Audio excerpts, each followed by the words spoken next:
Beneath the lush trees of a vast mountain, a kilometer-long python with striking patterns was observing its own robust body.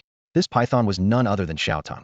Moments ago, he was performing a good deed on the road, only to be hit by a truck, and when he opened his eyes, he found himself in this form.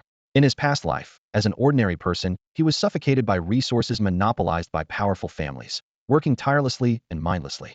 Now reborn as a beast, perhaps he could find more joy. Since it's a rebirth, there must be opportunities awaiting him. System, Shaoting tentatively called out. Instantly, a series of notifications echoed in his mind. Congratulations, host. The Devour and Evolve system has been successfully bound. Detected that the world will undergo a spiritual energy revival in 7 days. Customizing an enhancement for the host. Host's innate talent has been upgraded to Endless Devour SS level.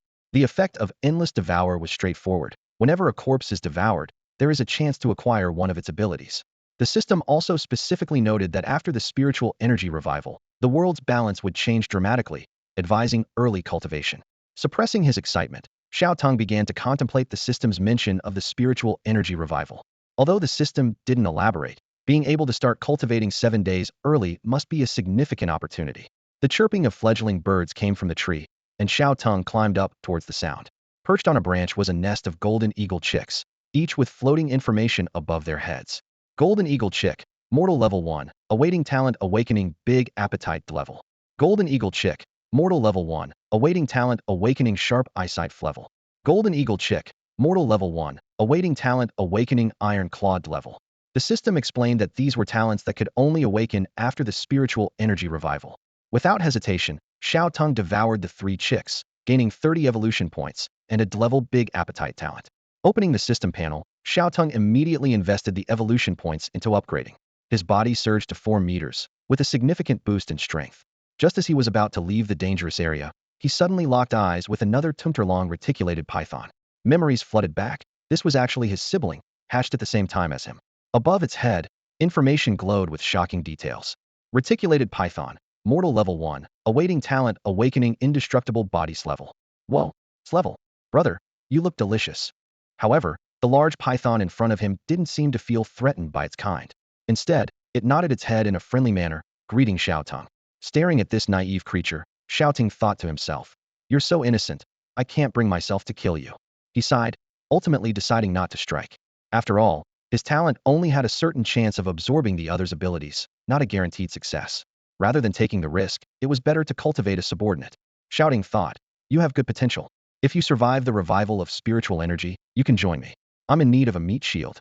Using the snake tribe's communication method, Xiao Teng hissed a few times to the large python. Warning, there's a golden eagle in this area. It's dangerous.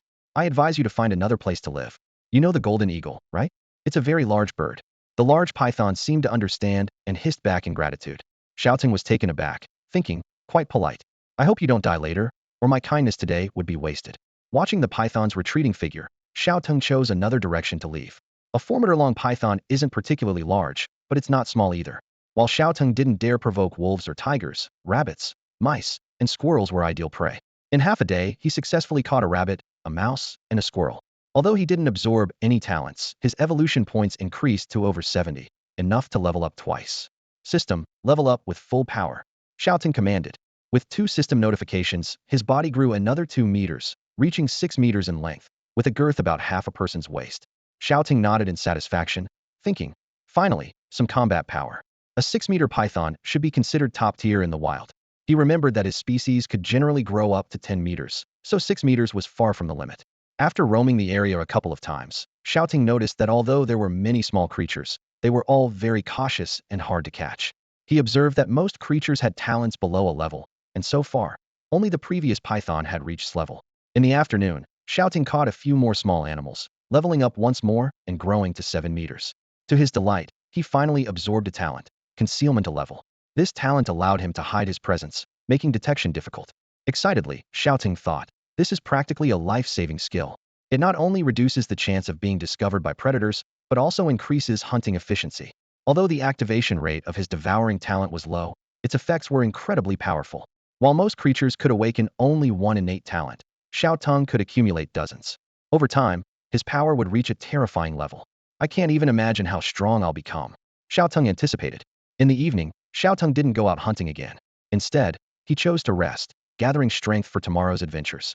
Today, he spent the entire day outside and was utterly exhausted. Xiao Teng found a hollow in a tree and decided to use it as a temporary shelter. He carefully covered the entrance with leaves, calmed his breathing, and as the sound of cicadas filled the air, he gradually drifted into sleep. As dawn broke, sunlight filtered through the leaves and into the hollow. Xiao Teng opened his vertical pupils, his mind slowly becoming clear. Surveying the unfamiliar wilderness around him, he suddenly realized he was no longer human. Reflecting on the previous day's events, Xiao Teng fell into deep thought. He could only absorb 2 talents a day, and the evolution points required for advancement were increasing daily, making the situation dire.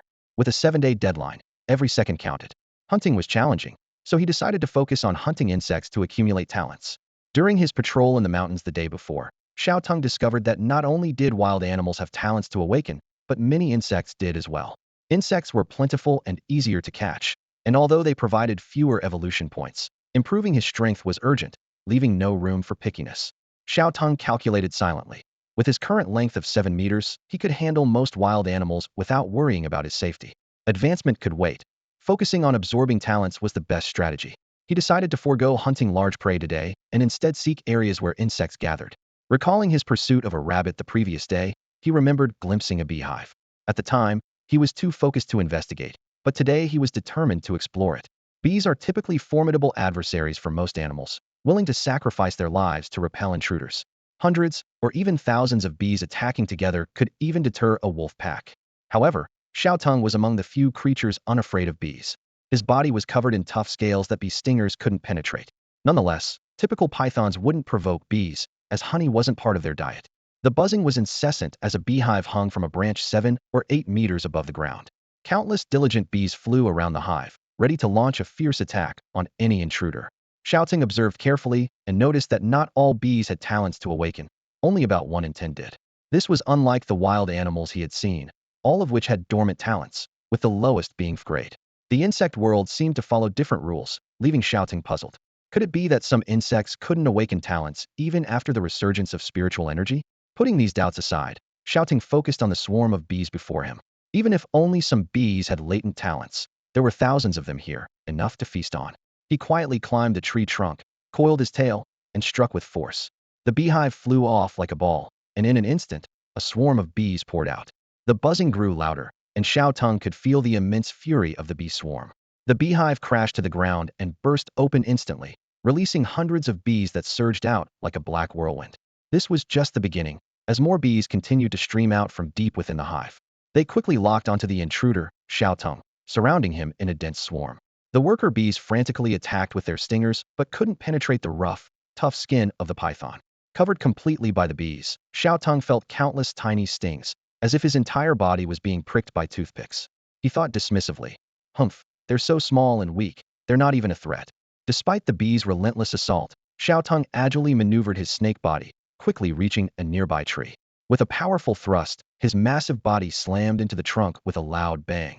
Dozens of bees that couldn't dodge in time were instantly killed, their bodies falling to the ground, leaving a clear space on Xiao Teng's snake form. Meanwhile, a series of system prompts echoed in Xiao Teng's ears. Ding! Killed a level 1 bee, evolution points 0.1. Xiao Teng calculated to himself. As expected, killing insects yields very few evolution points.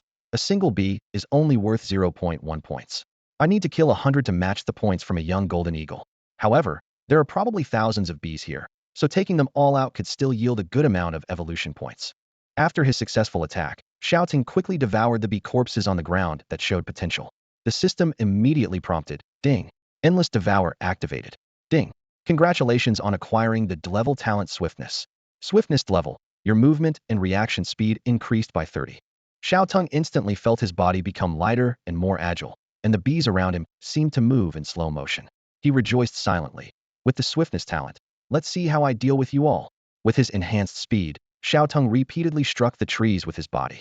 Amidst the thump, thump, thump sounds of impact, more and more bees were ruthlessly crushed to death. Despite the stinging pain on his body, Xiao Teng was unfazed, thinking, "Damn, it hurts a bit, but luckily I have thick skin." After a few more powerful hits, another 100 bees perished, and a layer of bee corpses quickly accumulated on the ground. The number of bees flying in the air visibly decreased. Xiao Teng felt a bit tired. This is exhausting. It's quite a workout. He realized that as a python, He didn't have an effective means to deal with a large swarm of bees and could only eliminate them through such primitive methods. Gradually, fewer bees dared to sting Xiao Teng, as if realizing the futility of attacking such a formidable creature.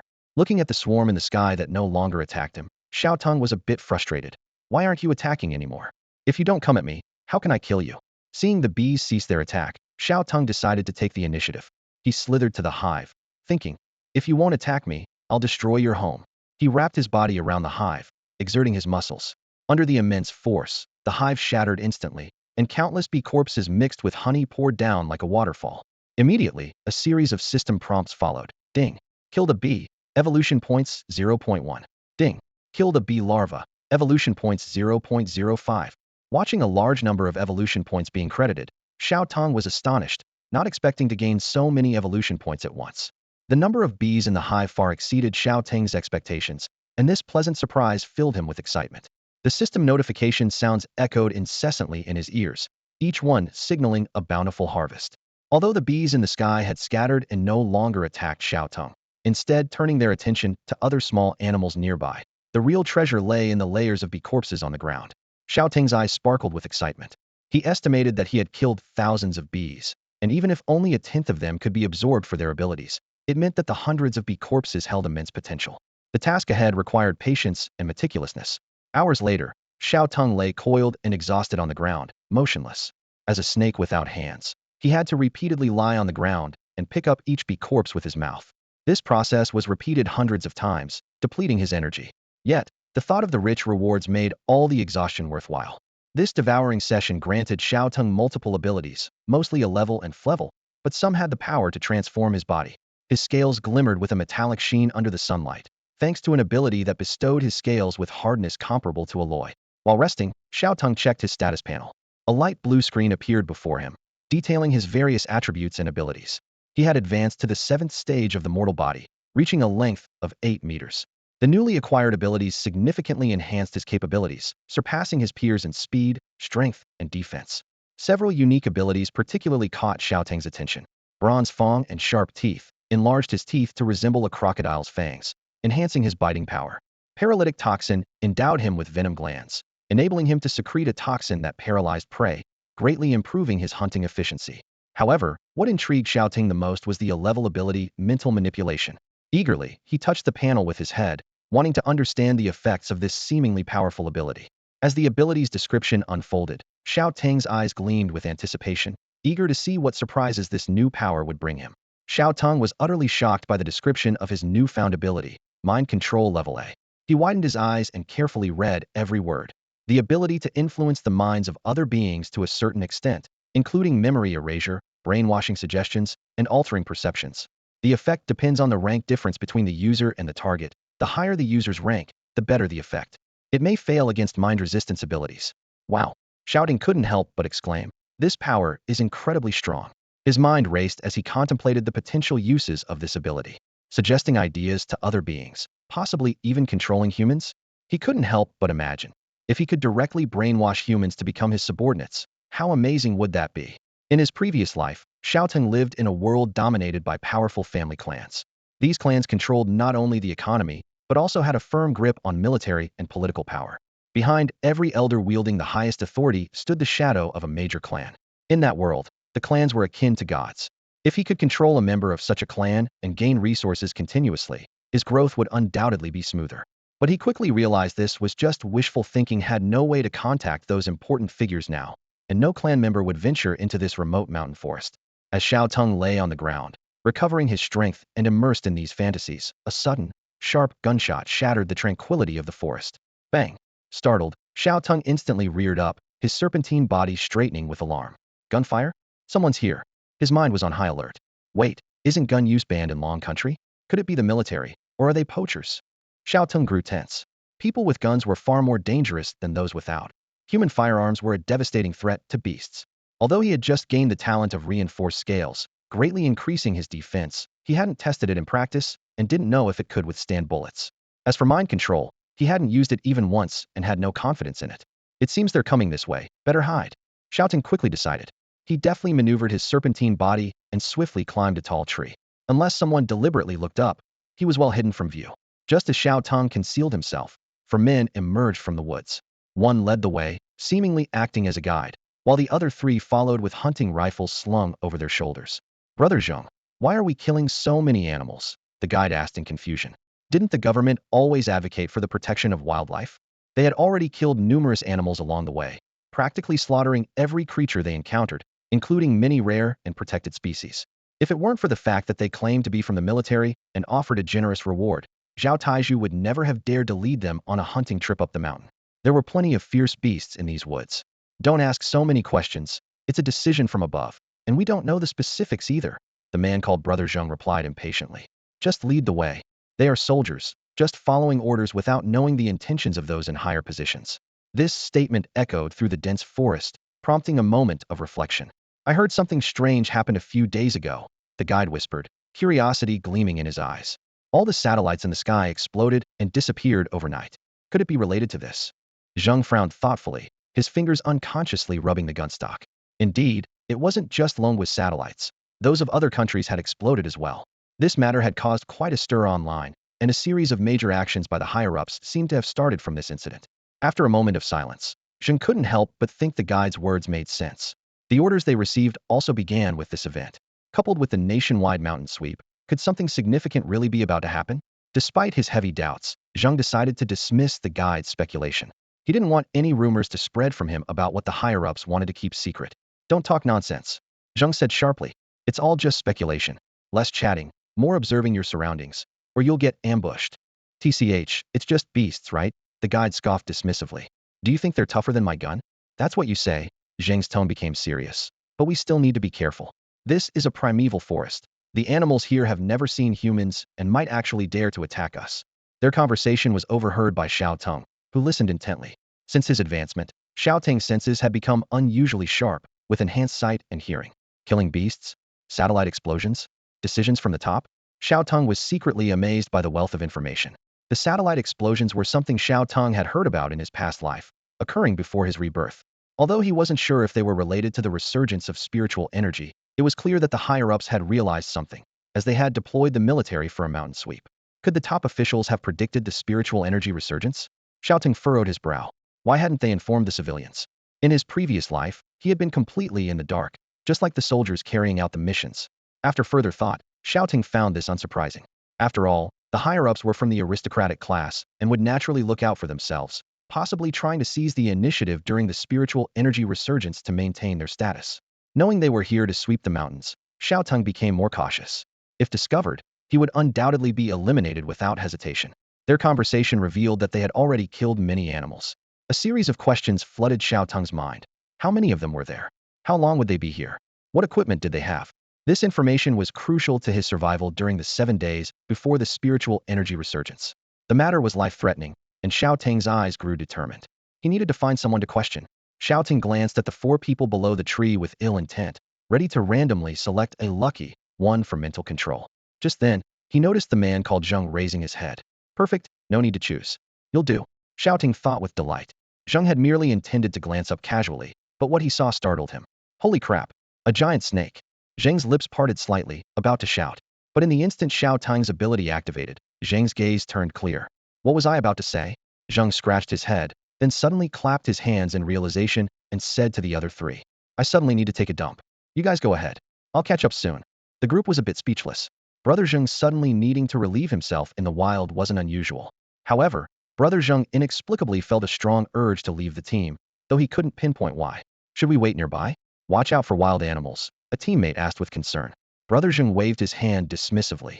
No, with you nearby, I can't go. You guys go ahead, I'll catch up soon.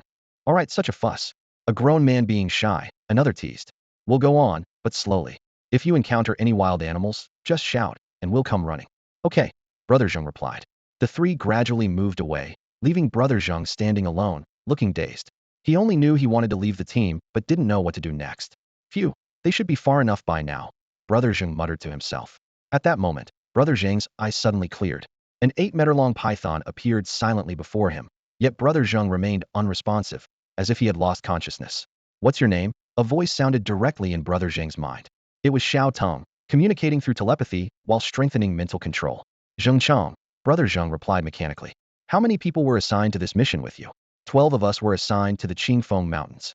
Xiao Teng nodded to himself, noting that the numbers were manageable. What's the specific task of your mission? To clear as many wild animals from the Qingfeng Mountains as possible. Why? Brother Zheng shook his head. I don't know. Xiao Teng continued questioning. Where's your base camp? How many weapons did you bring? How long is the mission? Zheng Chang answered one by one. In a wooden cabin halfway up the mountain. Each person has a hunting rifle and a handgun. That's it. The mission lasts for half a month. Xiao Teng breathed a sigh of relief. It seemed that although the higher-ups had anticipated something, they hadn't dispatched a large force. He also confirmed his location, the Qingfeng Mountains. As long as he acted cautiously, he wouldn't easily be exposed. I need you to come here every night during the mission and write down the next day's activity range in the dirt, Xiao Teng commanded, then added. Also, bring a piece of meat from each animal you kill and leave it under the tree. Now, forget about meeting me. Xiao Teng withdrew his mental control and retreated to a distance. Zheng Chang gradually regained his senses, looking around in confusion. How did I fall asleep while trying to go? He scratched his head and ran toward his companions. After releasing the mental control, Xiao Teng felt a wave of fatigue wash over him. He returned to his tree hollow to rest, thinking, just controlling someone for a short time drained me so much. It seems this ability isn't invincible after all. Xiao Teng realized that with his current level, he couldn't completely brainwash a human to become his subordinate. However, this level ability had helped him avoid a crisis. Oh no! Xiao Teng suddenly woke up, realizing he had been asleep for so long. After using his mental manipulation ability yesterday, he had passed out and slept until the next day. This made Xiao Teng cautious, deciding to use this energy-consuming ability sparingly until he was strong enough. Slithering out of his tree hollow, Xiao Teng moved under the dappled sunlight, which shimmered on his scales. He was confident in his plan for the day to find animals with excellent abilities and recruit them. After the spiritual energy resurgence, going solo was no longer feasible. He needed allies to help alleviate the pressure from humans. Thinking about the mountain patrol quartet he encountered yesterday cast a shadow over his mood. His hopes for a leisurely life seemed dashed. He decided to bring the fellow creature he had previously met to his side. Xiao Teng headed in the direction where he remembered his kin was, moving swiftly through the underbrush. Suddenly, a large figure appeared in the grass ahead. He stopped cautiously to observe. It was a large wild boar, weighing about 300 pounds, rooting around for food. The boar noticed Xiao Teng too. It raised its head, revealing sharp tusks, and let out a threatening grunt. However, this had no effect on Xiao Teng. He was determined to take down this wild boar today. After all, he had only been hunting small animals before, and he couldn't pass up the opportunity of a big catch. Xiao Teng swallowed in anticipation of the evolution points this boar could bring. He lunged at the boar, and the boar, not to be outdone, aimed its tusks at the oncoming python. In an instant, they collided.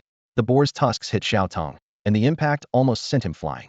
But Xiao Teng reacted quickly, sinking his teeth into the boar to anchor himself, and began secreting venom. Finding its charge ineffective, the boar tried to bite Xiao Teng instead. However, with a sharp crack, the boar's tusks snapped off. It let out a harrowing scream, writhing in pain. The battle was quickly decided.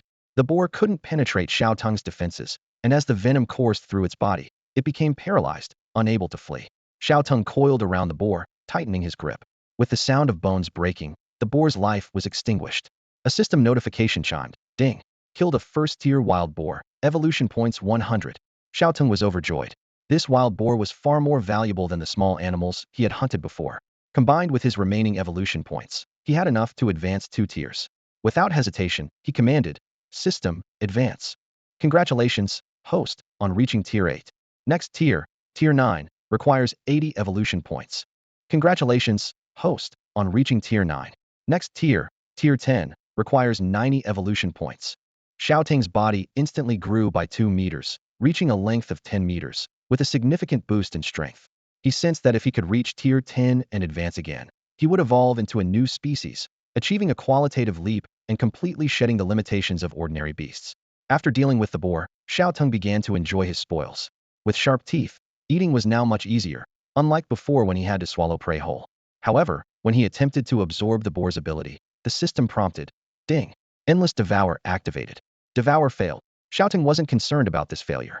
The boar only had inf grade ability, the lowest tier. A grade and grade abilities were common, while abilities above a grade were extremely rare. After the spiritual energy resurgence, these weaker creatures would inevitably be eliminated. This reinforced Xiao Teng's resolve to recruit the grade python he had encountered before. Now, Xiao Teng was practically invincible in the wild. Even a tiger would be no match for him. He possessed both paralyzing venom and steel-like scales comparable to alloy. To animals before the spiritual energy resurgence, he was an unbeatable force. Despite his increased power and intimidation, Xiao Teng maintained a stealthy approach. He advanced cautiously under the tree canopy, his patterns providing excellent camouflage. Unknowingly, Xiao Teng found himself back in the area where he had first been reborn. Suddenly, a mournful eagle cry pierced the sky, catching his attention. It was the sound of the golden eagle. Although Xiao Teng, now much stronger, no longer feared the eagle, he still warily looked up. The golden eagle circled high above, its gaze sharp, clearly searching for the killer of its young. As Xiao Teng continued forward, the eagle's cries lingered in the air.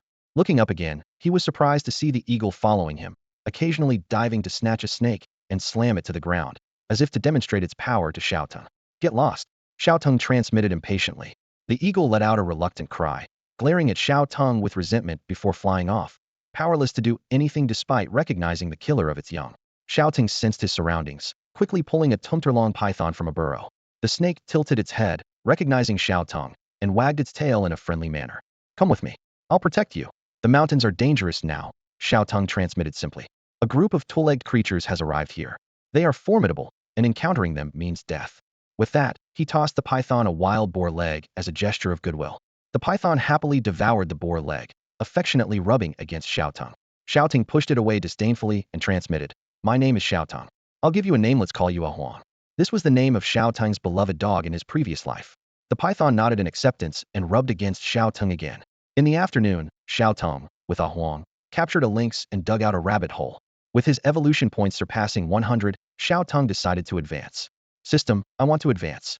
With the system's notification, Xiao Teng successfully ascended to mortal body level 10. His body expanded to 11 meters, and his strength increased accordingly. This was nearing the maximum size for wild pythons. Xiao Teng tossed the remaining lynx leg to Huang and looked up at the sky. It was about time to see if Chang had arrived. He swiftly climbed a large tree, with Huang following suit. Xiao Teng warned, Don't move around, as he nervously observed the surroundings, anticipating the imminent changes. Xiao Teng crouched on a tree branch, feeling anxious. Despite having planted a suggestion in Chang's mind, he was still unsure if Chang would show up. The night was deep, and the camp was bustling with noise. If Chang sneaked out now, it would undoubtedly arouse suspicion. The worst-case scenario was that Chang would break free from the mental control and lead a group to capture him. As Xiao Teng's mind raced with these thoughts, footsteps echoed through the forest. He held his breath, eyes fixed intently below. Sure enough, Chang appeared as expected. Xiao Teng scrutinized him, noticing his vacant eyes, stiff gait, and lack of weapons clear signs that the mental control was still effective. Relieved, Xiao Teng watched Chang write something in the dirt with a stick and then place a bulging bag down. To be safe, Xiao Teng exerted more effort to strengthen the mental control over Chang. He commanded, Forget you saw me. Come here again tomorrow. Chang nodded blankly, turned, and left. Xiao Teng waited another 2 hours, ensuring no one was following, before silently sliding down the tree trunk. Eagerly, he opened the bag, which was filled with various animal meats: wild boar, goat, tiger, the day's haul from the hunting squad. Without hesitation, Xiao Teng opened his mouth wide and devoured all the meat in one go. Instantly, a series of system notifications sounded in his ears. The endless Devour talent is activating. Ding! Congratulations, host, for devouring and level talent, stamina enhancement. Ding! Strength enhancement level, speed enhancement level, and stamina enhancement level have merged into a level comprehensive enhancement talent. Comprehensive enhancement level. Your strength, speed, and stamina are increased by 50 based on your base attributes. Xiao Teng was stunned. He hadn't expected the talents to merge, turning 3 level talents into 1 level talent. Instantly, he felt a surge of powerful energy within him, and his entire aura became sharper. This new talent directly boosted his combat abilities. However, the surprises weren't over. Another system notification came. Ding! Congratulations, host, for devouring a level talent, lightning element affinity. Lightning element affinity level. You have gained favor with the lightning element, making it easier to master lightning element talents. The power of lightning attacks increases, and the stamina cost to unleash them decreases. Xiao Teng was taken aback. Lightning element? This was clearly a power that emerged after the spiritual energy revival. Although he couldn't yet use lightning attacks, this talent undoubtedly opened a new path for his future development. Tonight's gains far exceeded Xiao Teng's expectations, especially the level comprehensive enhancement talent, which directly improved his physical capabilities by half. Feeling the surging power within, Xiao Teng was confident that he could now easily snap steel. After finishing his meal, Xiao Teng carefully examined the information left by Chang on the dirt. He memorized every character, then gently smoothed the ground with his tail, and quietly headed in the opposite direction of the mountain patrol team. Tonight marked the third night since his rebirth, with 4 days remaining until the resurgence of spiritual energy. Xiao Teng chose not to rest, deciding instead to use the cover of darkness to continue hunting. After several evolutions, he felt a surge of energy within him, unaffected by lack of sleep. He speculated that with a few more breakthroughs, he might completely rid himself of the need for sleep. He was just 300 evolution points away from the next level, determined to make the leap in one go. Silently moving through the forest, he soon discovered a cave. A fresh scent of urine at the entrance indicated an animal had recently marked its territory. Delighted, Xiao Teng thought, so fresh? There must be prey inside. Without hesitation, he charged into the cave, and the sight before him was a pleasant surprise. A 2-meter-tall bear lay bewildered on the ground, eyeing the unexpected visitor with confusion. As Xiao Teng's 11-meter-long snake body fully emerged, the bear's hackles rose, instinctively standing upright and letting out an intimidating roar. Xiao Teng was thrilled. Wow, a big one. I didn't expect to encounter such a large bear. The evolution points must be substantial. His massive body blocked the cave entrance, leaving the bear with no choice but to fight to the death. The bear roared, raising its broad paws to strike Xiao Teng. With a loud thud, the heavy paw landed on Xiao Teng's body without causing any harm. Instead, the bear was pushed back by the recoil, its paw numb from the impact. With a glint in his eyes, Xiao Teng seized the moment as the bear retreated, lunging forward and wrapping his enormous body around the opponent. The bear, feeling the tightening grip, panicked, opening its mouth to frantically bite at the snake coiled around it, while its paws flailed desperately. However, these struggles were futile against Xiao Teng. Applying more pressure, the sound of bones cracking was audible. The bear's chest was continuously compressed, its eyes turning blood red, and within minutes, it was lifeless. A system notification chimed. Ding. Killed an adult bear. Evolution points 200. Xiao Teng was ecstatic. 200 evolution points. Looks like I can break through tonight. He casually took a bite of the bear's body, activating his Endless Devour ability. Ding. Endless Devour activated. Ding. Congratulations on acquiring the level talent. Tenfold strength amplification. With another talent acquired, Xiao Teng instantly felt an immense surge of power within. He casually swept his tail at a large rock, and with a boom, the solid stone shattered into pieces. Haha, I'm getting stronger. Xiao Teng thought with satisfaction, knowing that if he encountered the bear again, a single tail sweep would suffice to take it down. After all, being able to shatter solid rock easily, his strength had reached an incredible level. With this new talent, Xiao Teng's aura became increasingly intimidating. Fortunately, his aura concealment talent could perfectly hide it, preventing any unnecessary trouble. Xiao Teng carefully scanned the interior of the cave. After confirming there was nothing of interest, he stepped back out, satisfied. Looking at the entrance, he thought to himself, this will be my new home. As he grew, his original tree hollow became too cramped, and this more spacious cave was just right. As dusk fell, Xiao Teng continued hunting in the forest. His movements became more skillful, and prey after prey fell to his fangs. Just as the sky began to lighten, he finally accumulated enough evolution points 300 in total. Returning to the cave, Xiao Teng cautiously surveyed his surroundings. Once he was sure it was safe, he closed his eyes and silently commanded, System, upgrade. A crisp ding sounded, and the system's voice echoed in his mind. Congratulations, host, on reaching the first stage of shedding mortality. The next stage, shedding mortality 2, requires 400 evolution points. Evolution detected. Would you like to evolve now? Yes. Xiao Teng replied without hesitation. He then closed his eyes, feeling the energy within him rise steadily. 2 hours later, Xiao Teng opened his eyes, and a powerful aura emanated from him. He had transformed into a 15-meter-long giant python, with a single horn on his head and gleaming black scales. Blue lightning flickered between the scales, and the terrifying power of thunder brewed within him. Black Thunder Python. Xiao Teng thought jubilantly, eager to check his status panel. Species, Black Thunder Python. Stage, Shedding Mortality Stage 10400. Status, Length 15 meters, Strength Max 80 tons, Speed 30 km/h. Innate Talent, Endless Devour SSS level. Other talents, Big Appetite D level, Concealment A level, Agility D level, Iron Armor B level, Sharp Fangs F level, Killing Intent Detection E level, Paralysis Toxin E level, Mental Control A level, Telepathy F level, Comprehensive Enhancement D level, Lightning Affinity C level, Tenfold Strength Amplification B level, Lightning Breath B level. Evolution points, 0. Xiao Teng was thrilled. His maximum strength reached 80 tons, stronger than a truck's impact, and nearly unstoppable by any creature. With a thought, he unleashed a bolt of lightning from his mouth, striking a nearby bear carcass with a sizzle. Instantly, the bear turned charred, and the air was filled with the aroma of cooked meat. At the same time, Xiao Teng felt a slight drain in his stamina. A giant python that can breathe lightning, this is truly extraordinary power. Xiao Teng's eyes gleamed with excitement. It seems that reaching the first stage of shedding mortality allows control over elemental forces. My lightning affinity talent is finally useful. It not only enhances the power of my lightning breath, but also reduces its consumption. Perhaps it could even withstand bullets. With evolution, Xiao Teng's physical attributes improved comprehensively, and his scales became tougher.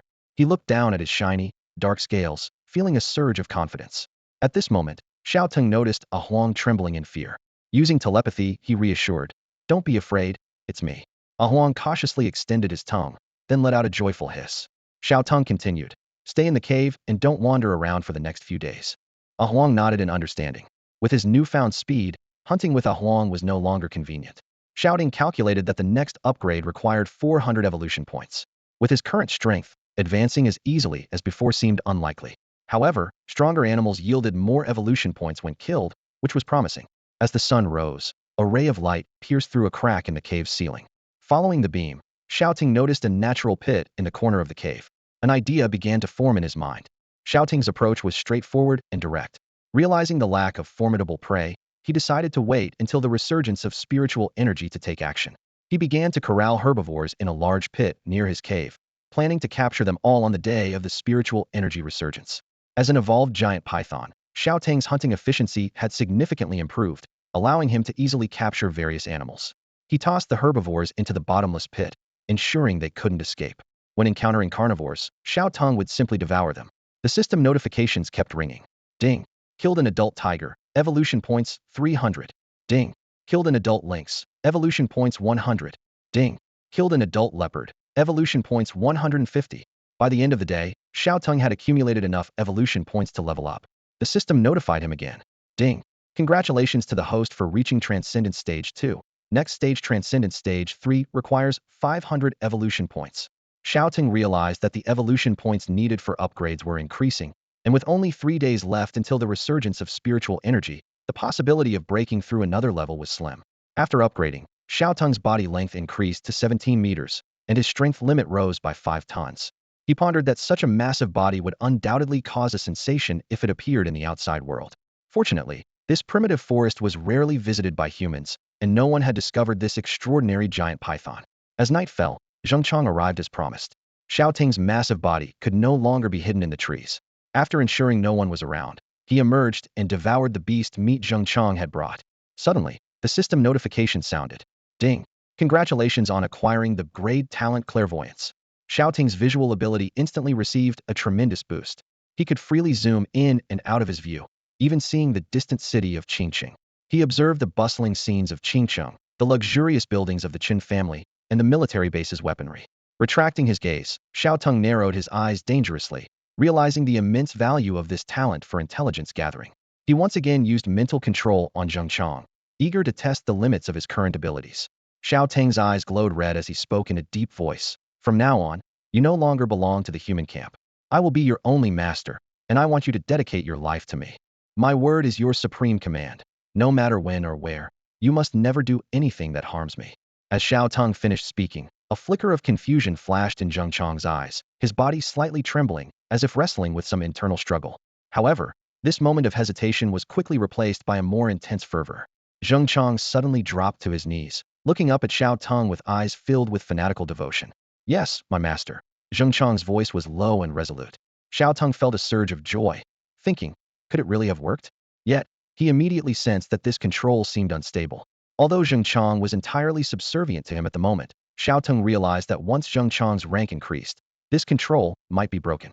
My master, what would you have me do? Zhengchang asked fervently, his eyes shining with expectation. Xiao Teng pondered for a moment before cautiously replying. Carry on as usual, stay under cover for now. During the day, act normally and avoid drawing attention. Following your command. Zhengchang replied immediately, his tone filled with determination. Xiao Teng reflected that mental manipulation essentially implanted a strong suggestion in the other person. Apart from making choices advantageous to him at critical moments, Zhengchang's behavior was no different from usual. At this point, Zhengchang, besides seeing Xiao Teng as his absolute master, showed no significant changes in other aspects. This made it difficult for those around to notice that Zhengchang had betrayed the entire human race.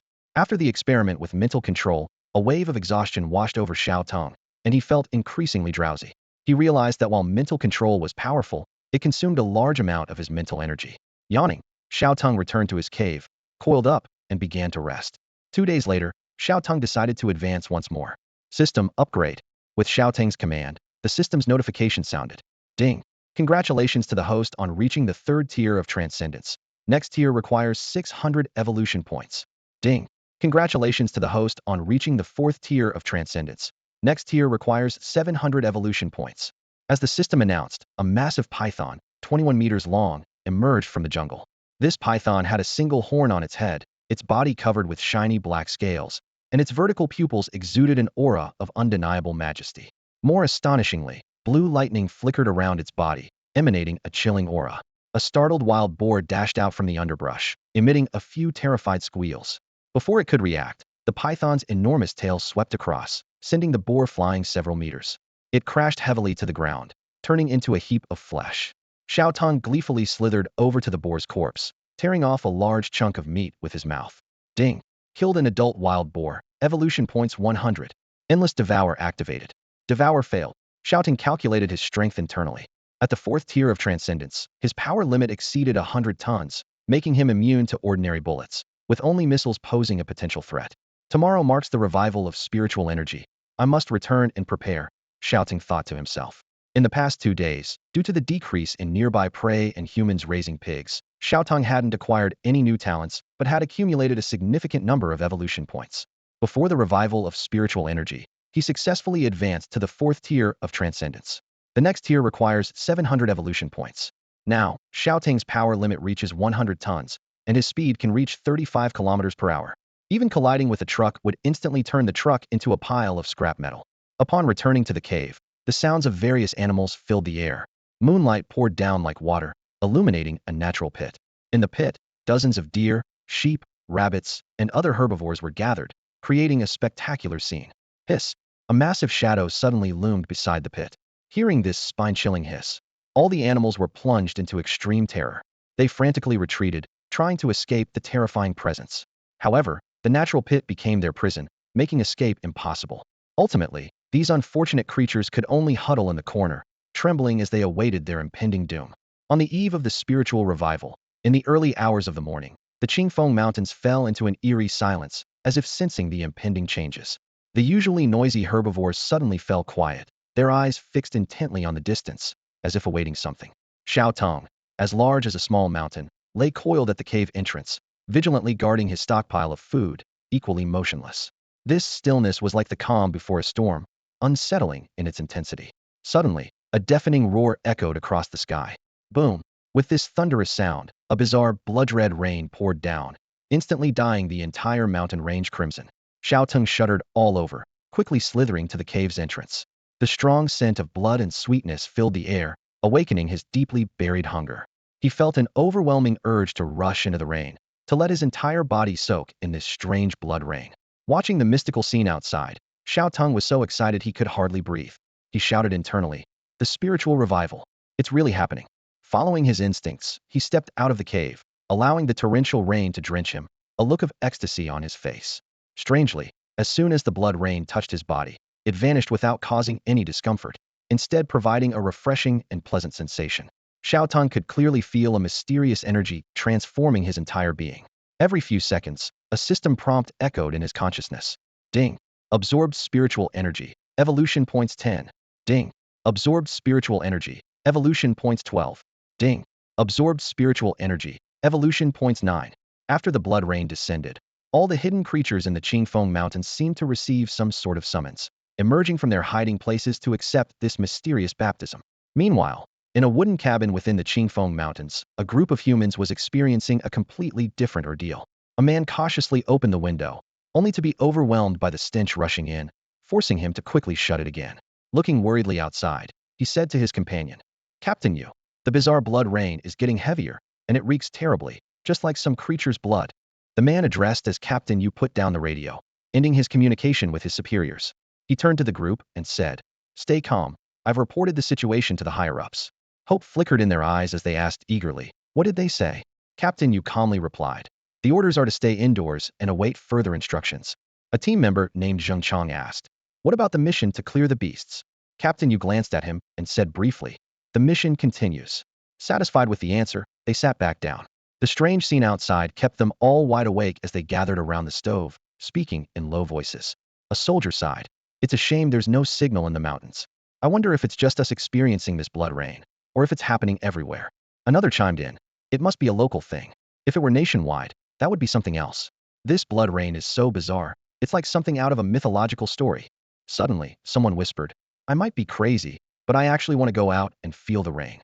I feel that too, another person agreed. I really want to go outside. I even want to drink this rain. Captain Yu glared sternly at the two who expressed a desire to go outside, raising his voice. This shows the blood rain is beyond our understanding. We've been ordered not to go out, and we must obey. Anyone who talks like this again will run 10 laps outside once the rain stops. A team member suddenly noticed something unusual and asked, have you noticed how quiet the mountains are tonight? Usually, you can hear the sounds of beasts by now, but I haven't heard a single one. Maybe the animals are scared and hiding too, someone speculated. Amidst the anxious crowd, Zheng Chang feigned a look of panic, yet inside he was exceptionally calm. A subtle gleam of excitement flickered in his eyes, as if he was eagerly anticipating the changes to come. The master's prophecy came true as a bizarre blood rain suddenly descended, marking the beginning of the spiritual awakening. Xiao Teng was well prepared, his heart filled with uncontrollable excitement, eager to rush outside and embrace this mysterious baptism. However, to avoid attracting attention, he had to suppress his inner turmoil. On the streets, most humans instinctively felt a certain call, but chose to stay indoors, doors and windows tightly shut, fearing the unknown blood rain. Only a few dared to face the bloody storm. In contrast to human caution, animals displayed unusual excitement. Across the country, wherever they could, animals eagerly exposed themselves to the blood rain, greedily absorbing the energy within. Xiao Teng was no exception. He bathed in the blood rain throughout the night until it stopped. Eagerly, he opened his system panel, and upon seeing the numbers, he was overjoyed. Haha, over 2,000 evolution points in one night, enough to advance several levels. Xiao Teng ordered without hesitation. System, upgrade. Immediately, the system notifications sounded in succession. Ding. Congratulations to the host for advancing to Mortal Transformation Stage 5. Next stage requires 800 evolution points. Ding. Congratulations to the host for advancing to Mortal Transformation Stage 6. Next stage requires 900 evolution points. Ding. Congratulations to the host for advancing to Mortal Transformation Stage 7. Next stage requires 1,000 evolution points. In one go, he advanced 3 stages, stretching his body to 27 meters. Feeling the surging power within, Xiao Teng calculated silently. Strength limit 140 tons, speed 40 kilometers per hour. I'm incredibly strong now. At that moment, a familiar voice echoed in Xiao Teng's mind. Turning around, he saw a 7-meter-long giant python before him. It was none other than his previously subdued follower, the reticulated python, Shaoang. Reticulated python, mortal body stage 6, talent. Indestructible bodies level, telepathy level. Xiao Teng quickly scanned Shaoang's attributes. It's you, Shaoang? Xiao Teng inquired through telepathy. Shaoang excitedly wagged his tail. It's me. Boss, I feel great now. My mind is clearer, and many things I couldn't understand before now make sense. Plus, I learned to communicate like you with thoughts. Xiao Teng nodded his massive snake head, then raised his thick tail. Let me test your ability. Shaoang was instantly flustered. No. Boss, that might kill me. Xiao Teng reassured. Don't worry, your talent is level. I'll control my strength. Resigned, Shaoang closed his eyes. All right then, boss, go easy. Xiao Teng estimated and used 50 tons of force, striking Shaoang with his tail. Shaoang's body was instantly enveloped in a golden glow, and Xiao Teng felt it was the hardest thing he'd ever hit. The strike sent Shaoang flying, crashing heavily 10 meters away. However, Shaoang quickly shook his head and got up, laughing heartily. He didn't hurt. The force of 50 tons couldn't harm Shaoang in the slightest, showcasing the impressive strength of his level talent, leaving Xiao Teng in awe. He glanced appreciatively at the massive beast, silently contemplating strategies for future battles. Good, Xiao Teng nodded with satisfaction. In fights, you'll charge in as the tank, and I'll handle the damage from behind. Shaoang tilted his head, looking puzzled. Boss, what's a tank? And what's damage? Xiao Teng waved his hand dismissively. Don't worry about it. Just stand in front of me when we fight. Oh, Shaoang replied, still unclear about the terms, but quietly pondering their meanings. Ignoring the naive beast who had just started to gain intelligence, Xiao Teng turned and headed deeper into the cave. Hello, my dear food, here I come, he called out with mock affection, though his voice carried a hint of menace. Inside the cave, the animals' cries were fiercer than usual. Having been exposed to the blood rain due to the cave's leaking roof, These animals had grown in size overnight, their eyes glowing with an eerie red light, looking ready to tear any intruder to pieces. Xiao Teng squinted his eyes with excitement. Wow, they've grown so big. They should give me plenty of evolution points. After a night of blood rain, the herbivorous animals in the pit not only grew larger, but also became more aggressive. If not for their natural instincts, they might have already turned on each other, devouring flesh. Though Xiao Teng initially planned to keep them a bit longer, he decided to deal with this batch of food earlier to prevent their escape as they grew bigger. He opened his massive jaws, releasing a tree-like lightning breath towards the gathered herbivores. In the cramped pit, the animals had nowhere to hide and had to endure the deadly strike. Crackle! The lightning flashed, and the ground turned charred black in an instant. Most animals fell immediately, convulsing uncontrollably. Only a few with defensive talents managed to remain standing, though they were severely injured and filled with terror. Suddenly, a cacophony of voices echoed in Xiao Teng's mind. Some cursed, "Damn snake. May you drop dead as soon as you step out. You won't die a good death." Others pleaded, "Please, don't kill me. I don't want to die. Why must you kill me?" These voices surprised Xiao Teng, indicating that many animals had awakened intelligence and learned telepathy. However, whether they cursed or begged, Xiao Teng paid no heed. To him, these were merely the ramblings of ants. In this world of survival of the fittest, being weak was the original sin. Crackle! Another bolt of lightning breath surged out. Even the animals with defensive talents couldn't withstand it. Numerous system prompts flashed in succession, and no creature was left standing in the pit. Most animals were already dead, with only a few still struggling in their final moments. Xiao Teng descended into the pit, delivering the final blow to the surviving animals. Soon, the pit was cleared of all animals. The slaughter, though exhausting, yielded an abundant amount of evolution points. System prompts chimed continuously. Ding! Killed level 4 goat. Evolution points 300. Ding! Killed level 5 black bull. Evolution points 400. Ding! Killed level 3 rabbit. Evolution points 200. Eagerly, Xiao Teng summoned the panel to review his gains. Seeing the string of numbers before him, he exclaimed excitedly, "I hit the jackpot. 15,000 evolution points." Xiao Teng was overjoyed and couldn't wait to begin the upgrade. System level up. As a series of system notifications sounded, Xiao Teng's body began to expand visibly. Ding! Congratulations to the host for advancing to the 8th stage of mortal shedding. The next stage, the 9th stage of mortal shedding, requires 1,100 evolution points. Ding! Congratulations to the host for advancing to the 9th stage of mortal shedding. The next stage, the 10th stage of mortal shedding, requires 1,200 evolution points. Ding! Congratulations to the host for advancing to the 10th stage of mortal shedding. The next stage, the 1st stage of extraordinary, requires 9,000 evolution points. Ding! Congratulations to the host for advancing to the 1st stage of extraordinary. The next stage, the 2nd stage of extraordinary, requires 10,000 evolution points.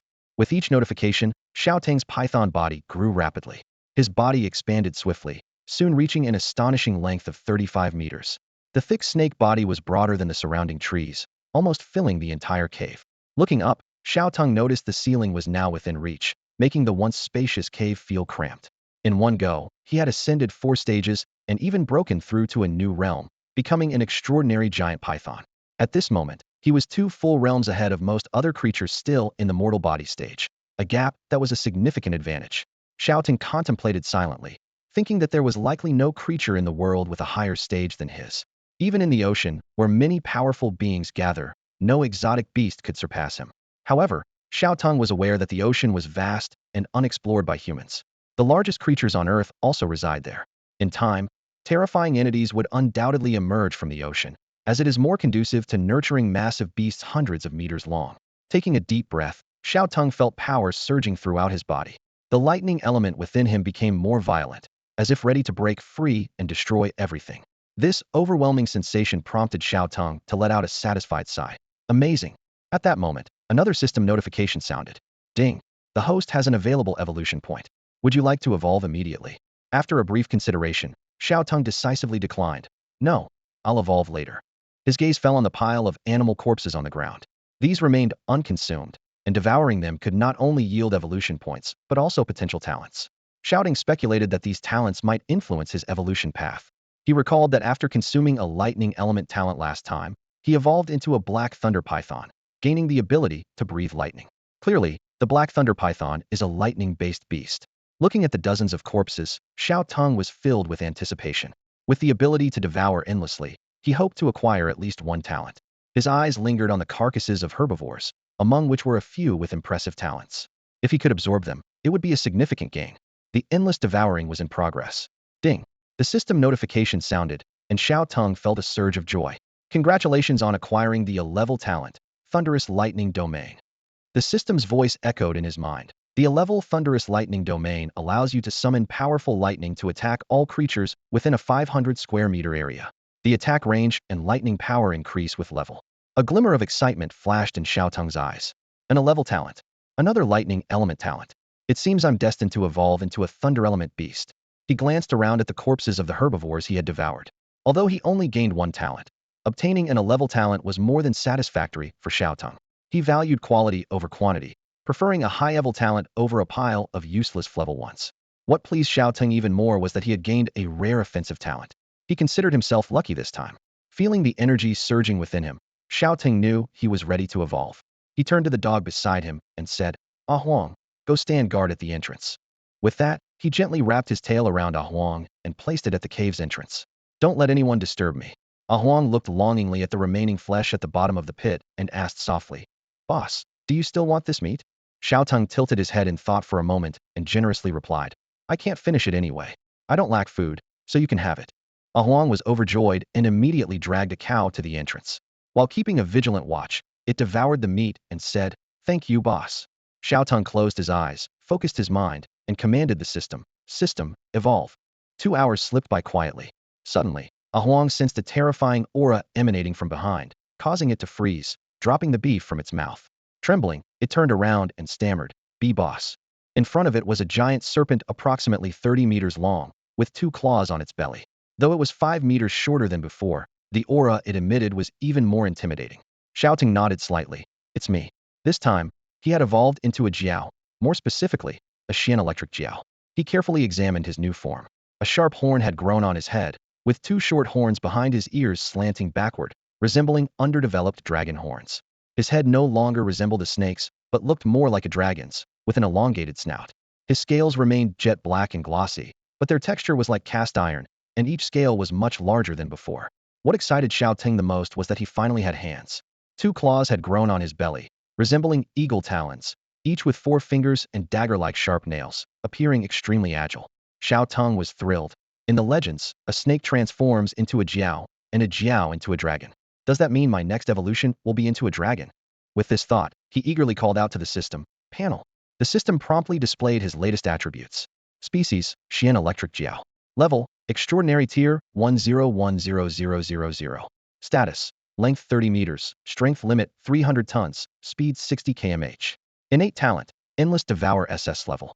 Other Talents, Big Eater level, Concealment level, Agility level, Iron Scales level, Copper Teeth level, Killing Intent Perception level, Paralysis Toxin level, Mental Manipulation level, Telepathy level, Comprehensive Enhancement level, Lightning Element Affinity level, Tenfold Strength Boost level, Lightning Breath level, Clairvoyance level, Thunderous Lightning Domain level, Rain Summoning level. Evolution Points, 2730. Xiao Teng noticed that besides evolving into a new species, he had acquired another talent. Rain Summoning level. You can continuously summon stormy weather. Summoning weather? Not bad. I like it, Xiao Teng thought smugly. Entering with a background change is quite impressive. I don't care how it performs in battle. Looking cool is all that matters. In this brief time, Xiao Teng was surprised to notice changes in Ah Huang as well. After consuming a significant amount of beast meat, it seemed to have undergone some subtle alterations. Xiao Teng curiously observed his little companion, pondering the potential impact of these changes. The python had grown by 3 meters, reaching a length of 10 meters, and its level had advanced to mortal body stage 9, just a step away from evolving.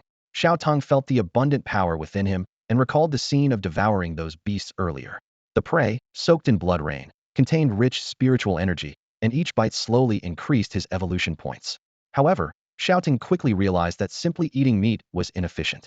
He muttered to himself, slaughtering is the fastest way to gain evolution points. Thinking about the next level up requiring 10,000 evolution points, Xiao Teng frowned. Despite the challenges, he was determined to try. He carefully concealed his aura and quietly left the cave. He knew that if he didn't, other animals would flee far away. Turning to Ah Huang behind him, he said, "Finish eating this meat first. I'm going out to hunt. There's some beast meat at the bottom of the pit. Eating it should help you reach the metamorphosis stage." Excitedly wagging his tail, Ah Huang eagerly said, "Boss, I can go with you and help. Xiao Teng glanced at Huang and shook his head, refusing. Your level is too low. How can you help me? I'll take you along when you get stronger. Reluctantly, Huang mumbled. Boss, I can help you eat the meat.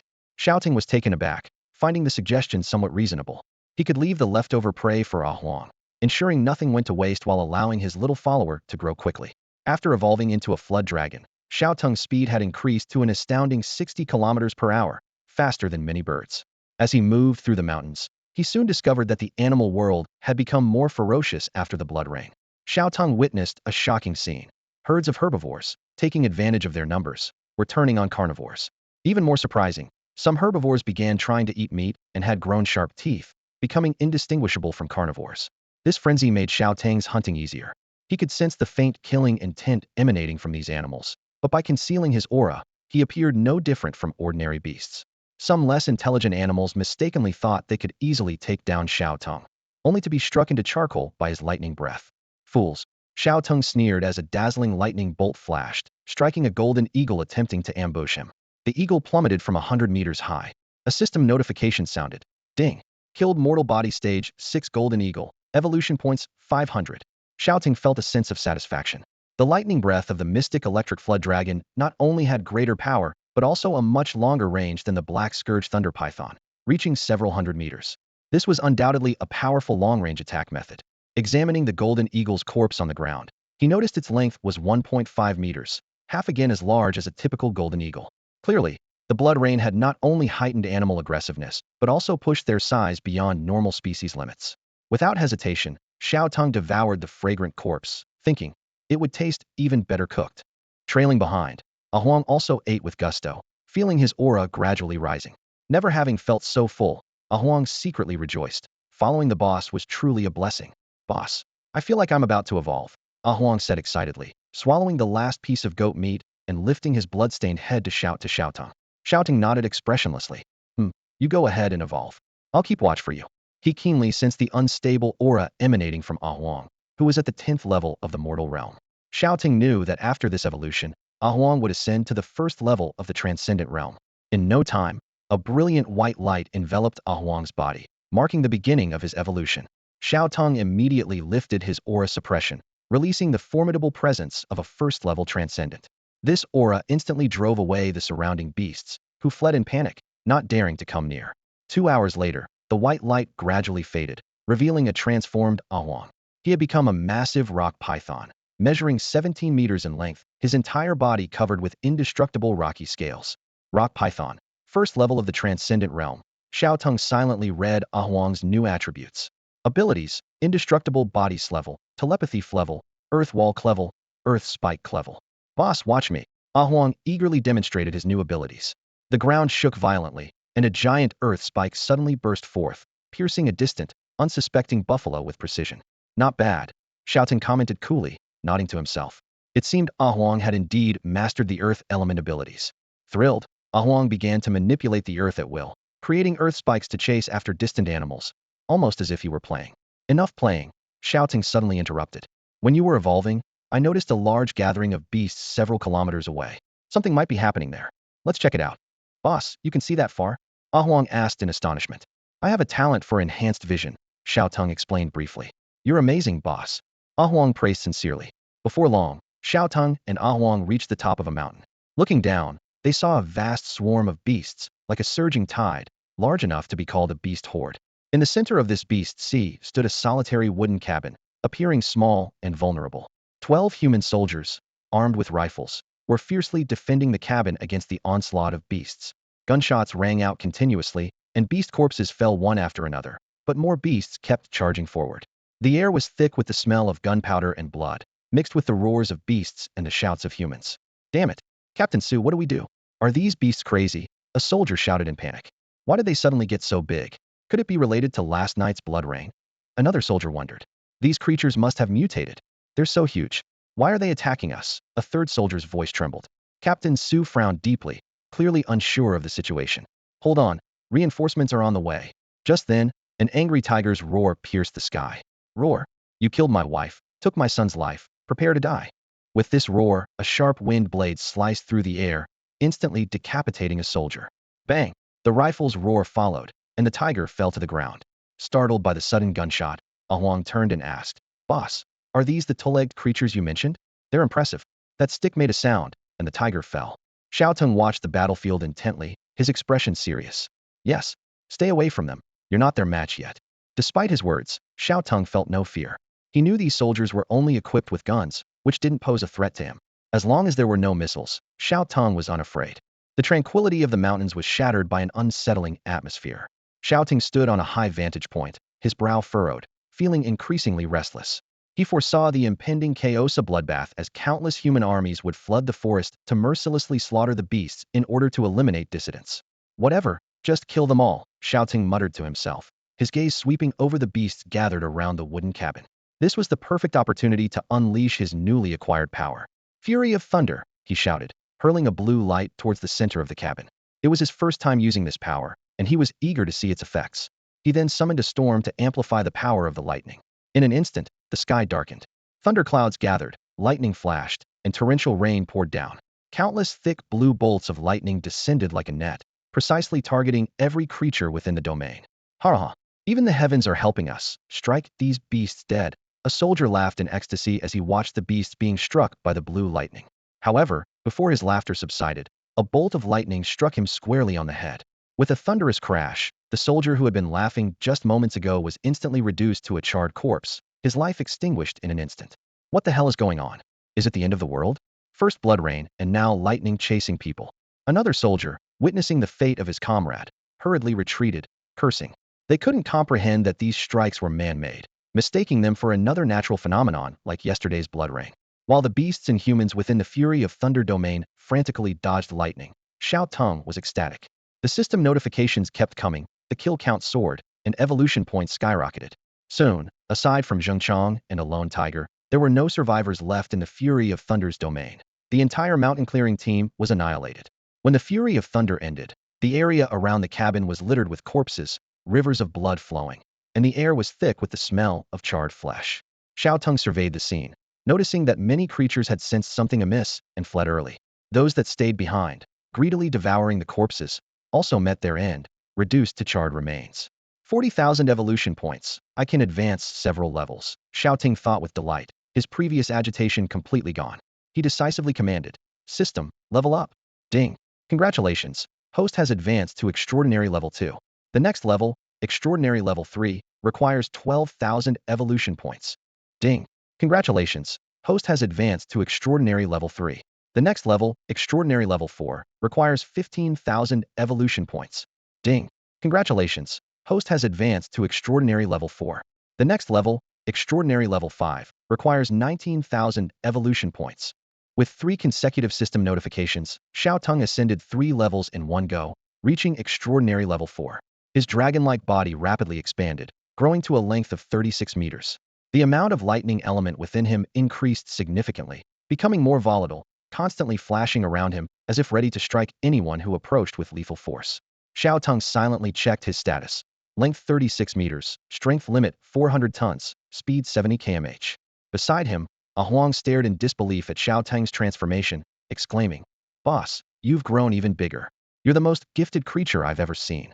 Xiao Teng glanced at Huang impatiently, saying, "Enough with the nonsense. Go eat that meat and get stronger so you can help me in battle." Hearing this, Huang's eyes lit up as he looked at the scattered beast corpses, quickly agreeing, "Okay." Xiao Teng also moved his massive dragon-like body towards the pile of corpses. There were over 200 beast carcasses, presenting a prime opportunity to use his devouring ability. Xiao Teng moved through the mountain of corpses and sea of blood, greedily absorbing the talents of each beast. Even a mere taste left him feeling a sense of fullness. Soon, a series of system notifications sounded, announcing the results of his endless devouring. Ding. "Congratulations on acquiring the rank talent, Berserk." Xiao Teng's eyes lit up as he examined this newly acquired talent. The rank Berserk could triple his physical abilities for 10 minutes, with a cooldown period of 1 day. This was undoubtedly a powerful trump card, capable of significantly boosting his combat power in critical moments, and potentially even resisting missile attacks. Although its duration was limited, it could turn the tide of battle at a crucial time. As Xiao Teng contemplated the uses for this new talent, another system notification interrupted his thoughts. Ding. "Congratulations on acquiring the Drank talent, Explosion Resistance." Xiao Teng's steps halted, unable to hide his inner delight. Explosion resistance, at crank, could reduce the power of all explosion-related damage by 50. Although not high in rank, this talent was practically divine when facing human weaponry. Xiao Teng even felt an urge to immediately test its effects, but reason ultimately prevailed over this dangerous impulse. While Xiao Teng was basking in his gains, a third system notification sounded. Ding! Congratulations on acquiring the Brank skill, Lightning Enchantment. The Brank Lightning Enchantment greatly enhanced Xiao Teng's control over lightning elements. He could envelop any object with the electric element from within, granting it lightning attribute attacks. After some thought, Xiao Teng decided to apply this skill to his claws and teeth. Taking a deep breath, he summoned the lightning elements within him. Instantly, the raging currents became obedient, moving as he commanded. Blue electric light covered his sharp claws, slicing through the air with a crackling sound, and Xiao Teng felt a significant increase in the power of his strikes. Next, he enveloped his sharp teeth in the current, infusing his bites with the force of a thunderstorm. At that moment, Xiao Teng was surrounded by tiny flashes of electricity, with blue currents entwining his claws and fangs, resembling a fierce beast from the realm of thunder. Although he had gained only 3 talents this time, each was of high quality and perfectly aligned with his combat style. He couldn't help but feel thrilled by his newfound strength and eagerly anticipated the challenges ahead. This evolution significantly boosted Xiao Teng's power, and he no longer feared human armies. He was confident he could survive a hail of bullets. Looking around, he saw only 3 living beings: his loyal companion Huang, the respectful Chang, and a dying tiger. Huang was greedily devouring the python meat, its body visibly swelling. Its rank was steadily rising, and this feast would likely advance it by another 1 or 2 levels. Chang knelt on one knee, eyes fixed, waiting for Xiao Teng's instructions, not daring to interrupt his meal. The tiger had a gaping bullet wound in its abdomen, blood gushing out. Even though it had reached the first stage of transcendence, it was on the brink of death. It was desperately stuffing meat into its mouth, not even noticing Xiao Teng's approach. Xiao Teng coldly asked, "Is that your meat?" The tiger glanced up, its pupils contracting in shock, then continued to devour voraciously. It mumbled, "Sorry, but I can't cough it up and give it back." Amused by the shameless reply, Xiao Teng opened his massive jaws and asked, "Do you know why I spared your life?" The tiger shook its head, speaking bluntly, "I don't know. But I want to live. I want to grow stronger. I want revenge. Those two-legged beasts killed my family, and I fear nothing now. I want them to feel the pain of loss too." Xiao Teng grinned in satisfaction. This tiger might become a formidable weapon for him. He slowly said, "I will let you live. But from now on, you must obey my every command. If I tell you to go east, you cannot go west. Can you do that? Answer me." The tiger lifted its blood-stained head, eyes glinting with a wicked light. It bared its meat-covered teeth, bizarrely imitating a dog's bark. "Woof! Woof!" Xiao Teng raised an eyebrow. "Is that a yes?" "I'm Xiao Teng. You can call me boss." "What's your name?" "I have no name," the tiger replied. "Then I'll call you Hu Wuming." "Any objections?" Hu Wuming shook its head. "Names don't matter." Xiao Teng nodded, silently noting Hu Wuming's attributes. A wind tiger at the first stage of transcendence. Its talents included tenfold speed enhancement level, wind blades level, wind element affinity level, and telepathy level. This tiger had remarkable potential and was bound to achieve great things in the future. Xiao Teng didn't keep Hu Wuming because of any exceptional innate talent. Rather, it was because of its high rank. This fierce beast had already reached the first level of transformation and, more impressively, had mastered the wind element, granting it an offensive wind elemental talent. Unlike Huang, who was under Xiao Teng's protection, Hu Wuming relied solely on its own strength to reach the first level of transformation on the first day of spiritual energy revival, showcasing astonishing combat prowess.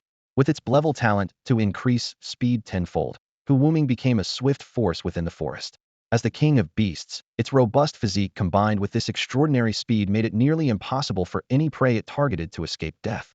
Driven by this talent and a thirst to grow stronger, Hu Wuming swiftly dominated its territory, leaving a trail of blood in its wake. However, when it caught the scent of humans, memories of the past clouded its mind. Just days ago, its mate had given birth to cubs and was weak. When Hu Wuming returned with food, a gunshot shattered the peace. Its mate lay in a pool of blood, and even the young cubs were not spared. Hu Wuming inhaled deeply, imprinting the scent of its enemies into its memory. Today, as it detected that familiar scent again, a wave of hatred surged within it. As the king of beasts, how could it tolerate such beings? It desperately sought strength, driven by the desire for revenge. After an intense battle, Hu Wuming eventually submitted to Xiao Teng's overwhelming power. Xiao Teng sat cross-legged on the ground, closing his eyes to rest. The release of the thunderstorm domain had been immensely powerful, but had also drained nearly half of his energy, leaving him feeling fatigued. Hu Wuming consumed a large amount of spirit-rich beast meat, and its wounds began to heal, finally escaping the danger of death. It tilted its head, looking at Xiao Teng in confusion, and asked, "Why did you keep a two-legged creature? They've killed so many beasts, they deserve to die. Plus, they kill without eating, purely for slaughter, as if they have a deep-seated hatred against us." Xiao Teng opened his eyes, understanding it was referring to Chang. He responded calmly, "He's under my control and still useful to me. Remember, I'm your superior, call me boss." Those two-legged creatures are called humans, and they dominate the outside world. Though their bodies aren't strong, they can create weapons of immense destructive power. For now, don't confront them, Heaton. Mentioning Chang, Xiao Teng suddenly recalled something and shouted to the figure not far away, "Go eat some meat too. You're only at the first level of mortal transformation, and you didn't get any benefit from yesterday's blood rain." Xiao Teng, now at the extraordinary fourth level, was several ranks above Chang and wasn't worried about him breaking free from mental control. If Chang could improve his rank, his status in human society would rise, making him a more valuable asset. "Yes, master," Chang replied fervently, then walked over to a beast carcass and began tearing into the raw meat without hesitation. "Quite obedient," Hu Wuming muttered, abandoning the thought of killing Chang once healed. It turned to Xiao Teng, its curiosity piqued. "By the way, the outside world, it sounds like you've been to many places, boss.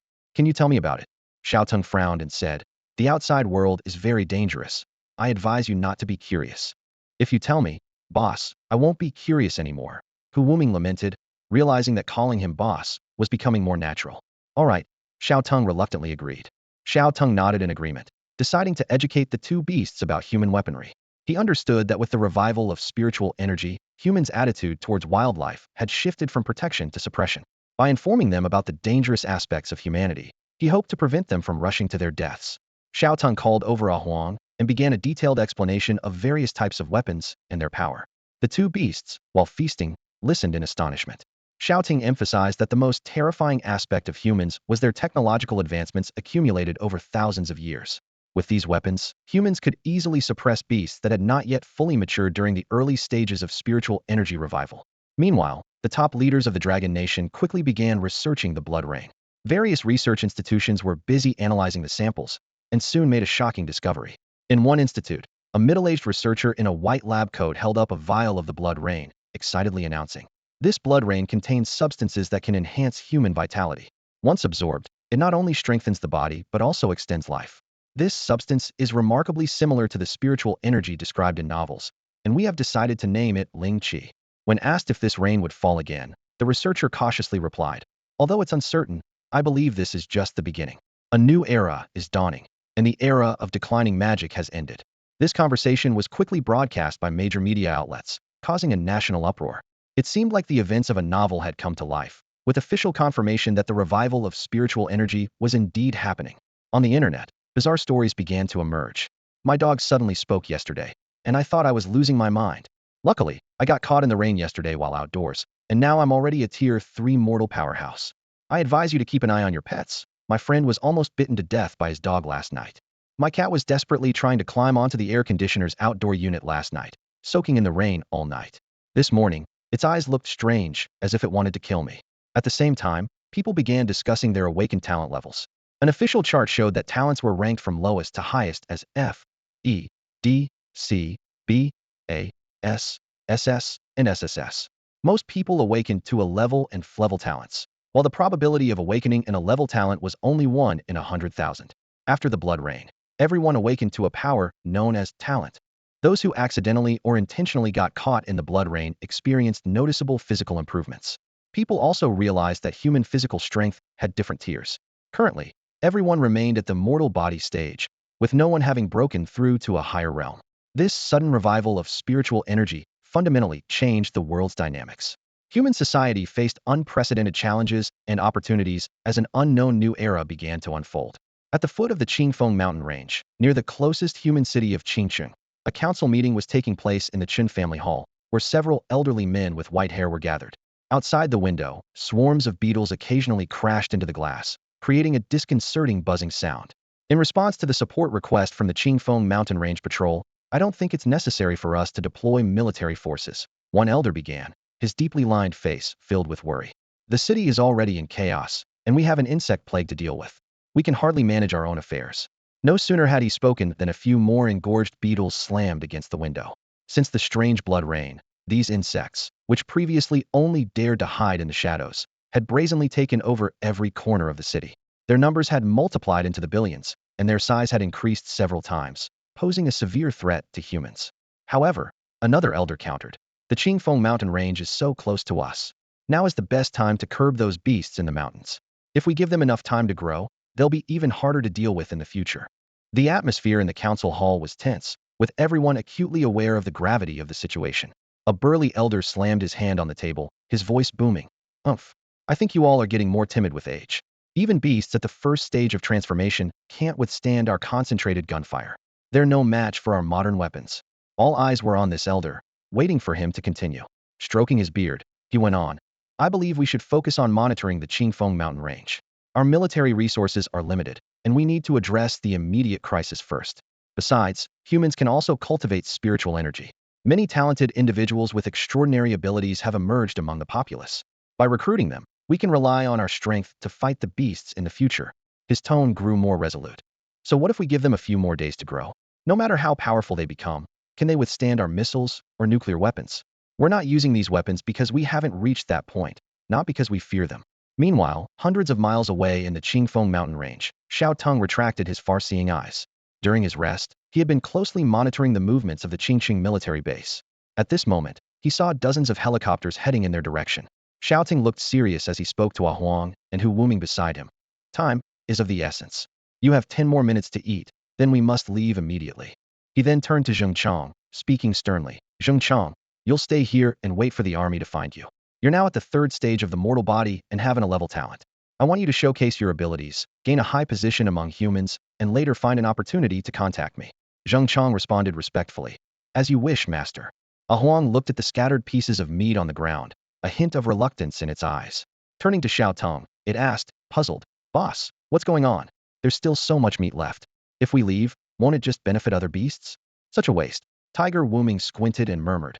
I'm afraid human reinforcements are on their way. As soon as the words left its mouth, Huang tensed up, spitting out the meat it was chewing, and exclaimed, Then why are we eating? Boss, we should get out of here. Xiao Teng glanced at Huang and calmly reassured. Don't worry, unless it's a nuclear bomb or something stronger, you won't get hurt. Trust your class abilities.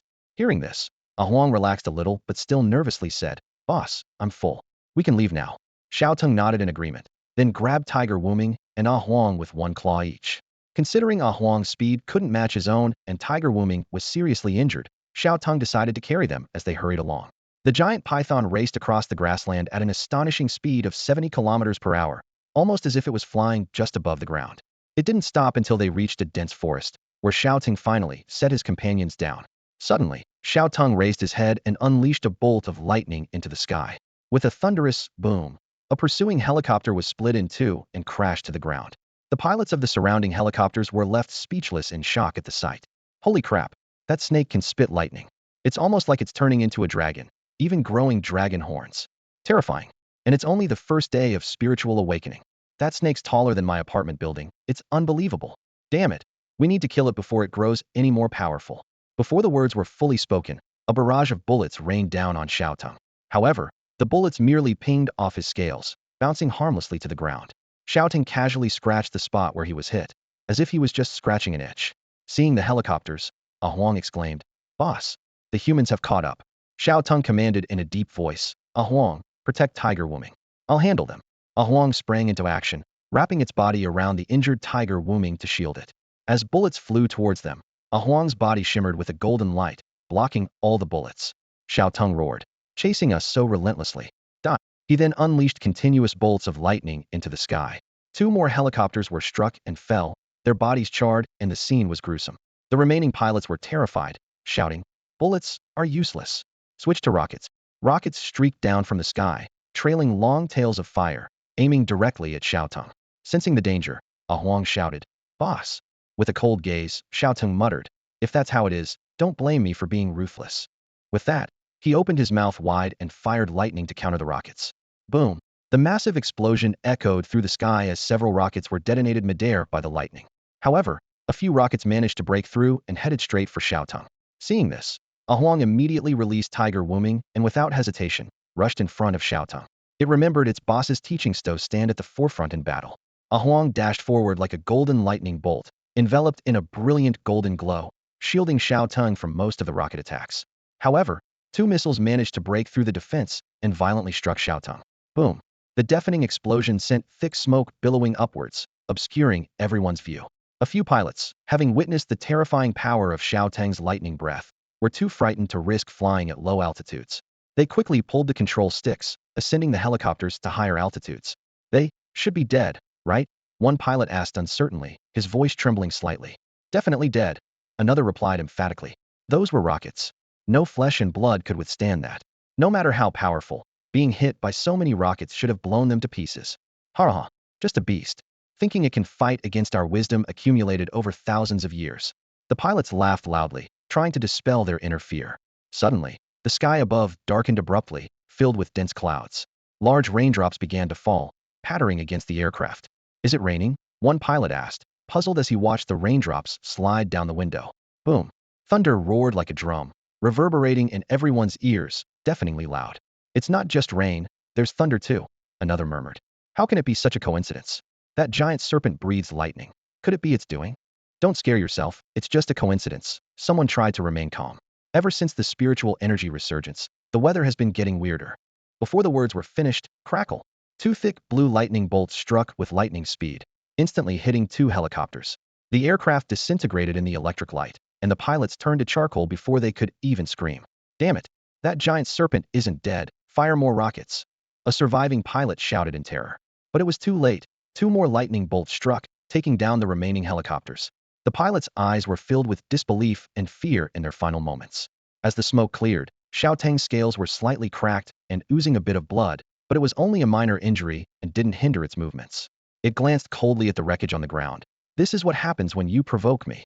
It turned out that Xinjiang had dispatched dozens of helicopters equipped with rockets and heavy machine guns, along with numerous drones to monitor the Qingfeng Mountains. Several helicopters had pursued Xiao Teng upon discovering it, and unwilling to be followed, Xiao Teng had immediately taken action to eliminate them. This was its first direct confrontation with humans, and now Xiao Teng was convinced that unless it was subjected to a massive rocket barrage, such weapons were unlikely to pose a threat. One more evolution, and even rockets won't be able to harm me, Xiao Teng murmured, a hint of ambition flashing in its eyes. Boss, are you alright? Huang asked with concern. Xiao Teng glanced at it, silently praising Huang's extraordinary level talent, capable of withstanding several rockets unscathed. However, its own SS-level talent was even more impressive, allowing continuous self-enhancement. I'm fine, just a minor injury. Xiao Teng waved its paw, indicating that Huang need not worry. Behind them, Tiger Wuming swallowed hard. It was its first time experiencing the shock of powerful human weapons firsthand, and it was deeply shaken. Humans are terrifying. It couldn't help but think. Previously skeptical of Xiao Teng's words, now faced with undeniable reality, it could no longer deny them. Recalling the terrifying aura of those rockets and the overwhelming heat waves, Tiger Wuming felt parched, its limbs numb, filled with fear of human weaponry. What amazed Wuming even more was that Xiao Teng and Huang managed to withstand such a terrifying attack. He lowered his head, pondering to himself. It seems that the leader I've chosen is truly remarkable. I've really hitched my wagon to a star this time. I thought my own strength was already top tier, but it turns out there's always someone stronger out there. He resolved to train even harder. At that moment, Xiao Teng noticed drones sent by humans were monitoring the area. He turned to his companions and suggested, I'm too large. I need to find a more concealed place. I saw a lake in the distance earlier and plan to stay there for a while. What do you think? Without hesitation, Huang replied. Wherever you go, boss, I'll follow. Wuming thought for a moment and said, I can reside near the lake. Xiao Teng nodded in agreement. All right, since we're all on the same page, let's move. The footage of us taking down the helicopter has probably been sent back already. Let's keep a low profile for now. The lake will be a good spot to avoid the drones. Along the way, Xiao Teng carefully avoided the helicopter's searchlights and finally reached a vast lake. The water had a reddish tint, evidently affected by the bloody rain. Occasionally, large fish leaped from the water, causing splashes. After observing closely, Xiao Teng analyzed. This water likely contains spiritual energy. If we get a few more bloody rains, this place might turn into a spiritual spring. As a dragon, he was quite satisfied with the lake. Dragging his injured body, Wuming staggered towards Xiao Teng to bid farewell. Boss, I found a cave nearby. I'll stay there, and not with you guys. Seeing Wuming's injuries, Xiao Teng frowned, and then pointed to Huang, instructing, Huang, I don't need you here for now. Go take care of Wuming. You two can look after each other. Huang nodded in agreement without objection. He admitted, of course, boss. Actually, I prefer land to water. After all, as a rock python, his massive body would sink in water, and his earth affinity made him less fond of it.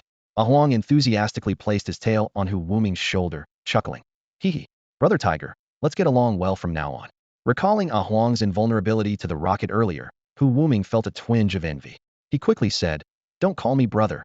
I should call you Brother Huang. I'll be counting on you to take care of me. While the two beasts bonded, Xiao Teng dove into the water. He unleashed his electric breath, instantly causing a large number of fish to float belly up. Take these fish and eat them. They've absorbed spiritual energy and are very nutritious, Xiao Teng called out. Sure thing, boss. Huang and Hu Wuming didn't hesitate, gathering a large pile of fish to take back to the cave. As soon as Xiao Teng entered the water, he noticed that the lake was teeming with fish, all plump and robust from absorbing spiritual energy. In the water, his lightning attacks spread far with the current, becoming area attacks. With a single spark, he could kill a large number of fish quickly and effortlessly. After Huang and Hu Wuming left, Xiao Teng began a frenzied slaughter of the creatures in the lake. He opened his massive jaws, unleashing the power of thunder, and the surface of the lake flickered with blinding lightning. The electric current spread through the water, instantly raising its temperature to boiling point. The fish in the lake, caught off guard, were struck by the lightning and quickly turned into floating grilled fish. A series of system notifications sounded. Ding! Killed a level 4 ordinary black fish. Evolution points 351. Ding! Killed a level 5 ordinary green fish. Evolution points 378. Ding! Killed a level 4 ordinary carp. Evolution points 361. Shouting thought excitedly. Being in the water is awesome, huh? A day passed, and the fish in the southwest part of the lake were nearly wiped out by Xiao Teng. Regardless of size, as long as a bolt of lightning struck, few could escape death. The surface of the lake was littered with countless fish corpses and chunks of unidentifiable animal flesh, turning the water a dark red and filling the air with a heavy stench of blood, creating a truly horrifying scene. The scent from the numerous corpses drifted for miles, attracting other creatures. However, they were quickly scared off by the constant flashes of lightning from the lake, knowing a formidable mid-stage extraordinary dragon resided there. A few bold beasts that dared to try and steal the corpses were also caught in the lightning breath, becoming new floating corpses themselves.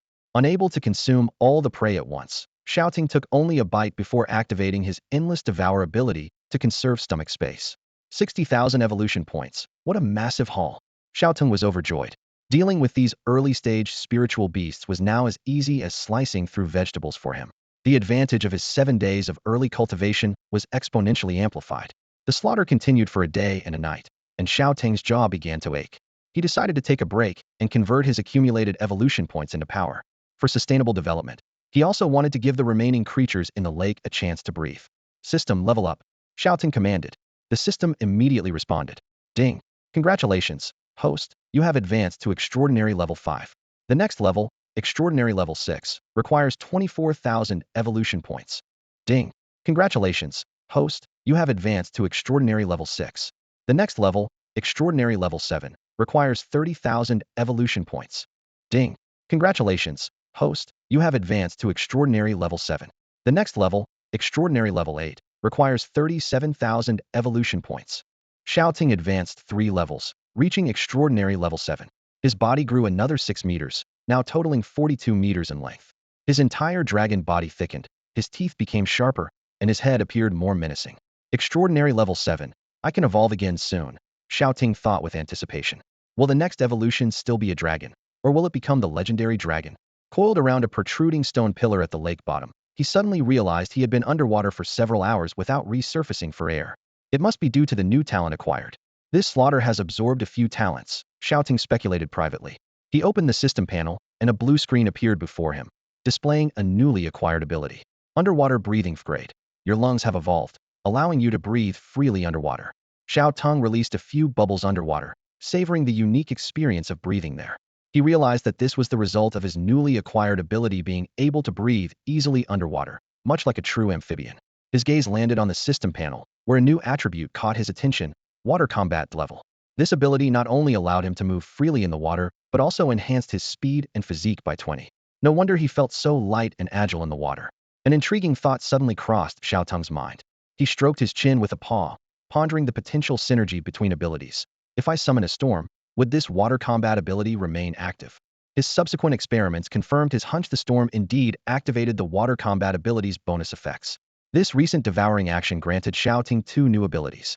he noticed that his endless devour ability seemed inclined to absorb talents similar to his own attributes, particularly those related to lightning. However, the current challenge was that lower-level beasts typically awakened only one or two abilities, limiting his devouring efficiency. Suddenly, Xiao Teng sensed a disturbance above. Looking up, he saw the lake's surface boiling with activity as a massive school of fish frantically fought over the remains of his prey. The fish, eyes gleaming with a bloodthirsty glow, began to devour each other in their struggle for food. Xiao Teng did not intervene in this brutal feast, understanding it as nature's survival of the fittest. Those who survived would grow stronger, perhaps even evolving into a dominant force. Using his farsight, Xiao Teng observed human helicopters continuing to bombard the distant Qingfeng Mountains. In this early stage of spiritual awakening, most creatures, except for a few with extraordinary abilities, struggled to withstand the power of modern weapons. Humans were simultaneously slaughtering beasts and collecting bodies and live specimens for research. Witnessing all of this, Xiao Teng understood the urgency of the situation. As more and more strange beasts awakened intelligence, they began to actively retaliate against the helicopters. The animosity between humans and these creatures was growing, and a large-scale conflict seemed inevitable. He needed to become stronger before an all-out war erupted. In recent days, the lake has returned to tranquility, with Xiao Teng lurking at the bottom, concealing his presence. Occasionally, drones skim over the surface but fail to detect anything unusual. Without the threat of a top predator, the lake's creatures have regained their vitality, and in just a few days, most have reached the 7th tier of the mortal realm, with a few beginning their transformation. Xiao Teng rests atop a stone pillar, his body covered in dense green moss. Under the nourishment of spiritual energy, the plants grow rapidly, taking root on this extraordinary 7th-tier flood dragon. With his eyes closed, he suppresses the thunder element within, resembling a statue. Schools of fish swim by, oblivious to the powerful being so close to them. Though seemingly asleep, Xiao Teng is acutely aware of the changes in the lake.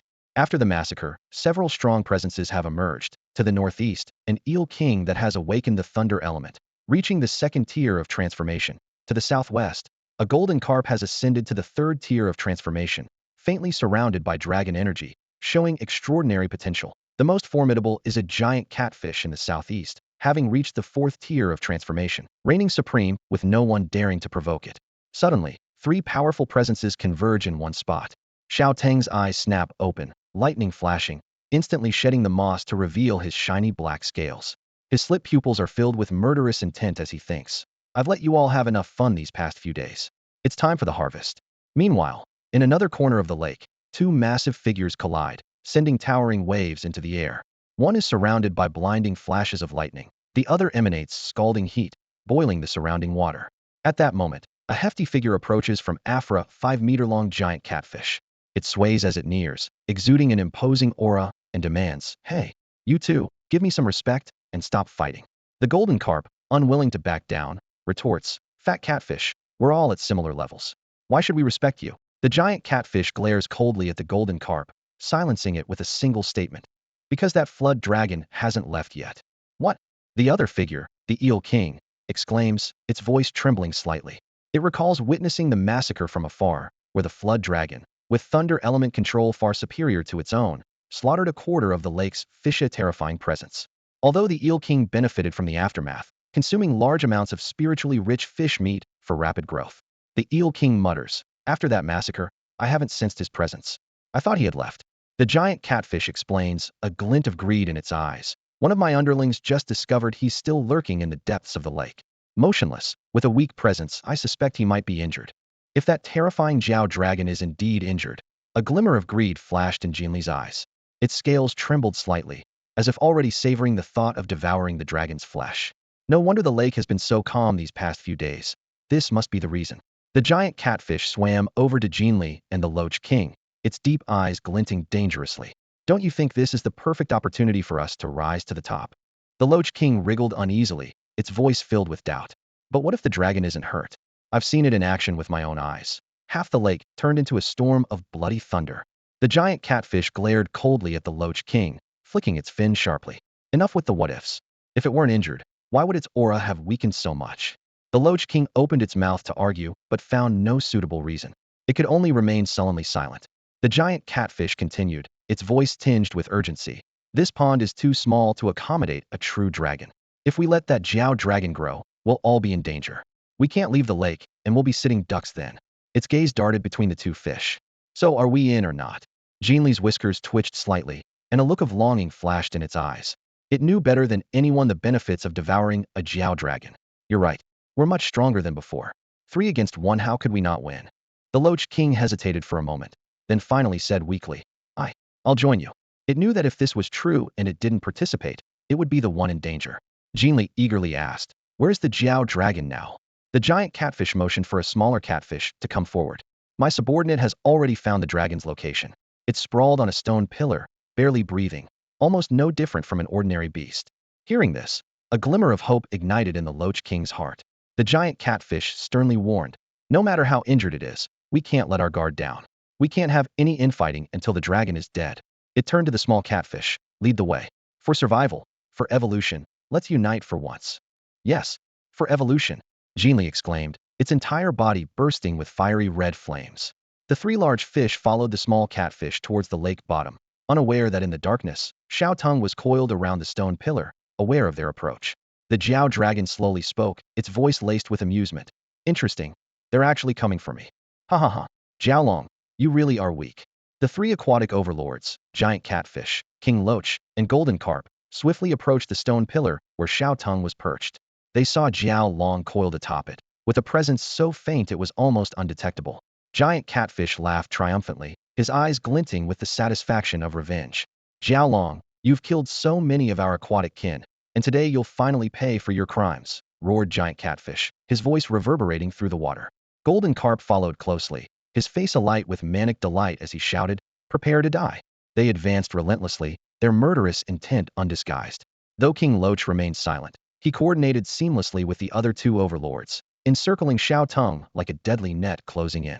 However, faced with this suffocating siege, Xiao Teng remained unexpectedly calm. He examined the 3 aquatic overlords with an odd expression, as if watching a farcical play. Sensing the murderous intent aimed at him, Xiao Teng finally couldn't help but speak, his voice tinged with mockery. Are you idiots? This remark hit the 3 overlords like a sledgehammer, disrupting their momentum. Giant Catfish's mind immediately sounded alarm bells, thinking, what the hell? This isn't how it's supposed to go. Why isn't this Jiao Long afraid? Could he not be injured? Giant Catfish tried to steady himself, reminding himself that Jiao Long's faint aura couldn't be deceiving. He must be bluffing. Stealing himself, he shouted. Can't you feel how weak his aura is? He's just pretending. Let's attack together. Golden Carp and King Loach exchanged a glance. Though they harbored doubts, they were committed to their course. To ensure a decisive victory, the 3 overlords launched their strongest attack simultaneously. Giant Catfish opened his massive maw, unleashing a thick torrent of water that hurtled towards Xiao Teng. Golden Carp ignited in fiery red flames, charging forward like a blazing meteor. Meanwhile, King Loach gathered lightning elements from afar, sending a blinding chain of lightning at Xiao Teng. Such petty tricks, Xiao Teng coldly remarked, not bothering to dodge the combined assault of the 3 overlords. The water torrent and lightning chain struck Xiao Teng first, yet they failed to even scratch his scales. Giant Catfish and King Loach were left dumbfounded, their bodies involuntarily trembling. The most unfortunate was Golden Carp, who had rushed up to Xiao Teng. Seeing his companion's attacks fail, he was terrified and attempted to flee. Trying to escape? A cold glint flashed in Xiao Teng's eyes, and with a paw crackling with electricity, he seized Golden Carp. Thud! With a single swipe, Golden Carp's body was pierced through. Run! The giant catfish and the eel king in the distance made their choice without hesitation, immediately turning to flee, leaving behind the Golden Carp that had been subdued by Xiao Teng. As the giant catfish fled, it let out an unwilling roar. Damn it! The gap between us and this dragon is so vast. Its mind was filled with confusion. Being a mythical creature itself, why was Xiao Teng so powerful? This disparity in strength felt extremely unfair to it. Xiao Teng watched the 2 retreating opponents coldly, casually tossing the barely alive Golden Carp into the air. He opened his massive jaws, teeth gleaming with a chilling light, and swallowed the Golden Carp whole, ending its suffering. A system notification sounded immediately. Ding! Killed a 3rd-tier Golden Carp. Evolution points 3,105. Xiao Teng was filled with delight. Over 3,000. The evolution points from a creature in the transcendent stage are quite substantial. He was secretly pleased that his patience over the past few days had paid off, as the evolution points for mature creatures were indeed more abundant. He excitedly thought that the next evolution was not far off. With the newly acquired evolution points, Xiao Teng's battle spirit soared, his gaze fixed on the 2 large figures fleeing in the distance, as if eyeing 2 moving treasures. Why run? Since you're here, why not stay for a while? Xiao Teng mockingly invited, his voice laced with sarcastic laughter. He opened his massive mouth, and the surrounding water was instantly filled with lightning elements. Electric light gathered in his mouth, more violent than the Eel King's attack. Zap! A massive bolt of lightning shot from Xiao Teng's mouth, heading straight for the giant catfish. Boom! The moment the lightning struck the giant catfish, its 5-meter-long body instantly turned charred black. The giant catfish flipped over, belly up, lifeless. The lake was filled with a faint aroma of grilled fish. The system prompted again. Ding! Killed a 4th-tier giant catfish. Evolution points 4,236. Seeing no hope of escape, the Eel King, in a moment of desperation, began to plead. I was coerced by them. Don't kill me.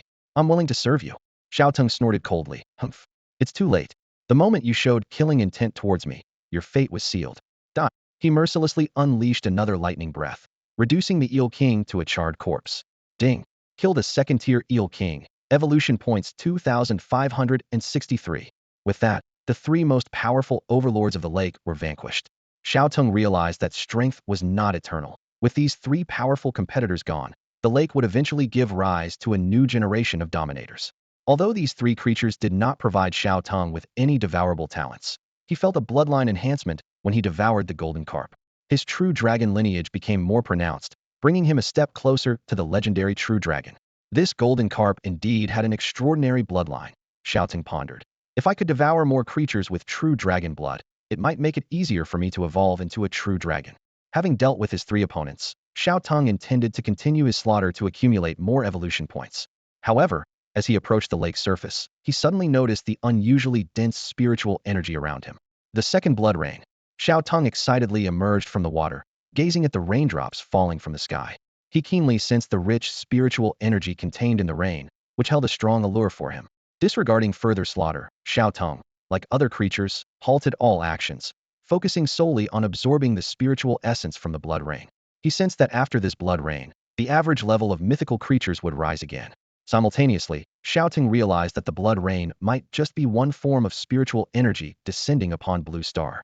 In the future, Blue Star would undergo even greater changes, ushering in a frenzy of biological evolution. Ding! Absorbing spiritual energy. Evolution points 5,368. Xiao Teng frowned slightly. These 5,000+ evolution points were somewhat insufficient for him. Although the concentration of spiritual energy in the second blood rain was higher than the first, the gains were still unsatisfactory.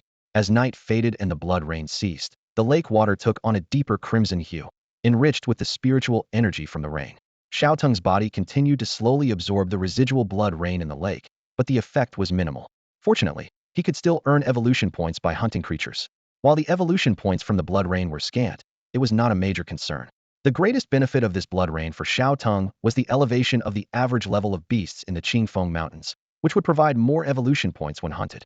After the blood rain, the surrounding scenery underwent a dramatic transformation. Plants quickly evolved after absorbing the spiritual energy, with weeds in the mountains growing up to half a meter tall, and towering trees transforming into colossal giants, reaching heights of 50 to 60 meters, resembling a primordial forest. This dense vegetation was undoubtedly good news for the exotic beasts, as it severely obstructed the view of helicopters and drones, making it difficult to track the movements of the beasts in the Qingfeng Mountains. Suddenly, Xiao Teng noticed some commotion by the lake. Numerous wild beasts were greedily lapping at the water, as if trying to consume the entire lake. Xiao Teng quickly understood the reason they were absorbing the remaining spiritual energy in the lake. In that case, I'll have a feast with you first, Xiao Teng thought to himself, a murderous intent rising within him. Although the number of creatures in the lake was limited, the ones outside were endless. He feared that one day he might deplete the creatures in the lake and be forced to find another place to reside. With drones ubiquitous in the outside world, he was reluctant to abandon this hidden paradise. The wild beasts seemed unaware of Xiao Teng's murderous intent, or perhaps they sensed it but were unwilling to give up this rare resource of spiritual energy. After all, acquiring spiritual energy safely without battling other beasts was an irresistible temptation. Too greedy, Xiao Teng murmured, looking up at the sky. He activated his farsight ability, confirming that there were no human surveillance devices at an altitude of several hundred meters. With the drones temporarily absent, Xiao Teng suddenly lashed his tail, creating a massive splash, half his body emerging from the water. The spectacular sight of the dragon emerging from the water startled the beasts drinking by the shore, their eyes trembling as they stared nervously at the center of the lake. Die! Xiao Teng's gaze turned icy, and with a thought, the sky changed abruptly. What had been a clear sky was instantly shrouded in dark clouds, blue lightning flickering within, emitting a chilling aura. The beasts were bewildered, their eyes darting between Xiao Teng, the sky, and each other, hesitating whether to flee or join forces against what seemed to be the most dangerous opponent. However, in their brief moment of indecision, they missed the best chance to escape. Suddenly, the wild thunder struck. Boom! The lightning struck precisely at the head of each beast, and none within the domain of the wild thunder could escape death. Xiao Teng was secretly amazed at how the range of the wild thunder domain had expanded. As Xiao Teng gazed at the gruesome scene before him, with blood and flesh scattered everywhere, he suddenly realized that the power of the thunderstorm domain had significantly increased with his advancement in rank.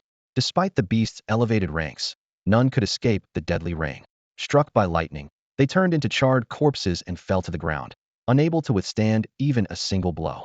The system's notifications of his kills echoed continuously in Xiao Teng's ears. Ding. Killed mortal body rank 8 red fox. Evolution points 813. Ding. Killed mortal body rank 9 yellow ox. Evolution points 936. Ding.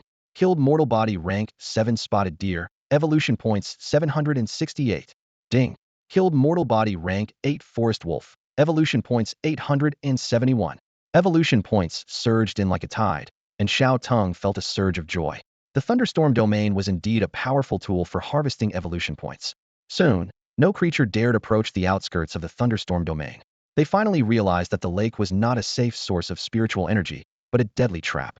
Faced with the certainty of death within the thunderstorm domain, they preferred to battle other animals, where at least there was a slim chance of survival.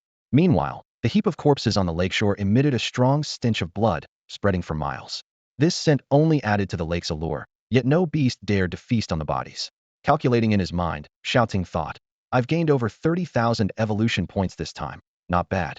Just by unleashing the thunderstorm domain, I've received such a generous reward. It's truly a bargain. It seems I'll need about 100,000 evolution points to reach extraordinary rank 10. Let's keep accumulating until I hit that mark, then advance and evolve once more. With joy in his heart, Xiao Teng rushed to the shore and began devouring the beast's corpses, hoping to acquire new talents. As he focused on absorbing talents, a pack of over 20 wolves watched him intently from a distant cliff. These wolves were as large as calves, with solid muscles and sharp, gleaming fangs, exuding a menacing aura. Clearly, they had hunted numerous creatures, absorbing vast amounts of spiritual energy. Among them was a leader wolf of transcendent rank 2, with an impressive size close to 3 meters in length, radiating an exceptionally fierce presence. As one of the top predators of the Qingfeng mountain range, such a wolf pack could even make formidable creatures like tigers retreat. They had witnessed Xiao Teng's massacre with the thunderstorm domain, and instead of fear, their eyes gleamed with excitement. Such a powerful being. This is the king we've been searching for, the leader wolf growled excitedly.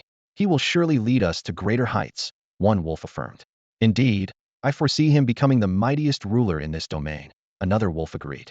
The pack members all gazed fervently at Xiao Teng as he devoured the corpses. Moments later, the leader wolf raised its head and announced to the pack, Let's go. Let us follow in the footsteps of our king. With that, the leader wolf led the way down the cliff with light steps, and the rest of the pack followed in a grand procession towards Xiao Teng's direction. The endless Devour is in progress. Ding. Congratulations on acquiring a level talent, Healing Infusion. A panel flashed before Xiao Teng's eyes, detailing his newly acquired talent. Healing Infusion level. The spiritual power within your body possesses healing properties, allowing you to infuse it into wounds, consuming your own spiritual power to heal them. Level talent. Not bad. Xiao Teng mused to himself. A rare healing talent. Looks like I'll be playing the healer role for a bit. He looked around and realized he was uninjured at the moment, unable to immediately test the talent's effect. Suddenly, a thought crossed his mind. Hu Wuming's injuries might not have healed yet. I could use him as a test subject. Scanning the scattered pieces of meat around him, Xiao Teng decided not to let these resources go to waste. He immediately activated his clairvoyance talent to locate Hu Wuming and Ah Huang. At that moment, Xiao Teng suddenly sensed multiple presences moving towards him, including one at the second stage of the metamorphosis realm. Although the lake he was at already had 3 creatures at the second stage due to his intervention, in the outside world, a beast of this level was undoubtedly among the top tier. However, among these approaching presences, Xiao Teng did not sense any hostility. Could they be coming to submit to me? He wondered, deciding to sit cross-legged and wait for their arrival. In the distance, the silhouettes of a pack of gray wolves became clear. One of them was particularly large, with a blood-red body that stood out. As the pack approached Xiao Teng, the blood-red leader wolf lowered its head first, showing submission and respectfully saying, King, please accept our allegiance. The rest of the pack followed suit, bowing their heads in unison and echoing, King, please accept our allegiance. Xiao Teng carefully observed the leader wolf. It was about 3 meters long, muscular, with fur that seemed soaked in blood, exuding a strong scent of blood. An information panel appeared before Xiao Teng. Blood refining wolf, second stage of the metamorphosis realm. Talents. 1. Bloodthirst level. Extremely bloodthirsty, blood excites you. The more severely you are injured, the stronger your strength, speed, and stamina become, with a maximum increase of 300. 2. Blood tracking level. Through the opponent's blood, you can track their whereabouts. 3. Call of the Wild level. Through howling, you can inspire your kin, granting them a 100 attribute boost. Xiao Teng's eyes lit up, feeling a bit tempted. These talents were quite powerful, especially the Call of the Wild group enhancement talent, which could elevate the entire pack's combat ability. Although the other wolves were only at the mortal body stage, with this talent, they could even exert the power of the metamorphosis stage, capable of hunting some metamorphosis stage creatures. If he could subdue this wolf pack, it would greatly aid Xiao Teng in gathering information or directing them to hunt. However, despite his excitement, Xiao Teng maintained a dignified demeanor. Xiao Teng gazed at the wolves lying on the ground, his brow slightly furrowed, and asked, "Why do you pledge your loyalty to me? With your strength, you could dominate a part of the Qingfeng Mountains without serving anyone." The lead wolf hesitated for a moment, keeping its head lowered, a trace of sadness flickering in its eyes. It replied solemnly, "My king, though we are indeed powerful among the beasts, we face an enemy we cannot withstand humans. Our pack originally had over 30 wolves, but after being hunted by humans, we've lost a third of our numbers. We need a stronger leader to guide us against these humans." Humans? Is that what you mean by two-legged beasts? Xiao Teng probed further, a hint of caution in his eyes. "Yes, my king," the lead wolf confirmed with a nod. "As far as I know, humans have been deliberately eliminating powerful beasts in the Qingfeng Mountains. Our pack inadvertently caught their attention and was nearly wiped out." Hearing this, Xiao Teng's expression turned serious. He thought to himself that humans had indeed been causing trouble recently. At that moment, using his farsight ability, he quickly located Huang and Hu Wuming. Seeing their predicament, his pupils constricted and anger flashed in his eyes. Xiao Teng took a deep breath and addressed the lead wolf lying on the ground. "Since you wish to pledge your loyalty to me, I will give you a test. Pass it, and I will accept you as part of my family. In times of danger, I will do my best to protect you." The lead wolf perked up with excitement and immediately asked, "My king, what is the test? We will do our utmost to complete it." Xiao Teng's eyes were sharp as he looked at the wolf pack. "Two of my subordinates are in danger. Go and assist them." He thought this was a good opportunity to test the wolves' true loyalty, to see if they were truly willing to serve him, rather than just making empty promises and fleeing at the first sign of danger. He was cautious about accepting new subordinates he didn't know well to avoid potential betrayal. "What do these two look like?" the lead wolf inquired cautiously. Xiao Teng patiently explained. "One is a rock python. Its body is solid as stone. The other is a wind tiger, injured, but very fast, and capable of launching wind blades." "Injured? That's manageable. I can track them by their scent," the lead wolf confidently assured. "Don't worry, my king. We will bring them back to you safely." With that, the lead wolf lifted its head, sniffing the air as if analyzing the scents. Suddenly, its eyes sharpened, and it barked orders to its pack. "Wolves, this way. Let's bring our brothers back." "Howl!" The lead wolf let out a howl. "Howl, howl!" the pack members responded, their voices echoing in succession. The lead wolf's howl seemed to have a magical effect. As the wolves' bodies swelled slightly, their teeth grew sharper, their claws more lethal, and their movements more agile. Without hesitation, the lead wolf led its enhanced pack to carry out the command with great speed. As the wolf pack departed, Xiao Teng continued to observe the distant situation with his farsight. He thought, with Huang there, they should be able to hold out for a while longer.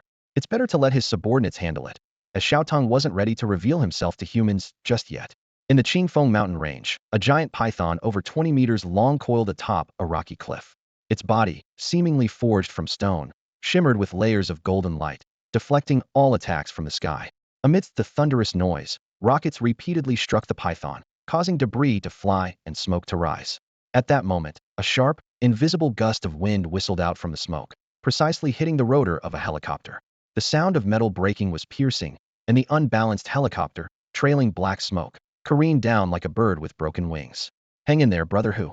The giant python, Huang, sensed the weakening aura of Hu Wuming in its embrace and urgently communicated, "Stay strong." Hu Wuming suddenly opened its eyes, a wicked gleam flashing within. It roared fiercely, forcibly drawing on its depleted spiritual energy to launch another wind blade, causing another helicopter to explode and disintegrate in midair. This skirmish began during a hunting trip by Huang and Hu Wuming. They unfortunately encountered human helicopters and were relentlessly pursued by 7 or 8 of them.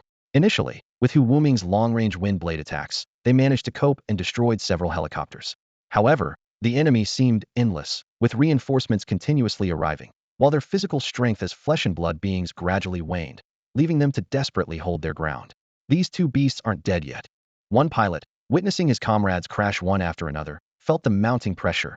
What level are their abilities, taking so many rockets and still surviving? Definitely a defensive ability, and at least a level. Otherwise they couldn't withstand this, another pilot analyzed. We're running low on ammo, what should we do? Keep attacking. Report to headquarters. The pilot decisively contacted the command center. We've encountered two transcendency stage creatures, one at the 3rd stage, the other at the 4th. Their abilities are estimated to be above a level. Our losses are severe. Should we continue the attack? Headquarters issued a firm order. For heaven's sake, with levels that high, if we don't eliminate them now, when will we? Continue the attack. Despite their reluctance, the pilots had no choice but to follow orders. More rockets, trailing long fiery tails, roared through the air, yet were all blocked by the mysterious golden light surrounding Huang. Brother Hu, let's stop attacking for now, Huang advised, seeing Hu Wuming's aura grow weaker. Save some strength for when the boss arrives. The boss will definitely come to rescue us. Humans, you'll pay for this. Hu Wuming panted heavily, glaring menacingly at the helicopters above. Both sides reached a stalemate. The helicopters couldn't break through the defense, and Huang and Hu Wuming were nearly out of energy and strength. Just then, a loud, resonant bird call echoed from the sky. A giant bird with a wingspan rivaling that of a helicopter appeared in view, its body covered in brilliantly colored feathers, trailing several long-tail feathers like a legendary phoenix. With the arrival of this magnificent bird, a suffocating wave of heat instantly swept across the battlefield. The resplendent pheasant unfurled its wings, blazing like flames, and its cry echoed across the sky. With a sudden, powerful flap, it unleashed a storm of fire towards a helicopter. The air warped instantly, waves of heat radiating outwards. The helicopter was engulfed in flames, its metal skin melting into liquid, the pilot reduced to char, and the entire aircraft disintegrated midair before plummeting down. Another transcendent beast has appeared, a pilot shouted in terror. Kill it quickly, or we're all dead. Numerous helicopters swiftly changed direction, unleashing a torrent of bullets towards the pheasant. Big Bird, get behind me, Huang shouted, signaling the pheasant to take cover behind him. Despite the pheasant's impressive attack, it seemed lacking in defense. The pheasant glanced at Huang, said nothing, and swiftly folded its wings, moving behind him. It continued to generate firestorms, launching wave after wave at the helicopters. In no time, dozens more were shot down, exploding into fireballs in the sky. Thank you, Huang said sincerely, unsure why the pheasant was helping them. No need to thank me, the pheasant replied with determination. I'm helping because I have something important nearby that I can't let these two-legged creatures get near. It turned and asked, I'm running out of spiritual energy and can't launch many more attacks. Do you have any more comrades? Without reinforcements, we'll be overwhelmed. Yes, Huang replied without hesitation. Our leader will definitely come to save us. Leader, the pheasant was surprised. You seem strong, and yet there's someone you bow to? Our leader is much stronger than the two of us, Huang said disdainfully, eyeing the helicopters above. If our leader were here, these helicopters wouldn't stand a chance. Really that strong? The pheasant was skeptical. Sounds like you're exaggerating. I'm a top-tier beast and have never seen anything stronger. I'm not exaggerating, Huang quickly retorted. You'll understand once you meet our leader. As they spoke, the pheasant continued its assault. After a few more firestorms, several more helicopters were destroyed. They have no more reinforcements. The pheasant's eyes flickered with hope. If we hold on a bit longer, we might repel them. Unfortunately, my spiritual energy is nearly depleted. As soon as those words left its mouth, the flames on the pheasant's wings extinguished, the suffocating heat wave vanished, and even its vibrant feathers lost their luster. I'll take over, Hu Wuming roared, launching another wind blade to take down a helicopter, then coughed up a mouthful of blood. Brother Hu, take a break, Huang shouted urgently. You're out of spiritual energy. Only 5 left, the pheasant said, nearly in despair. This is the last of them. If only we had a bit more spiritual energy, but alas. Its energy depleted, it could barely move. Just then, the pheasant lifted its head, eyes fixed on a distant point. Wait, is that your comrade? In the distance, a blood-red wolf was leading a pack of over 20 wolves, charging towards them. A woo! Its long howl pierced the sky, infusing everyone with renewed hope. Damn it, here we go again. The remaining 5 helicopter pilots looked into the distance, spotting a pack of wolves charging towards them. Among them was a particularly formidable one that had reached an extraordinary level of power. This sight almost made them vomit blood after paying such a heavy price to deplete the enemy's energy. Reinforcements arrived at the worst possible moment. The battlefield was a mess, with fallen trees everywhere, craters from explosions, and helicopter wreckage scattered across the ground. They were out of rockets, and their bullets were nearly depleted. The pilots exchanged glances, all thinking the same thing: retreat. They realized that in their current state, they were no match for these beasts, whose strength exceeded their imagination. Continuing to fight would only lead to more casualties.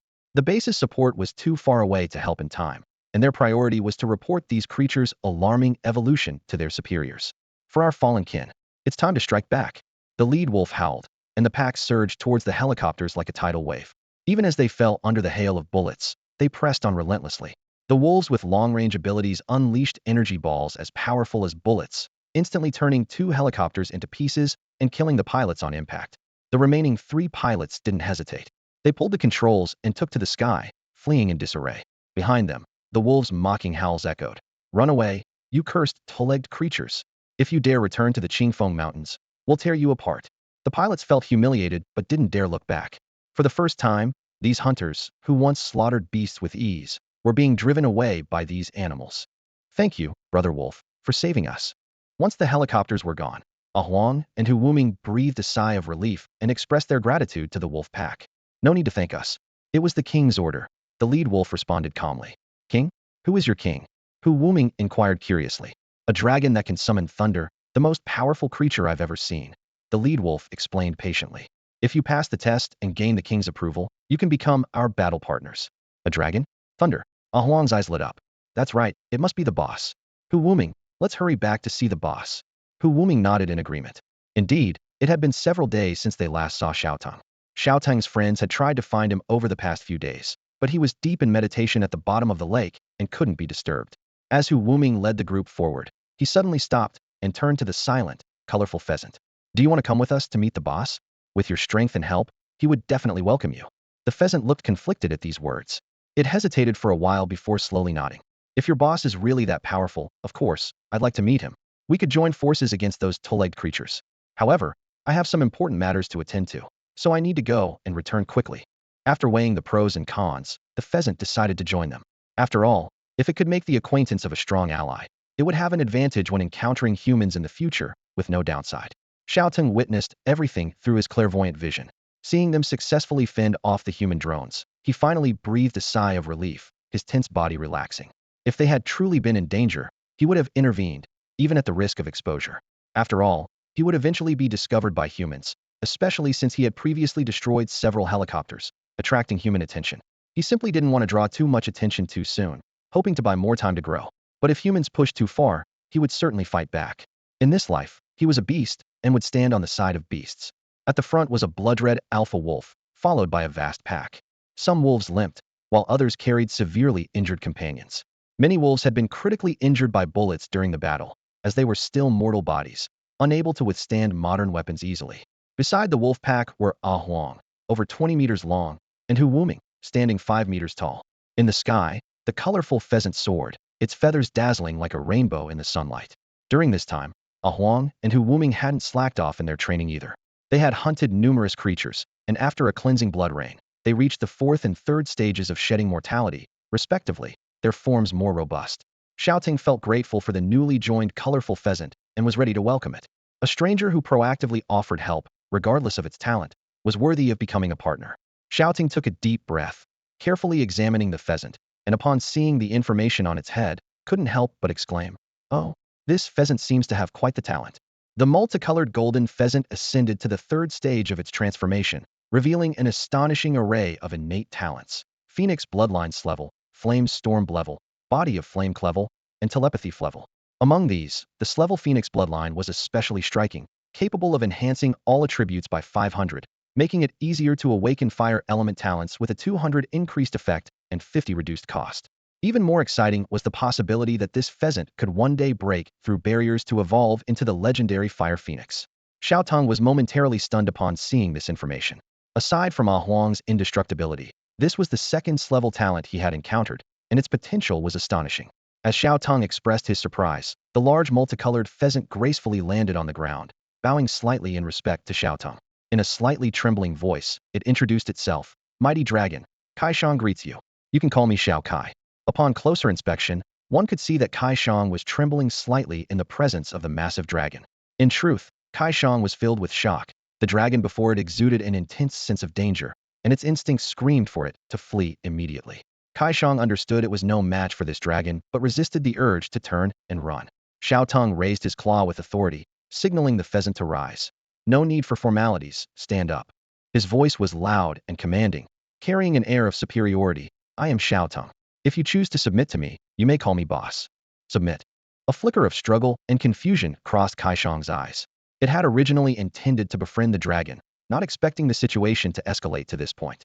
It had not anticipated that the boss, Huang, and the others spoke of would be so powerful, far beyond the few ranks it had imagined. Shaoang was horrified to realize it couldn't discern Xiao Teng's level at all, indicating he was at least a major realm higher. This terrifying difference in power made Shaoang instantly aware of the reality. It had no right to be friends with such a formidable beast, and submission seemed the only option. Despite feeling a bit disheartened, Shaoang quickly accepted the situation.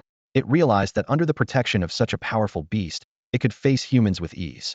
Following such a formidable dragon would undoubtedly enhance its survival chances. Thus, Shaoang lowered its head completely, adopting a submissive posture. Boss. Shaoang is willing to submit. Xiao Teng was intrigued by the name Shaoang. Shaoang, that's a good name. Did you come up with it yourself? After all, beasts living in the mountains usually didn't have the concept of naming themselves. Shaoang hesitated for a moment before answering honestly. No, a human girl once gave me this name. After speaking, it looked at Xiao Teng nervously, fearing that this would give the boss a bad impression of it. The recent bombardments had caused many mountain beasts to develop prejudices against humans. However, Xiao Teng seemed indifferent to Shaoang's past encounters. He merely said, I see, go eat some meat. It's a waste not to eat all this meat. As he spoke, he gestured to the scattered animal carcasses on the ground.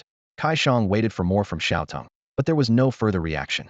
Xiao Teng showed no displeasure regarding its previous interactions with humans, which allowed Shaoang to relax a bit. After all, having contact with humans implied only a few possibilities. Shaoang is a protected animal, so it couldn't be a pet or in a zoo, which means it was likely released into the wild by a wildlife rescue center. Shaoang breathed a silent sigh of relief, realizing that the new leader seemed easygoing and didn't mind its origins. However, when Shaoang's gaze fell upon the corpses on the ground, it was struck speechless by the scene before it. The sight could only be described as a mountain of corpses and a sea of blood, countless animal bodies piled up high, gruesome and bloody. Even more shocking, there were two beasts among them that had reached the metamorphosis stage. Clearly, a brutal massacre had recently taken place here. Shaoang looked back at Xiao Teng, who appeared calm and unscathed. This was evidently a one-sided slaughter. Shaoang's impression of the new leader deepened, now seeing Xiao Teng as a bloodthirsty demon king. What are you standing there for? Eat. If you don't, someone else will, Xiao Teng said, puzzled. However, Shaoang, lost in its own thoughts, heard it as, eat, or you'll be next. Suddenly snapped back to reality. Shaoang shivered and immediately started devouring the beast carcasses in front of it, fearing it might be the next to be eaten. Xiao Teng watched Shaoang eat so quickly and nodded in satisfaction, remarking, poor thing must have been starving. I really am a kind person. Then, Xiao Teng beckoned to Hu Wuming, who was waiting nearby. Come over here, Hu Wuming. Let me check your injuries. I've recently learned a couple of new techniques that can heal wounds. Sure, boss, Hu Wuming replied, not knowing it was about to become a test subject. It walked over excitedly. Healing infusion. Xiao Teng thought, since his talent description mentioned his spiritual power had healing properties, he just needed to infuse it into another being's body. Awkwardly controlling his spiritual power, he placed a paw on Hu Wuming's head and roughly channeled the energy into its body. Ah! A heart-wrenching scream erupted from Hu Wuming. It was drenched in sweat, its jaw trembling as if enduring a life-or-death ordeal. Why is it screaming so miserably? Xiao Teng paused, looking at Hu Wuming's wound. The wound was indeed healing at a visible rate. Relieved, Xiao Teng continued infusing spiritual power. The system wasn't lying. This talent can heal wounds, though the process seems painful. Testing it on someone else first was the right call. After the infusion ended, Hu Wuming's wounds were completely healed, though Xiao Teng had used up some of his spiritual energy for the treatment. Meanwhile, Hu Wuming, the one being healed, lay on the ground with a blank, played-out expression. You guys are injured too. Come on over. I'll heal you. Xiao Teng waved a paw at the wolf pack. With Hu Wuming's ordeal as a precedent, the injured wolves exchanged glances, but none dared to step forward for treatment. Their ears pinned back, they shook their heads quickly, clearly refusing. Refusing treatment wasn't an option. Xiao Teng didn't allow them to decline and went ahead anyway. Soon, the lakeside echoed with several more harrowing screams, enough to make anyone who heard them tear up and feel heartache. After tending to the injuries of all his subordinates, Xiao Teng remembered that he hadn't named the head wolf yet. Calling it over, he held its paw thoughtfully for a moment before saying, "Since you're a blood-refining wolf, I'll call you blood-refining." Though his naming skills weren't the best, using a straightforward name based on its species was clear and simple. "Thank you for the name, my lord." Blood-refining replied respectfully. Xiao Teng pointed to the pile of corpses nearby and instructed, "Go eat those bodies and strengthen yourselves." Hearing this, blood-refining excitedly swallowed. As a creature highly sensitive to blood, it had long been tempted by the thick scent of blood in the air. At Xiao Teng's command, the wolf pack eagerly surrounded the pile and began feasting. Huang and Hu Wuming, without needing specific instructions from Xiao Teng, also started indulging in the feast. Compared to the days when they had to hunt hard for food, being able to eat to their fill under their leader's care made life seem extremely satisfying. At this point, they were so devoted to Xiao Teng that even if he wanted to send them away, they would be reluctant to leave. After the feast, Xiao Teng dismissed the wolf pack, instructing them to hunt creatures above the mortal transformation stage but not to kill them, leaving that task to him to accumulate evolution points. This grand meal significantly boosted the strength of the pack, with one wolf even breaking through to the first level of mortal transformation.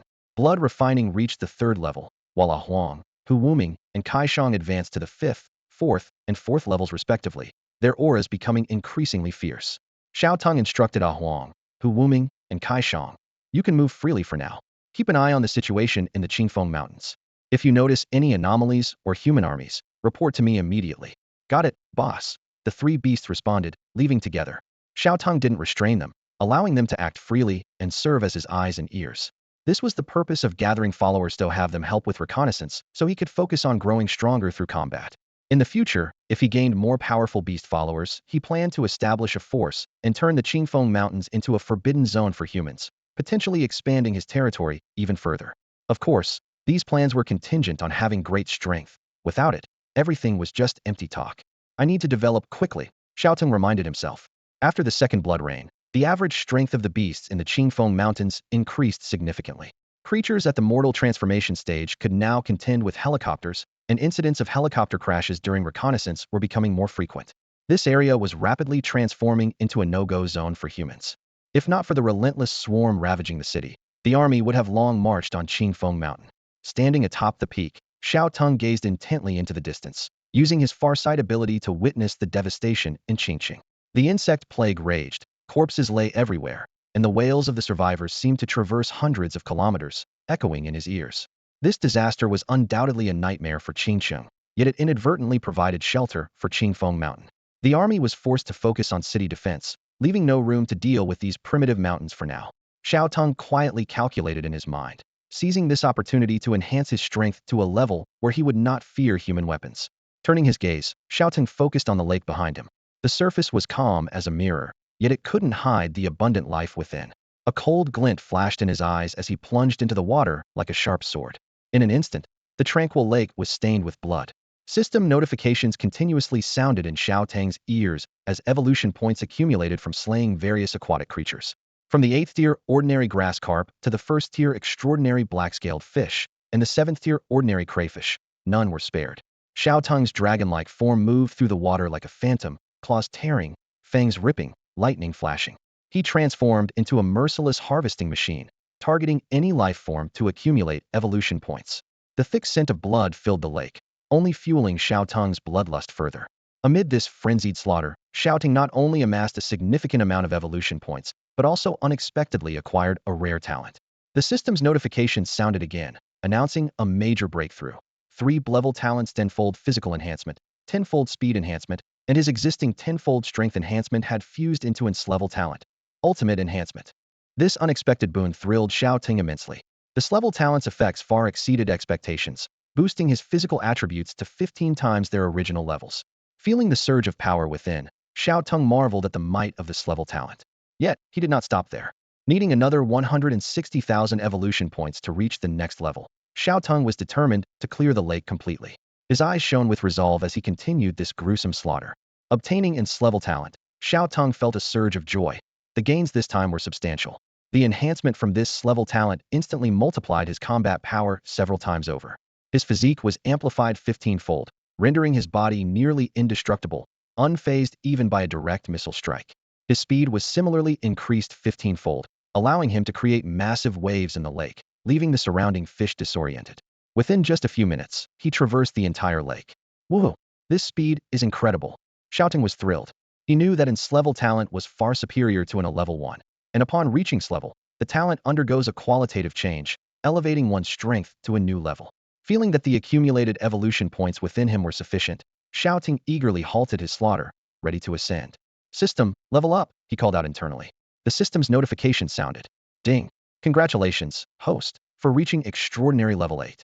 The next level, extraordinary level 9, requires 45,000 evolution points. Ding. Congratulations, host, for reaching extraordinary level 9. The next level, extraordinary level 10, requires 54,000 evolution points. Ding. Congratulations, host, for reaching extraordinary level 10. The next level, transcendent level 1, requires 100,000 evolution points. In a single breath, Xiao Teng advanced 3 levels, reaching extraordinary level 10, just a step away from breaking into the next realm. However, this final step required a hefty sum of 100,000 evolution points. With the advancement in levels, Xiao Teng's body expanded again, reaching an astonishing length of 50 meters. His dragon-like body was incredibly robust, with a diameter exceeding 3 meters, equivalent to the height of 2 adults. His claws extended 2 meters long, sharp as scythes, easily slicing through iron. At this moment, Xiao Teng was a colossal being, leaving deep grooves on the ground with every step. Just then, the wolf pack returned with their prey. Several wolves worked together to carry a beast from the molting stage, while Shuoyan used vines to drag a giant bear larger than itself, forcibly pulling it along. The bear was covered in wounds, barely breathing, without the strength to struggle. King, as you requested, we've brought back the half-dead prey, Shuoyan called from the lakeshore. Xiao Teng's hearing had become exceptionally keen due to his level up, allowing him to hear Shuoyan's voice clearly even underwater. He raised a massive wave, exposing his entire 50-meter-long body on the water's surface, each movement causing a significant commotion. Oh, back so soon, and quite efficient too. Not bad at all. Xiao Teng's authoritative voice resonated, expressing approval of their performance. Shuoyan bowed its head, internally astonished. In just a few hours of absence, the king had grown so much larger. Suddenly, the giant bear being dragged by Shuoyan saw Xiao Teng appear and, in its desperation, grasped onto a glimmer of hope, hurriedly pleading, "Don't kill me. I have a secret. A big secret. Let me go." Xiao Teng, intrigued, responded, "A secret? What kind of secret?" The bear quickly replied, "A secret that can enhance your strength. Let me go, and I'll tell you." Xiao Teng leisurely replied, "That depends on whether the secret is worth your life. You tell me first, and then I'll decide whether to let you go. What if you break your promise?" "No way. You let me go first, then I'll tell you." The giant bear shook its head firmly, its voice tinged with a hint of tremor. Xiao Teng sneered, his sharp claws glinting coldly in the sunlight. "Oh, then you can just die?" His voice was as cold as a blade, with a flicker of murderous intent in his eyes. Negotiating with such a creature was simply courting death. Xiao Teng raised his claws high, and the giant bear immediately began to sweat profusely, its fur soaked with cold sweat. "Stop!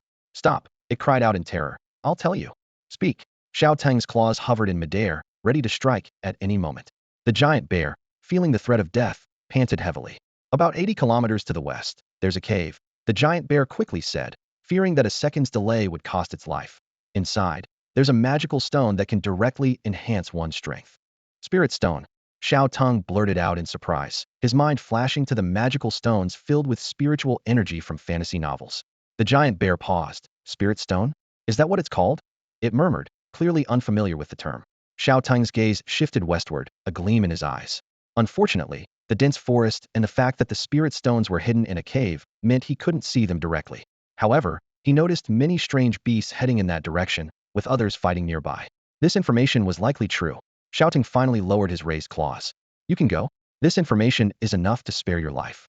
Upon hearing this, the blood-stained giant bear quickly bit through the vines binding it and struggled to its feet. "Then, I'll be going," it said nervously. "If you come across any more information like this, report to me anytime, and there will be rewards," Xiao Teng added. "Sure, sure." The giant bear agreed verbally, but internally it thought, "If such good fortune existed, I'd have kept it to myself long ago. If I weren't forced into a corner, who would spill the beans?"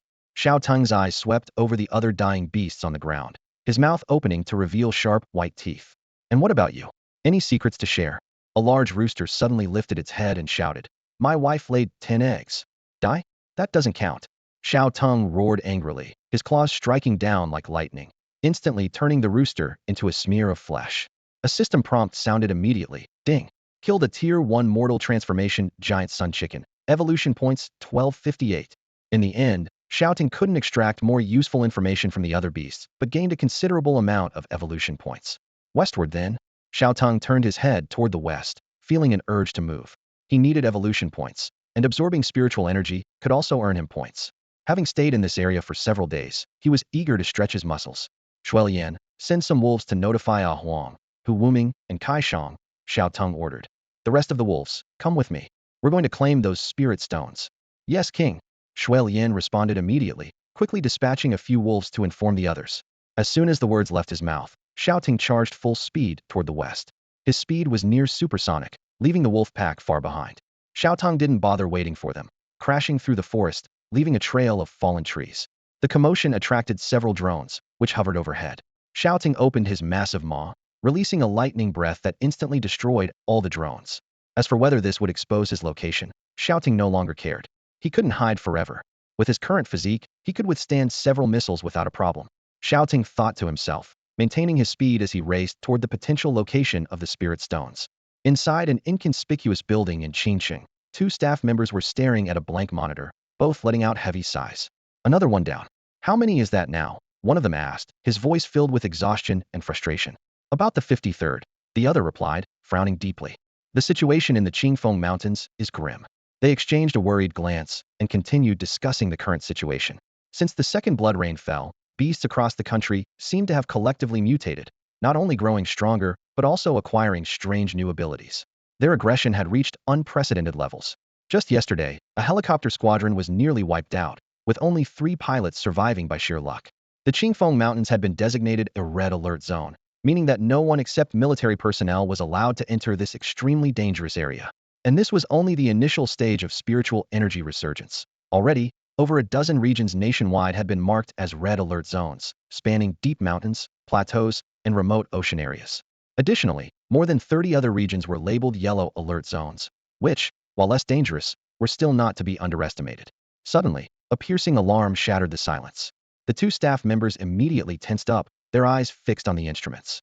The giant python has appeared, one exclaimed, quickly enlarging the surveillance image. The screen displayed an astonishing sight, a colossal creature 50 meters long, its body crackling with dazzling lightning, moving at an incredible speed.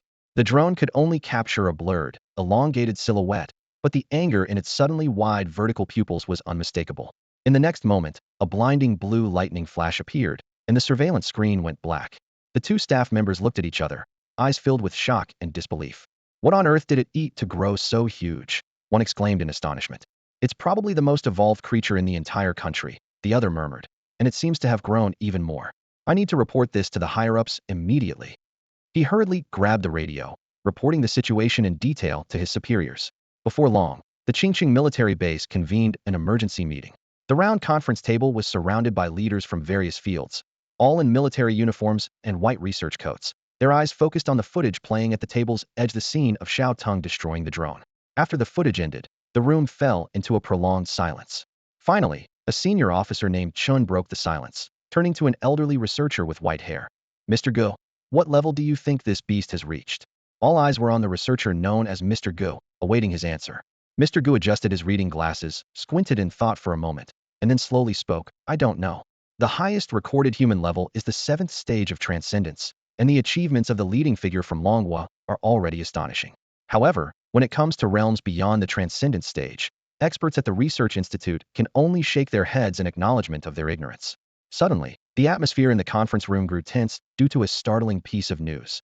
The giant python that appeared in the Qingfeng Mountains had evidently surpassed the 7th stage of transcendence, entering an unknown higher realm. Several leaders exchanged significant glances, their minds racing to comprehend this phenomenon beyond their understanding. A young researcher proposed a bold hypothesis. Could it be a talent for increased size? This idea, like a bolt of lightning, illuminated everyone's thoughts. Since the resurgence of spiritual energy, a variety of unbelievable talents have emerged, and the ability to grow larger is not impossible. However, even so, the existence of this giant python remains incredible. The footage shows not only its enormous size, but also its astonishing speed.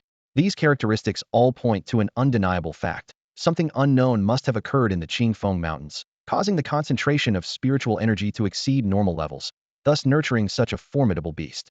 As the discussion heated up, a military officer suggested sending more troops to the Qingfeng Mountains for investigation and proposed that the newly recruited high-level gifted individuals lead the team. However, this suggestion was immediately met with strong opposition from another officer. He slammed the table, his voice filled with urgency. Are you crazy? These gifted individuals are our precious assets, with only one A-level talent emerging out of 10,000 people, and they're not necessarily suited for combat. Sending them to the front line like this, what if there are losses? These are our seeds for the future. Just as the debate was about to reach a boiling point, an elderly man with white hair spoke up. He was the actual ruler of Qingcheng, the head of the Qin family. Though his voice was not loud, it instantly calmed the dispute. How is the situation with the insect infestation in the city? The officer in charge of the insect infestation immediately reported. The insects have started to retreat, with most falling back to the suburbs and surrounding towns. I believe it won't be long before we can drive them out completely.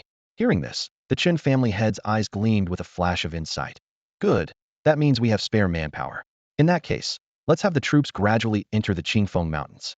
Once the area is thoroughly scouted, we can consider sending in the gifted individuals. If necessary, we can even resort to missile strikes. His tone was resolute. Under no circumstances must we allow these beasts to escape from the depths of the mountains. With the Qin family head's decisive conclusion, the atmosphere in the conference room became grave yet resolute. Although the insect infestation had claimed the lives of hundreds of thousands, a greater threat now lurked in the Qingfeng Mountains.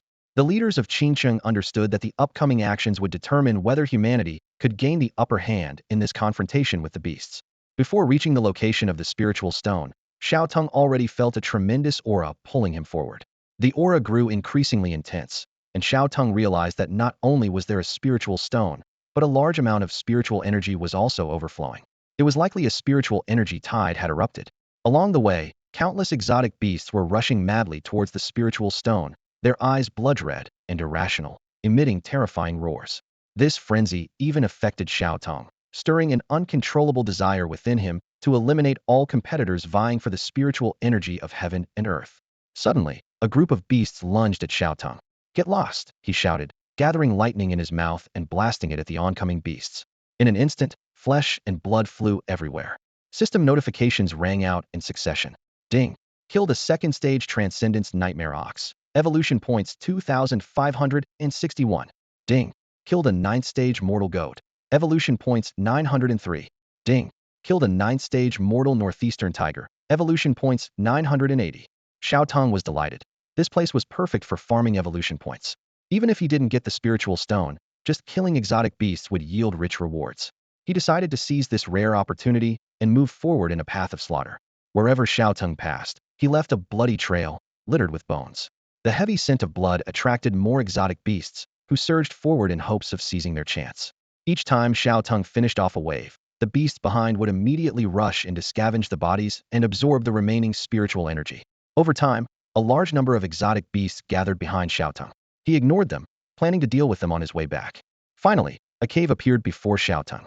A massive concentration of spiritual energy had solidified into a tangible form, rushing out of the cave as a pale blue gust of wind. Xiao Teng's heart pounded. He knew he had reached his destination. At the cave entrance, over 30 massive wild oxen formed a defensive line. Each ox stood 5 meters tall, with sharp horns glinting coldly. They took turns entering the cave to feed on the spiritual stones while the others guarded the entrance, preventing other creatures from entering. This group of oxen had clearly been entrenched here for some time, each having advanced to the transcendent stage, significantly enhancing their strength. One of the oxen noticed Xiao Teng and let out a deep bellow, glaring angrily. Get out of here. This is our territory. Xiao Teng smirked and instantly summoned a rainstorm, unleashing a domain of raging thunder. In a flash, the sky darkened, clouds gathered, and lightning flashed. The herd of oxen showed no fear. Instead, they grew more excited. Yes, we were here first. Don't think just because you're big, we're afraid of you. Let's all attack together. No matter how strong he is, he can't defeat so many of us. Charge. Everyone, take him down. With this miraculous cave, we, the oxen tribe, will surely reach the peak, and we cannot let this dragon take it from us. Facing this colossal creature 50 meters long, the oxen herd felt the pressure but resolved to join forces for an assault. They pawed the ground with their front hooves, snorting white vapor from their nostrils, preparing for a fierce charge. Just at this critical moment, crash! Thunderbolts struck down. The sky rumbled with thunder as a few fierce lightning bolts, like the wrath of the heavens, suddenly struck the most boisterous wild oxen. In a flash, before they could even cry out, These oxen were reduced to smoldering, charred corpses, filling the air with the tempting aroma of roasted meat. This unexpected lightning strike stunned the entire herd. Nearby oxen swallowed hard, standing frozen in place. The previously noisy herd fell silent, as if someone had pressed the mute button. Before the oxen could recover from their shock, Xiao Teng's figure dashed to the front of the herd like lightning. With a sinister smile, he said, "No need for you all to rush to your deaths. I'll take care of it myself." Xiao Teng moved with the speed of a thunderbolt, leaving the oxen no time to react. His claws slashed through the air, surrounded by electricity, instantly shredding an ox into pieces. Then, with a sweep of his massive tail, a group of oxen was flung into the air like bowling pins, landing heavily with blood spewing from their mouths and bodies covered in wounds. Opening his jaws wide, Xiao Teng lunged forward, catching an ox in his mouth. He tossed it high into the air and swallowed it whole, not leaving even a bone behind. Witnessing Xiao Teng's ferocity, the remaining oxen scattered in terror, fleeing in all directions. They finally realized that no treasure was worth more than their lives. One particularly burly ox, obviously the leader of the herd, trembled as it pleaded with Xiao Teng. "Please don't kill us. You can have this place." Xiao Teng gazed coldly at it and struck like lightning. "Die," he growled, his claws piercing the leader's abdomen. The electricity coursing through his claws ravaged the ox's insides, turning them to char. Within seconds, the leader lost its last breath. A system notification chimed. Ding. Killed a Tier 3 giant horn ox. Evolution points 3,680. The entire herd was in the metamorphosis phase, granting plentiful evolution points. Enthralled by the slaughter, Xiao Teng showed no sign of stopping. "Yes." Xiao Teng roared with delight, letting out a long dragon's cry. His claws and mouth were stained with blood, his eyes gleaming with a wild light, his heart filled with exhilaration. In just a few minutes, the ground was littered with the corpses of dozens of oxen. With Xiao Teng's nearly supernatural speed, not a single ox could escape. The entire herd was annihilated. 40,000 evolution points. What a thrill. Xiao Teng thought joyfully. And I've acquired a new ability. The system notified. Acquired ability, feigned death, a grade. When you suffer a lethal attack, you won't die immediately but will remain in a state of feigned death, retaining a thread of life. Xiao Teng was slightly surprised. This wasn't a grade survival ability. He speculated it might have come from an ox he had put into a feigned death state before ultimately devouring it. On the ground in front of the cave, apart from Xiao Teng, no other creature was left alive. He continuously unleashed his thunderstorm domain, instantly incinerating any creature that dared to approach. Thanks to his 15-fold amplified physique, Xiao Teng could maintain the thunderstorm domain for extended periods, keeping it active at the cave entrance. With the spiritual energy wind blowing in his face, Xiao Teng entered the cave. The cave was exceptionally spacious, allowing even a giant like him to move with ease. Inside, a few oxen that had narrowly escaped were mercilessly dealt with by Xiao Teng. Soon, Xiao Teng discovered the source of the spiritual energy wind. A transparent vein of spirit stones, resembling a dragon, lay before him, capturing his full attention. Endless spiritual energy seeped from the cracked vein, gathering into a powerful gale rushing toward the cave entrance. Xiao Teng extended his claw, gently slicing the spirit stone vein. With a crisp clang, a crystal-clear spirit stone fell into his grasp. Xiao Teng's eyes gleamed as he stared at the spirit stone vein before him, stretching out like a giant dragon. His heart raced with excitement. Carefully, he picked up a piece of first-grade spirit stone, feeling the surge of spiritual energy between his claws. Without hesitation, he tossed it into his mouth, chewing and swallowing it down. Instantly, the spiritual energy contained within the stone erupted inside Xiao Teng, washing over his body like a torrential flood. His body absorbed the energy eagerly, greedily taking in every bit of spiritual essence. Ding. Absorbed spiritual energy. Evolution points 658. The system notification echoed in Xiao Teng's mind. His eyes sparkled with disbelief as he looked around. Just a small piece of spirit stone provided over 600 evolution points, and here lay an entire vein. He couldn't help but calculate how many evolution points he could gain if he absorbed all the spirit stones here. What a place. Xiao Teng was overjoyed, realizing that he didn't even need to actively absorb the energy. Just standing there, his body passively soaked up the scattered spiritual energy.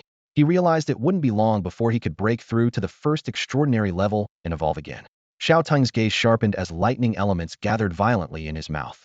Taking a deep breath, he unleashed a powerful lightning breath at the spirit stone vein.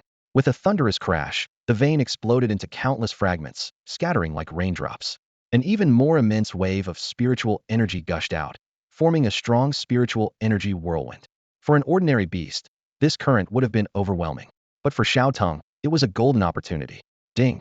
Absorbed spiritual energy. Evolution points 93. The system notifications kept popping up, appearing every few moments. As Xiao Teng reveled in the sea of spiritual energy, a voice suddenly called from behind. King. The wolf pack had finally arrived at the cavern. They stared wide-eyed at the transparent spirit stone vein, clearly sensing the intense spiritual energy. The wolves easily navigated through Xiao Teng's stormy lightning domain, reaching the depths of the cave unscathed. Shuelian couldn't help but ask, King, what is this? Why is the spiritual energy here so dense?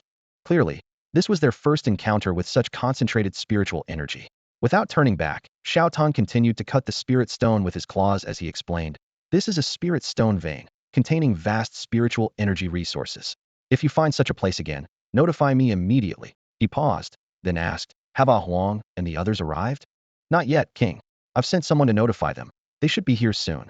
Shuelian replied respectfully. Very good, Xiao Teng nodded. This is a perfect opportunity to enhance our team's strength. With that, Xiao Teng turned around, his claws full of freshly cut spirit stones. He gave a gentle shake, and the spirit stones fell to the ground with a crisp sound.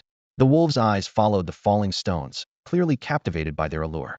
Go ahead, take advantage of this opportunity, Xiao Teng said softly. Shuelian shivered with gratitude, fully aware that without Xiao Teng, they would struggle to compete for resources among the many beasts. Even if they managed to obtain spirit stones, it would come at a great cost, with many wolf comrades possibly injured. Now, they could acquire such precious spiritual resources effortlessly, without losing a single wolf. Thank you, King. Shuelian expressed sincere gratitude, more determined than ever to follow Xiao Teng. Meanwhile, elsewhere in the Qingfeng mountain range, a large military force was quietly assembling. Armed helicopters hovered in the sky, and armored convoys snaked through the mountains. The troops dispersed into smaller units, each with about 100 soldiers, riding in several armored vehicles. This advance team had a crucial mission: to penetrate the Qingfeng mountain range and assess the local situation. They were tasked not only with investigating the evolution of the exotic beasts, but also exploring unknown celestial phenomena. Every soldier wore a serious expression, maintaining constant vigilance, ready to face the unknown challenges ahead. If we can establish a safe base, it will greatly facilitate the subsequent arrival of troops for exploration. Inside the armored vehicle, the highest-ranking officer of this mission, Chun Hao, sat with a furrowed brow. After the resurgence of spiritual energy, there was a major reshuffle in the military leadership, with talent becoming the decisive factor for promotion. However, as an officer with only a level talent, Chun Hao owed his position to the deep-rooted influence of the Chun family in Qingqing. Gazing out at the desolate landscape, Chun Hao was filled with anxiety. He knew he wasn't valued by his family, and being assigned to this dangerous vanguard unit was akin to being cannon fodder. He couldn't help but sigh. Why did the resurgence of spiritual energy have to happen? He reminisced about the leisurely days spent in the office, which starkly contrasted with the present danger of facing snarling beasts, leaving him with mixed emotions. Suddenly, a sharp-looking woman lifted her head from the computer and turned the screen towards Chun Hao. Chun Hao, look at this latest news, she said with a hint of excitement in her voice. Leaning closer to the screen, Chun Hao saw the striking headline. Spirit stones discovered. New phenomenon in spiritual energy resurgence. Large deposits found in the Baisher mountain range. The woman continued. Experts say spirit stones contain a large amount of spiritual energy that can aid cultivation when absorbed. This is the second method, besides consuming beast meat, to accelerate cultivation, and it's much more efficient. Listening, Chun Hao quickly recalled the myriad changes following the resurgence of spiritual energy. Humans were far less efficient at absorbing spiritual energy compared to flora and fauna, causing their status in the new world to plummet. Research institutions had been seeking ways to speed up human cultivation with little success.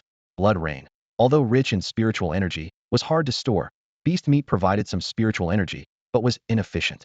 The Qingfeng mountain range is also a red alert zone like the Baisher mountain range. Chun Hao murmured to himself. If we could find spirit stone deposits in Qingfeng as well. A glimmer of hope appeared in his eyes. We'd be the first to access spirit stones and the first to benefit from them. Once my rank improves, I might even awaken a higher level talent. Then, I wouldn't be just a pawn for my family anymore. Chun Hao's mind raced with thoughts of joining the elite unit and receiving special training from the state.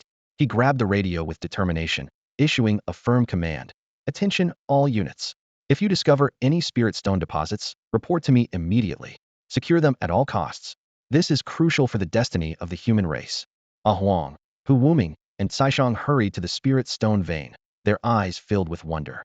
The three mystical beasts gazed greedily at the faintly glowing spirit stones, as if they were looking at priceless treasures. The rich spiritual energy enveloped them, sparking their excitement. Xiao Teng pointed to the spirit stone vein nearby and said to the three beasts, "You arrived just in time. Hurry up and eat as many of these spirit stones as you can.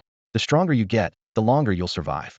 The beasts wasted no time, each finding a spot to start devouring the spirit stones. They bit into the hard rocks with abandon, swallowing greedily as the energy within them steadily rose. Unlike humans, who absorb spiritual energy cautiously, these beasts swallowed the stones whole, relying on their potent stomach acids to quickly digest and absorb them. As the stones were consumed, system notifications kept popping up. Ding. Spiritual energy absorbed. Evolution points 1253. Ding. Spiritual energy absorbed. Evolution points 863. While the military was searching for spirit stone veins in the Qingfeng Mountains, Xiao Teng and his group were indulging in these precious resources within a hidden cave. The crunching sounds of their feasting echoed throughout, and the cave was thick with spiritual energy. With a constant supply of spiritual energy, Xiao Teng could continuously maintain the thunderstorm domain at the cave entrance. Numerous beasts lingered at the domain's edge, drawn by the energy but wary of crossing the boundary. The scattered bodies within the domain silently warned them of the consequences of intruding. As time passed, Xiao Teng felt the spiritual energy within him growing increasingly restless, on the verge of breaking through to the first extraordinary level. He had a premonition, muttering to himself, this breakthrough might cause quite a commotion. The spiritual energy inside him was brewing, forming a swirling vortex that seemed ready to erupt at any moment. Xiao Teng realized that once he broke through the barrier, the accumulated energy would unleash, helping him overcome the heavenly tribulation. At that point, the cave might not withstand the surge and could completely collapse. The magnitude of the commotion indicated that this advancement was anything but ordinary. The roar was deafening, blending with the cries of beasts and the sound of artillery. The rapid fire of machine guns was relentless. Suddenly, a piercing screech cut through the sky as a giant eagle with a wingspan of 4 meters descended from above. Its talons, like forged steel, gleamed coldly, and its eyes were filled with the thrill of the hunt. The eagle targeted an armored vehicle, where a soldier was peering out of the window. The massive shadow descended with astonishing speed. Instinctively, the soldier pulled the trigger, and bullets whizzed through the air. The eagle let out a pained cry and, flapping its wings, soared back into the skies. Hey, are you okay? A comrade inside the vehicle quickly shook the attacked soldier. With a thud, a headless body fell backward, leaving the comrade's face ashen. Officer Chun Hao, the number of mutant beasts is increasing. A woman in military uniform quickly retracted her head, recording information on a computer while gritting her teeth to report to the man beside her. Chun Hao frowned deeply and nodded, his gaze sweeping over the dense forest. Mutant beasts occasionally charged out from unknown places, and a strong sense of unease rose within him. He feared this vanguard unit might truly become cannon fodder. The depths of the Qingfeng Mountains were vastly different from the edges. Here, not only had the number of mutant beasts surged, but their strength had also increased significantly. Trees towering 50 to 60 meters and beasts swollen to several times their original size all highlighted the dangers of the red alert zone. They seemed like dwarves in the land of giants, with every beast attack bringing a suffocating sense of being preyed upon. Chung Hao gripped his machine gun tightly. Only the cold metal offered him a semblance of security. As someone with a level talent, he couldn't rely on his physical body to battle these mutant beasts. The team barely had any high-level talents, as those individuals were treasured by the Spiritual Energy Bureau. Without equipment to detect spiritual energy, searching for spirit stone veins in this vast mountain range was like finding a needle in a haystack. Chung Hao was troubled. Their initial goal of finding spirit stone veins now seemed out of reach. He began to consider whether they should retreat, as they were merely a reconnaissance unit, and finding spirit stone veins was an additional task he had added on a whim. Chung Hao, look. What's that? Such a powerful surge of spiritual energy. The woman suddenly stopped typing, pointing out the window with shock written all over her face. Chung Hao followed her direction. The distant sky had undergone a dramatic change without their notice. Dark clouds gathered, blocking out the sun, with serpentine lightning flickering within, seemingly amassing power for a deadly strike. At the same time, a violent gale erupted at the base of a mountain, spreading a storm formed by concentrated spiritual energy, towering 100 meters high, almost rivaling the brewing thunderstorm in the sky. Roar! A resounding dragon's roar echoed from afar, leaving a profound impact. After consuming a significant amount of spirit stones, Xiao Teng finally accumulated the 100,000 evolution points necessary for advancement. In an instant, a whirlwind of spiritual energy surged around him, growing increasingly intense and sweeping the rubble from the ground into the air, forming a small tornado. The startling commotion immediately caught the attention of Shuai Yan, Huang, Hu Wuming, and Kai Shang. They all stopped eating, staring at Xiao Teng in astonishment. Boss has such powerful spiritual energy waves around him. Huang exclaimed, excitement gleaming in his eyes. Hu Wuming enviously remarked, is the boss advancing again? Shui Lian remained calm as if it was expected, saying, as expected of a king. Feeling the formidable aura emanating from Xiao Teng, Shaoang trembled and said, so terrifying. Xiao Teng glanced around, his gaze landing on the still abundant spirit stone vein. He decisively stated, we can't destroy this spirit stone vein. I'll advance outside. With that, he began walking towards the cave's exit. Shui Lian, Huang, Hu Wuming, and Shaoang exchanged glances before quickly following behind Xiao Teng. Outside the cave, Xiao Teng took a deep breath and resolutely said, System, advance. Ding. Congratulations to the host for advancing to Transcendent Level 1. The next level, Transcendent Level 2, requires 200,000 evolution points. The system's notification echoed in Xiao Teng's mind. Ding. Congratulations to the host for earning an evolution opportunity. Would you like to begin evolution immediately? Yes. Xiao Teng replied without hesitation. In an instant, the long-suppressed immense spiritual energy within Xiao Teng was fully unleashed. The violent energy swept up fallen leaves, dust, and even broken tree trunks, creating a spiritual energy tornado towering 100 meters high. The violent lightning elements coursed through his body, causing it to emit a dazzling blue light. The sky changed color accordingly, the stormy lightning domain forced to dissipate, while another menacing lightning force brewed within the dark clouds, lightning dancing between them, as if waiting for the moment to strike. Xiao Teng looked up at the sky, his gaze fearless. As a giant beast of the lightning element, he knew that enduring this lightning tribulation would elevate the lightning elements within him to a new level. Bring it on, he growled, ready to face the challenge. Meanwhile, the troops that had entered the Qingfeng Mountains were shocked by the sudden phenomenon. Spiritual energy manifesting as a tangible storm tornado was an unprecedented sight. Even nationwide, such a spectacle had never been heard of. What on earth is happening there? Someone exclaimed. And that majestic dragon roar echoing throughout the mountains, could it be the legendary giant python? Another voice speculated. The accompanying recorders hurriedly took out their equipment, eager to capture this astounding scene. In an armored vehicle, Cheng Hao excitedly patted the driver's shoulder, shouting, head that way. This is a celestial phenomenon. There might be a spirit stone vein there. He immediately picked up the radio, issuing orders to all units. Attention, all units. Move towards the center of the spiritual energy storm. Following the order, armored vehicles and armed helicopters changed course, converging on the same location. However, the woman sitting next to Cheng Hao appeared worried. She softly reminded him, but there could be very dangerous exotic beasts there. You heard that roar too. The creature's level must be high. After hearing the roar, she felt an ancient fear, as if suppressed by bloodline, her body involuntarily trembling. Cheng Hao, however, was unfazed, confidently replying, I know. It's just an exotic beast. We've brought a missile this time. No matter how powerful the beast is, one shot will turn it to ash. Although they were merely the advance team, they indeed carried a powerful missile. It was only one, and couldn't be used recklessly unless absolutely necessary, but it was enough to fill Cheng Hao with confidence. Cheng Hao was more concerned about the relentless wave of beasts depleting their strength than any powerful individual. His wife stared out the car window, the colossal creature on the transport truck behind them giving Cheng Hao confidence, though a sense of unease lingered in her heart. A woman's intuition told her that this mission might not go as smoothly as Cheng Hao expected. At that moment, a blinding lightning strike crashed down, hitting Xiao Teng's scales directly. The white light instantly engulfed Xiao Teng, completely obscuring him from view. However, Xiao Teng felt no pain. He opened his eyes, realizing that his physique, magnified 15 times, made the lightning tribulation seem insignificant. He controlled the spiritual energy within him, unleashing a storm of energy that easily dispelled the surrounding lightning. The clouds in the sky grew denser, and a murderous intent gathered once more. Xiao Teng's eyes narrowed as he realized the second wave of lightning was approaching, and it would be even more powerful. He quickly mobilized his spiritual energy, preparing for the upcoming onslaught. On the ground, Hu Wuming gazed worriedly at the silhouette shrouded in lightning, asking, do you think the boss will make it through? The lightning is so powerful, it left a charred crater on the ground. Huang, full of confidence in Xiao Teng, replied without hesitation, the boss is so strong, he'll definitely make it. Just then, Shaoang warned from above, look, there's a human army approaching from afar. It flew high in the sky, taking in the scene below, seeing massive steel beasts rapidly closing in on them. Hu Wuming roared angrily upon hearing this. Humans. They're courting death. Huang's expression turned serious as he said loudly, why are humans coming now? The boss is at a critical moment. We can't let them interfere. Blood Refinement sniffed the air, catching the scent of humans in the distance, and said excitedly, they dare to enter the Qingfeng Mountains. The wolf cubs have work to do. Several beasts, filled with rage, fearlessly let out earth-shattering roars towards the distant army.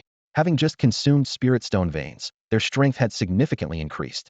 Huang had grown to nearly 30 meters, his rock-like skin making him move like a small mountain.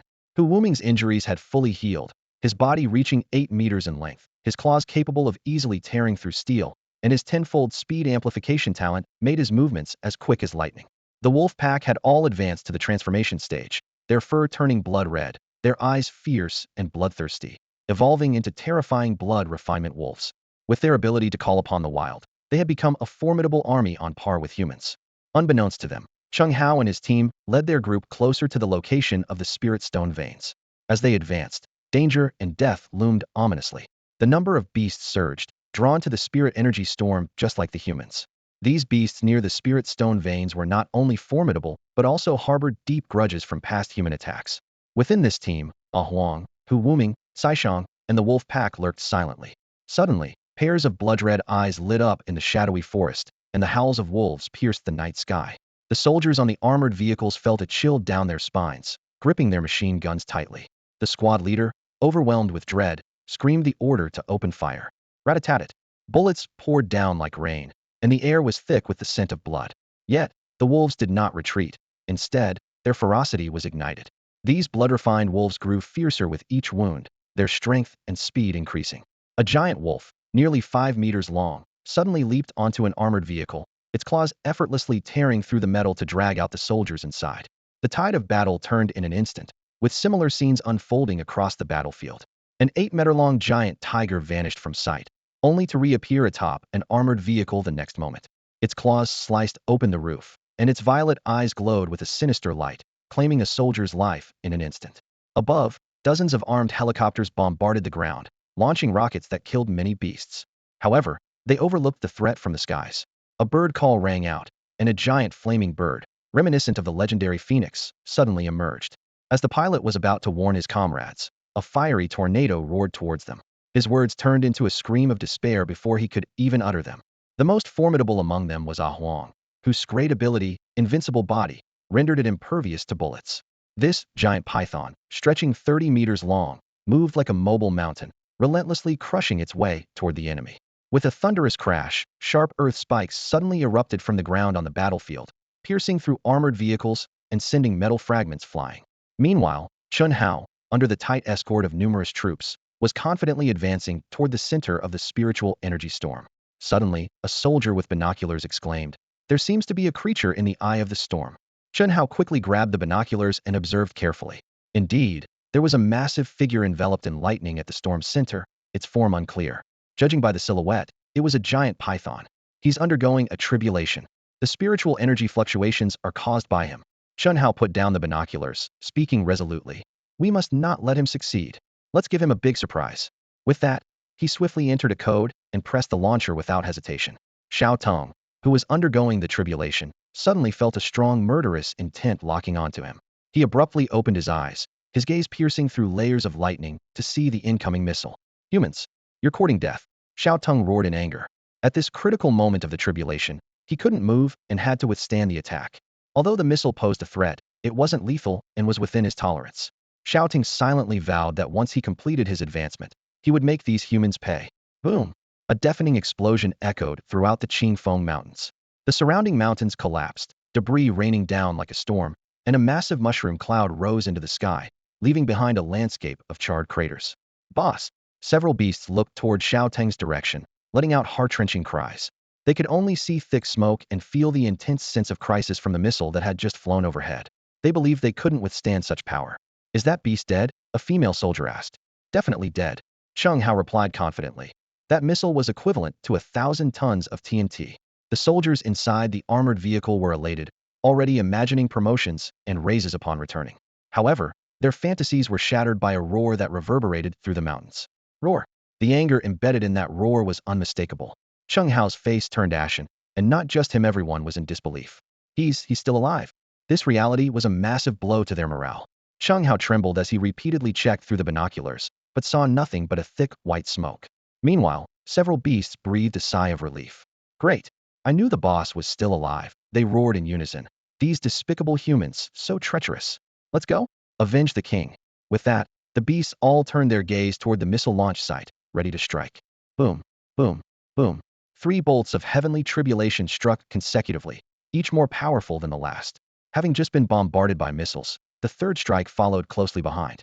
Each bolt tempered Xiao Teng's body, making it stronger and more resilient. After successfully overcoming the threefold heavenly tribulation, Xiao Teng underwent an astonishing transformation. He absorbed a massive amount of lightning elemental power, storing it within his scales, and the elemental energy he could harness increased several times over. Now he stretched 60 meters in length, with 2 majestic dragon horns extending backward from his head. His scales crackled with high-voltage electricity, constantly emitting snapping sounds. The single horn on his forehead was wrapped in snake-like arcs of electricity, instilling fear. This evolution also bestowed Xiao Teng with a new talent. He lightly lifted his paw, and a massive, dense white cloud descended from the sky, holding him steadily. With this cloud, Xiao Teng soared into the sky, completely freeing himself from the ground and gaining the ability to freely fly through the skies. Riding the clouds, Class A. Xiao Teng thought with delight. I can ride the clouds and soar high. Mortals, prepare to face my wrath. Xiao Teng roared, his dragon cry echoing through the sky, intimidating all beasts. In the next moment, he moved his body, speeding towards the distant battlefield, his form turning into a black streak. Meanwhile, things were not looking good for Cheng Hao. Since launching the missiles, they had encountered several exceptionally powerful beasts, leaving them in a dire situation. These beasts were massive, with strong elemental powers, standing out among the many exotic creatures. Protect the commander, a squad leader shouted. Cheng Hao, sweating profusely, muttered to himself, why are there so many powerful beasts in the Qingfeng Mountains? Dozens of armored vehicles surrounded him, but the beasts on the periphery continued to close in, their murderous intent undeterred by the rocket's bombardment. From this fierce assault, Cheng Hao inexplicably sensed their anger and intense fury. At that moment, a woman beside him suddenly pointed to the sky and exclaimed, look up there. Cheng Hao, a loud dragon cry echoed, causing Cheng Hao's teeth to chatter. He looked up at the black line in the sky, his eyes widening in disbelief. Is that a dragon? The woman, with a grave expression, said. It seems the giant python successfully crossed the tribulation. It has evolved. Cheng Hao, we should retreat, the woman suggested. Cheng Hao swallowed hard, not arguing further. After all, they had used their ultimate weapon, yet the creature still lived, and their forces were no match for it. I must report this to the clan. Cheng Hao picked up the radio, reluctantly issuing the command. All units, retreat. Though they hadn't found the spirit stone vein, discovering such a giant beast made the expedition worthwhile. Cheng Hao sighed, contemplating his next move. With the commander's orders, the armored vehicles on the ground and the armed helicopters in the air began to change course, preparing to withdraw. Just then, a voice, imposing and resonant like a great bell, echoed in the minds of all the soldiers. Disrespectful mortals. Do you think you can just run after offending me? Their bodies instantly stiffened, their hearts pounding with shock. The giant beast in the sky was actually speaking to them. Xiao Teng lightly raised a claw, and the weather changed abruptly. He commanded the clouds, arriving with a torrential downpour, his form revealed amidst the deafening thunder. His enormous figure flickered in and out of the rolling clouds, adding an air of mystery. Aloof and indifferent, Xiao Teng looked down on the crowd below, as if observing a swarm of ants. Attack that beast in the sky with full force. Cheng Hao jolted into action, shouting into the intercom. Instantly, dozens of rockets launched, trailing long fiery tails, heading straight for Xiao Teng. Futile as an ant shaking a tree, Xiao Teng opened his massive mouth, gathering the power of lightning within. With a crackling sound, a laser of thunder elements shot across a kilometer, sweeping horizontally. In the ensuing thunderous explosion, all the rockets burst into dazzling fireworks before they could reach him. In this evolution, his lightning breath had upgraded to a more powerful laser. A grade laser, capable of concentrating thunder elements in the mouth and continuously emitting incredibly destructive lasers. Xiao Teng mused internally. In the era of spiritual awakening, this is the true power of the extraordinary. Beneath the extraordinary, all are ants. He looked down at the people on the ground with a gaze as if he were looking at the dead. Ants, are you ready to meet your end? Gritting his teeth, Cheng Hao ordered, keep attacking. Use up all the ammunition. The soldiers, without holding back or considering retreat, launched all remaining rockets in one go. The sky was filled with them, like a meteor shower. A futile struggle, let the thunder come. Xiao Teng's eyes narrowed, and a bolt of lightning struck the center of the formation with the force of a thunderous avalanche. With a tremendous explosion, several armored vehicles were instantly blown to pieces. The second and third bolts quickly followed, totaling over a dozen. When the lightning ceased, the ground was charred black, wisps of white smoke rising, with no signs of life remaining. Boss! Even the beasts under Xiao Teng's command were stunned by this display of power, staring blankly at Xiao Teng amidst the clouds. Xiao Teng glanced over them. Noticing that every beast except Huang bore wounds of varying sizes, scars from battles with human forces. His heart was moved. You did well. It's all right now, we're safe for the time being. I'll heal you. Xiao Teng reassured them, then dispelled the clouds and descended to the ground. He channeled spiritual energy imbued with healing power into the beasts' bodies. They began to glow with green light, gritting their teeth and enduring in silence. The boss's healing technique is still as rough as ever. Tiger Wuming couldn't help but complain. After the healing was complete, the beast's wounds were fully healed, looking refreshed, yet they lay on the ground in pain. The clouds dispersed in the sky, revealing a bright full moon that cast a cold light over the Qingfeng Mountains, enveloping the area in a deathly silence. The gunfire and roars abruptly ceased, leaving an eerie quiet around the Spirit Stone mine. Xiao Teng panted as his commanding gaze swept across the battlefield. The ground was littered with metal fragments and corpses, a mix of human and beast remains. The surviving beasts no longer fought each other but quietly lay on the ground, devouring the bodies, as if silently profiting from the chaos. The battle had claimed the lives of many beasts, but Xiao Teng decided it was time to stop. He thought to himself that some beasts needed to be left to hinder the humans, much like a farmer waiting for the chives to grow before harvesting them, rather than exhausting the resources all at once. Xiao Teng's massive dragon-like body moved across the battlefield, each step causing the ground to tremble. He unleashed his innate ability, devouring the scattered corpses. Wherever he went, the surviving beasts retreated in fear, terrified of becoming his next victim. Indeed, Xiao Teng had become powerful enough to easily crush these beasts, as effortlessly as squashing an ant. This evolution had significantly enhanced his elemental power, with the energy within him increasing exponentially. All his lightning element abilities were remarkably strengthened, far surpassing their previous power. More importantly, with the increased elemental reserves, he could sustain his lightning abilities for longer periods. For instance, his lightning laser could now be maintained at full power for half an hour, and his thunderstorm domain could last a full half-day. Xiao Teng tentatively shot a lightning laser at the ground. Accompanied by a sharp sizzling sound, the laser scorched the earth, creating a bottomless chasm. He opened his massive jaws, tossing the beast corpses on the ground into his mouth one by one. Soon, a system notification sounded. Ding. Infinite Devour activated. Ding. Congratulations on devouring and a level talent. Basic self-healing. Basic self-healing, a level slightly increases your body's ability to heal itself. Another healing talent, Xiao Teng thought with delight. Unlike healing infusion, this talent didn't require spiritual energy consumption and could heal wounds over time. Although it was only a level, Xiao Teng was already considering the potential for future integration with other talents. He knew that every talent had its value, and even low-level talents could become powerful high-level talents when fused. Just like his tenfold strength enhancement, which, after merging with two other talents, jumped from level to level, enhancing its overall effectiveness. Therefore, Xiao Teng accepted all talents, as he never knew which combination might one day merge into a high-level talent. With plenty of corpses on the ground, Xiao Teng quickly heard another system notification, filling him with joy. Ding. Congratulations on devouring a level talent. Empowerment Aura. Basic Empowerment Aura level grants a designated creature an Empowerment Aura, boosting all of its abilities by 200 for 6 hours. The current number of auras that can exist simultaneously is 5. Upgrade the talent to enhance its effect. The aura can only be designated for creatures other than yourself. Seeing the effect of this talent, Xiao Teng exclaimed in surprise. It was an aura effect that could only be applied to creatures other than himself. His mind was already racing with ideas on how to utilize this new talent. This is truly a team-boosting buff. Xiao Teng was secretly delighted. If a basic talent could have such an effect, wouldn't an advanced talent be even more astonishing?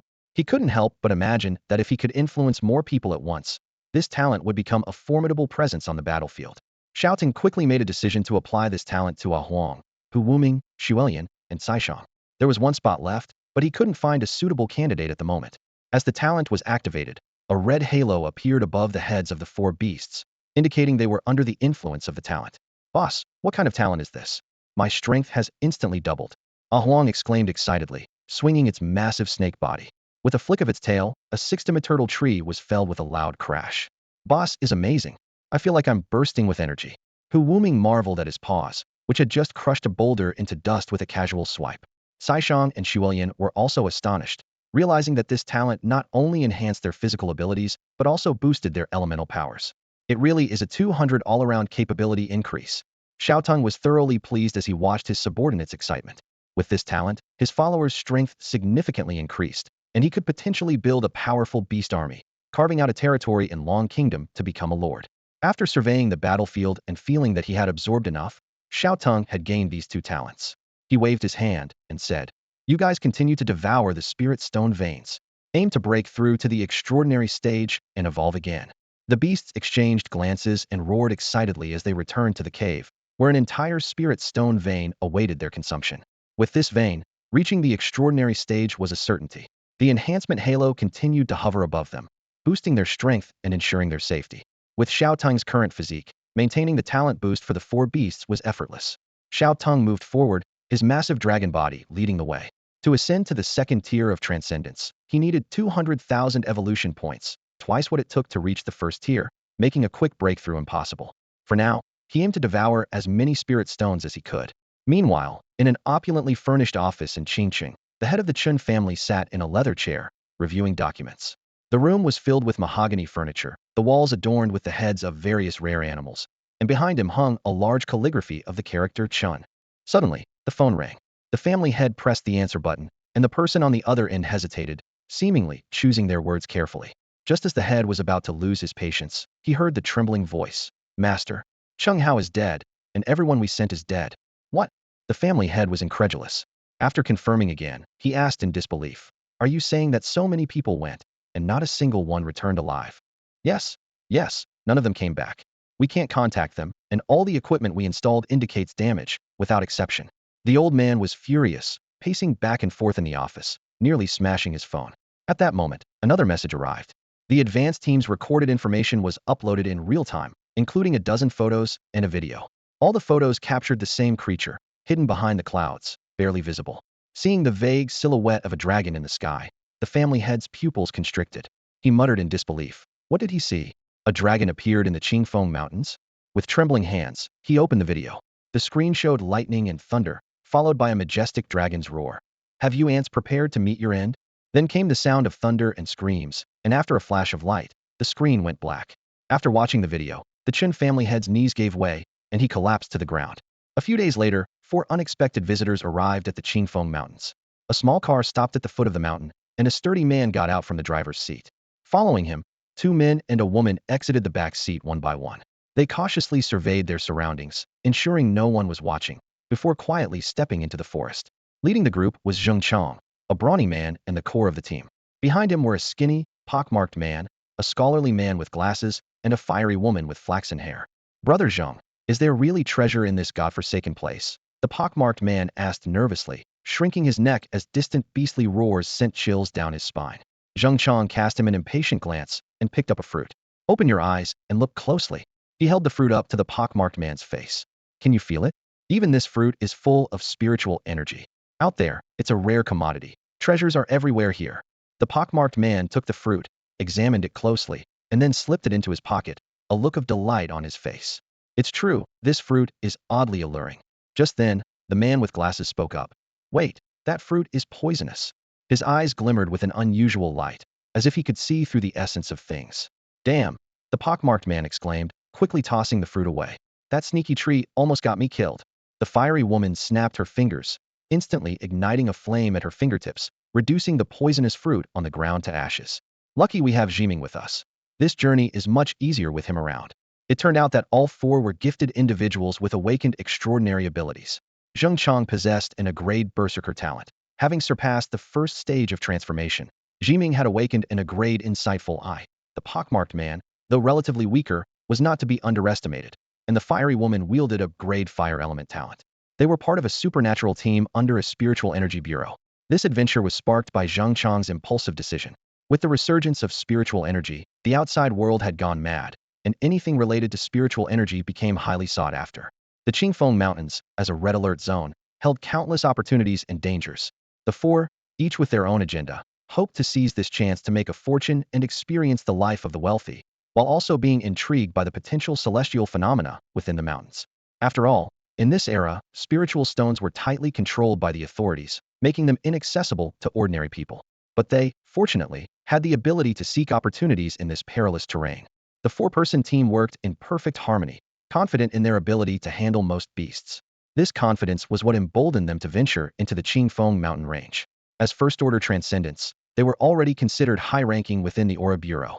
As long as they made it back alive, they could at least start their careers as officers. Zheng Chong let out a hearty laugh. but his eyes suddenly sharpened as he sensed danger approaching. Instantly, he shifted into combat mode. His muscles swelled, tearing through his clothes, as he punched a sneaky lynx, sending it flying several meters away. "Brother Zhang, you're awesome," Ma Zi exclaimed, giving a thumbs up in admiration. Shu Xin, with her flaxen hair, then took action.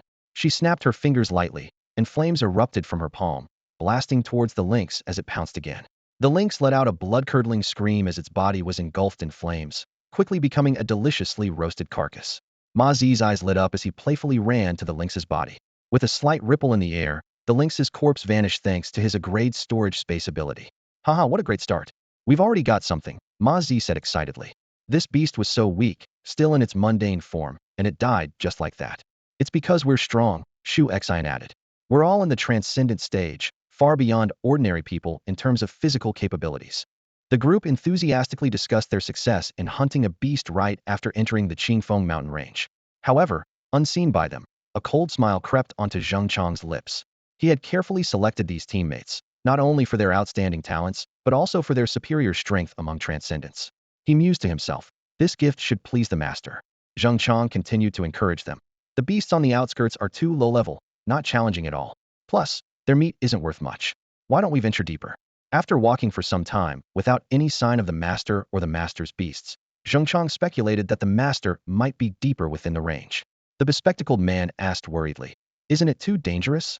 Zheng Chang replied firmly, "We've come all this way. We should aim big. Opportunities like this don't come often. It's not easy for us to get out here, with all those officers keeping a close watch." "You're right," Ma Zi said, delighted at the thought of the beast carcasses stored in his space. "This haul could be worth a fortune, enough to last me years." Shu Xian was eager as well. "I want to see how dangerous the red alert zone really is. Staying on the outskirts doesn't seem like much." Seeing the others agree, the bespectacled man reluctantly conceded. "All right, let's be careful." Despite their concerns, their decision to slip out of the camp showed their craving for excitement. Moreover, they had considerable confidence in their abilities. With that resolve, the four decided to venture deeper, seeking greater opportunities and challenges. "System level up," Xiao Teng silently chanted in his mind, as the evolution points within him finally reached the required amount. After days and nights of tirelessly consuming spiritual stone veins, his hard work was about to pay off. Suddenly, a mechanical voice echoed in his mind. "Ding! Congratulations to the host for reaching Extraordinary Level 2. The next level, Extraordinary Level 3, requires 400,000 evolution points." "What the heck?" Xiao Teng exclaimed. "Extraordinary Level 3 needs 400,000 evolution points? It's doubled again. How long will it take to accumulate that?" He couldn't help but feel a bit overwhelmed by the exponentially increasing points required for leveling up. Despite this, the changes brought by leveling up thrilled Xiao Teng. He felt his internal energy become more powerful, and his height increased by 5 meters, reaching an impressive 65 meters. His speed and strength also saw noticeable improvements, filling him with anticipation for the future. In recent days, Xiao Teng and his beastly subordinates had been living a leisurely life in a vast cave rich with spiritual stone veins, indulging in a routine of eat, sleep, repeat. Only Shaoang frequently ventured out mysteriously, her whereabouts unknown. On this day, Shaoang was preparing to leave once again. "Where are you going, Shaoang?" Huang quickly asked. "Nowhere, just have some things to do," Shaoang replied evasively, flying into the sky without looking back. Watching her fiery figure disappear, Huang thoughtfully said to Xiao Teng, "Boss, I think Shaoang is hiding something from us. I remember when we first met her, she mentioned guarding something. She helped us fend off the human helicopters because that thing is nearby." Hearing this, Xiao Teng turned his head, using his far-seeing ability to track the red figure in the sky. Moments later, he understood. "I see. Don't worry about her. Shaoang hasn't betrayed us. Let's continue eating." With Xiao Teng's assurance, Huang nodded and didn't press further. Out of respect for their companion, they decided to pretend they knew nothing. Soon after, a strong surge of spiritual energy emanated from Huang, its aura becoming extremely unstable. It had reached the peak of the mortal transformation level 10, just a step away from entering the extraordinary phase. Feeling the overwhelming spiritual energy circulating through its body, Huang excitedly shouted, "Boss, I'm about to evolve." "Great.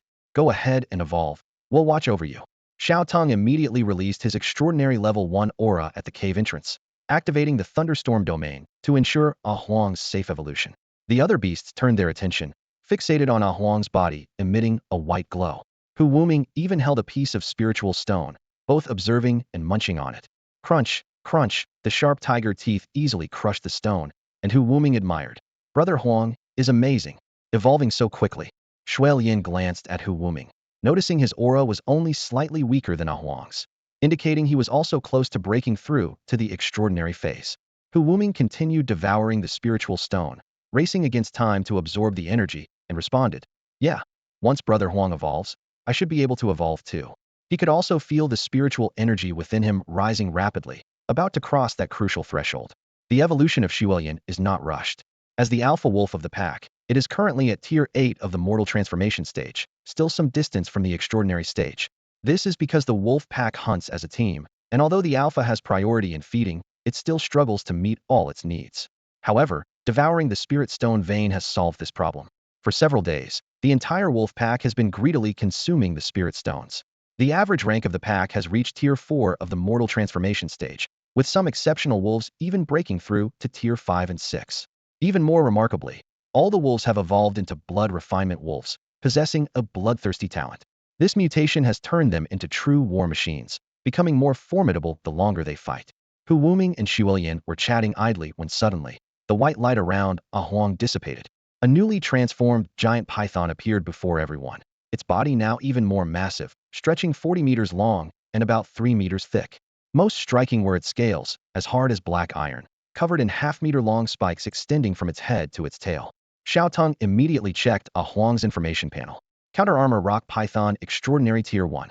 Talents: indestructible body level, telepathy level, earth spike level, earth wall level, countershock level. Characteristics: can reflect 50 of damage back to the attacker when hit by close combat attacks. Awakening and a level talent, not bad, Xiao Teng praised. Clearly, Ah Huang was on a defensive path, and the countershock talent suited it perfectly. Any enemy engaging in close combat would have to consider whether they could withstand 50 of the reflected damage, while Ah Huang, with its level indestructible body, would likely remain unscathed.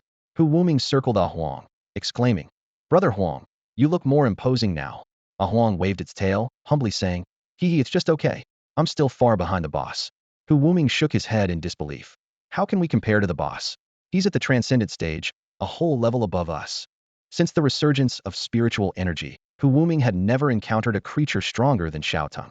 Sensing the unstable spiritual energy fluctuations from Hu Wuming, who was about to break through, Ah Huang urged, "Brother Hu, hurry up and evolve. I want to see what you'll look like after your evolution." "All right," Hu Wuming prayed silently. "I hope to awaken a strong talent. It would be great to awaken an S-level talent." This feeling was akin to the superstitious hope humans have before drawing a card. It had long envied Ah Huang's level talent, feeling a twinge of bitterness inside. With each breakthrough, there was a chance to awaken a new talent, and if luck was on its side, it might also gain its level talent. Tiger Wuming took a deep breath and let out a thunderous roar, its aura rising while a faint white light enveloped its body. Xiao Teng watched Tiger Wuming evolve with a sense of gratification. The strength of his beasts was growing stronger, which was delightful. In the near future, Shuoyan also hoped to reach the extraordinary phase. As for Shaoang, although slightly behind due to frequent outings, it was on the same level as Shuoyan and likely to advance together soon. Shaoang possessed an S-level bloodline-type talent, meaning that with enough breakthroughs, it could one day activate its bloodline and transform into the legendary Fire Phoenix, greatly enhancing its power with limitless potential. Even Xiao Teng couldn't help but feel envious of such a bloodline talent. He couldn't help but wonder if he had the ancestral dragon talent. Would this evolution allow him to transform directly into a dragon, rather than remain in the form of a flood dragon? This evolution made Xiao Teng realize the importance of the concentration of bloodline within him. His true dragon bloodline was not yet dense enough, making the transformation into that legendary creature difficult. He secretly resolved to seek out and consume more creatures carrying the true dragon bloodline. Perhaps due to sharing the dragon blood, Xiao Teng had a natural ability to sense creatures with the true dragon bloodline, like the golden carp with dragon whiskers he had encountered before, which clearly carried the true dragon bloodline. After consuming it, his own true dragon bloodline had strengthened. While most of the beasts in the Qingfeng Mountains remained at the mundane body and initial stages of transformation, Xiao Teng's beasts had already advanced to the extraordinary phase.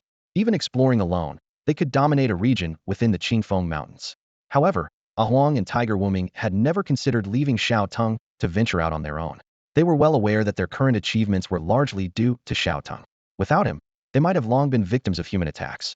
Having such a powerful protector, along with a group of companions to fight alongside, was evidently much safer than fighting alone. Just then, Shuoyan suddenly sniffed the air with alarm, its expression changing drastically. "Lord, I smell something. Something is stealing our spirit stones," Shuoyan urgently reported. Xiao Teng was surprised. He had been emitting the aura of the first extraordinary level, and didn't expect any creature to be bold enough to approach the spirit stone mine despite sensing his presence. Where? Xiao Teng asked sharply, determined to root out the audacious thief. This was a critical moment for Tiger Wuming's advancement, making the situation highly sensitive. I don't know. I just sent the wolf pups to search, but that creature doesn't seem to be in the cave, Shuelian replied, shaking its head. Not in the cave? Could it be underground? Xiao Teng recalled hearing about certain creatures with incredible burrowing abilities, likely the work of such a being. With this in mind, he decided against searching further and instead shouted angrily, "Come out! We've already discovered you." His voice was exceptionally loud, echoing throughout the cave. The rustling noise alerted Xiao Teng, and he keenly sensed the faint vibrations coming through the earth. Underground, he realized, understanding that it must be some burrowing creature. Suddenly, a terrified shout pierced the silence. "Don't kill me. I'm coming out now." Before the words were finished, the ground before Xiao Teng split open with a rumbling sound, and a massive creature emerged. It was a pangolin, about 3 meters long, its body covered in thick scales that gleamed with a metallic sheen in the sunlight. Xiao Teng scrutinized the unexpected visitor carefully. This creature, a pangolin, had reached the 5th rank of talent, possessing abilities such as clever earth burrowing, clever rapid digging, and level heavy armor. In the Qingfeng mountain range, this level was considered above average. But Xiao Teng quickly realized a problem. This guy must have reached this level by stealing from our spirit stone vein. A pack of wolves quickly surrounded the pangolin, forming a tight circle around it.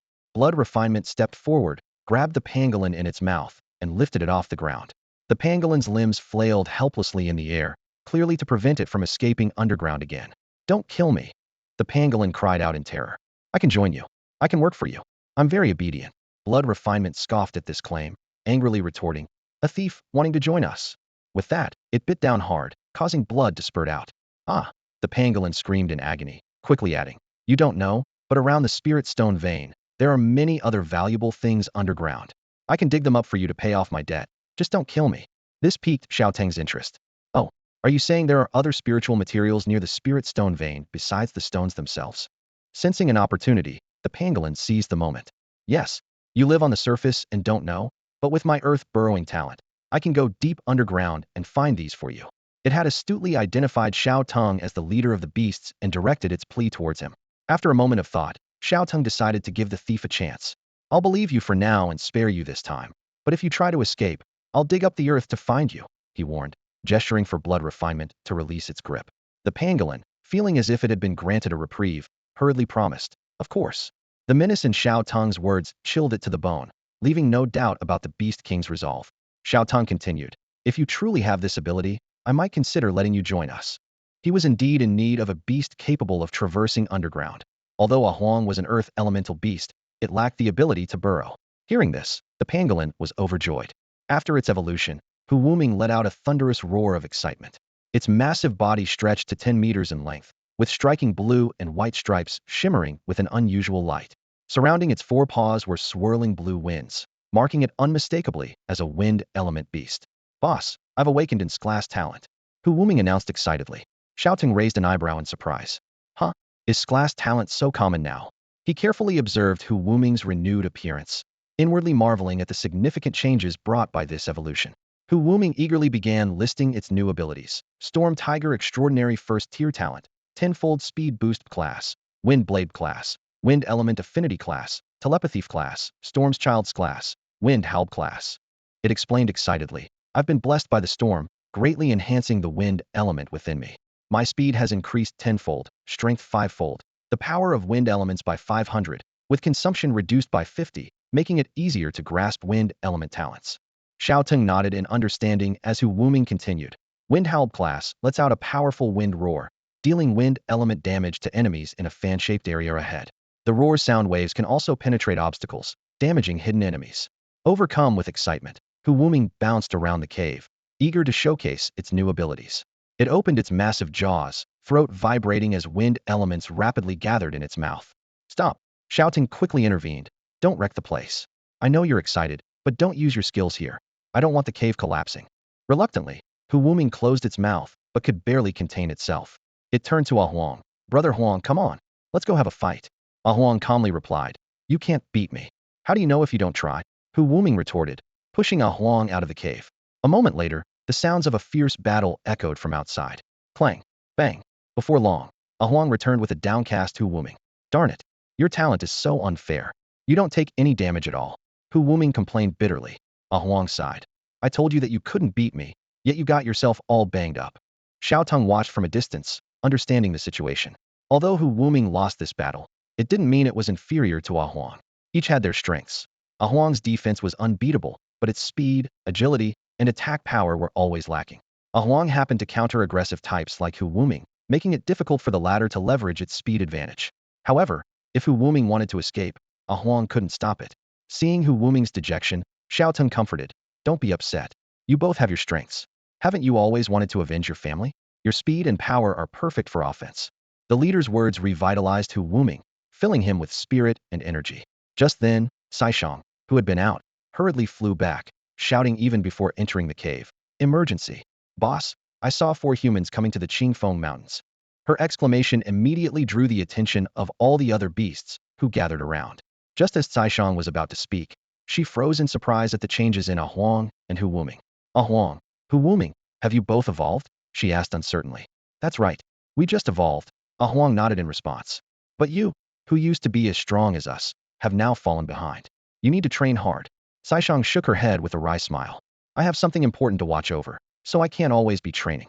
Xiao Teng walked over to Shaoang, curiously asking, what's going on? Tell us in detail. If humans are coming to clear out the beasts of Qingfeng Mountains again, sending only 4 people is too few. Who do they think they're underestimating? Shaoang, catching her breath, explained, these 4 humans are stronger than any we've seen before.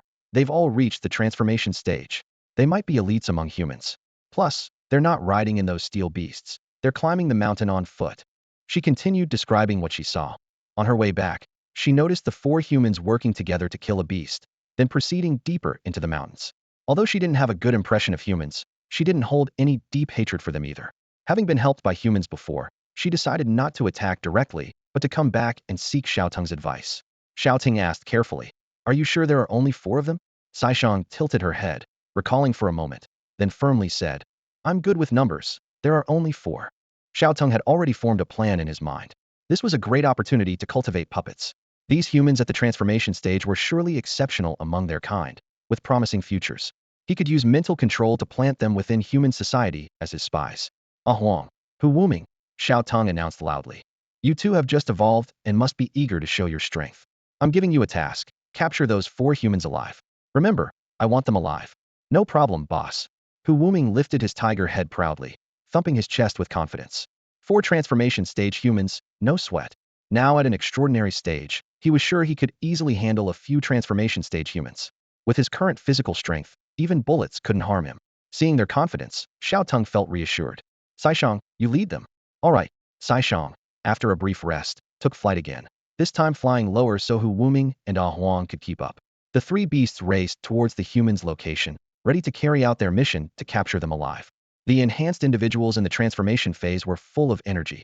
Even after the 4 of them joined forces to slay several beasts, they didn't feel fatigued. Bang! The dense smell of gunpowder filled the forest, and the barrel of the bespectacled man's gun was still smoking. He had just accurately shot a lone wolf in the head, yet the beast's robust physique meant it didn't fall easily. The lone wolf let out a piercing howl, shook its head, and its blood-red eyes locked onto the seemingly weakest female in the group. Shu Xin. Trying to kill me? Shu Xin's eyes sharpened as she thrust her hands forward. In an instant, a wave of scorching flames surged forth, completely engulfing the 2-meter-tall lone wolf. The beast let out one last sorrowful whimper before crashing to the ground. That was awesome. Shu Xin laughed heartily. How many have we taken down now? Only in the wild could she unleash her fire element abilities without restraint, unlike at the base where she had to hold back during sparring. The bespectacled man cautiously surveyed the surroundings, noticing they had ventured deep into the forest, where the trees grew taller and denser. I'm not sure about the exact number, but it should be quite a few. We could probably leave now, right? No rush, no rush, it's still early.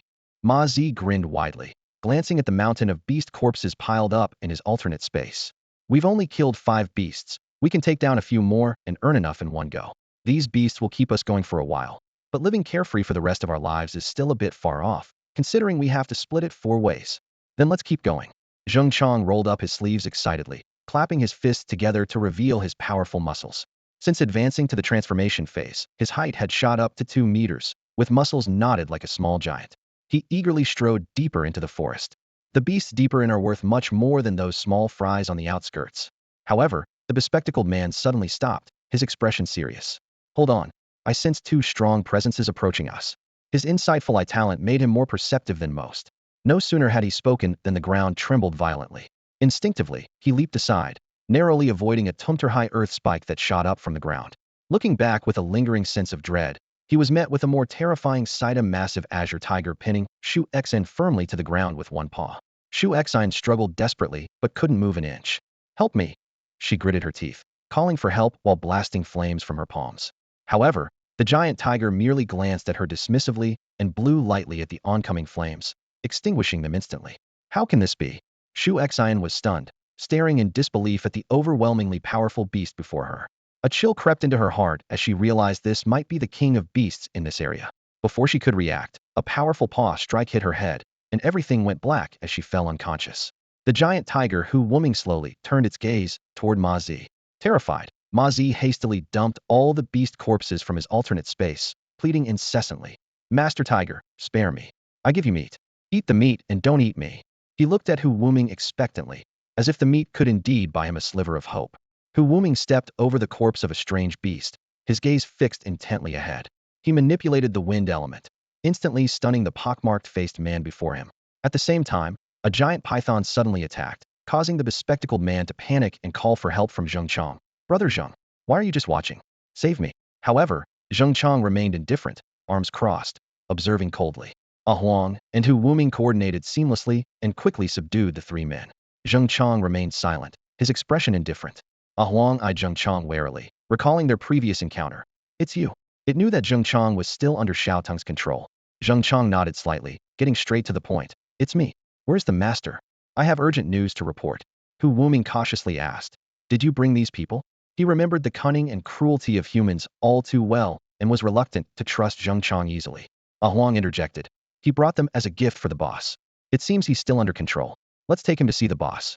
Hu Wuming picked up the unconscious woman. Huang carried the bespectacled man, and Zheng Chang hoisted the pockmarked-faced man. They quickly headed to where Xiao Teng was, throwing the unconscious humans to the ground. Zheng Chang knelt on one knee, gazing fervently at Xiao Teng. Master, long time no see. I brought these people up the mountain as a gift for you. Xiao Teng assessed the three on the ground and nodded. Not bad. They have potential. How are things on your end? How far have they developed? Zheng Chang reported in detail. After the revival of spiritual energy, the three major families spearheaded the formation of the Spiritual Energy Bureau, forcibly recruiting those with exceptional talents, at least level. They are heavily cultivating and forming extraordinary teams. Currently, the top person in the Dragon Country has reached the 10th stage of shedding mortality and is said to be on the verge of a breakthrough. Xiao Teng analyzed. Extraordinary teams, 10th stage of shedding mortality. It seems they're taking the elite route. In the early stages of the spiritual energy revival, resources are limited, so this is indeed the best choice. Zheng Chang continued. And there's more important news, Master. The Research Institute is studying fusion beasts, based on genetic modification technology, aiming to cultivate a batch of exotic beasts to fight for humans. It said they've made significant breakthroughs. Xiao Teng sneered. Fusion beasts, genetic modification. Typical human style, trying to conquer nature with technology. Using exotic beasts against exotic beasts, humans just need to watch from the sidelines, truly killing two birds with one stone. Xiao Teng inquired further. I understand. Continue to report any important news. How are you doing over there? Zheng Chang replied. Reporting to Master. I'm currently a deputy leader of an extraordinary team, but I don't know enough. If I could rise further, I could learn more details. Xiao Teng pointed to a nearby spiritual stone vein. Deputy leader. Here are some spiritual stones. Take them to absorb and strive to become an important figure soon. Zheng Chang obediently picked up the fragments of spiritual stones and began absorbing them. Xiao Teng noticed Zheng Chang's familiarity with the stones, suspecting that humans may have discovered and begun mining spiritual stone veins. Zheng Chang explained. These are spiritual stones, and there's a vein here. At the Spiritual Energy Bureau, we get a palm-sized spiritual stone each day for cultivation, but I've never seen so many. We mainly rely on eating exotic beast meat rich in spiritual energy for cultivation, 3 meals a day. Xiao Teng pondered silently, realizing that even in human society, spiritual stones are scarce resources. With the revival of spiritual energy, spiritual stone veins would become more abundant and might become currency in the future. He was grateful to have control over an entire spiritual stone vein, providing him with endless resources.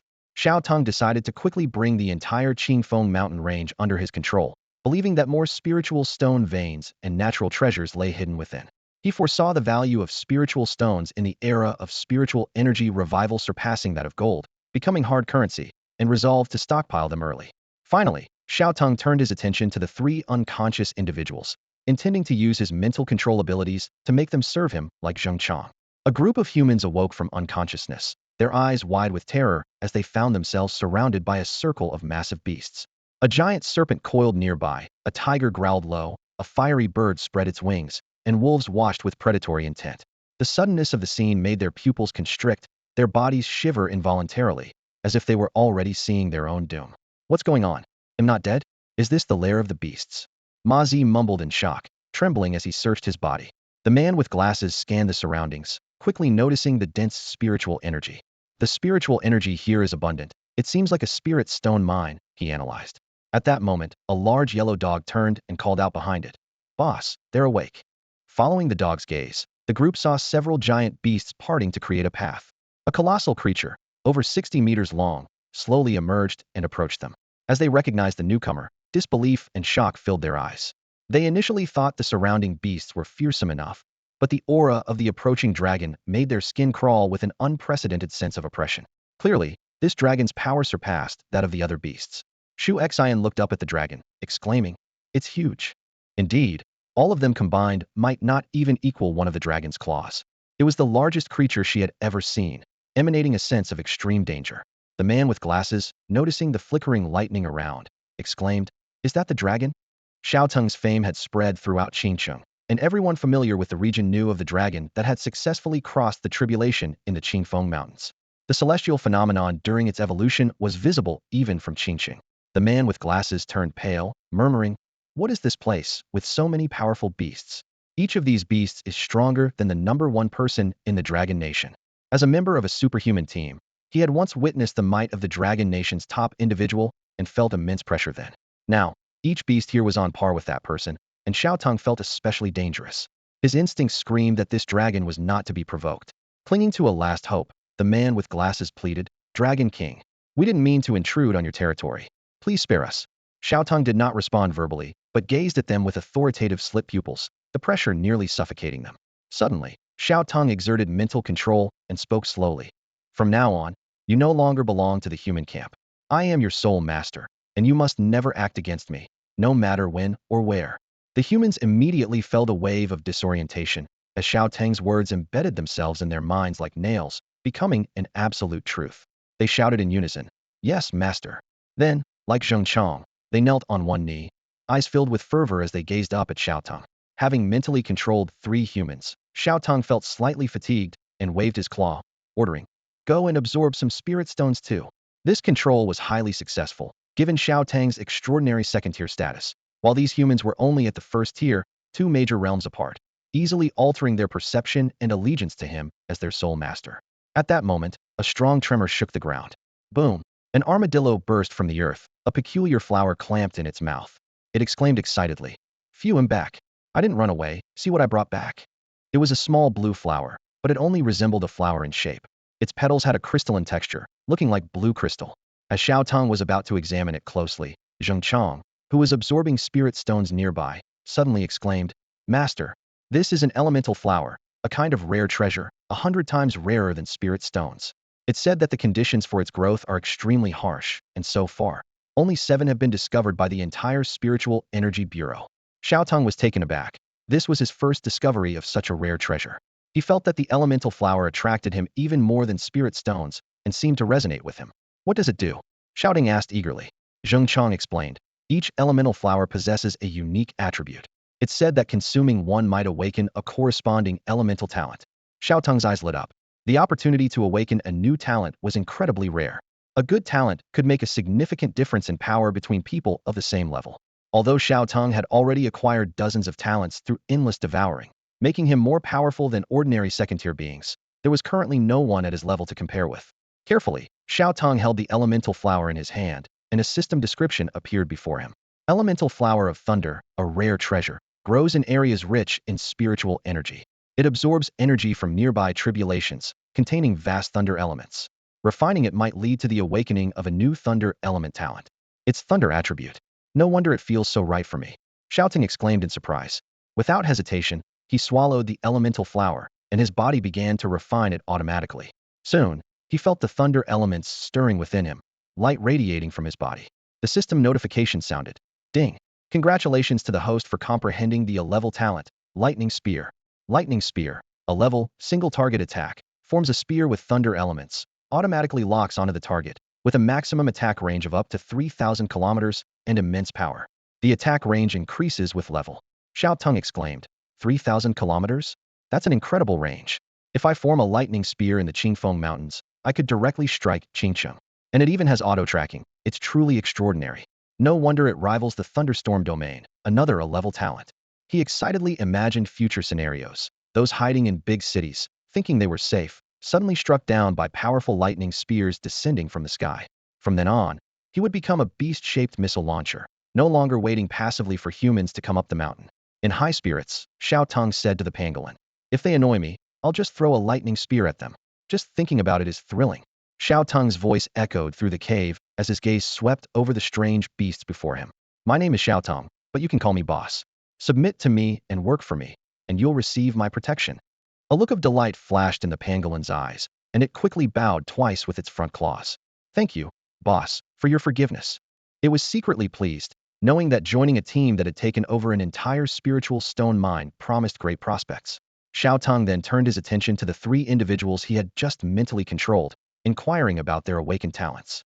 "From now on, you are a team, serving me together. Work well with each other," he said, generously handing over a sum of spiritual stones, which Ma Zi stored in his spatial pocket. This was not only to aid their development in the Spiritual Energy Bureau, but also to make these pawns more useful. With arrangements made, Xiao Teng waved them off. The cave was left with only a few beasts, whose sizes exceeded those of their peers, much to Xiao Teng's satisfaction. He turned to Huang, Tiger Wu Ming, Blood Refinement, and Shaoang to assign tasks. "We are officially starting to expand our influence. Huang, Tiger Wu Ming, since you've reached the extraordinary stage, go out and train with the goal of recruiting strong members from your tribes. The rest of you, focus on reaching the extraordinary stage quickly." Huang and Tiger Wu Ming responded and left, their massive forms causing the ground to tremble. Xiao Teng continued to address the other beasts. "The same goes for you. Once you reach the extraordinary stage, go out and train." Shaoang expressed some concern. "Okay, boss. But there are very few strong members in my tribe. Since the spiritual energy revival, I haven't seen a single one." Xiao Teng reassured her. "You have the bloodline of the phoenix. In the future, you will be the king of all birds. Don't limit yourself to your tribe. Recruit any powerful bird you encounter. Blood Refinement, you and the wolf pack stay here to guard the spiritual stone mine." "With pleasure, my king," Blood Refinement replied, bowing respectfully. With everything in order, Xiao Teng turned to leave the cave.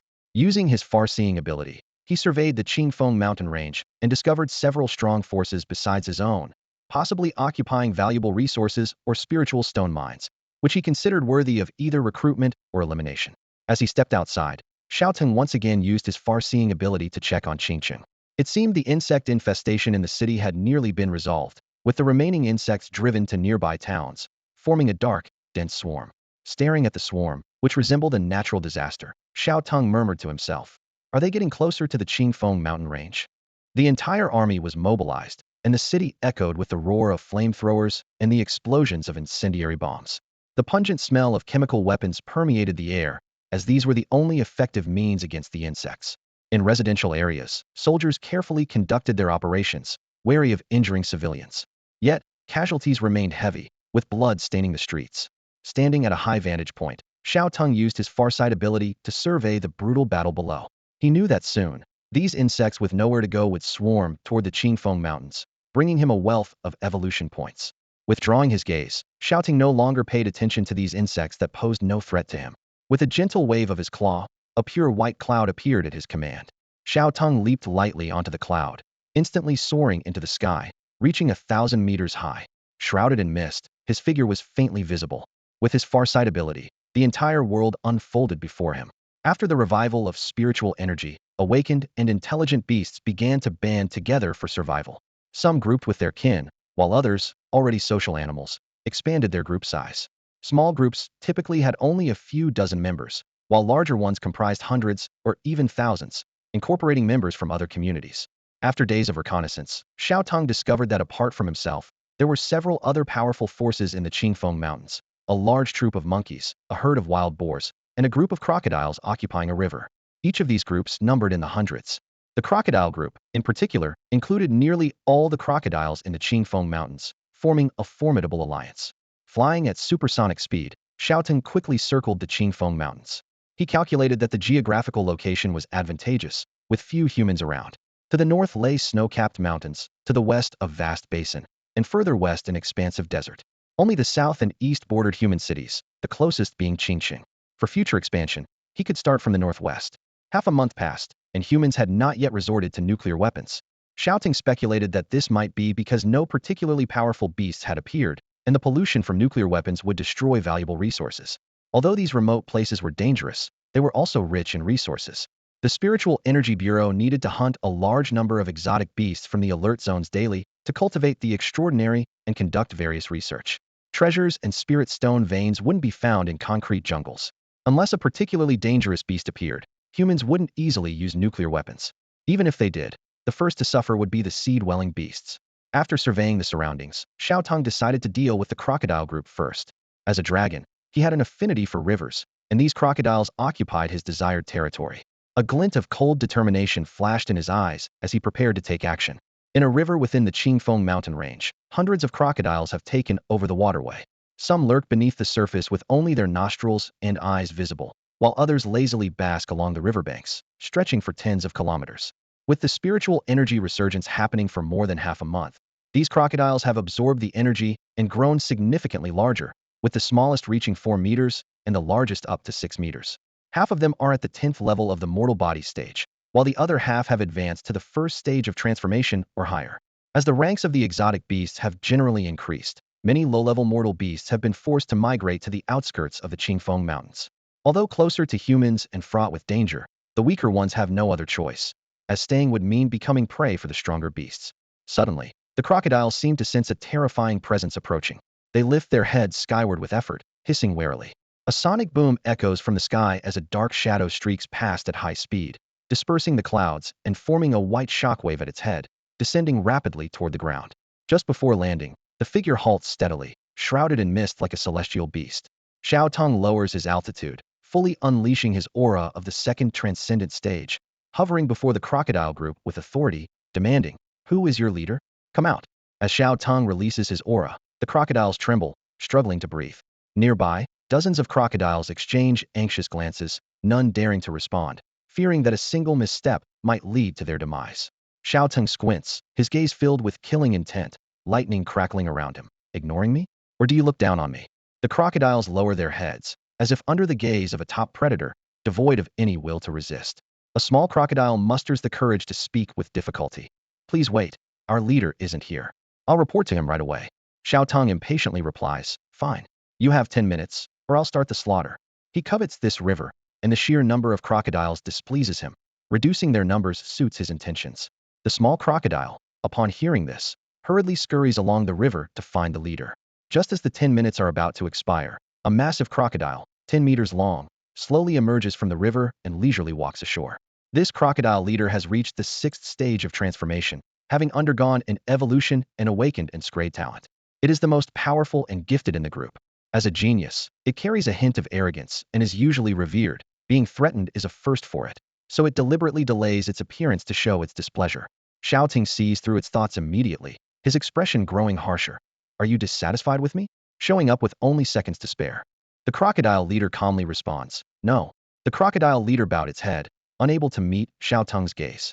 The oppressive aura of the dragon was as heavy as a mountain, making it feel as insignificant as dust. Xiao Teng looked coldly at the cowering creature, a flicker of disdain in his eyes. "What do you want from me?" Xiao Teng asked indifferently, his voice carrying an undeniable authority. The crocodile leader remained silent, internally debating whether to reveal its intentions. Seeing this, Xiao Teng's eyes flashed with a chilling light. "Are you toying with me? If you have no respect for me, then I'll just slaughter you." As soon as he finished speaking, lightning elements surged around Xiao Teng, forming a 20-meter-long spear of electricity. "You had something to say, but now it's too late. I always mean what I say, and you've run out of time." The slaughter begins. The crocodile leader panicked. "How can this be? I arrived within 10 minutes. It looked around for support from its kin, but only met with reproachful glances. Xiao Teng sneered. From the moment I arrived, you've been late. Prepare your last words. The electric spear shot out, crashing into the ground with a deafening roar. A 50-meter-wide crater appeared, charred at the bottom, where the crocodile leader was instantly obliterated. A system notification sounded. Ding. Killed a stage 6 ironclad crocodile. Evolution points 6530. The surrounding crocodiles were terrified by the display of power, coughing up blood and collapsing. They wailed in despair. The leader is dead. We're doomed. This dragon is too strong. Why is it so powerful? It's more terrifying than those two-legged beasts. Some crocodiles began to plead. Don't kill us. We'll choose a new leader. Dragon King, please spare us. This leader was a fool. We'll select a new one. Please give us another chance. A hint of cruelty flickered in Xiao Teng's eyes. There won't be a next time. Die. In an instant, the sky changed, dark clouds gathered, and thunder roared. Xiao Teng summoned a storm of lightning, striking along the river. He personally grabbed each crocodile, crushing their heads. Blood stained his claws, and his eyes were filled with ferocity. Amidst the massacre, Xiao Teng felt a long-lost exhilaration. It's been too long since I've unleashed like this. What a thrill, he thought to himself, continuing the bloody feast. After the complete annihilation of the vanguard, the head of the Chen family stood in his spacious office, his expression as grim as iron. He gripped the window sill tightly, his gaze piercing through the glass to the distant, misty Qingfeng Mountains. There, a beast of unimaginable power was wreaking havoc. Even missiles can't kill it, he murmured in disbelief.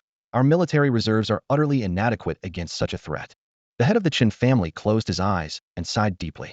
He had previously underestimated the beasts of the Qingfeng Mountains, considering them merely as slightly evolved animals that could be easily dealt with by firearms. However, reality had dealt him a harsh blow. If that beast were to attack Qingcheng, he couldn't bear to continue the thought, feeling as if a heavy stone was pressing down on his chest, suffocating him. Suddenly, a rhythmic knock on the door interrupted his thoughts. Come in. He forced himself to regain composure. A younger member of the Chen family entered, bowing respectfully. Master, the military department is inquiring about your next trip to the mountains. The head of the Chen family waved his hand dismissively. Tell them there's no need to send troops up the mountain anymore. I've reported the incident to the main office of the Aura Bureau. We just need to wait for support. A hint of surprise flashed in the young member's eyes, wondering why the family head had become so cautious. He surmised it might be due to the terrifying power of the dragon, which was evident even through video footage, conveying a sense of hopeless oppression. Have them speed up, the head of the Chen family suddenly spoke, a glint in his eyes. Drive those rampaging insects into the Qingfeng Mountains. We can watch from the sidelines as they and the mountain beasts deplete each other. The young member's eyes lit up. Great idea. Those insects are numerous and formidable, having already caused the deaths of hundreds of thousands. Let them battle the dragon while we reap the benefits. The head of the Chen family nodded, adding, prepare the missiles. As soon as that dragon is severely weakened, we'll launch an attack immediately. His tone was filled with a targeted intent against shouting. This powerful beast, so close to Qingcheng, had become an ever-present shadow in his mind. For his own safety, he had to go all out. The head of the Chen family shook his head, rejecting the proposal to make peace with the flood dragon. He believed that the hatred between mythical beasts and humans was too deep-rooted to resolve. At this moment, Xiao Teng launched a shocking massacre along the river. System notifications echoed in his ears continuously. Ding. Killed a 10th-level ordinary crocodile. Evolution points 1002. Ding. Killed a 1st-level evolved green-skinned crocodile. Evolution points 1536. Ding. Killed a 2nd-level evolved sharp-toothed giant crocodile. Evolution points 2369. Ding. Killed a 1st-level evolved savage crocodile. Evolution points 1673. Xiao Teng had become numb to it. The sheer number of killings left him with no time to listen to each notification. His figure moved swiftly over dozens of kilometers along the river, leaving behind piles of crocodile corpses. Some sank to the riverbed, becoming a feast for fish, while the river turned blood-red. Despite the protracted slaughter, Xiao Teng wasn't sure if he had eradicated all the crocodiles. However, at this moment, there wasn't a single living crocodile visible on the banks or in the river. This stretch of river had changed hands, becoming Xiao Teng's domain. Standing atop a mountain of crocodile corpses, Xiao Teng paused to catch his breath and checked his evolution points. Then he commanded the system. System, level up. Ding. Congratulations, host, you've advanced to Transcendent Level 3. The next level, Transcendent Level 4, requires 600,000 evolution points.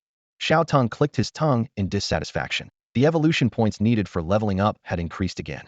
However, the gains from this massacre were considerable. The eradication of the entire crocodile tribe earned him 700,000 evolution points, leaving a gap of 300,000 for the next level. After leveling up, Xiao Teng's body expanded by another 5 meters, reaching a length of 70 meters. His speed, strength, and physique all improved. His scales became harder and his claws sharper. Although the evolution points required for each advancement post-transcendence increased significantly, the corresponding enhancements in physical attributes were also more pronounced. Covered in crocodile blood, Xiao Teng felt uncomfortable. He soared into the air and dove into a clean stretch of river upstream. He swam freely in the water, washing away the stench of blood. His body moved in undulating waves, cutting through the water with incredible speed, creating waves over 3 meters high that soaked the banks. After cleaning himself, Xiao Teng burst out of the water, trailing a series of sparkling droplets. He began devouring the crocodile corpses, hoping to acquire new talents. Ding! Congratulations, host, you've acquired the Clevel Talent Night Battle. Night Battle Clevel. In a nighttime environment, physique, strength, and speed each increase by 30 based on base attributes. It was nighttime, and under the moonlight, Xiao Teng indeed felt his physical attributes slightly enhanced. Although these lower-level talents had subtle individual effects, collectively, they provided significant boosts. Reflecting silently, Xiao Teng realized that with so many talents accumulated, his attributes likely far exceeded those of other mythical beasts at the same level. Last time, he had even withstood a human missile unscathed. If he advanced another 1 or 2 levels, he might even withstand nuclear weapons. After reviewing this new talent, Xiao Teng continued his actions. There were still plenty of crocodile corpses waiting for him to devour. He decided to persist in this process, hoping to gain more talents and evolution points. Ding! Xiao Teng was thrilled to discover he had acquired an A-grade teleportation ability. He immediately tried out this new power, and in the blink of an eye, his figure vanished from where he stood and reappeared a kilometer away. This powerful ability not only consumed little spiritual energy, but also significantly enhanced his combat prowess and survival skills. Various scenarios flashed through Xiao Teng's mind: evading supersonic missiles, launching surprise attacks on enemies from behind during battles, and compensating for the disadvantages posed by the size of gigantic beasts. The more he thought about it, the more excited he became, realizing that this talent would completely transform his fighting style. While Xiao Teng was immersed in imagining the possibilities of his new ability, his attention was suddenly drawn to a peculiar crocodile carcass. This crocodile was distinctly different from others. It had 2 small horns slanting backward on its head, dark golden scales, and 5-fingered claws. Xiao Teng immediately realized that this crocodile contained a significant concentration of true dragon bloodline. Without hesitation, Xiao Teng grabbed the entire crocodile carcass and began devouring it. Unlike before, when he merely sampled such things, this time he decided to absorb it completely to maximize the power he could gain from the true dragon bloodline. During the process of consumption, a notification from the system suddenly chimed. Congratulations, you have acquired this grade true dragon bloodline. Xiao Teng was momentarily stunned, then overwhelmed with joy. He eagerly checked the talent description and discovered that this grade bloodline not only gave him the potential to evolve into a true dragon in the future, but also boosted all his abilities by 500 based on his basic attributes. Even more exciting, this bloodline was so domineering it could influence the evolutionary direction of surrounding creatures. Almost the instant the consumption was complete, Xiao Teng felt the concentration of true dragon bloodline surge within him. This transformation immediately reflected in his appearance. The dragon horns on his head grew to 5 meters long and split from 2 prongs into 3. At this moment, Xiao Teng's head completely took on the majestic and imposing appearance of a true dragon from myth and legend. Xiao Teng's body underwent astonishing changes during his evolution. His scales transformed from black to gold, adorned with intricate ancient patterns that rendered them indestructible. A row of black mane fluttered along his spine from head to tail, with a tuft of black fur at the tip of his tail. Apart from having only 2 claws, his form was indistinguishable from that of a true dragon. The new abilities he acquired filled Xiao Teng with immense joy. He could summon the wind and rain, ride the clouds and mist, and even control lightning. These divine powers assured him that his next evolution would undoubtedly transform him into a true dragon. Reflecting on the time-consuming process of devouring corpses, Xiao Teng was grateful that his efforts had finally paid off. The formidable power of the endless Devour SS-level talent was once again confirmed. Xiao Teng pondered whether he could devour a beast with an SS-level talent if he encountered one. He believed it was highly possible, as this talent seemed to impose no restrictions on the level of what could be devoured. Even among talents of the same level, there are differences in strength, and Endless Devour undoubtedly ranks among the strongest. Although this talent does not directly aid in combat, it is an incomparable development skill. Xiao Teng felt fortunate to have awakened this talent early, realizing that his future achievements would be limitless. The accumulation of numerous talents would inevitably allow him to far surpass other beasts of the same level. Gazing at the scales covered in mysterious patterns, Xiao Teng's confidence soared. He speculated that his current physical attributes might be capable of withstanding the impact of nuclear weapons. However, He quickly realized that the most terrifying aspect of nuclear weapons was not the instantaneous high temperature, but the persistent radiation pollution. This pollution could render an area of hundreds of miles a dead zone, where no plants grow and animals perish. Despite the significant enhancement of beast physiques following the resurgence of spiritual energy, Xiao Teng believed that very few beasts could completely ignore nuclear pollution. Even if they survived, it would affect their potential, lowering their evolutionary ceiling. Unless they possessed a special talent to absorb nuclear radiation as nourishment, much like Godzilla in the movies. Reviewing the spoils of his recent slaughter, Xiao Teng was pleased with his gains. 3 new talents, rated S, A, and C. He had single-handedly wiped out one of the 3 major forces in the Qingfeng mountain range, the crocodile colony. Xiao Teng mused that if the crocodile leader had been slightly more sensible, he might not have had to go on such a killing spree. After all, such a large group could have been advantageous in dealing with humans. After devouring a large number of crocodile corpses, Xiao Teng felt a bit tired and bloated. He decided to wait until he had fully digested before seeking his next target. He thought to himself that if the next group was also stubborn, he would have to reluctantly add them to his meal. His gaze turned towards a lush mountain in the distance, where he noticed several monkeys skillfully leaping among the branches. This was an alliance of various monkey-like beasts, including gorillas, macaques, and golden monkeys, numbering over 1,000. This omnivorous group not only fed on plants, but also collectively hunted other animals. More notably, the average level of these monkeys had reached the metamorphosis stage, far exceeding the general level of the Qingfeng mountain range. Xiao Teng speculated that they likely controlled a spirit stone mine. After exerting himself by controlling 3 humans, Xiao Teng was utterly exhausted and sank into a deep sleep at the bottom of the river. At that moment, a 3-meter golden snub-nosed monkey beast silently descended from a distant tree, its face showing signs of fear as it patted its chest to calm its racing heart. That was terrifying. The golden monkey thought with lingering fear. It had been sent by its clan leader to scout the crocodile colony, but ended up witnessing Xiao Teng's brutal massacre. From the tree, it watched helplessly as a thriving crocodile village was transformed into a landscape of corpses in the blink of an eye.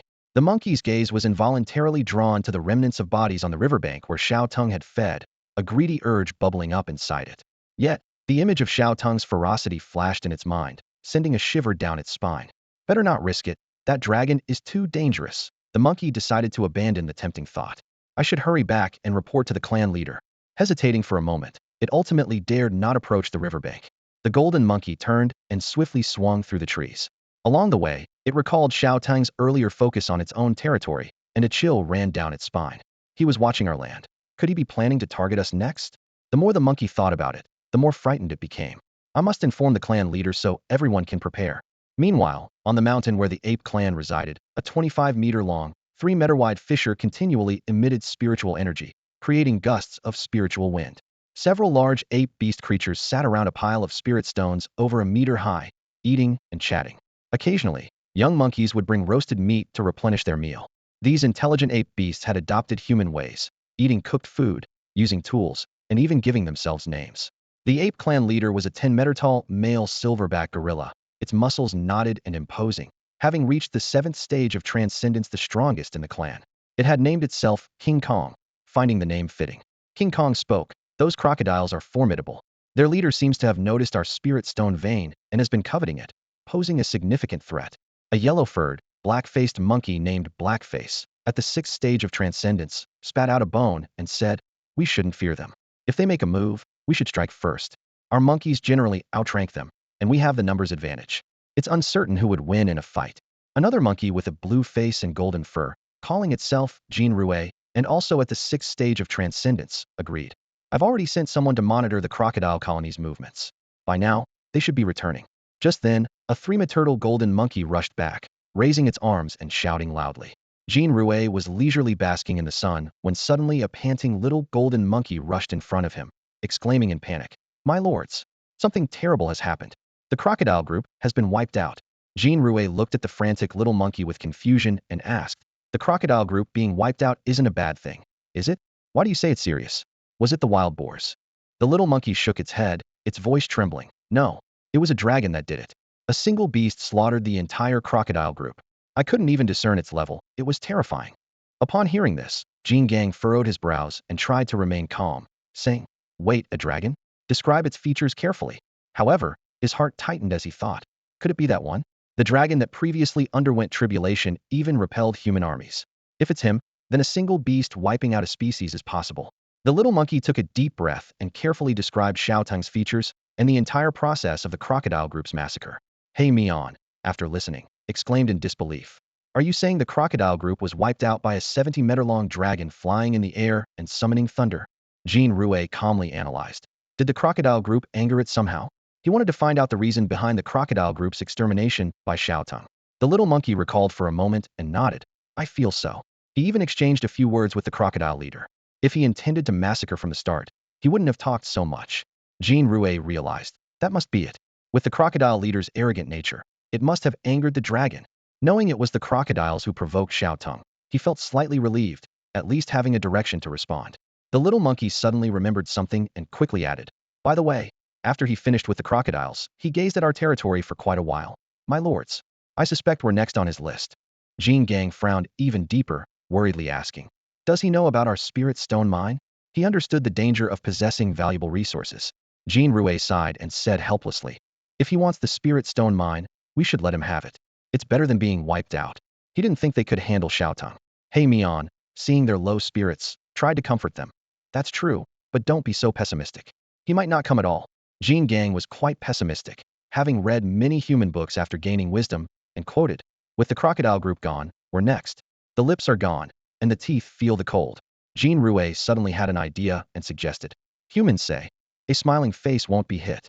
If we offer the spirit stones proactively, maybe he won't trouble us. Jean Gang found the idea feasible and agreed. Makes sense. Offering treasures willingly is better than him coming to take them by force. We might even earn the dragon's favor. Hey Mian looked at the two of them and couldn't help but say. Wait, aren't you two being too pessimistic? That dragon might not even come. He thought they were giving up too easily, already planning to surrender before the enemy even arrived. Jean Rue held his ground. With that dragon's strength, unifying the Qingfeng Mountains is only a matter of time. Even if he doesn't attack us, investing early won't be a loss. Jean Gang, with a resolute spirit, decided. Let's do as Jean Rue suggests. Bring out the stored spirit stones. I'll personally negotiate with the dragon. This journey was extremely dangerous. If they guessed wrong, Jean Gang might not return. But for the sake of their tribe's future, he had to take the risk. Facing a beast far more powerful than them, sending only a subordinate would be disrespectful. On the back of the giant ape, there was a large woven basket filled with glowing spirit stones. He took a deep breath and resolutely set off on his journey toward the river. As a formidable warrior at the 7th stage of transcending the mundane, his speed was as swift as a hurricane, and the forest beneath his feet rapidly retreated. Time was of the essence, and the giant ape was anxious. He had to reach the destination before Xiao Teng took action. Otherwise, the sincerity of offering the spirit stones would be greatly diminished. This decision caused an uproar in the monkey tribe. The chieftain is actually going to offer treasures to the dragon willingly? Are we, the monkey tribe, really so weak? One monkey angrily exclaimed. Haven't you heard? Even the crocodile group was wiped out by the dragon. If we don't make a friendly gesture, we'll be next. Another monkey retorted in fear. Actually, having a powerful dragon watching over us isn't necessarily a bad thing. One monkey murmured. Exactly. That dragon even repelled humans. With his help, we can avenge our kin who were killed by humans. More monkeys began to agree with this idea. Though there were some opposing voices, the majority of monkeys believed that gaining the protection of a powerful beast was beneficial. After all, in this world where the strong prey on the weak, might makes right. Those monkeys who witnessed Xiao Teng repel the human army were particularly thrilled, as if they too were part of the revenge. Long oppressed by humans, they finally saw hope. Thus, even before Xiao Teng had any contact with the monkey tribe, his prestige was rapidly rising among them.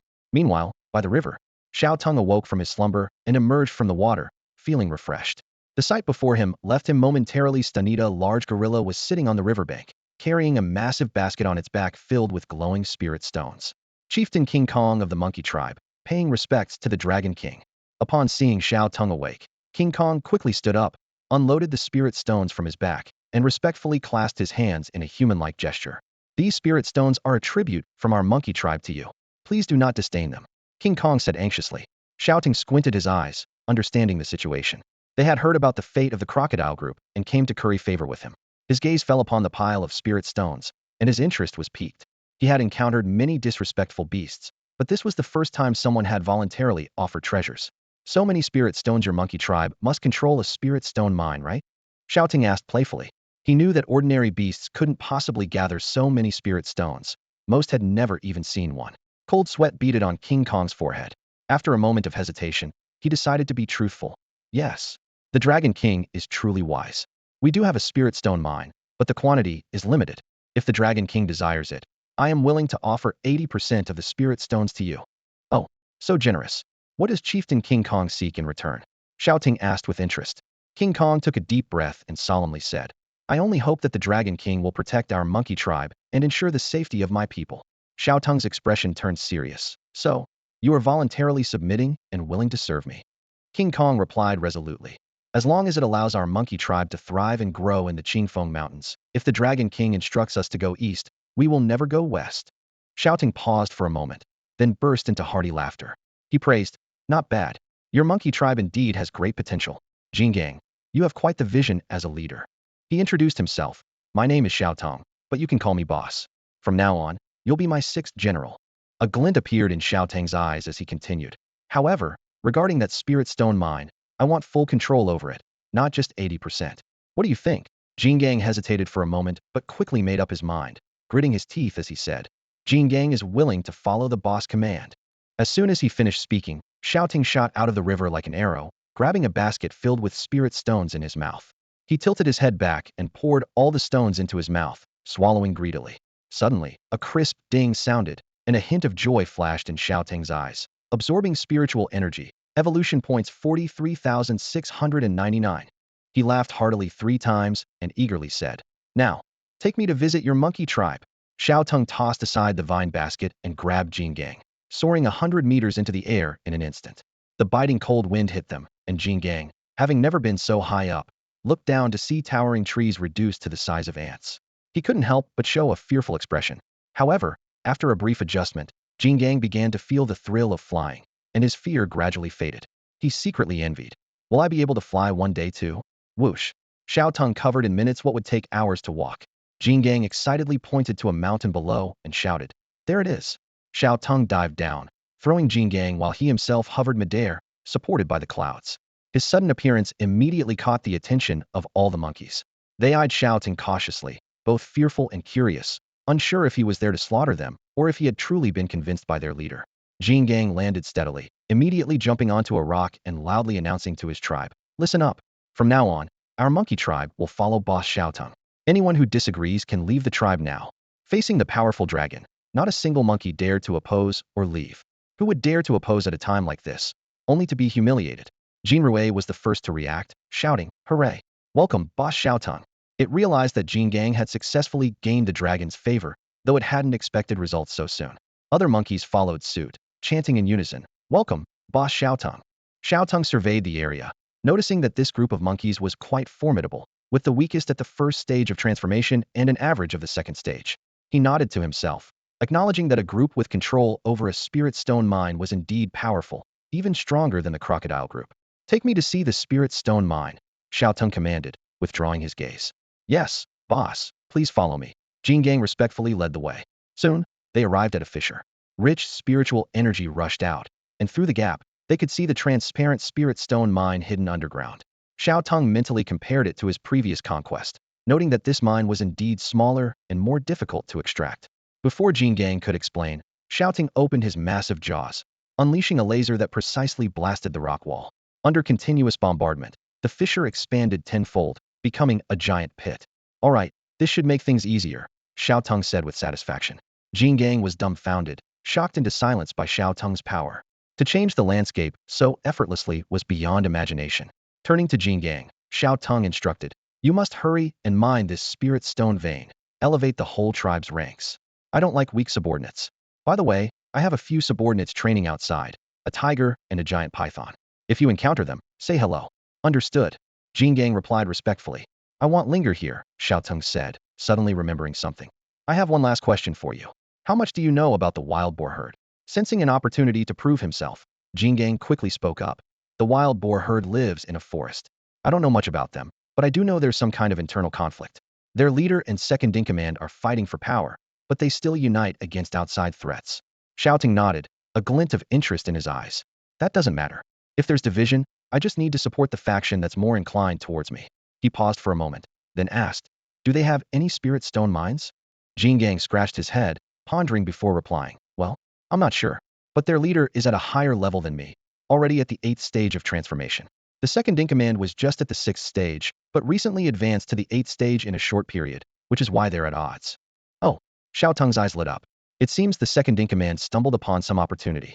There must be something valuable. Advancing 2 stages in such a short time can only be explained by some rare treasure. Before leaving, Xiao Teng specifically instructed Jingang, I'm leaving now. Make sure to make good use of that spirit stone mine. Jingang, you need to get stronger quickly to survive longer. The humans might be losing their patience. With that, he soared into the sky, leaving the ape tribe behind. After Xiao Teng left, Jin Rue and Haimian dared to discuss their new leader behind his back. Jin Rue remarked, I feel like our new leader isn't so bad. He didn't take our spirit stones and seems to care about us. Haimian nodded in agreement. Yeah, I feel the same. Looks like we made the right bet. Hopefully, he'll lead our ape tribe to greater heights. Jingang pondered, was the leader's parting message a warning that humans are planning to attack Qingfeng Mountain again? Haimian waved dismissively. Humans, huh? Let them come. Last time, so many of them were defeated by our leader. What more can they do? Jingang shook his head, looking serious. I think humans are more complex than that. They constantly challenge our understanding. We should continue to learn from them. Take the good and discard the bad. That's the only way our ape tribe can progress.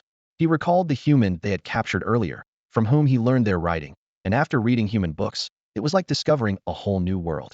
Jingang felt both admiration and fear towards the human race, fully aware of how vast and vibrant the world is. Meanwhile, in another part of the Qingfeng Mountain Forest, a herd of wild boars was divided into 2 groups. With strong reproductive abilities, their numbers had grown to over 1,000, surpassing even the ape tribe. They occupied the eastern and western forests equally, not interfering with each other, only uniting against external threats. This situation had persisted for 3 days, coinciding with the time the second in command of the boar herd advanced from the 6th to the 8th stage. Xiao Teng hovered above the forest where the wild boars lived, carefully observing everything, and quickly noticed this peculiar situation. Jingang's prophecy came true, as an internal conflict erupted within the wild boar herd, splitting their territory in 2. Xiao Teng was about to reveal himself, but was captivated by the scene unfolding before him. 2 massive wild boars stood in a tense standoff, and Xiao Teng immediately recognized them as the leader and the second in command of the herd. The information displayed above their heads confirmed that both boars were at the 8th stage of the mortal shedding realm. The leader was a burly, heavy-armored boar, with a large head, floppy ears, and tusks as sharp as knives, its back shielded by a thick rocky armor. It boasted 3 level talents: tenfold physical enhancement, heavy armor armament, and tenfold strength enhancement.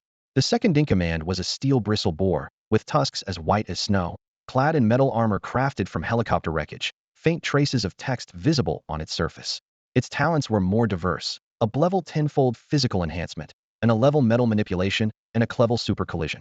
A tense atmosphere hung in the air as the heavy-armored boar spoke first, its voice deep and threatening. Second in command, do you really want to split our herd in 2? If this allows outsiders to take advantage, you'll be the eternal sinner of our tribe. The steel bristle boar, undeterred, snorted coldly in response. Don't try to pressure me with tribal loyalty. If you submit to me now, the wild boar herd can reunite peacefully, sparing you the worry. A glint of ruthlessness flashed in the heavy-armored boar's eyes as it roared. Enough talk, let's fight. Before the words had fully left its mouth, the steel bristle boar launched an attack. Its metal armor disassembled in an instant, transforming into countless sharp blades that rained down on the heavy-armored boar. The clash of metal blades against rocky armor produced a deafening clatter. The heavy-armored boar lowered its head to defend itself, but the relentless assault forced it to retreat. Fine cracks appeared on its rocky armor, emitting ominous sounds of splitting. Suddenly, a loud crack echoed as the armor split open, exposing the skin beneath. Panic flickered in the heavy-armored boar's eyes, and it hurriedly summoned earth elements to repair its armor. However, faced with the unending barrage of metal blades, the rocky armor quickly crumbled. The steel bristle boar pressed its advantage, speaking coldly, "You've lost." Sensing the dire situation, the heavy-armored boar suddenly turned its head and shouted towards the nearby bushes, "What are you waiting for? Attack now." The bushes shook violently, and the ground trembled as over a dozen boars charged out, all at the 3rd stage of the mortal shedding realm or higher. They raised their tusks and roared in unison, launching a charge at the steel bristle boar. Xiao Teng watched with keen interest, thinking this brawl had come at the perfect time. Just as he believed the outcome was about to be decided, the battle took an unexpected turn. The show was over, and Xiao Teng decided it was time to reveal himself. Hovering high above, he looked down at the fierce battle among the wild boar herd. Xiao Teng didn't want them both to suffer. His plan was for the boar that submitted to him to survive, while the one that resisted had to die. He was also eager to uncover the reason for the second in command's rapid growth and strength. "You two stop." Xiao Teng commanded sharply as he dove down from the sky, appearing instantly before the wild boars. His presence exuded a suffocating aura of danger, causing all the boars to instinctively step back. The two leading boars asked in unison, "Who are you?" Despite their fierce fight moments ago, they immediately put aside their internal conflict in the face of this sudden external threat. The dozen or so boars ready to charge also halted, watching the intruder warily. Xiao Teng said coldly, "I'm giving your herd a chance to submit to me. Otherwise die." With that, he raised his hand and summoned a spear crackling with electricity, hurling it forcefully toward a distant mountain peak.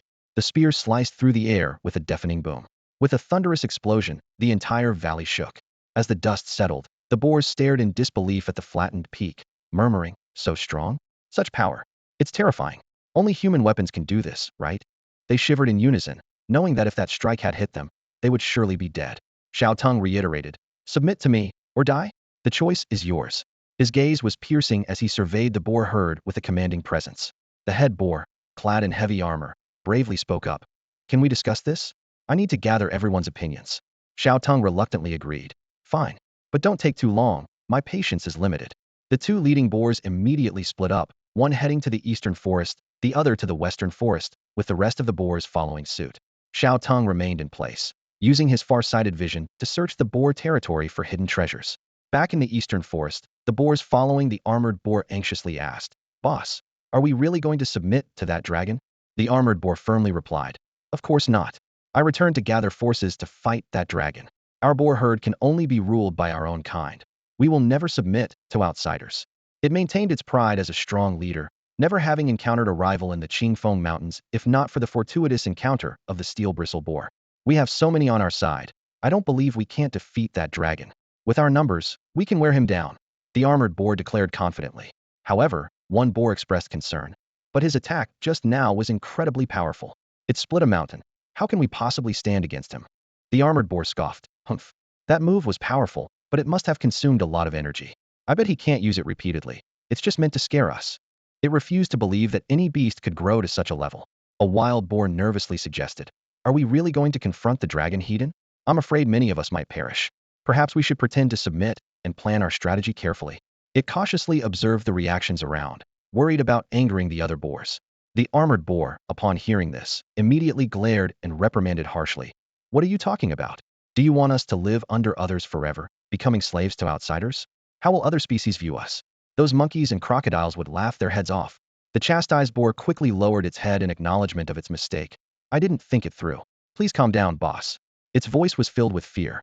A glint of ambition flashed in the armored boar's eyes as it realized this was a perfect opportunity to showcase its strength. "This is a test for our boar herd," it said gravely. "If I can lead us to repel the dragon, my prestige within the tribe will surely soar. The position of chief will still be mine." Meanwhile, on the other side of the boar herd, the steel-bristled boar had gathered hundreds of boars that supported it. These boars were eager to overthrow the current leader and install the steel-bristled boar as the new chief. The steel-bristled boar surveyed the gathered crowd, ensuring the numbers were sufficient, before beginning to discuss the matter of Xiao Teng. "Everyone, what do you think we should do? Should we follow this powerful dragon?" The steel-bristled boar posed the question. The boars responded one after another. "We all follow you, second boss. Whatever decision you make, we'll support you." Just then, a boar came running, panting heavily, and whispered something in the steel-bristled boar's ear. The steel-bristled boar frowned. "The chief has chosen to oppose the dragon." After a moment of contemplation, the steel-bristled boar announced to the boars, "Since the chief has chosen to be an enemy of the dragon, we will choose to submit to it." This statement immediately caused a stir. A boar exclaimed, "What? We're going to submit to outsiders? This is hard to accept." "Quiet," the steel-bristled boar commanded sternly. "Let me finish. We will first pretend to submit, and then observe the battle between the chief's side and the dragon. If the dragon is not strong, we will turn against it. If the dragon is indeed powerful, at least half of us will survive, preventing our extinction." After hearing this, the boars praised, "Good idea. Second boss is truly wise. Following second boss is the right choice." Although they were internally reluctant to submit to outsiders, in the face of life and death, yielding to a stronger force seemed somewhat acceptable.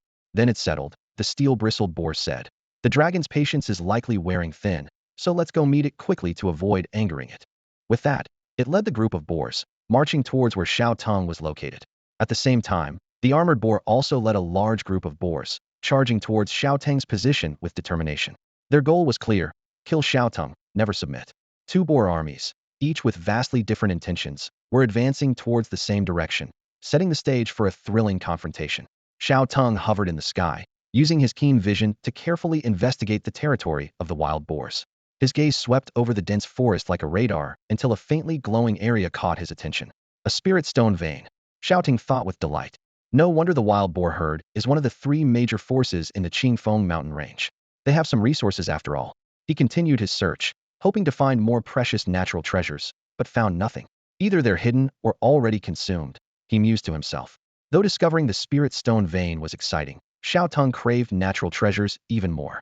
To him, the evolution points gained from defeating creatures were far more valuable than spirit stones. Each natural treasure held unique effects, not just simple increases in evolution points.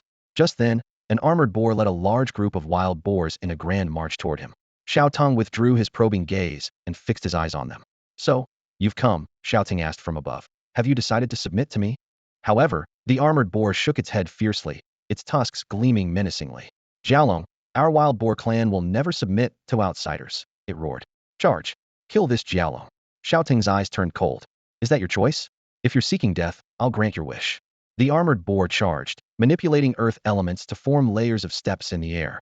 It raced up these earthen stairs, tusks raised high, charging at Xiao Teng in midair. Xiao Teng smirked disdainfully, like a cat toying with a mouse, and instantly teleported behind the armored boar. Where did it go? The boar panicked, trying to halt its charge. Here. Xiao Teng's voice sounded behind its ear. Before the armored boar could react, Xiao Teng's tail struck like lightning. Bang! The armored boar was sent flying like a cannonball, blood spewing from its mouth, its organs shattered. It plummeted from the sky, crashing heavily to the ground, reduced to a heap of flesh. Ding! Killed an 8th-tier armored boar. Evolution points 8,863. The system's notification echoed in Xiao Teng's mind. The boss is dead. Let's avenge him. A boar leader howled, leading the herd in a fierce attack against Xiao Teng. However, these attacks were nothing more than scratches to Xiao Teng.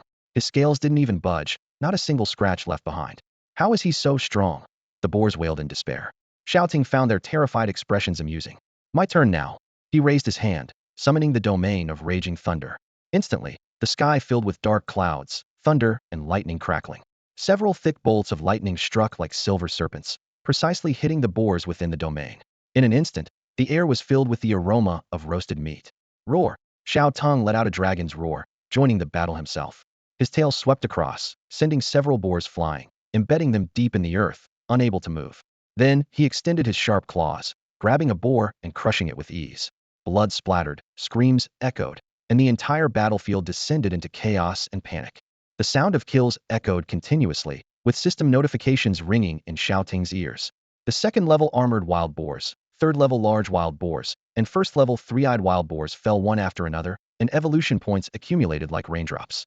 Xiao Teng was secretly delighted. This wave of harvest was enough to allow him to level up again. The bloody massacre unfolded before the steel-bristled wild boars. Xiao Teng moved as if in an uninhabited realm, slaughtering freely among the boar herd. Blood soaked the ground, with corpses strewn all around, and the scent of blood and meat mingled, spreading for miles. This gruesome scene made the steel-bristled wild boars tremble with fear. The power of the Jiaolong was beyond imagination, a complete one-sided domination. Xiao Teng's eyes were bloodshot, his claws stained with blood, and he fiercely eyed the newcomers. The steel-bristled wild boars hastily explained their intentions. No, no. We have come to submit to you. Xiao Teng nodded in satisfaction, warning them to retreat to avoid accidental harm. The boar herd quickly withdrew from the battlefield, with the steel-bristled wild boars retreating several hundred meters, terrified of being caught in Xiao Teng's frenzy. With the battle over, Xiao Teng silently recited his advancement. The system notification sounded, announcing his promotion to the extraordinary 4th level. His body length reached 75 meters, his Jiaolong form became more robust, and the lightning elements within him grew purer, greatly increasing his power.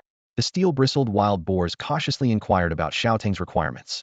Xiao Teng simply responded that they only needed to follow orders and jointly resist humans.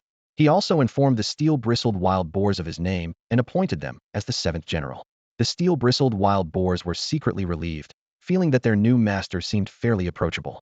Finally, Xiao Teng solemnly questioned the steel-bristled wild boars about the reason behind their recent surge in strength, his gaze exuding undeniable authority. The steel-bristled boar looked extremely troubled under Xiao Teng's interrogation. Its eyes darted around, and its body trembled slightly, as if weighing whether to reveal the truth. Xiao Teng squinted, his sharp gaze piercing the boar. Didn't you say you wanted to submit to me? It seems your heart isn't in it. These words hit the boar like a sledgehammer, completely shattering its defenses.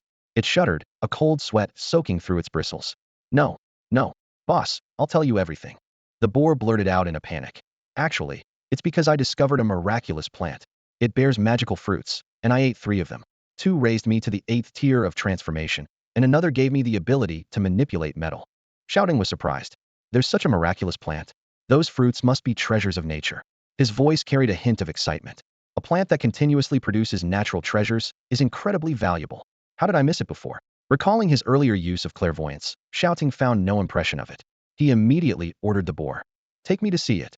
Despite its reluctance, the boar obediently followed Xiao Teng's command. It led him to a towering tree, dozens of meters high. Wrapped around its sturdy trunk was a vine that seemed unremarkable at first glance, easily overlooked without careful observation. Xiao Teng scrutinized the vine, silently marveling. Lingyun fruit vine, 7th tier, transformation talent. Heaven's essence spirit fruits level, concealment level, poisonous body level, telepathy level. Heaven's essence spirit fruits level, consuming significant spiritual power, produces randomly affecting spirit fruits with a 70 positive and 30 negative effect. This vine may look ordinary, but it has its level talent. No wonder I didn't notice it before with its concealment talent. As Xiao Teng was in awe, the Lingyun fruit vine was engaged in a heated telepathic conversation with the boar. Damn it, old boar, you broke your promise, bringing such a huge dragon here. The vine accused in a devastated tone. We agreed I'd help you grow stronger, and you'd collect spirit stones for me. Now you've sold me out. What about our friendship? The boar responded silently. I had no choice. If I didn't bring him, I'd be the one to die. Let me introduce you to my new boss. He's pretty easygoing, just bear with it. It ignored the vine's frantic protests. Xiao Teng, seeing the vine remain motionless, spoke more forcefully. Don't play dead. I've heard about your abilities, show me. He had already seen through the vine's telepathic talent, knowing it had awakened intelligence. When the vine still didn't respond, Xiao Teng's claw tips sparked with snake-like lightning, finally startling the vine. Don't zap me, the vine suddenly exclaimed. I need spirit stones to bear fruit. Without them, I can't show anything. How many spirit stones do you need? Xiao Teng asked. A lot, the vine replied. Upon hearing this, Xiao Teng sprang into action. He summoned clouds and soared into the sky, heading straight for the spirit stone mine he had discovered in the boar's territory. Skillfully, he carved out a large chunk of spirit stone with his claws, thinking, this spirit stone mine is quite large, comparable to the one I found before. Upon seeing the spirit stone vein in the wild boar territory, which stretched like a dragon, Xiao Teng felt elated. He decided to consume the spirit stones to gain evolution points and give the crops some time to grow. After Xiao Teng left, the Lingyun fruit vine eagerly bombarded the steel bristle boar with questions. Old boar, what's going on? Why did you suddenly acknowledge an outsider as your leader? Didn't you always want to be the leader yourself? Who won between you and the big boss? Who's managing the wild boar herd now? The steel bristle boar sighed helplessly, as each question hit a sore spot. It growled softly. Do you think I wanted to submit to an outsider? It was a matter of life or death. The big boss is a prime example. He died so horribly, we couldn't even find his body. It felt a sense of relief for its decision that saved the boar tribe from extinction, with at least half of the herd surviving. It secretly planned to encourage its tribe to reproduce, hoping to restore their former glory one day. The Lingyun fruit vine seemed worried. What happens to me when that dragon returns? Will he kill me or force me to be his tool? The steel bristle boar replied impatiently. Why don't you just acknowledge him as your leader too? So far, as long as we submit to Xiao Teng, he won't kill us. No way. The Lingyun fruit vine shook its branches wildly. I won't be as spineless as you. Even if I'm struck by lightning or burned by fire, I won't acknowledge him as my leader. At that moment, a loud noise interrupted their conversation. Xiao Teng descended from the sky, dropping a massive 10-meter spirit stone onto the ground, causing it to tremble. Is this enough? He said coldly. The Lingyun fruit vine was stunned by the sudden action and involuntarily blurted out, Boss. Xiao Teng was momentarily taken aback. He hadn't even gone through the formalities yet, and the vine had already acknowledged him as the leader. He nodded to himself, thinking that this proactive plant might make a good subordinate.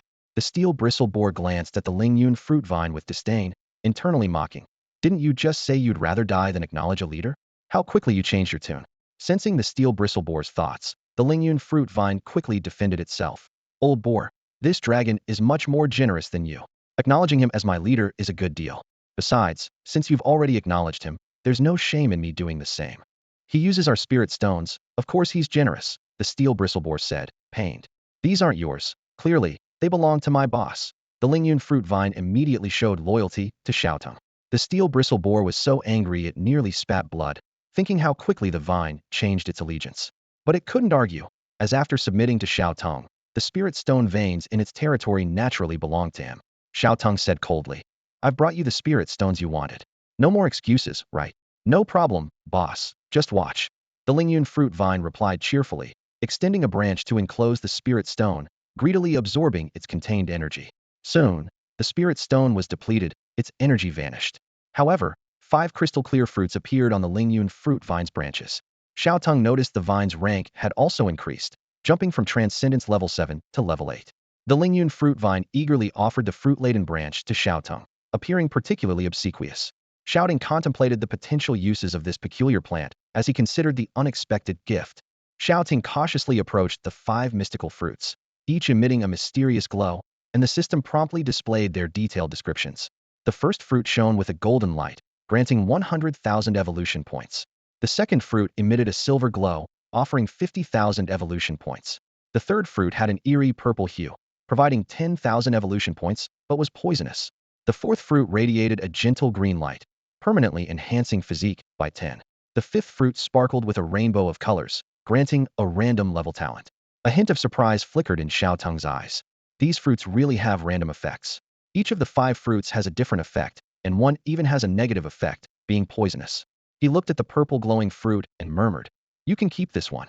Although Xiao Teng was confident he wouldn't be poisoned to death, risking it for a mere 10,000 evolution points didn't seem worthwhile. He decisively picked the remaining 4 fruits, carefully cradling them in his hands. As he swallowed the first fruit, the system chimed, "Ding! Consumed mystical fruit. Evolution points 150,000. Next, the second fruit went down, and the system announced again, "Ding! Congratulations, host has acquired a level talent. Intermediate self-healing. Ding! A level talent primary self-healing has been upgraded to level talent intermediate self-healing. Your body's self-healing ability has significantly increased." With the last fruit consumed, the system's voice sounded once more, "Ding! Consumed mystical fruit. Physique 10. Feeling the surge of power within, Xiao Teng commented softly, "Not bad. Gained 150,000 evolution points, and upgraded a talent." He added with slight regret, "Although this talent isn't of much use to me, as I rarely get injured. Still, it's just intermediate, so it seems this talent can be further upgraded."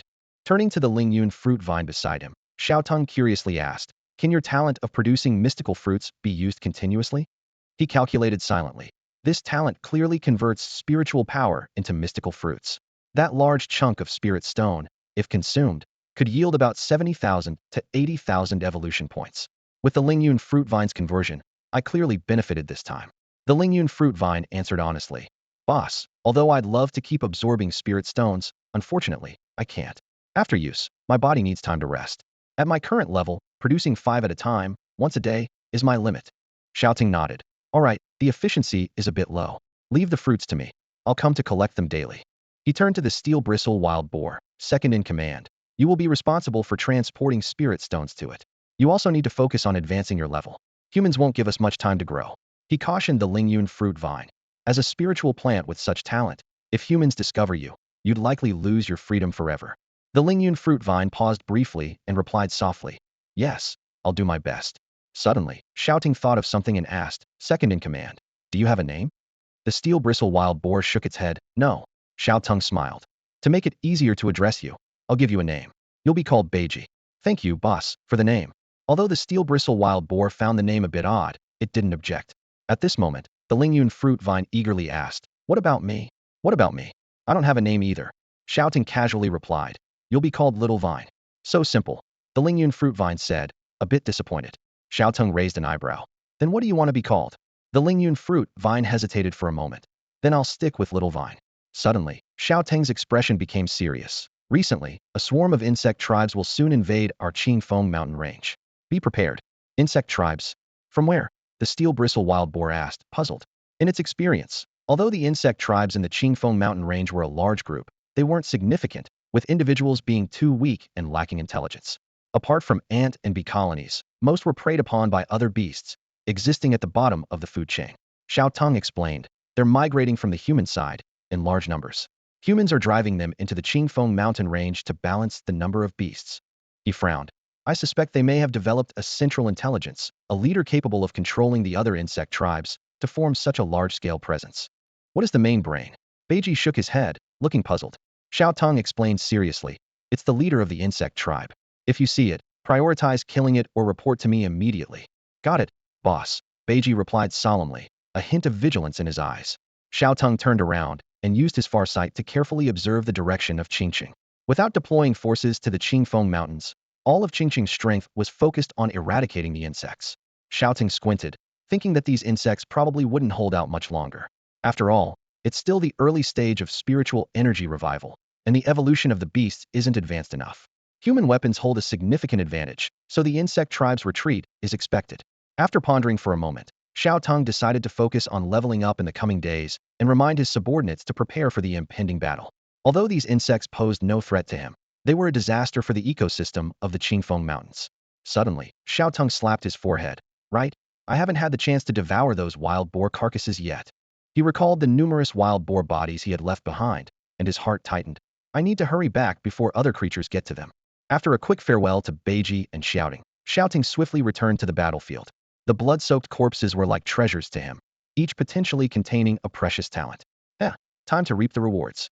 Xiao Teng rubbed his claws together excitedly and began to unleash endless devouring. Suddenly, a system notification chimed. Ding. Congratulations to the host for devouring a level talent, Flame Breath. With Flame Breath at level, you can gather fire elements in your mouth and spew flames. Xiao Teng froze in place, his eyes wide with disbelief. Whoa, a second elemental talent. He trembled with excitement. The power of endless devouring amazed him once more. As a thunder elemental beast, he could only awaken a thunder elemental talent, and other elemental talents were out of reach. He never imagined endless devouring could directly seize this ability from another creature. With the new talent, Xiao Teng immediately sensed the floating fire elements around him, as if a new perception of the world had been unlocked. He opened his massive mouth and began gathering the fire elements. The surrounding temperature suddenly rose, and a fan-shaped flame burst from his mouth, incinerating all the corpses within a 200-meter radius to ashes. Not bad, Xiao Teng assessed to himself, but it's still far from my laser beam. The laser can reach over 1,000 meters, while this only spans 200 meters, and the power isn't as strong. After spewing the flames, Xiao Teng felt the fire elements within him were quite weak, probably only a tenth of the thunder elements. Clearly, his primary attribute remained thunder, and the fire attack's power couldn't match the thunder attack. Nonetheless, this gain left him ecstatic. My attack methods are now more diverse. Xiao Teng thought excitedly. This is a good omen. I've never seen a beast with 2 elemental powers.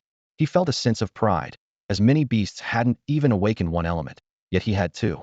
What thrilled him even more was the possibility of awakening a 3rd, 4th, or even all elements in the future with the endless devouring talent. Fire is super effective against insects, Xiao Teng thought slyly. This talent is more than enough to deal with them.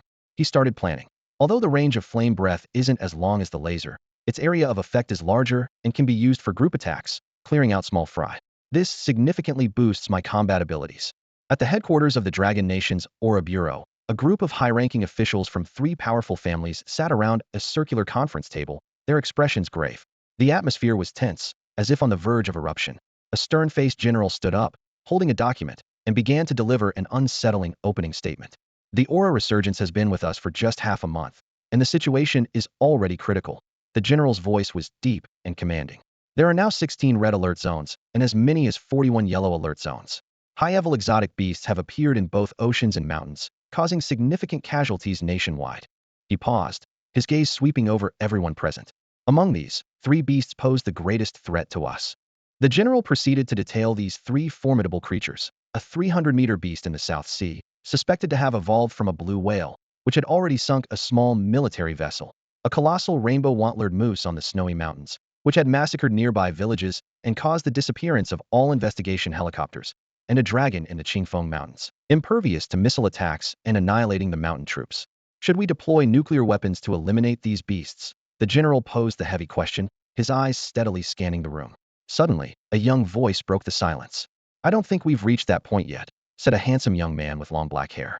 In any disaster, there will be casualties, and most of the dead and injured are useless, low-tier civilians. If they die, but if the resources in the alert zones are destroyed, that's the real loss. His words drew the attention of everyone, their eyes filled with surprise and displeasure. Shaoxing, don't speak out of turn. Weren't you told to merely observe? The elderly man beside him said, exasperatedly rubbing his forehead. Grandfather, as the hope of humanity and the highest-ranked individual in the Dragon Nation, Don't I have a right to speak? Li Xingxing retorted, pouting. His rank had reached the 10th tier of transcendence, on the verge of breaking through to a higher realm. His awakened S-grade talent, supreme sword intent, made him the nation's most promising candidate to combat the beasts.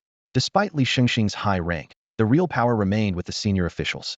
Only the high-ranking members of the three major families in the Dragon Nation had the authority to launch nuclear weapons.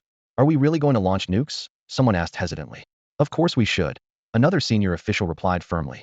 This morning, the Eagle Nation launched nukes into the sea, taking out over a dozen giant beasts attempting to land.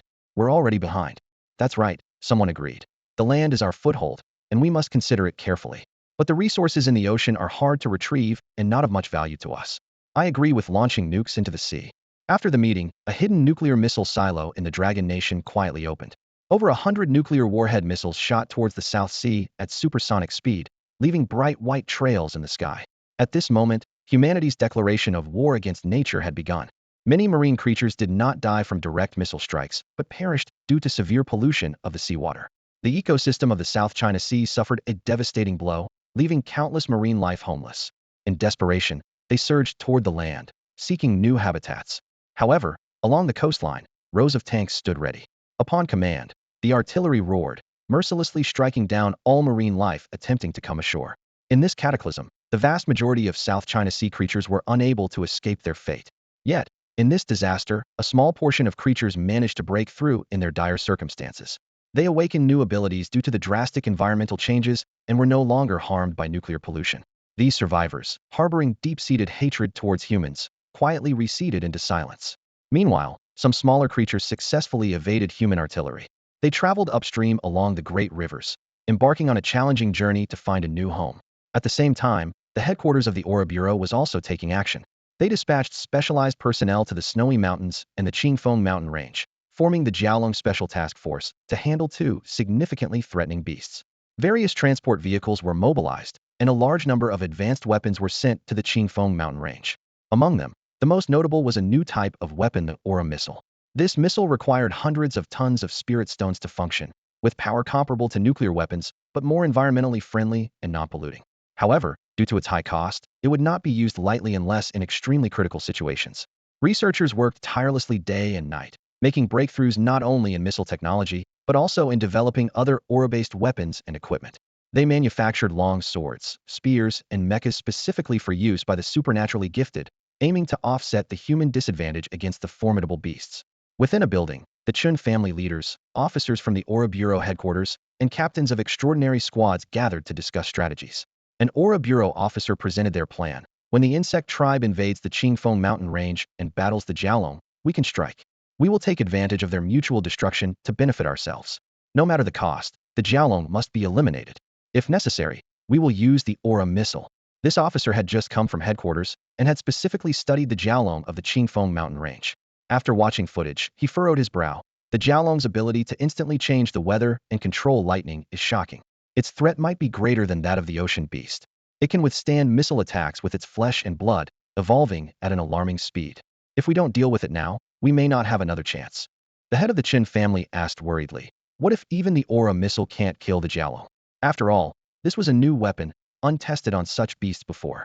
The officer answered sternly, then we will have no choice but to evacuate and completely abandon the Qingfeng mountain range and Xingqing. However, before retreating, headquarters will launch nuclear weapons. Even if it can't kill the Xiaolong, it will eliminate the beasts in Qingfeng mountain range. The places we abandon, the beasts won't gain either.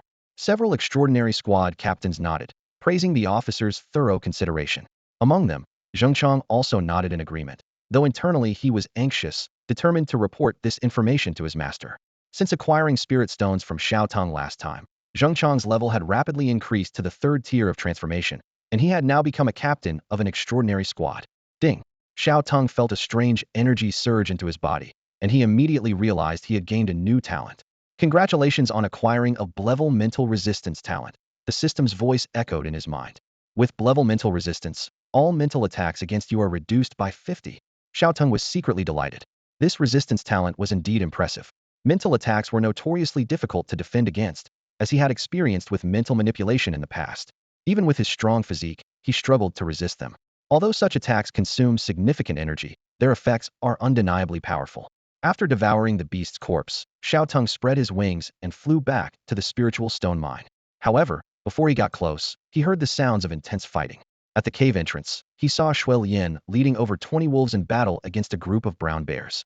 With a roar, Shuai Yin transformed the wolf pack. Their bodies enlarged, muscles bulged, and their teeth and claws became sharper.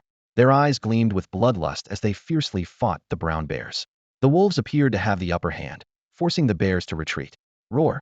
Get lost, you pathetic wolves! The brown bear leader bellowed, beating its chest to boost its morale. Do you really think you can claim this spiritual stone mine all for yourselves? Despite its injuries, the bear leader refused to back down and threatened. You can't consume all these spiritual stones yourselves. Share them with us, or I'll spread the word about your mine and let everyone come and take it. At that moment, a commanding voice suddenly entered the bear leader's mind. Who dares to take it? Xiao Teng appeared through the clouds, unleashing the aura of a transcendent fourth-tier being. The powerful pressure swept across the area, flattening the grass and making the leaves rustle. All the beasts present were overwhelmed by the oppressive force, struggling to breathe. The wolves wagged their tails excitedly upon seeing Xiao Teng. In contrast, the brown bears stared at him in shock, as if they'd seen a ghost. The bear leader was particularly terrified, its heart pounding. How could such a powerful creature exist? It felt like an ant before Xiao Teng, utterly powerless, knowing he could crush it with a single swipe. Seeing the lightning brewing in Xiao Teng's mouth and sensing the murderous intent, the bear leader snapped out of its shock and quickly pleaded, No, we don't want to fight. We're leaving right away. Xiao Teng sneered. You have the nerve to steal but can't face the consequences? Die. With a crackling sound, Xiao Teng swung his head, directing a laser-like bolt of lightning at the brown bears. Wherever it struck, the bears were sent flying, shattered into pieces before they could even scream. System notifications sounded in quick succession. Ding. Killed a second-tier transcendent bear, evolution points 2,564. Ding. Killed a 10th-tier mortal brown bear, evolution points 1085. Ding. Killed a first-tier transcendent black moon bear, evolution points 1536. Another 30,000 evolution points were credited. Xiao Teng snorted. These brown bears are truly audacious, daring to seize my spiritual stone mine. Gather their corpses for me. Dozens of wolves swiftly moved to collect the bodies. Xiao Teng began devouring them, quickly acquiring new talents. Ding! Congratulations on acquiring a D-level powerful claw talent. With D-level powerful claw, your claws become sharper and more powerful. After finishing, Shuai Yin led the wolves over to pay their respects to Xiao Teng, pressing their heads to the ground in submission. King, your aura has grown stronger again, Shuai Yin said respectfully. Xiao Teng looked at Shuai Yin's nearly 10-meter-long body, knowing it had successfully advanced to the transcendent phase. He nodded, approvingly saying, You all did well too. At this moment, the blood-refining beast's body suddenly swelled, its deep red fur covering its entire form, and a sharp horn abruptly sprouted from its head. It flashed a sycophantic smile at Xiao Teng, though its exposed fangs and ferocious appearance made it look particularly terrifying. Xiao Teng's gaze fell on the top of the blood-refining beast's head, where updated panel information shimmered. Blood-refining Wolf King, Extraordinary Tier 1. Talents: Bloodthirsty a level, Wild Call a level, Blood Tracking level, Blood Explosion a level. Special abilities: Manipulate enemies' blood to cause self-destruction. The greater the rank difference, the more effective. Xiao Teng nodded in satisfaction. It seems you haven't been slacking off these past 2 days. What about the others? Blood Refining respectfully answered. My lord, Shaoang has also advanced to the extraordinary period and is out training as per your instructions. The pangolin remains diligently cultivating in the cave. Just as he finished speaking, the pangolin hurriedly rushed out of the cave, clumsily moving on its 4 short claws. It saluted Xiao Teng twice, saying excitedly, Congratulations, boss, on getting stronger. I've dug up some treasures underground these past few days, waiting for you to enjoy them. Xiao Teng looked at the pangolin. Noticing it had grown to the 7th tier of transformation, its size increased by half a meter. Well done, take me to see them. Xiao Teng thought approvingly, acknowledging the pangolin's dedication even in his absence, showing a genuine desire to stay under his command. Sure thing. This way, please. The pangolin rubbed its claws together, leading the way on its hind legs like a mini tyrannosaurus. Soon, a pile of blue crystals appeared before Xiao Teng, with serpent-like lightning swirling inside. A system prompt immediately surfaced. Thunder Crystal, a spirit stone that absorbs a large amount of thunder element. Refining it can activate the thunder element within the body, enhancing thunder element talents. This must have been born from my lightning tribulation. Without hesitation, Xiao Teng swallowed all the crystals. Ding! Thunder Crystal consumed. Thunder element talent enhanced by 20. Instantly, the thunder element within Xiao Teng became violent, blue light flickering between the scales, with lightning occasionally jumping around his body. Checking the panel, he found several thunder element talents had been enhanced. Now my lightning spear and laser beam have greater range and power, Xiao Teng mused to himself. The pangolin looked at Xiao Teng expectantly. Boss, am I useful, or what? Xiao Teng nodded in praise. Not bad. By the way, I don't think I've given you a name yet. What would you like to be called? Boss, you decide. I don't have any ideas, the pangolin quickly said. Then I'll call you Stonebreaker. And usually, just Little Stone. Thank you, boss, for the name. The pangolin happily bowed again. Xiao Teng's expression turned serious. Continue devouring spirit stones and reach the extraordinary period as soon as possible. The insect army is about to attack. Okay. The pangolin picked up a spirit stone and started gnawing on it. Xiao Teng also cut a large piece of spirit stone, continuously consuming it, feeling the steady increase of evolutionary points within his body. Ding. Spirit stone consumed. Evolution points 230,000. Xiao Teng was eagerly devouring a spirit stone when Shui Lian hurriedly approached, bowing his head to report. Boss, a human you controlled earlier has arrived. Xiao Teng frowned, puzzled. With the Zerg army about to invade, any visit at this time must be important. He said in a deep voice. Let him in. Moments later, Zheng Chang appeared before Xiao Teng, kneeling on one knee and respectfully saying, Master, I have important news to report. Xiao Teng's gaze was sharp as he looked directly at Zheng Chang. Speak. Zheng Chang took a deep breath and reported. Thanks to your guidance, I have been promoted to captain of the extraordinary team. Master, your presence has attracted the attention of the headquarters. Yesterday, representatives from the headquarters of the Aura Bureau held a meeting specifically about you. A glint of coldness flashed in Xiao Teng's eyes. What did they say? Zheng Chang's voice trembled slightly. They plan to launch missiles and spirit missiles at you when you engage the Zerg. If you withstand that, they intend to launch nuclear weapons to turn the Qingfeng Mountains into a wasteland. As soon as he finished speaking, Zheng Chang felt a low pressure envelop him, like the calm before a volcanic eruption. He realized in terror that the master was angry. Xiao Teng gritted his teeth, repeating slowly. They plan to launch nuclear weapons. Yes, Zheng Chang confirmed quietly. Without another word, Xiao Teng stormed out of the cave with a dark expression. Shui Lian watched in fear. It had never seen the king so furious. The wolf pack parted to make way, not daring to approach. Standing at the cave entrance, Xiao Teng focused his vision on a distant building with an intense gaze. His eyes burned with anger, but his voice was chillingly cold. You want to attack me? I'll strike first. In an instant, the lightning elements around Xiao Teng erupted. With a wave of his paw, dozens of enormous spears made of lightning appeared, each over 20 meters long. These electric spears hovered behind Xiao Teng, like soldiers ready for battle. Go! Xiao Teng commanded with a slight wave of his paw. The electric spears automatically sought their targets, transforming into long blue meteors that flew at supersonic speed toward key locations in Qingqing.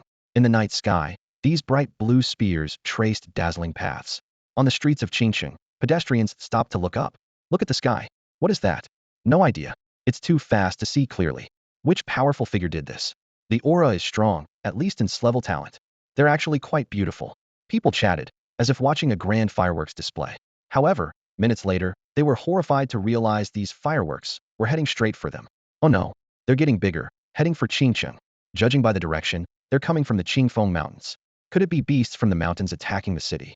Just got rid of the Zerg, and now beasts. Run, don't just stand there. A shout snapped everyone out of their daze, and the streets descended into chaos. Simultaneously, urgent and powerful air raid sirens blared throughout the city, almost confirming that the dangerous-looking spears were indeed targeting Qingqing. In one of Qingqing's most secure buildings, a group of people frantically escorted the head of the Chun family downstairs, their faces filled with panic. As he passed by the window, the head of the Chun family glanced up at the sky, his pupils suddenly contracting. The thunder roared in his ears, as if it were just a stone's throw away. A wave of regret washed over him as he immediately thought of the thunder element dragon from the Qingfeng Mountains. Such a display of power could only belong to that dragon. They had just decided on a plan to bombard the Qingfeng Mountains with nuclear weapons, and now the dragon's spear had arrived in an instant. This was no coincidence. It was clearly the dragon seeking revenge on them. The head of the Qin family was convinced. The Qingfeng Mountains were at least 500 kilometers away from Qingqing, yet the spear could cross such a vast distance? The head of the Qin family found it hard to believe. He never imagined that the dragon had such terrifying long-range attack capabilities. As the blinding lightning struck close by and the screams rose around him, tears streamed down the head of the Chun family's face. Overwhelmed with regret, he realized that if they had known the dragon's strength, they should have evacuated sooner. Boom! As the lightning spear struck the ground, a dozen visible blue shockwaves radiated outward, reducing everything around to dust in an instant. That night, Qingqing was engulfed by deafening explosions. Several officers hiding in underground bunkers stared at the screen in shock. The once grand buildings had vanished without a trace. They were astounded by the power, which rivaled that of a missile. It took them a while to snap back to reality, shuddering in relief that they had evacuated in time, or they would have met the same fate. At the same time, a thought crossed their minds. Was this a warning from the dragon? Sir, the head of the Qin family is dead, and there's little left of the family, a trembling officer reported. This kind of powerful thunder element attack must be the work of that dragon. Only that dragon could achieve this. The officers snapped out of their shock and turned to look at the officer sent by the headquarters of the Aura Bureau, waiting for his reaction. The headquarters officer stared at the apocalyptic scene on the screen, furious. This dragon is too arrogant, he said through gritted teeth. We must show it the power of our spirit missiles. Well, wait for the dragon to engage with the insect race. Then our spirit missiles will have maximum effect. We have to deal a lethal blow. Meanwhile, Xiao Teng stood in the distance, coldly observing the devastated city. He had just exhausted all the thunder elements stored within him, transforming them into a lightning spear and launching it at the city. The effects were clearly significant, with several key locations in Qingqing suffering devastating blows and significant casualties among important personnel. His lightning spear's power was on par with a missile, and the noise of the explosion even reached the Qingfeng Mountains. Huang, Hu Wuming, Shaoang, and several newly recruited subordinates who were training outside were drawn by the astonishing commotion, all looking toward Qingqing. They were deeply shocked, and their admiration for Xiao Teng grew day by day. At the same time, Huang led his army of serpent beasts through the mountains. Dozens of creatures, evolved from snakes, followed closely behind, their scales glinting sharply in the sunlight. Suddenly, a thunderclap boomed in the distance, deafeningly loud. Huang halted, staring intently in the direction of the lightning, murmuring to himself, "Boss, was that you?" The snake-like beasts behind him, upon hearing his words, became instantly excited. A larger snake beast couldn't help but puff out its chest, its eyes gleaming with pride. It thought to itself, "The boss is so powerful, our future is limitless." Meanwhile, elsewhere in the mountains, a massive blue tiger, 10 meters in length, led a group of tigers of various colors. The sudden thunder startled them, and they all looked towards Qingqing. Except for Hu Wuming, the other tigers appeared confused and at a loss. Hu Wuming laughed excitedly. "Huh? The boss has finally made a move against the humans. It's so satisfying. Those pesky two-legged creatures finally get what's coming to them." In the sky, a firebird with a wingspan over 15 meters stood out. Its wings were engulfed in flames as it let out a thunderous call towards Qingqing. Instantly, hundreds of bird beasts behind it echoed its call, creating a grand spectacle. Shaoang gazed into the distance, filled with awe. It's terrifying. This power, only the boss could achieve it. Even if I train for 2 more months, I won't reach this level. She turned to look at the army of bird beasts behind her and decisively ordered, "Let's go. The bugs seem to be getting closer to us, and the boss might need us." As if responding to some invisible call, Huang, Hu Wuming, and Shaoang each led their newly subdued followers towards the direction from which the spear had been launched. Meanwhile, Xiao Teng stood atop a mountain, his internal lightning element depleted, and his anger subsided. He felt an unprecedented calm, as if detached from everything. "Zhongchang, you should head back. Inform everyone to evacuate Qingqing. With your level, entering headquarters should be easy," Xiao Teng said calmly. "Yes, master. I will notify them immediately."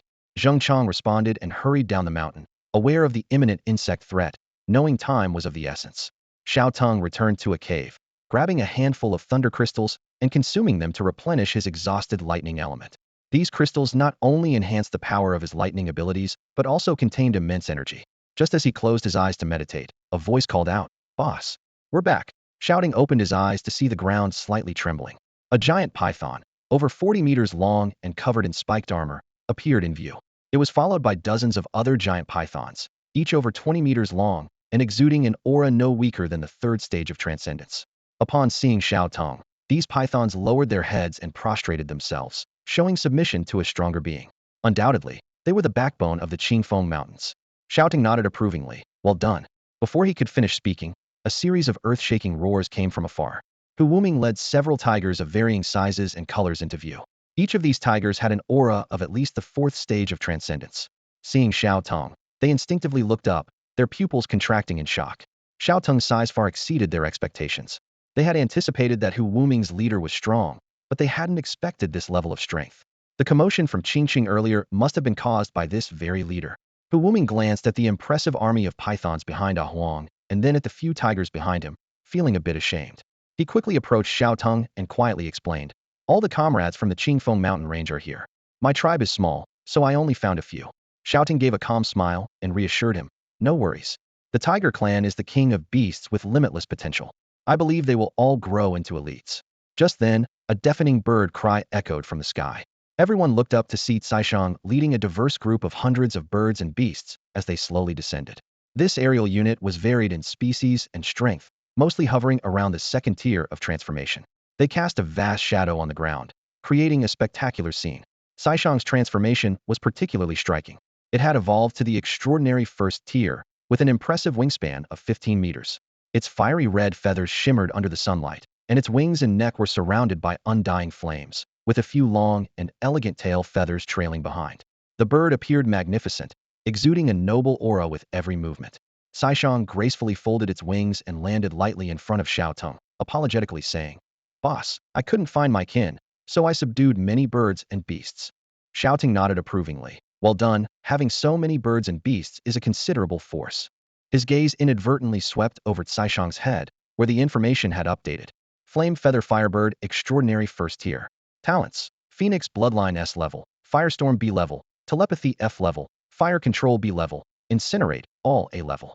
Incinerate All A level, a self-destruct type talent, an advanced form of the Body to Flame C level talent. Transforms the body into flames that incinerate everything they touch, with immense power. Only creatures with a strong protective instinct can awaken this talent. Note: once activated, the talent is irreversible. Xiao Teng's brow furrowed, and a warning bell went off in his mind. He looked Xiaoang in the eye and asked sternly, "Have you awakened a self-destruct type talent?" Xiaoang was momentarily taken aback, then admitted with a wry smile, "Nothing escapes your notice, boss. I have indeed awakened this type of talent." Xiao Teng reminded seriously, "You know what happens if you activate this talent, right? Don't use it lightly." Xiaoang responded earnestly, "Thank you for the reminder, boss. I understand the effects of this talent. I instinctively feel that the consequences of using it are irreversible, so I won't use it recklessly." Xiao Teng nodded slightly. The outskirts of Qinsheng had descended into chaos. Swarms of insects covered the sky like ominous black clouds, densely occupying rooftops, walls, and trees. The buzzing of their wings drowned out the cries of children and the wails of women, marking this place as the insects' final stronghold. Suddenly, a deafening explosion shattered the air. The acrid smell of burnt protein filled the atmosphere as countless charred insect corpses rained down. Soldiers in protective gear hurled firebombs relentlessly into the swarm. At that moment, a bewitching voice echoed within the minds of the insects. "Leave this place, my insects." Instantly, the entire swarm received the command to retreat. The black tide in the town receded like a retreating wave, the insects turning towards the distant verdant mountains. Dozens of concealed drones discreetly tailed the swarm. In an underground bunker in Xincheng, two uniformed officers were glued to their screens. "Sir, the insects have started retreating towards the Qingfeng Mountains as planned," one officer reported with barely contained excitement. "Excellent," the other officer responded gravely. "Prepare the spiritual missiles, ready to launch at any moment." A soldier respectfully handed over a button with both hands. Meanwhile, in the Qingfeng Mountains, a scythe mantis, evolved to the 6th stage, flew through the air. Upon entering the mountains, it witnessed a lynx attacking a beetle. Swiftly, the scythe mantis intervened, its scythes flashing and dismembering the lynx. However, the saved beetle, instead of showing gratitude, bit the scythe mantis.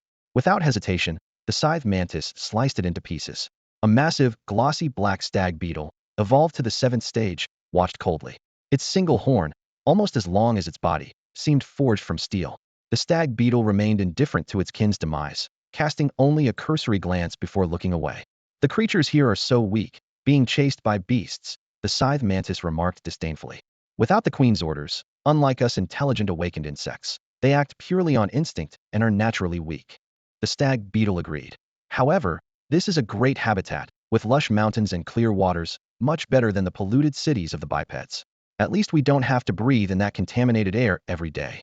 A gentle breeze blew through, and the scythe mantis inhaled deeply, retracting its massive size and standing still, savoring the spiritual energy of the Qingfeng Mountains. Suddenly, a glint of alertness flashed in its eyes. "I sense an exceptionally powerful creature here. Be careful," the scythe mantis warned just as a thunderous roar echoed from ahead. Roar! A powerful gust swept through, felling several towering trees, and the ground trembled violently.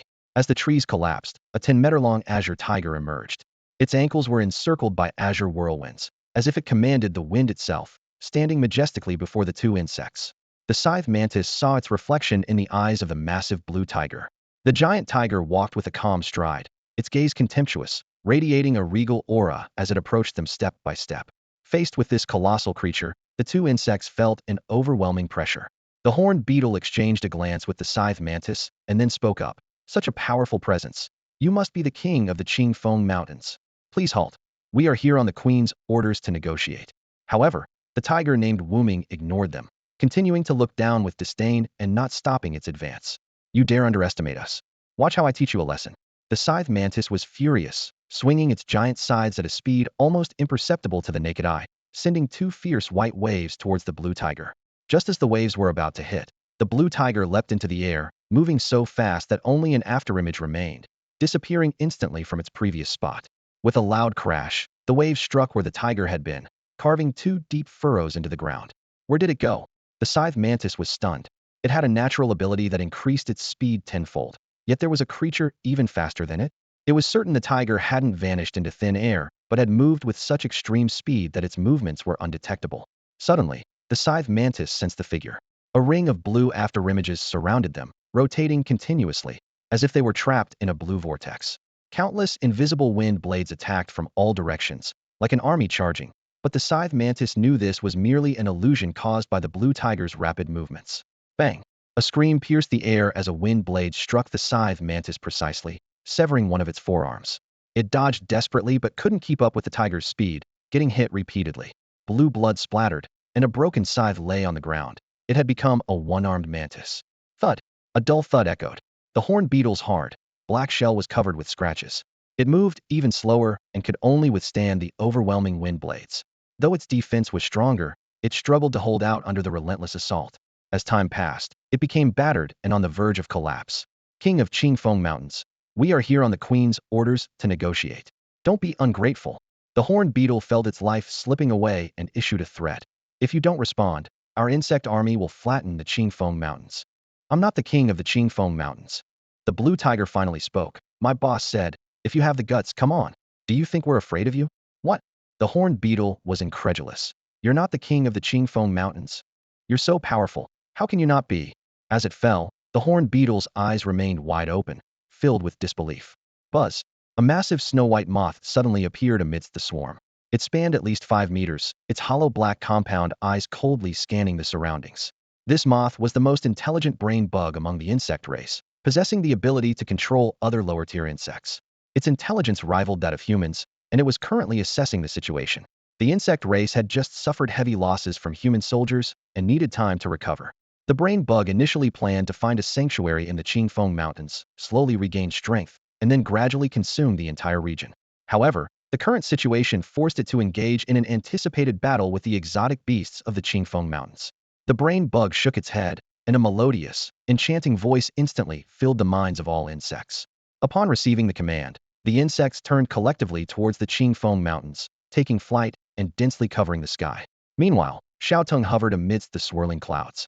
Below him was a team led by Huang, Hu Wuming, Shaoang, Xuelian, Beiji, and Jinggang. Huang and the other three had reached the first extraordinary level, while Beiji and Jinggang were in the late stages of their transformation. Scattered around them were other exotic beasts, who sensed the malevolence of the insect race and instinctively banded together to prepare for the defense against the invaders. Xiao Teng looked at the approaching swarm of insects in the distance, unable to contain his excitement. These insects were all evolution points. Unlike dealing with the exotic beasts of the Qingfeng Mountains, where ecological balance had to be considered, he could deal with these outsiders without reservation. However, the expressions of Huang and the other beasts were unusually serious. For them, this was a survival challenge. The loser would lose their habitat and be forced into exile. Although they believed victory would be theirs with Xiao Teng present, no one dared to be complacent with their lives at stake. Suppressing his inner excitement, Xiao Teng communicated to his beasts, "Get ready. They are coming." Beiji looked at the dense swarm of insects in the distance, feeling a chill down his spine. Xuelian, however, excitedly shouted, "With the boss here, these bugs are nothing. If they dare to come, we'll wipe them out." As a bloodthirsty species, it was eager to unleash its fury. Hu Wuming sneered, "I just killed 2 bugs. A bunch of weaklings. Their strength is nothing special." He had effortlessly taken down 2 elite members of the insect race without a scratch, proving that their individual strength was lacking and they relied solely on numbers to win. Xiao Teng's eyes glimmered as he used his farsight to search through the swarming insects for their potential main brain. The sheer number of them was exhausting to his eyes, But he didn't give up. There are too many, and it's well hidden, he thought. No matter, I'll just start by killing them. With a wave of his hand, dark clouds gathered, and the sky turned gloomy. Large raindrops began to pour down, filling the air with a damp mist. The rain clung to the insects' wings, severely hindering their mobility. The sudden weather change caused the insect army to halt temporarily. The main brain of the insects stared confusedly at the falling rain, pondering, what's happening? Why the sudden rain? It realized the rain would affect the aerial insects, reducing their combat effectiveness. However, after a brief hesitation, the moth still commanded the insects to press forward. Not even adverse weather could halt their path of conquest. Suddenly, a majestic dragon's roar echoed through the sky. Roar.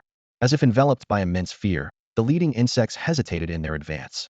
Xiao Teng emerged from the mist, coldly observing the tide-like swarm below.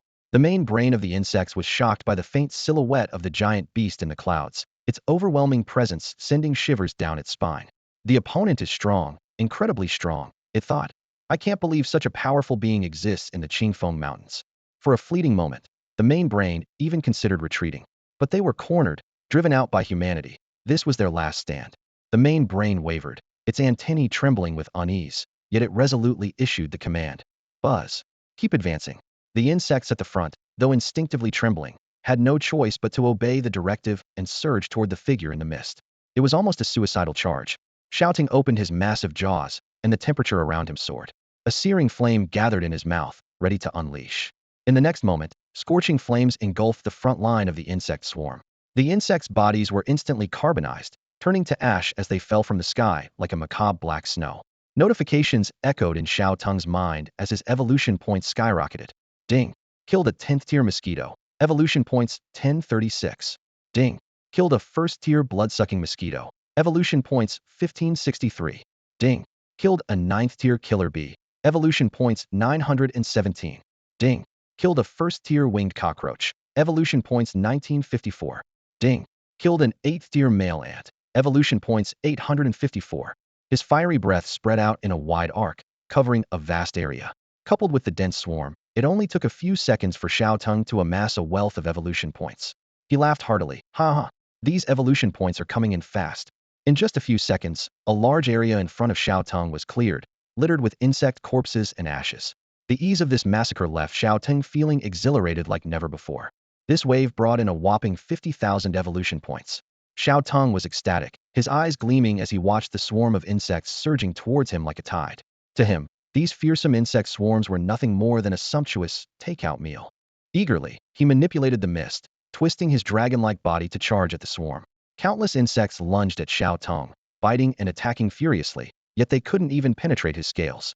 Xiao Teng effortlessly released the lightning elements within him, crackling with electric light, instantly electrocuting the insects clinging to him, causing them to fall. Opening his massive jaws, fire elements surged in Xiao Teng's throat, condensing into a blinding light. In the next moment, scorching flames erupted, reducing the creatures ahead to ashes in an instant. The high temperatures distorted the air, painting half the sky a fiery red. Lightning and flames intertwined, the two elements perfectly fused on the dragon's body. This astonishing destructive power shocked the insect swarm's main brain. Although its compound eyes couldn't express emotions, its trembling antennae betrayed its inner turmoil. Such power was beyond the reach of human weapons. This dragon was more terrifying than humans. The insect swarm's main brain regretted choosing to attack the Qingfeng Mountains, realizing it was a mistake. Watching its kin reduced to ashes, the hellish scenes before it filled it with dread. A smaller pink moth barely managed to fly to the main brain's side, with one antenna burned off and wings singed, looking pitiful. Even with its formidable 8th-level strength, it couldn't withstand the dragon's flames. Trembling, it suggested negotiating with the dragon, fearing total annihilation otherwise. The insect swarm's main brain was silent for a moment, looking down to assess the ground battle. Although they had the upper hand overall, and even pushed into the Qingfeng Mountains' defenses, the disparity in top-tier strength worried it deeply. With no retreat, how could they easily negotiate peace? Ultimately, the insect swarm's main brain ordered the attack to continue, attempting to exhaust the dragon's power. It quietly withdrew to the rear of the swarm, keeping a close eye on the fire-spewing figure. The pink moth, gazing at the red clouds on the horizon, anxiously asked if victory was possible. The main brain responded resolutely. As long as they could wear out that dragon, victory was within reach. Flames streaked across the sky, and Xiao Teng's gaze followed them down to the battlefield below. His slit pupils quickly scanned the scene, and he breathed a sigh of relief. His warnings over the past few days had indeed been effective, allowing his forces to significantly enhance their abilities. On the battlefield, Xiao Teng's subordinates, though wounded, remained vigorous and fierce. As the elite fighters of the Qingfeng mountain range, combined with their exceptional talents, they could withstand the assault of dozens of high-level metamorphosed insects without easily falling. Moreover, they had the support of their fellow tribesmen who had been recruited into their ranks. Xiao Teng's gaze extended further, taking in the thick layer of ash on the ground, the remnants of the insect corpses. He paused for a moment, suddenly realizing a problem. The insects had been burned to ash, making it difficult to absorb their talents later. Although fire wasn't Xiao Teng's primary element, with multiple talent enhancements and a significant rank difference, his breath attack had reached an instant kill level, leaving no bodies behind. Shouting thought to himself that he needed to control his power better. The excess damage was becoming a hassle. Checking his status panel again, he found that after a period of slaughter, his evolution points had reached 1,000,000. Shouting thought it wouldn't be a problem to advance a couple of ranks and resolved to use the points quickly. He recalled the intelligence provided by Zheng Chong, which mentioned humans had a plan involving a legendary spirit missile comparable to a nuclear weapon, something he couldn't ignore. Xiao Teng assessed his own strength. Since acquiring this great talent of true dragon bloodline, his basic attributes had been significantly enhanced. Now he possessed two grade talents, both boosting his basic attributes. Thus, his physical strength far exceeded others of the same rank, which was no exaggeration. Despite this, the nuclear-level threat required serious attention. Xiao Teng decided to maximize his strength. In this era of great competition, crises could arrive at any moment, and creatures were evolving constantly. Without seizing the time to grow stronger, he would be overtaken by others. System advance. Xiao Teng commanded decisively. The system promptly responded. Ding. Congratulations to the host for advancing to Transcendent Tier 5. The next tier, Transcendent Tier 6, requires 1,000,000 evolution points. Ding. Congratulations to the host for advancing to Transcendent Tier 6. The next tier, Transcendent Tier 7, requires 1.2 million evolution points. The evolution points were consumed like flowing water, and after advancing 2 tiers, Xiao Teng was once again left feeling like a pauper. He couldn't help but sigh at how quickly evolution points were spent. Now he needed millions of evolution points to advance further. Seeing the long string of numbers on his panel, Xiao Teng couldn't suppress a hiss. Hiss over 1,000,000 evolution points to advance. Luckily, there are plenty of insects here, otherwise, I'd have to wipe out an entire region's exotic beasts. After advancing 2 tiers, Xiao Teng's size expanded again, reaching a length of 85 meters. His physique, strength, speed, and internal elemental power all saw significant enhancements. Since his talent bonuses were based on his basic attributes, any increase in these attributes resulted in a tremendous effect on Xiao Teng. With strength exceeding 10,000 tons and speed surpassing the sound barrier, Xiao Teng had truly become a super monster. Each of his movements caused massive upheavals, and a flick of his tail could bring down mountains. Moreover, his appearance had undergone significant changes. The intricate patterns on his scales became clearer, exuding an ancient aura that suggested a substantial increase in defense. Feeling the surging power within him, Xiao Teng was filled with joy. The transformation brought about by advancing 2 levels at once was intoxicating. He was fascinated by the sensation of gradually becoming stronger and couldn't help but marvel at the wonders of the era of spiritual energy resurgence. With a mighty dragon roar that shook the heavens, he turned his attention back to the ongoing slaughter. Casting a glance in the direction of Shaoang and the others' battle, Xiao Teng decisively chose a new battlefield. He flew towards a place far from his subordinates, fully aware that the spiritual energy missiles he was about to unleash were comparable to nuclear weapons, with an extensive range of impact. Although he could withstand the blast of nuclear weapons, his subordinates clearly could not. To minimize harm to the living beings of the Qingfeng mountain range, Xiao Teng resolutely charged into the dense swarm of insects, distancing himself from Shaoang and the others' battlefield. As he fought, he cleverly used flames to drive the insect swarm towards Qingcheng, gradually approaching the once thriving city. Since the last lightning spear assault, many of Qingcheng's systems had been paralyzed, as Xiao Teng had precisely targeted the city's vital points. Nonetheless, some fortunate individuals had successfully taken refuge in underground bunkers, escaping disaster. Gazing at the distant, ruined cityscape, a cold glint flashed in Xiao Teng's eyes. This time, he intended to descend in person, not just by firing a dozen lightning spears. The opponent's intent to launch nuclear weapons had completely changed the nature of the conflict, as if they intended to eradicate all life in the area. In response, Xiao Teng decided not to hold back. Roar! A long dragon roar reverberated through the skies, like an ancient cry. The sound carried a myriad of complex emotions: anger, sorrow, and a trace of undetectable helplessness. Meanwhile, inside Qingcheng's underground bunkers, the atmosphere was tense to the extreme. The air seemed to solidify, and several low-ranking soldiers didn't dare to breathe loudly, fearing they might disturb the officers monitoring the battle. The high-ranking officers of the Spiritual Energy Bureau were intently watching the footage transmitted by drones, their faces displaying frustration as they witnessed the dragon massacring the insect swarm. Suddenly, a crack broke the silence as the sound of wood splintering echoed. One officer could no longer contain his frustration and slammed his fist on the table, creating a crack on the sturdy surface. Through gritted teeth, he exclaimed, "After all this fighting, why does that dragon seem unharmed? These insects are too weak, they can't even injure it." Despite this, the insects had already caused the loss of a city's population of hundreds of thousands. This only indicated that the dragon's strength far exceeded their expectations. At that moment, another officer noticed a fiery cloud on the horizon and focused the camera on Xiao Teng within the mist. After careful observation, he hesitantly said, "He seems to have grown stronger." This statement was like a bombshell, causing a stir within the cramped bunker. The other officers turned to him in disbelief and asked, "Are you sure?" "Yes, look at this earlier footage," the officer replied, pulling up previous recordings. "Based on our earlier analysis, the dragon was a lightning elemental beast, but now it can breathe fire." Breathing fire. A terrifying thought crossed the officers' minds simultaneously, and cold sweat broke out on their foreheads. He's mastered 2 elements. A beast with 2 elements is unheard of.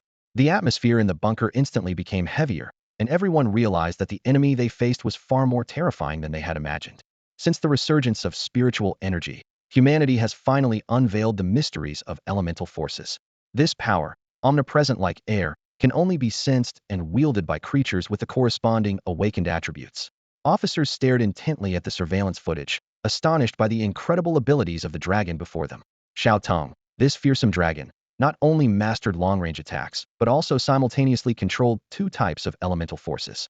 This discovery left everyone present gasping in shock. A researcher quickly documented this significant finding and uploaded it to the database.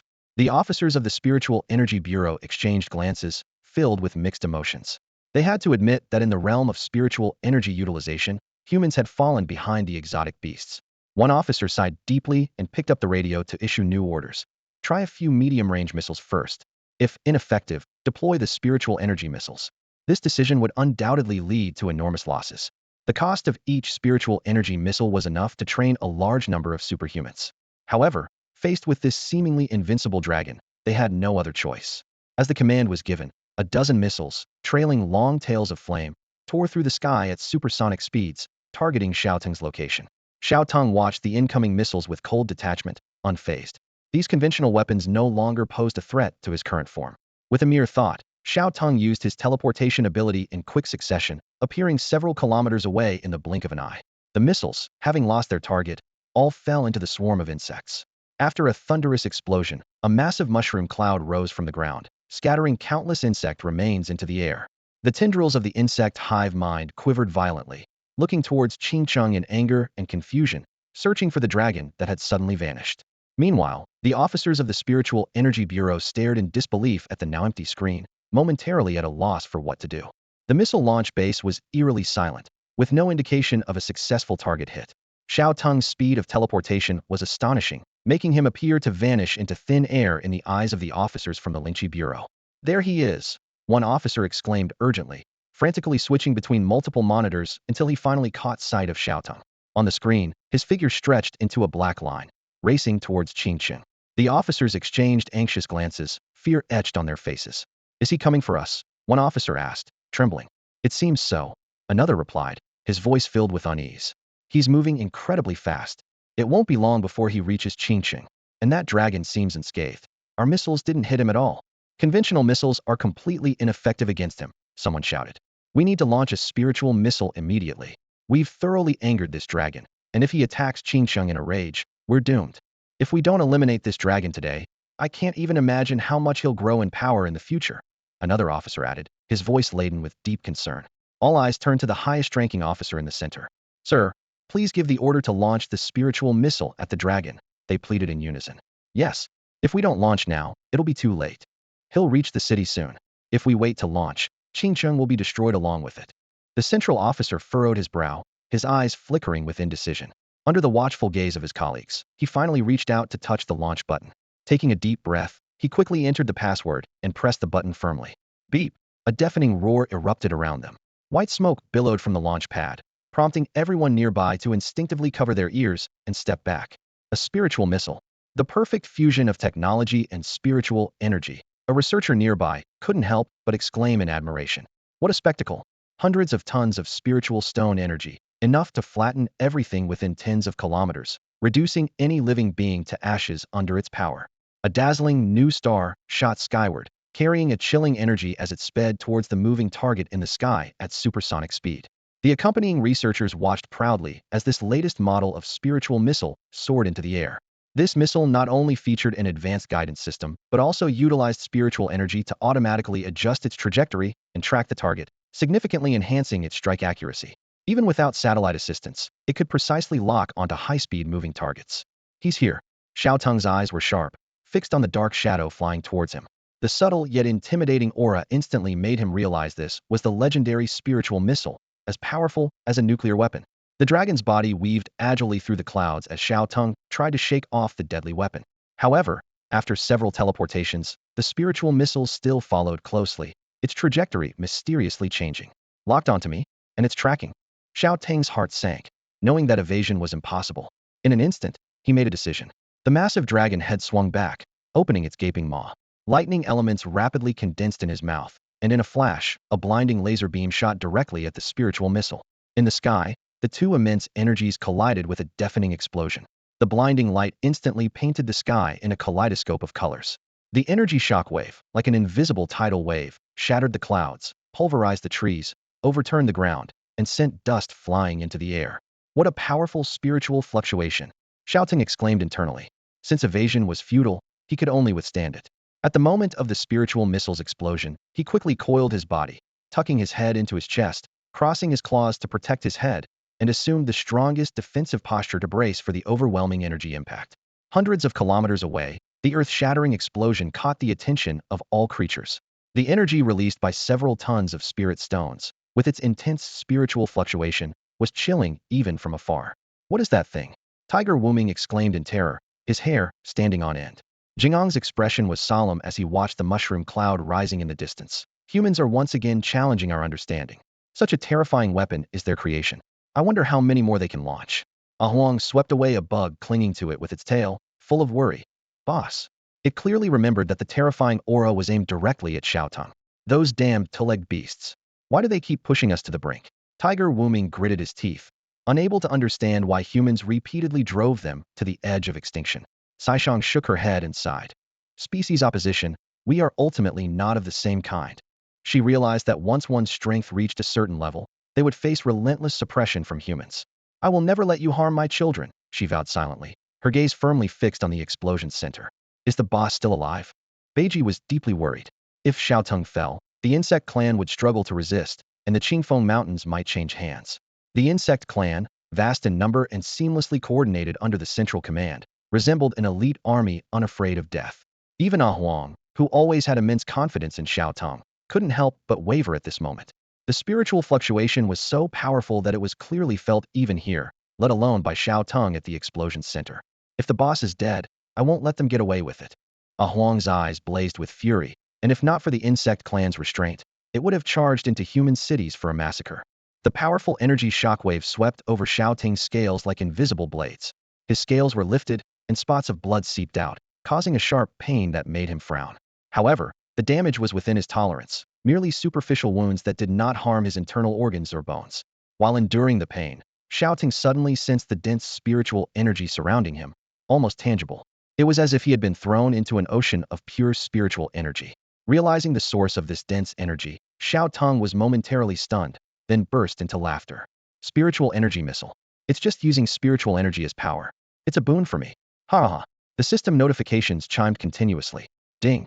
Absorbed spiritual energy. Evolution points 56,631. Ding. Absorbed spiritual energy. Evolution points 42,365. Ding. Absorbed spiritual energy. Evolution points 48,695.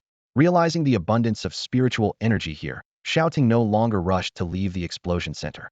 He coiled his body, quietly floating in the sky. Although the violent spiritual energy around could damage his scales, the concentration of spiritual energy was also highest here. The system notifications sounded in his ears every few seconds, with evolution points increasing by tens of thousands. Xiao Teng was secretly delighted. As long as he could withstand the damage from the explosion, the spiritual energy here was his to absorb. Humans could never have imagined that the spiritual energy missile not only failed to destroy him, but also allowed him to absorb the spiritual energy from the explosion, further enhancing his strength. How should I thank you for this generous gift?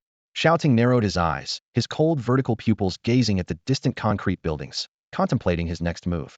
Meanwhile, in the underground bunker of Qingcheng, several officers stood tensely around a screen, their fingers unconsciously clenched. The screen displayed a massive mushroom cloud. The range of the spiritual energy missile was too vast for drones to capture closely. However, a black silhouette was faintly visible in the footage. Is it dead? An officer, doubting his eyes, rubbed them and frowned. It seems it's not dead. How can that be? Everyone was shocked, staring intently at the screen. As time passed and the dust slightly settled, a faint black silhouette hovered motionlessly in the sky. Cold sweat broke out on the few officers, and their teeth chattered uncontrollably. This dragon survived a spiritual energy missile. This is unbelievable. The spiritual energy revival has just begun. It's only been a bit over half a month. Can any creature really grow to such an extent? This growth rate. This dragon is a freak among beasts. Even if it's not dead, it should be in a weakened state. Fire a few more missiles. The highest-ranking officer suggested, unwilling to accept the situation. However, he quickly realized the harsh reality. His clenched fist relaxed, and he sighed helplessly. Even humanity's strongest weapon couldn't kill the dragon. At this point, we have to accept the reality. Prepare to evacuate. Hurry. After issuing the evacuation order, the officers hurriedly left the underground bunker and got into vehicles surrounded by others. With such a powerful dragon nearby, and even the ultimate weapon unable to harm it, Qingcheng was no longer safe. Meanwhile, high above, the spiritual energy gradually dissipated, becoming increasingly thin. Sensing the change in the surrounding energy, Xiao Teng abruptly opened his eyes and shouted loudly. Ding! Ding! Two crisp system notification sounds echoed in Xiao Teng's mind. He felt a surge of energy within him, as if an invisible force was reshaping his body. Congratulations to the host for reaching Transcendent Level 7. The next level, Transcendent Level 8, requires 1.4 million evolution points. Congratulations to the host for reaching Transcendent Level 8. The next level, Transcendent Level 9, requires 1.6 million evolution points. Xiao Teng was overwhelmed with joy, feeling the immense power coursing through him. He thought to himself, no wonder this spiritual missile is comparable to a nuclear weapon. Just absorbing a portion of its energy allowed me to level up twice. With the evolution points gained from defeating the insect race, reaching the next realm is within sight. His gaze turned contemplative, thoughts drifting towards the future. The next realm should be the dragon transformation. Xiao Teng recalled the moment he acquired the true dragon bloodline, noting how each advancement refined his bloodline further. An exhilarating notion crossed his mind. At that stage, I might truly be invincible, with nothing left in the world that could threaten me. As his power surged, Xiao Teng's body grew once more, reaching an astounding 95 meters. Damaged scales healed rapidly due to his self-healing ability, soon restoring him to peak condition. He couldn't help but let out a thunderous roar, feeling invigorated as lightning crackled around him, his strength peaking like never before. Xiao Teng's gaze shifted to the distant city, his eyes glinting with a dangerous light. He thought coldly, humans, you have repeatedly provoked me. It's time to pay the price. Roar. A prolonged dragon's roar echoed through the sky, instantly altering the weather. Dark clouds gathered, lightning flashed, and torrential rain poured down. Xiao Teng flew at supersonic speed, trailing a long streak of blue lightning, leaving a striking mark across the sky. He covered the hundreds of kilometers to his destination in mere minutes. The residents of Qingcheng were terrified at the sight of the massive figure in the sky. The stormy backdrop added an apocalyptic feel to the scene, as if a sci-fi movie had come to life. Holy crap! A dragon! What the heck? It's only been half a month, and there's a dragon. This is insane. Damn it. I'm still at mortal level 8, and now there's a mythical creature. What's the point? I feel like the world is ending. If there are mythical creatures now, what's next? What is going on here? Is this still Earth? As they realized Xiao Teng was heading their way at astonishing speed, panic quickly spread. Damn, this is a beast attack on the city. Dark clouds rolled in as a storm approached. With the force of thunder and lightning, a dragon-like creature, nearly 100 meters long, black with a shimmering blue glow, tore through the sky. Xiao Teng, moving at supersonic speed, slammed into a skyscraper. With a tremendous crash, the building crumbled like tofu. Dust and debris filled the air as screams echoed around. Xiao Teng flicked his massive tail, shaking off the remnants of the wreckage, and soared back into the sky under the horrified gazes of the onlookers. From high above, Xiao Teng looked down on the humans below, as insignificant as ants, with disdain. To him, these fragile beings were inconsequential. He could easily crush them like mice, but he couldn't be bothered to expend the effort. Realm of Thunder, Xiao Teng roared, raising a claw to summon it. At the extraordinary 8th level, his Realm of Thunder could cover half of Qingqing. Thunder roared, and lightning crackled like serpents, ready to strike at any moment. On the streets, panic ensued. People fled, cried, and screamed, all instinctively looking up at the sky. The dragon, godlike in its presence, instilled fear that none dared to challenge. Someone mustered the courage to shout, "Dragon, spare us!" But Xiao Teng didn't even bat an eye. Suddenly, a commanding voice echoed in everyone's mind. From now on, Qingqing no longer belongs to humans. This authoritative declaration was irrefutable. Meanwhile, helicopters from the Qingqing military base took to the skies, carrying uniformed officers from the Aura Bureau. They watched in awe at the colossal creature, far more imposing than anything seen on screens. "Damn, is it about to become a true dragon?" "It's enormous," an officer exclaimed. "There's no doubt this is the most evolved creature since the resurgence of Aura. It's reached a higher level than anyone in Long Nation." Another officer shook his head. "Not just one level higher. Even if it were just one level up, it wouldn't have this terrifying power. It's likely 2 levels beyond. This dragon is probably the most evolved creature globally. Not even in Eagle Nation or Bear Nation do they have records of such a fearsome being. 2 levels. That's outrageous. What kind of miraculous elixir did it consume?" Another officer said in despair. "Aren't we doomed then?" They all understood that the higher the level, the harder it is to break through, and the amount of aura needed later is astronomical. Even with the nation's full resources, nurturing a superhuman to rival the dragon seems impossible. When will humanity catch up to this dragon's progress? This question weighed heavily on everyone's minds. The Dragon Kingdom's top warrior can withstand a rocket attack, but is nowhere near the level of a mythical creature that can remain lively even after a nuclear blast. The difference between the two is like a vast chasm, chilling to contemplate. An officer gazed at the distant cloud-covered dragon, seemingly unfazed by the storm, as if resigned to fate. He murmured, "Let's leave it to fate. If we perish, the headquarters will surely launch a nuclear strike to avenge us." Another officer scoffed, a hint of disdain in his eyes. "They want to occupy Qingqing? Just look at that dragon's arrogance. It probably doesn't know that the Qingfeng Mountains will soon be leveled." A sudden, unsettling thought struck the group. Someone asked nervously, "If headquarters really nukes the Qingfeng Mountains, won't the dragon become even more enraged, and maybe destroy several nearby cities in its fury?" This question hit everyone like a sledgehammer, leaving them stunned. Indeed, if they destroyed the dragon's habitat with a nuclear strike, wouldn't it retaliate against their cities? The highest-ranking officer shook his head, a trace of confidence in his voice. "You underestimate our military reserves. If it dares to retaliate, those in charge would empty the treasury to eliminate this dragon." He continued, "With our current nuclear arsenal, unless the dragon is completely immune, we can overwhelm it with sheer numbers. However, the cost would be enormous. If we exhaust our reserves on this dragon, it will be challenging to deal with future emerging beasts." The officer sighed. Worry etched on his face as he looked at the stormy sky. Thunder rumbled, and rain poured down, creating an ominous atmosphere. He muttered, "But those concerns are beyond us. Let's focus on surviving first." A sense of regret flickered in the mind of a headquarters officer. If only we hadn't provoked this dragon. He pondered whether befriending the dragon from the start would have changed the outcome.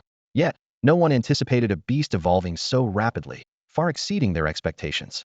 Suddenly, the sky erupted with deafening roars. Boom, boom, boom. In no time, dozens of massive lightning bolts descended from the sky, unstoppable and destructive. Lightning is inherently the most destructive elemental force. Buildings collapsed, roads shattered, and the areas struck by lightning were reduced to ruins and scorched earth, with only wisps of smoke rising. 2 helicopters appeared as small and powerless as boats facing a tidal wave. 2 bolts of lightning struck these helicopters, instantly turning the occupants to charred remains, and the helicopters disintegrated, raining debris. Blinding white light flashed, and the officers' faces were etched with terror. In this catastrophe, they were as vulnerable as ordinary people. Meanwhile, another terrifying elemental force brewed within Xiao Teng. The temperature soared, and a wave of heat engulfed the area, as if hell had descended. Intense fire elements gathered within him, causing his throat and chest to glow a fiery red. In the next moment, a fan-shaped flame burst from Xiao Teng's mouth, distorting the surrounding air. Steel beams melted into molten iron, and everything succumbed to the intense heat. Xiao Teng swung his massive dragon head, extending his long serpentine body, spreading the flames further. In an instant, Qingqing became a sea of fire, flames reaching the sky, and thick smoke billowing, resembling the apocalypse. Qingqing has fallen. Within the headquarters of the Spiritual Energy Bureau, A heavy sigh disrupted the tense atmosphere. The live footage from the drone displayed a harrowing scene engulfed in flames, resembling a hell on earth. Everyone stared intently at the screen, the air thick with tension and fear. A middle-aged officer swallowed nervously and cautiously asked, "Deputy Director Yang, should we deploy nuclear weapons?" All eyes turned to a woman in a white uniform. She was Deputy Director Yang, calmly watching the screen where the camera angles kept changing to follow the dragon's figure. Despite being hit by spiritual missiles, the dragon seemed unscathed. The only visible wounds were the scales peeling off its body, which were healing at an alarming rate. It even has a self-healing ability. Just how many abilities does this dragon possess? Deputy Director Yang noted sharply, furrowing her brow. She turned to a researcher beside her and asked, "Is this dragon's speed surpassing the speed of sound?" The researcher glanced down at the instruments, eyes widening in disbelief. Yes, the detected speed is approximately 1,300 kilometers per hour, and it seems to have the ability to teleport. 1,300 kilometers per hour. And teleportation. Everyone gasped in shock. The researcher trembled as he analyzed. At that speed, without satellite positioning, it's nearly impossible to hit it, unless we use the latest spiritual missiles. But the cost is enormous. To eliminate this dragon, we would need almost our entire stockpile of spirit stones. He continued. And if we resort to nuclear bombing of the Qingfeng mountain range, it could provoke the dragon further, leading to the fall of not just Qingqing, but several neighboring cities as well. Deputy Director Yang nodded, sighing. Qingqing has already fallen. We cannot afford further losses. This dragon displays high intelligence. Let's attempt to negotiate with it first. With the order given, the Qingqing military base swiftly transferred control of the drone. Deputy Director Yang cleared her throat, pressed a switch, and activated the microphone in front of her. Meanwhile, at the center of Qingqing, Xiao Teng continued his rampant destruction, killing without restraint. System prompts echoed in his ears, though the evolution points from humans were far fewer than those from the insect race. Humans absorbed spiritual energy slower than the beasts, and most had missed the first blood rain, making their average level lower than that of the beasts. For Xiao Teng, evolution points were insignificant. But these insects had offended him, and he needed to make his stance clear. Constant retreat will only make humans believe that mythical beasts are weak and easily bullied, thinking there's no cost to exterminating them. The fall of Qingqing serves as a warning from Xiao Teng to humanity. Xiao Teng's massive form hovered in the air, his amber vertical pupils scanning the surroundings coldly. Suddenly, he noticed a change in the situation around him. The helicopters that had been shooting at him had disappeared, replaced by a swarm of buzzing drones, approaching like a tireless swarm of bees. Can't beat me, so now they want to negotiate. Xiao Teng quickly deduced the human's intentions. He closed his fiery maw with a cold laugh. Perfect. I have an announcement to make to them. Xiao Teng recalled the information he had obtained from Zhengchang. If even the spiritual missiles couldn't destroy him, humans might resort to nuclear weapons to flatten the entire Qingfeng mountain range. Although he himself wasn't afraid of nuclear weapons, Huang and the others couldn't withstand them. If a nuclear bomb exploded, Qingfeng mountain would become a wasteland, unsuitable for any living creatures, and countless resources would vanish. This meant that if humans were desperate enough to launch nuclear weapons, Xiao Teng's forces would be nearly wiped out. Of course, if humans chose such a mutually destructive path, it would mean a complete vendetta with Xiao Teng. With his current strength, wiping out half the human population wouldn't be difficult. A drone flew up to Xiao Teng, and his beastly amber eyes stared at it intently. In the command center, Deputy Director Yang shivered at the sight of the imposing beast's eyes on the screen. But she quickly composed herself, taking a deep breath. This was her first conversation with a non-human entity, and millions of Longwa citizens' lives were at stake. Under immense psychological pressure, she couldn't fully grasp the creature's intentions, fearing that a single wrong word might break the negotiations. However, Deputy Director Yang hadn't reached her position through connections. Her psychological resilience was formidable. Deputy Director Yang spoke in a sincere, yet dignified manner. Honorable Dragon King, I represent the Longwa leadership in requesting negotiations with you. At her words, Xiao Teng snorted dismissively. Honorable? Spare me the pretense. I didn't feel an ounce of respect in your previous actions. In the end, this world respects strength, and you're only talking because I defeated you. Xiao Teng understood that if he hadn't withstood the spiritual missiles, humans wouldn't be speaking to him like this. They would have attempted to eliminate him on the spot. After a brief silence from Xiao Teng's blunt retort, Deputy Director Yang quickly regained her composure. She replied sincerely, Honorable Dragon King, I understand you harbor resentment towards us. However, we humans have been the dominant species on this planet for thousands of years, with deep technological foundations. We could launch 1,000 more spiritual missiles. If you insist on destroying our nation, we will deploy every weapon at our disposal. Your future is boundless, and surely you don't wish for mutual destruction. Let's meet halfway. I apologize for our previous offenses, and we won't pursue the fall of Qingqing. We hope you will cease attacking our cities. This is our request. 1,000 spiritual missiles. Xiao Teng pondered for a moment. With Lungwa's capabilities, it was indeed possible. This was the danger of exposing himself too early. Facing the concentrated efforts of an entire nation, he needed time to develop. Xiao Teng exhaled slowly. You've made many demands of me. Is this your negotiation stance? Under the pressure of Xiao Teng's gaze, Deputy Director Yang quickly added, of course, if you, Honorable Dragon King, have any requests, we will do our utmost to fulfill them. When Deputy Director Yang mentioned the word demands, Xiao Teng suddenly acted, swift as lightning. Before the drone could evade, it was already firmly caught in his grasp. This unexpected move startled everyone in the Spiritual Energy Bureau, leaving the meeting room in complete silence. All eyes were glued to the screen, everyone holding their breath, fearing they might miss any detail. Xiao Teng stared at the drone in his claws, his vertical pupils suddenly narrowing like sharp blades. Even through the screen, Deputy Director Yang felt an overwhelming pressure as if a mountain was crashing down on her. She instinctively wiped the cold sweat from her forehead, unable to imagine facing this dragon in person. Even someone of her rank would likely find their legs turning to jelly. The dragon's voice was deep and authoritative, each word delivered with deliberate clarity. Listen well. From now on, the Qingfeng mountain range is a forbidden zone for humans. If I find any human military daring to enter, I will punish the trespassers. No matter how many come, they will all be dealt with. These words struck the audience like a heavy blow, leaving everyone present in awe. It took a while for Deputy Director Yang to regain her composure, and she quickly responded, we will meet your demands. From now on, Qingfeng Mountain is your territory. We ask the Dragon King to keep your promise and not attack our cities. Xiao Teng coldly added, it's not just Qingfeng Mountain. You forgot about Qingqing? Deputy Director Yang hesitated but quickly realized the negotiations had reached this point, and Qingqing, already destroyed, had little value for them. She reluctantly agreed. Yes, Qingqing is yours as well. The Dragon King narrowed his eyes, with a hint of threat in his voice. Whether I act depends on your attitude. At least, for now, we have peace. That's all. As soon as he finished speaking, Xiao Teng applied a slight force, and the drone shattered into pieces. The screen went black, and the oppressive feeling vanished with it. Deputy Director Yang finally breathed a sigh of relief. In this negotiation, both sides had made concessions. Xiao Teng gained territory and began to build his forces, while the Dragon Nation gained a moment's respite.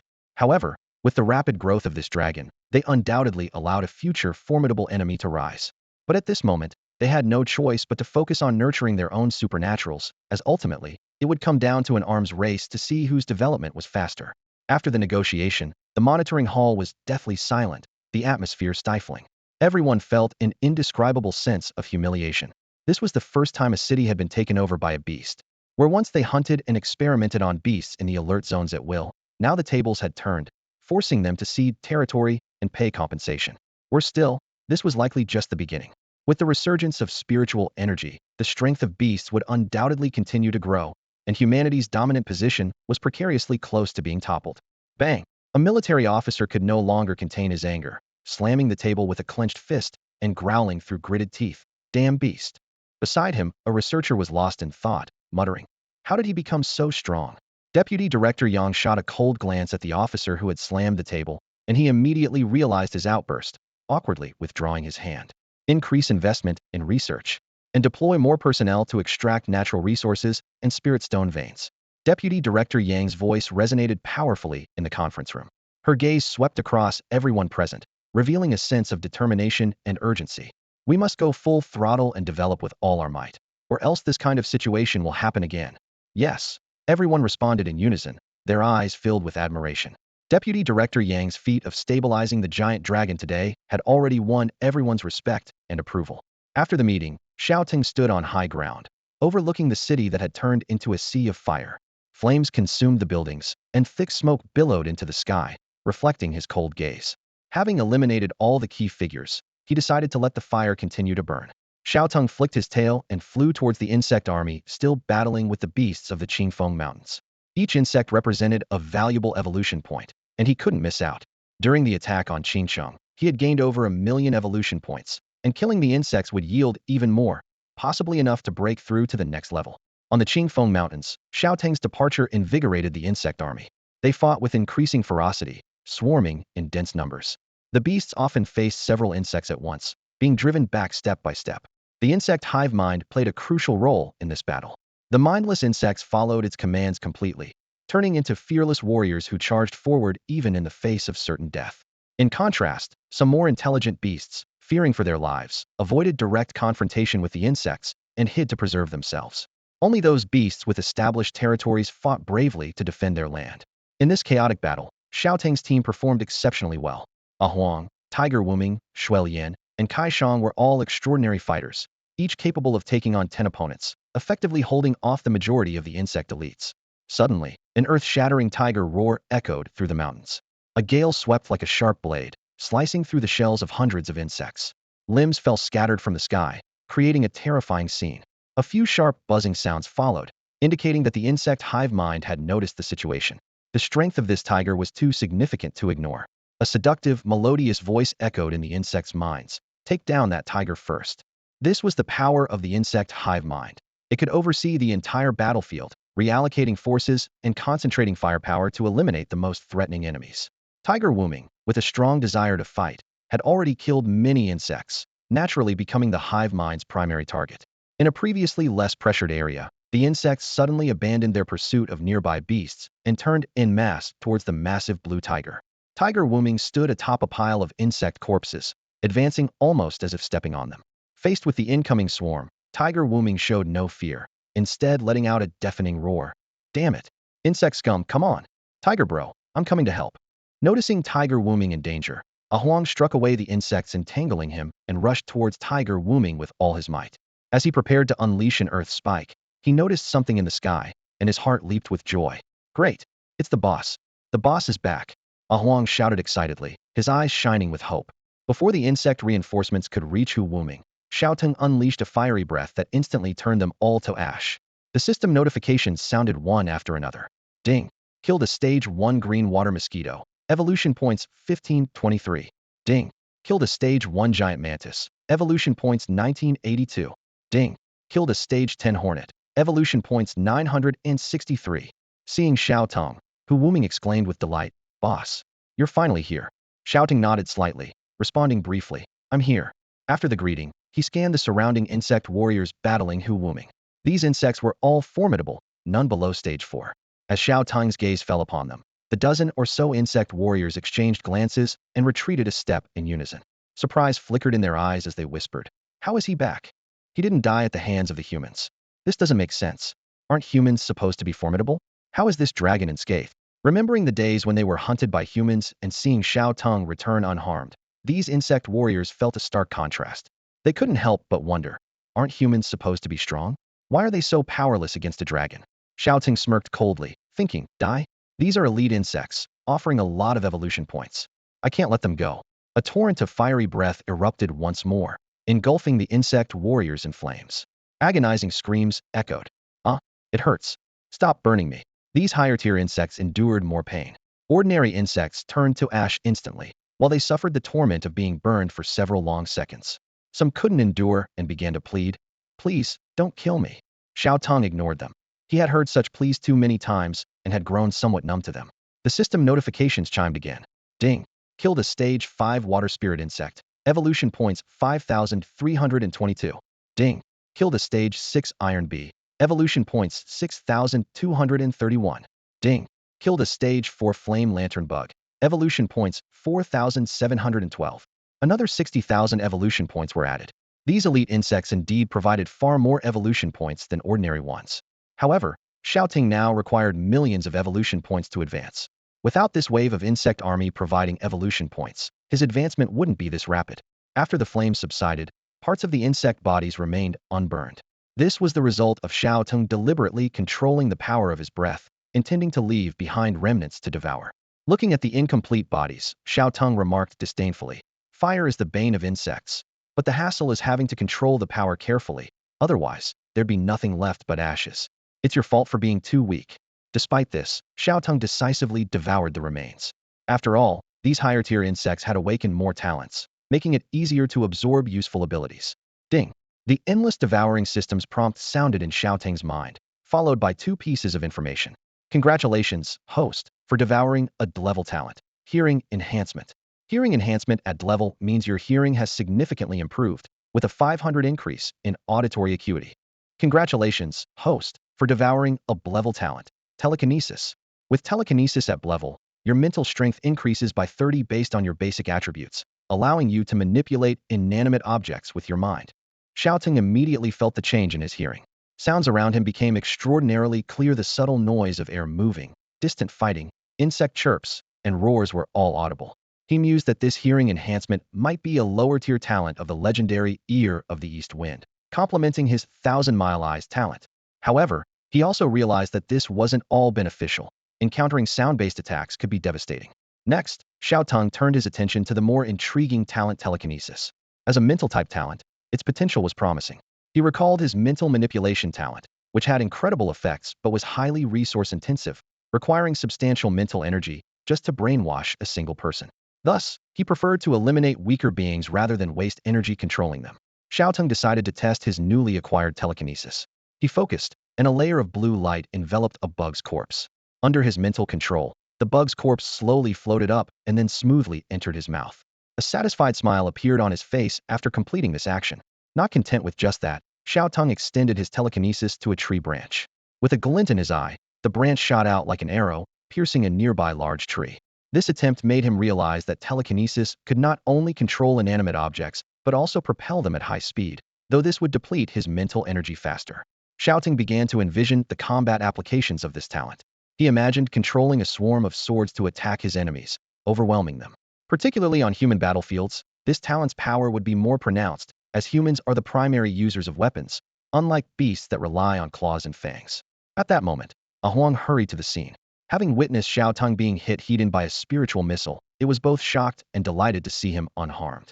"Boss, are you alright?" Huang asked anxiously. Xiao Teng shook his head and calmly replied, "I'm fine." He then announced a piece of news that left Hu Wuming and Huang astonished. "Qingcheng is now our territory. From now on, wherever I am is a no-go zone for humans." This sudden announcement thrilled Hu Wuming and Huang. They puffed their chests with pride. In the past, they were often used as cannon fodder by humans, but now, their boss had not only captured a human city, but also turned the Qingfeng Mountains into a forbidden zone for humans. They sincerely admired Xiao Teng, believing only he could make the powerful human race bow down. "Boss, you're amazing.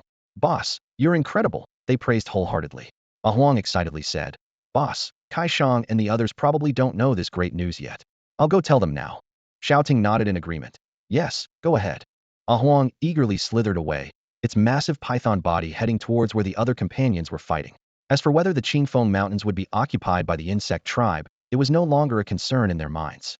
With Xiao Teng present, any invading insect army would be no match for him. They firmly believed that their boss alone was enough to annihilate the entire insect army. Xiao Teng watched as Huang departed, flicked his tail, and soared into the sky. Before him lay a spectacular yet terrifying scene. An endless army of insect creatures fiercely battling the exotic beasts of the Qingfeng Mountains. Xiao Teng's eyes gleamed greedily, as if he saw a field filled with evolution points. To him, these insects were like moving treasures, as enticing as a gold mountain to a miser or a stunning beauty to a lecher. "Evolution points, here I come!" Xiao Teng shouted excitedly, propelling his dragon-like body into the insect swarm like an arrow. Boom, boom, boom. Massive flames burst continuously from Xiao Teng's mouth. Burning insects fell from the sky like raindrops, creating a bizarre fiery rain. Xiao Teng was overjoyed, feeling the evolution points within him surge like a tidal wave. Everywhere he went, the insect creatures turned to ash. Xiao Teng was like an unfeeling grim reaper, wantonly harvesting insect lives. The insect's resistance was insignificant. Even spiritual missiles couldn't harm him, let alone those in the lower stages of evolution. Their attacks were nothing more than an itch to Xiao Teng, who didn't even bother to dodge. Some of the more intelligent insects watched in despair. "Why is he so strong? It's terrifying. We can't win. We can't even hurt him. What level is he? We're doomed," they whispered in horror. Faced with Xiao Teng's massacre, the insect army retreated in defeat. No matter how many insects charged forward, the outcome remained the same. Against absolute power, hoping to win by sheer numbers was a fool's dream. A muscular mosquito flew to the insect queen's main brain, crying out, "Queen, let's retreat. Let's bypass the Qingfeng Mountains and find a new home elsewhere." Its voice was filled with fear and despair. The insect queen's main brain, seeing the approaching dragon and the dwindling insect army, finally felt unprecedented fear and despair. It realized that the hope of conquering the Qingfeng Mountains was utterly shattered. After weighing its options, the insect queen's main brain made a difficult decision. It issued two orders. One group of insects was to cover its secret retreat, while another group continued to charge at Xiao Teng as cannon fodder to buy time. As the absolute core of the insect army, the queen's brain knew its importance. Its existence was the soul of the insect army. If it fell, the insect calamity would cease to exist, leaving only a scattered group of weak insects. A main brain like it was 1 in a billion. As long as it could escape, there would be a chance to regroup and create a new insect calamity in the future. The insect queen's main brain left behind a small group of higher-level, intelligent insects as cover to preserve the seeds of the future. Meanwhile, the mindless, instinct-driven weak insects were mercilessly abandoned, sent to be slaughtered by Xiao Teng. Finally, the insect queen's main brain flapped its wings, took a long look at the Qingfeng Mountains and the dragon frenziedly slaughtering the insects, and resolutely turned to flee. Before escaping, it issued one last command. Fight to the end. Hold back the dragon. From dawn till dusk, Xiao Teng fought relentlessly. Finally, he lifted his head from the carnage, surveying the battlefield strewn with the remnants of the insect horde. What once was a formidable army of insects had been reduced to scattered carcasses, no longer deserving the term army. A wave of melancholy washed over him, leaving him feeling empty and surprisingly reluctant. The insect horde, which had been a rich source of evolution points, was now gone. Snapping back to reality, he opened the system panel and, upon seeing the string of numbers, felt a surge of satisfaction. Now that was a satisfying battle. With so many evolution points, I can advance several levels. Xiaoting thought to himself, let's see how many levels I can climb. System level up. Instantly, a series of pleasing system notifications chimed. Ding. Congratulations to the host for reaching Transcendent Level 9. The next level, Transcendent Level 10, requires 1.8 million evolution points. Ding. Congratulations to the host for reaching Transcendent Level 10. The next level, Awakening Level 1, requires 10 million evolution points. Xiaoting couldn't help but complain. System, it stopped after 2 levels. The next realm is Awakening? A whole 10 million evolution points. That's too much. He did some calculations and realized that after wiping out the insect horde, he was still about 3 million evolution points short of breaking through. But this was expected. After all, crossing into a new major realm is a significant leap, and the evolution points needed are often 10 times that of the previous realm. Xiao Teng increasingly felt that the spiritual energy of this world could no longer satisfy a god like him. A realm that would typically take until the mid or late stages of spiritual energy revival to reach, he had achieved in just over 10 days, far outpacing other creatures. Never mind, I'm already half a step to invincibility. There's no rush. Xiao Teng's mindset relaxed, as if he were merely playing a game, viewing everything with a newfound detachment. In short, he was getting cocky. After one more breakthrough, even nuclear weapons wouldn't be able to harm him, making him truly invincible in the world. Other creatures, even with an extra 6 months to catch up, would struggle to come close. As one progresses, more spiritual energy is required, and the pace of advancement slows significantly. After leveling up, Xiao Teng's size increased by another 10 meters, making him over 100 meters long, a true behemoth. His teeth alone spanned several meters, dwarfing many animals. The elemental power within him also increased, allowing him to store more lightning and fire elements. His fire breath now extended up to 250 meters, and his laser shot could reach 1,500 meters. Next came the moment to use his devouring talent. Xiao Teng looked down at the thick layer of insect carcasses on the ground. Although many had been reduced to ashes, he had intentionally controlled his attack's power to leave some bodies intact for consumption. Hovering in the air, a layer of blue light enveloped the insect corpses below, forming a massive sphere that floated up in front of him. He opened his enormous mouth and swallowed it all. As Xiao Teng absorbed the corpses of the Zerg army into his mouth, a series of system notifications flooded in, overwhelming his senses. Ding. Endless Devour talent activated. Ding. Congratulations to the host for acquiring level talent. Keen Hearing. Ding. Level talent hearing enhancement has been replaced with level talent keen hearing. Xiao Teng felt a surge of joy and quickly checked the description of the newly acquired talent.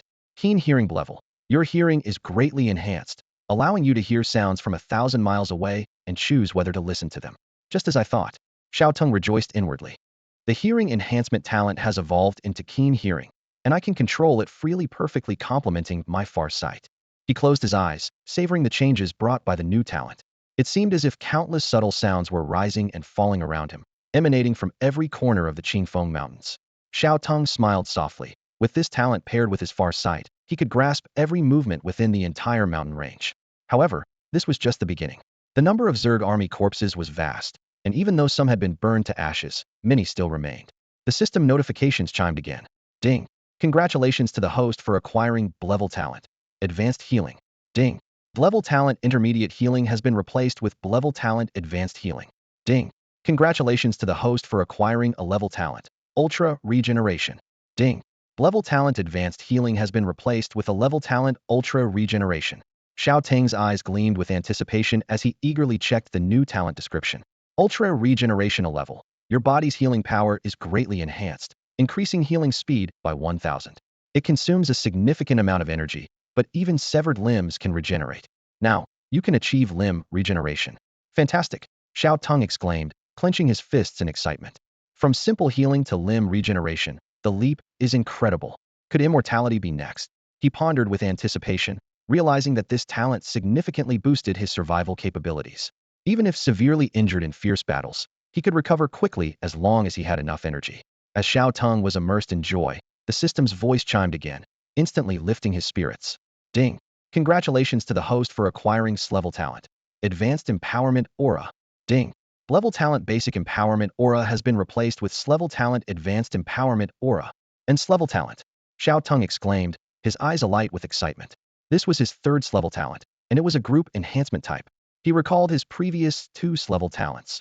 Ultimate Empowerment, which enhanced his speed, strength, and constitution 15-fold, and True Dragon Bloodline, which granted him the potential to transform into a dragon. This new S-level talent not only enhanced himself, but also benefited his teammates. Xiao Teng took a deep breath, feeling the powerful energy surging within him. He knew that this acquisition would fundamentally change his combat style and lay a solid foundation for future challenges.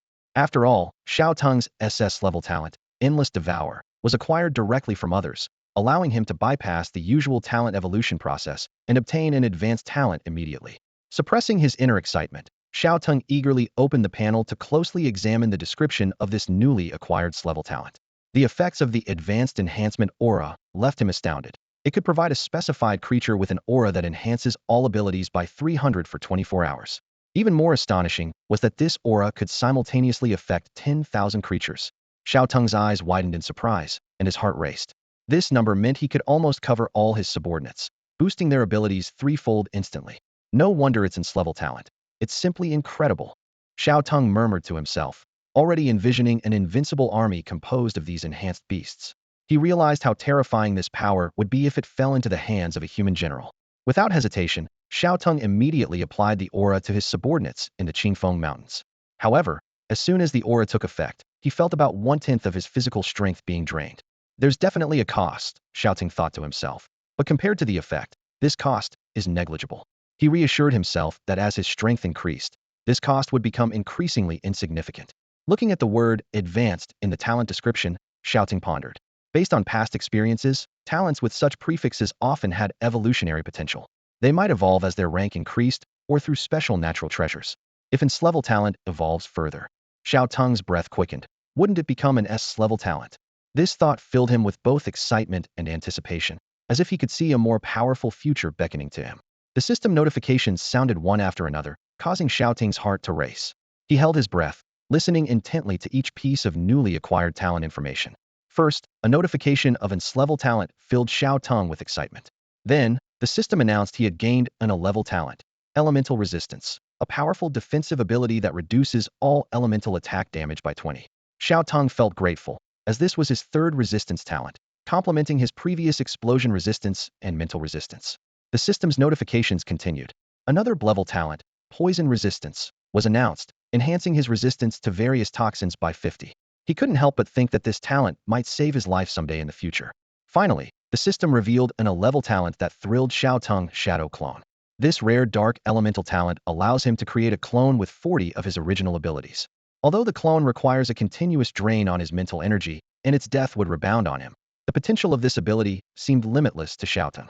Xiao Teng's tail wagged with excitement as he began to imagine how to utilize these newly acquired talents. The Dark Elemental Clone ability, in particular, not only was rare, but also opened a new strategic door for him. With the announcement of the final talent, the system notifications finally ceased. Xiao Teng took a deep breath, feeling the surge of new power within him. The rewards from devouring the Zerg army far exceeded his expectations. Xiao Teng was thrilled to have acquired such a practical ability and couldn't wait to test it out. He calmed himself and carefully sensed the properties of the dark element. Unlike other elements that are ubiquitous in the air, dark elements are hidden in the world's shadows, existing on the reverse side of light. Xiao Teng realized that the shadows of living beings are concentrations of dark elements. A gentle breeze blew as moonlight cast a large shadow of Xiao Teng's massive body on the ground. With the activation of his ability, the shadow seemed to come alive, constantly changing shape. In the blink of an eye, an identical black dragon appeared before him. This shadowy duplicate was entirely black, as if it absorbed all light, with lifeless eyes that contrasted sharply with the original. Xiao Teng examined the duplicate closely, exclaiming, "Not bad, not bad. It's just like me, but it looks a bit dull." With a thought, the shadow duplicate opened its huge mouth and shot out a laser beam. As the dragon's head swung, rows of trees fell in response. Although the duplicate's laser range and power were inferior to the original, the sense of control was exceptionally satisfying, as if the duplicate was a natural extension of his body. However, controlling the duplicate presented unexpected challenges. Xiao Teng found himself in a state of dual consciousness, with both bodies sharing one mind, which greatly increased his mental energy consumption. If I keep using it, my mental energy will be drained, Xiao Teng pondered. I need to find more abilities that enhance mental strength.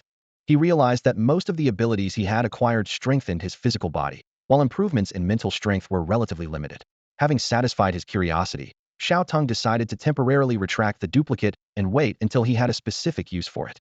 With a thought, the shadow dragon quickly dissolved into a pool of black matter, silently returning to his feet as if it had never existed. This scene immediately caused an uproar among his subordinates. "Boss, is that your duplicate?" "It's amazing," they exclaimed. "The boss has gotten stronger again." "Indeed. Boss, you're the fastest growing beast I've ever seen. With the boss around, I feel my future is incredibly bright." "Yeah, the gap between me and the boss is getting bigger." Xiao Teng's subordinates clearly felt the change in his aura, which had become even more terrifying. If they didn't know that Xiao Teng wouldn't harm them, they would have turned and fled at the sight of him, running as fast as they could.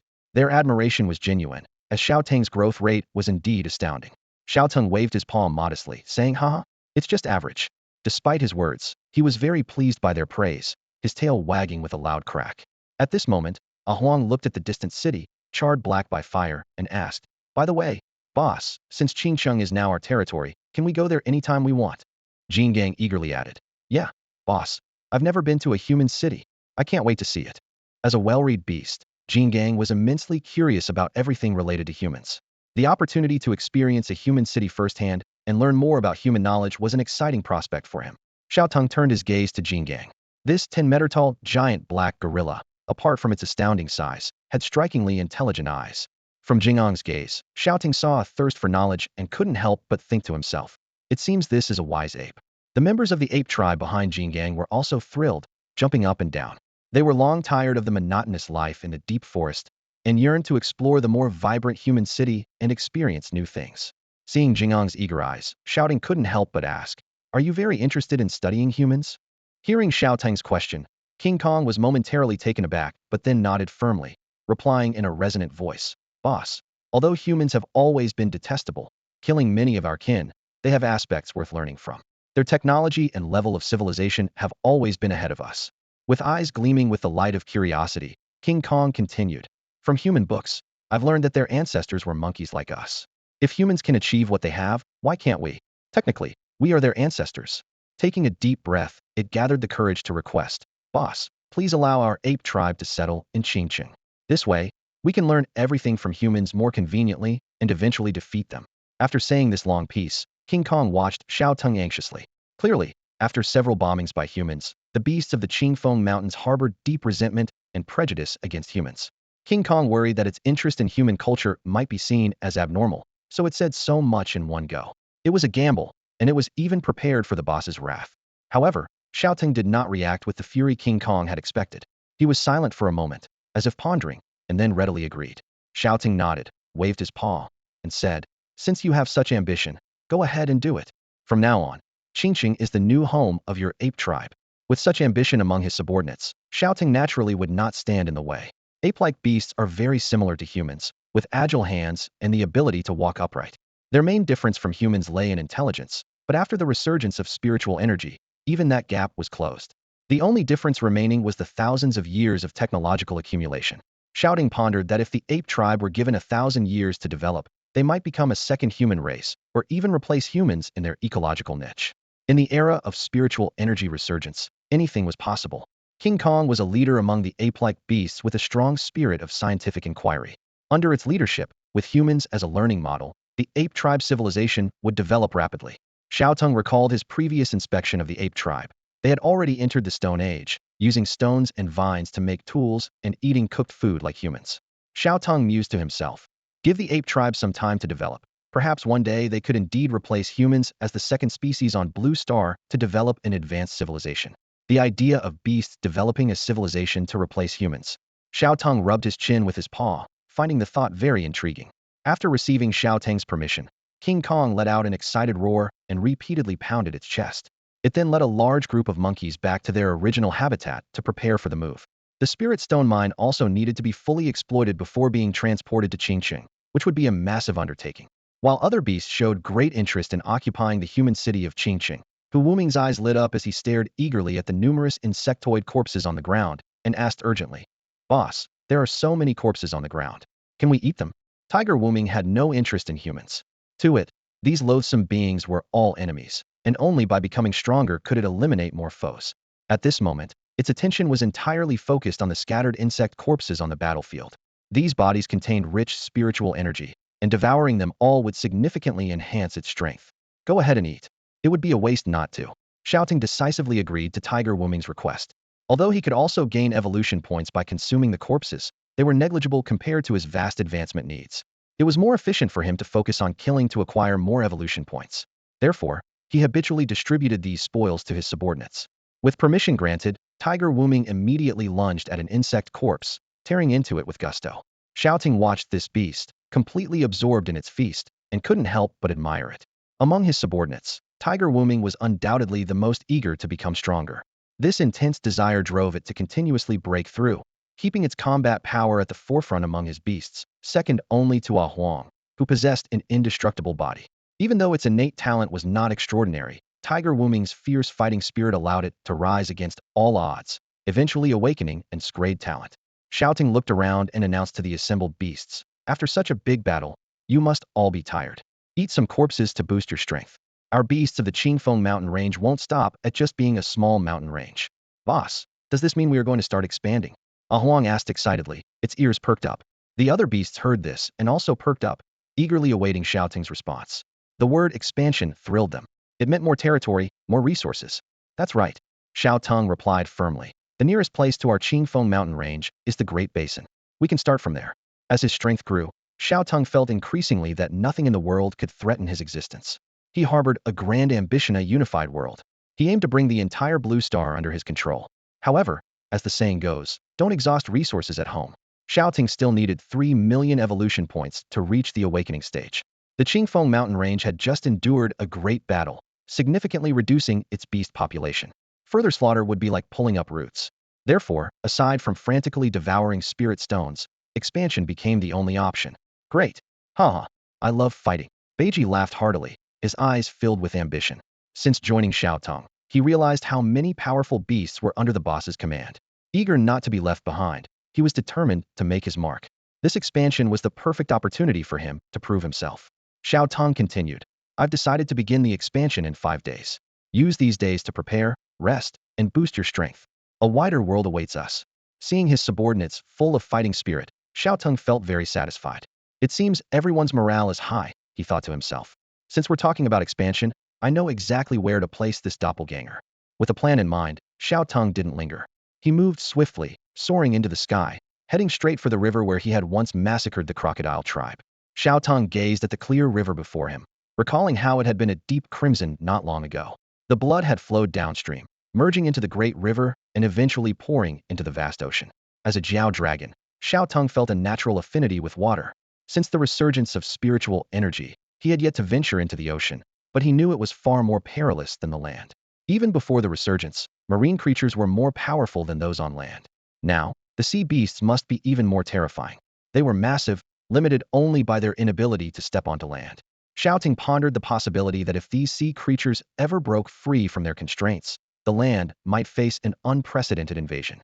The two blood rains must have evolved the sea creatures to unimaginable levels. Xiao Teng decided to send a clone to explore the ocean, as it possessed 40 of his capabilities, sufficient to handle most dangers. With a thought, Xiao Teng's shadow fluctuated violently, gradually forming into a Jiao dragon identical to him. This clone could speak and convey Xiao Teng's thoughts, essentially another self, albeit slightly weaker. "The ocean, here I come." the shadow dragon growled before plunging into the river. It moved stealthily along the riverbed to avoid human detection. After all, this clone wasn't fast enough to outrun sound, nor could it withstand a nuclear attack. Xiao Teng calculated that it would take at least a few days to reach the ocean, traversing half of the Dragon Kingdom. By summoning the clone, he could multitask effectively. His main focus could shift between bodies, with one acting smoothly while the other became indistinct and rigid. For the next few days, Xiao Teng would concentrate on the clone, while his main body focused on absorbing spiritual stones and handling simple tasks. The riverbed was pitch black, but Xiao Teng's excellent night vision rendered it inconsequential. He mapped out the route in his mind. The river from the Qingfeng Mountains flows all the way to the South Sea. Yes, the South Sea. 2 days later, Xiao Teng arrived at the river's mouth leading to the sea. Along the way, his massive size had caught human attention. A small warship attempted to intercept him, but being far from the Qingfeng Mountains, no one recognized him as the Jiao dragon that had destroyed Qingqing. Fire. The command was followed by torpedoes bubbling towards Xiao Teng's scales. Even as a clone, the attack was nothing more than a mild itch. Ordinary torpedoes couldn't penetrate his defenses. Crash. A thunderous noise reverberated across the sea as Xiao Teng's massive serpentine body thrashed in the water, creating colossal waves. With a roar, he lashed out with his tail like a whip, instantly shattering the troublesome warship into pieces. The vessel's hull split open, swallowing seawater as it slowly sank. A giant serpent-like creature spotted at the South Sea inlet. An officer on the warship shouted desperately, his voice quickly drowned by the waves. Cursing humans as meddlesome nuisances, Xiao Teng accelerated away from the inlet, heading straight for the depths of the ocean. The journey was uneventful, with no nuclear bombardments to contend with. However, humans now had another entry in their records of terrifying creatures. Yet, as he entered the deeper ocean, Xiao Teng sensed something unusual. Why is it so quiet here, he wondered. There should be more marine life than on land. Initially, he thought the sea creatures were hiding from him out of fear. But even as he suppressed his presence, the surroundings remained eerily silent. Suddenly, a dreadful thought crossed his mind. Could it be that humans have already bombarded the ocean with nuclear weapons? As he ventured further, discomfort began to seep through Xiao Teng's body. Although not life-threatening, his instincts rejected this environment. The seawater here was clearly tainted by nuclear contamination, leading to the demise of most marine life in the South Sea. However, this venture was not entirely fruitless. It was the perfect opportunity to develop an immunity to nuclear radiation, or even to feed on it. Moreover, not all marine life had perished. Many had relocated to the deep sea to survive. In the shallow waters, where nuclear pollution was most severe, there was barely a trace of life. Cautiously advancing towards the deep sea, Xiao Teng was suddenly charged by a giant swordfish, 20 meters long with a 10-meter spike atop its head. Xiao Teng's gaze immediately focused on the panel hovering above the swordfish's head. Ancient Swordfish, Stage 8 of Mortal Shedding. Abilities: Super Collision Level, Tenfold Strength Amplification Level, Charge Acceleration Level, Nuclear Radiation Mutation Level. Indeed, it has a talent related to nuclear radiation. Xiao Teng thought with excitement, ready to embrace the battle that awaited him. The sharp, long horn gleamed coldly as it charged fiercely at Xiao Teng. This was the ancient swordfish's deadly weapon, now evolved to be even sharper, capable of skewering small fish effortlessly. Xiao Teng chuckled inwardly. Attacking me? Must be brain damaged from the nuclear pollution. He deftly twisted his body, easily sidestepping the ancient swordfish's charge. Then, with lightning speed, his claws reached out to grasp the sharp horn atop the fish's head. Despite the fish's desperate struggle, its most crucial weapon was now restrained, leaving it unable to escape. Xiao Teng took a moment to scrutinize the ancient swordfish's appearance and frowned.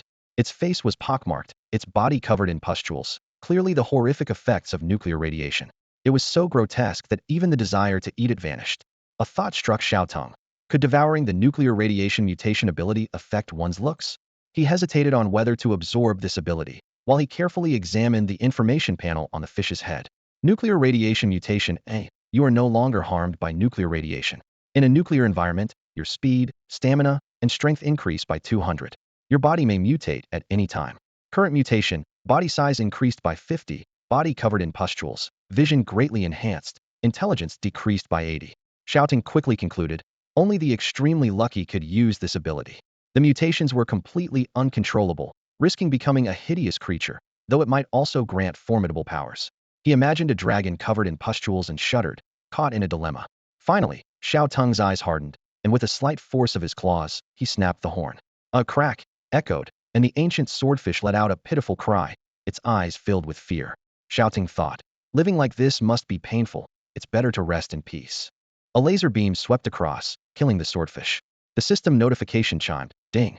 Killed an 8th-stage transcendent ancient swordfish. Evolution points 8,531. Xiao Teng let the fish's body sink slowly to the ocean floor, deciding not to absorb the ability. It's just an A-level ability, not worth the risk, he mused. Just one gave over 8,000 evolution points. Sea creatures are indeed stronger than those on land. Encountering an 8th-stage transcendent on land would be rare and elite. Suddenly, the scent of blood spread through the water. From the depths came a commotion as shadows converged on the swordfish's corpse. They opened their massive jaws, tearing at the body with sharp teeth, fighting each other for more flesh. More shadows gathered, soon numbering in the dozens, each with a massive 20-meter-long body. Most of these creatures were various species of sharks, incredibly sensitive to the scent of blood, quickly locating food. No scent of blood could escape their detection. Different species of sharks fought among themselves, creating a chaotic and bloody scene. Xiao Teng observed this, thinking to himself, the sea creatures are indeed more numerous and ferocious. With a cold, indifferent gaze, Xiao Teng watched the creatures below fighting over food. He felt the lightning element gathering in his mouth. Slowly, he swung his massive head, releasing a blinding laser beam that struck the group of creatures. Instantly, a chorus of anguished screams erupted from beneath the waves. We're under attack. Who the hell is it? Who broke my tail? Up there. It's a giant serpent. Stop fighting. Let's attack together. Let's kill it first. Yeah, it hits so many of us at once. It deserves to be ganged up on. What a huge serpent. Eating it would surely give me a lot of spiritual energy. How dare it attack my brothers? I'll tear it to pieces. At this moment, Xiao Teng was in a state of concealment. The sharks hadn't realized his true strength. They were simply enraged and eager to devour him. Although Xiao Teng was over 100 meters long, he wasn't particularly massive in the vast ocean. These sharks had even encountered blue whales over 300 meters long, so Xiao Teng's size wasn't enough to intimidate them. Great, they're all coming to me. Saves me the trouble of chasing them. Xiao Teng thought with delight, his eyes brightening. He despised wasting time pursuing prey. He let the sharks surround him, waiting until they were close enough to make escape impossible, making it easier for him to capture them all at once. The sharks glared at Xiao Teng, but hesitated at the last moment, starting to shift responsibility among themselves. It's pretty big. Who's going first? Of course, we go together. Are you expecting me to go get myself killed first? It should be your group going first. I was just bitten by you guys, so how could I lead the charge? Nonsense. Your group injured us worse. Several of my brothers lost their teeth. You're lying. It was your biting that broke our teeth. Seeing them bicker and hesitate to attack, Xiao Teng felt disdain. A bunch of rabble. With an impatient growl, Xiao Teng gathered another laser beam, instantly slicing a shark in half. In a flash, the blue sea turned a glaring red, with shark remains floating everywhere. Damn, it's so strong. Run. The surviving sharks were terrified, scattering in all directions, each desperately trying to avoid Xiao Teng's laser. They had never fled so frantically, as those hit by the laser had no chance of survival. Don't kill me. I'll be your underling, one shark pleaded. Scram. You're only fit to be food. Xiao Teng replied coldly. System notifications kept ringing. Ding. Killed a Tier 3 spiny shark. Evolution points 3,536. Ding. Killed a Tier 4 sharp-toothed shark. Evolution points 4,369. Ding. Killed a Tier 2 reed shark. Evolution points 2,361. In just a minute, Xiao Teng had slaughtered all the sharks. These sharks were all above the transcendent stage, and killing them significantly increased his evolution points.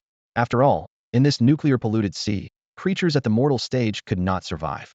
Xiao Teng observed closely and found that these sharks didn't have any special talents for resisting nuclear pollution. It was likely due to their higher tiers and their deep-sea habitat that they could survive mild radiation. Just a warm-up. There must be more formidable sea beasts in the deep sea, Xiao Teng thought. He recalled the conversation he overheard earlier, where a shark mentioned seeing a beast over 300 meters long, which intrigued him. After all, he'd never encountered a creature larger than himself. With this curiosity, Xiao Teng decided to continue his exploration into the mysterious sea. In a remote corner of the South China Sea, a massive blue whale, over 300 meters long, lay motionless on the sandy seabed, its body covered in scars. It emitted deep, haunting sounds, as if expressing endless pain. The whale's enormous eyes were filled with hatred, fixed intently on the surface, as if waiting for something. Suddenly, the whale's huge mouth opened, revealing a dense array of baleen plates. A powerful suction erupted, creating a massive vortex centered around the whale. Countless marine creatures, unable to resist the force, were swept into the whale's abyss-like mouth and slid directly into its stomach. As the whale continued to devour the sea life, its wounds began to heal rapidly, visibly closing with each passing moment. In no time, it regained its vigor, adjusting its massive body with a languid motion. The whale moved slowly through the water, leaving devastation in its wake, as countless marine creatures met their end in its path. For several days, Xiao Teng had been hunting marine life in the deep sea, amassing a considerable bounty. He not only accumulated a large number of evolution points, but also absorbed several valuable talents. The most significant was the nuclear radiation conversion level talent, which rendered him immune to nuclear radiation and allowed him to absorb it as nuclear energy. Another crucial talent transformed Xiao Teng's heart, enabling him to utilize nuclear energy. This nuclear-powered heart level talent boosted all his abilities by 200 based on his basic attributes, using the nuclear energy within him. Xiao Teng was very pleased with his journey to the South China Sea, especially with acquiring the talents related to nuclear radiation. These talents made him completely immune to radiation damage, and as long as he could withstand the initial blast of a nuclear weapon, the resulting radiation would actually become a source of energy for him. Although the number of marine creatures in the South China Sea had decreased due to nuclear pollution, those that survived had grown stronger. Xiao Teng realized that the potential of these South China Sea creatures might be the greatest. Any creatures that could survive nuclear pollution likely possessed some special abilities. He couldn't help but imagine what it would be like if these creatures eventually reached the land and attacked humanity, those that could withstand nuclear weapons assaulting human cities. In just 3 days, Xiao Teng accumulated 1,000,000 evolution points, bringing him closer to his set date for breakthrough and expansion. He decided to finish off one more group before switching to his main body. With the number of creatures in the nuclear-bombed South China Sea dwindling, he planned to explore other seas, where he expected to find more marine life. Xiao Teng continued swimming forward, hoping to encounter a school of fish. He planned to leave after finishing off this group and head to other waters. Suddenly, he felt a strong suction from behind, causing the hair on his body to be blown backward by the force. What the heck? Xiao Teng steadied himself, resisting the pull. However, many small fish around him couldn't withstand the suction and were drawn behind him. Xiao Teng quickly activated his farsight talent, and the scene before him left him stunned. A gigantic whale, its body like a small mountain and about 300 meters long, appeared in his view. Its size was astonishing, and what was even more surprising was that the whale was covered in a thick layer of frost, as if it had awakened from an ancient glacier in the polar regions. A massive creature suddenly appeared on the surface of the sea, its size astonishing. Its open mouth alone was over 100 meters wide. This was an awakened beast of ice elements, a frost whale. Its mouth emitted a powerful suction, drawing in the surrounding seawater and small creatures.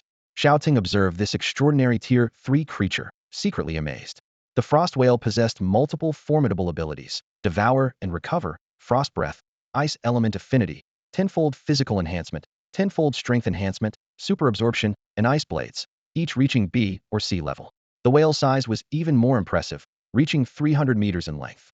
Though Xiao Teng had already reached extraordinary Tier 10, his body length was only about 100 meters. He couldn't help but marvel at the terrifying speed and potential of these ocean creatures' growth after the resurgence of spiritual energy. A thrill of excitement rose in Xiao Teng's heart. This would be the first extraordinary period creature he encountered and the highest-ranking creature he had ever seen. Curious about how many evolution points he could gain by killing it, he decided to make it his prey. He relaxed his body, deliberately allowing himself to be drawn in by the whale's suction.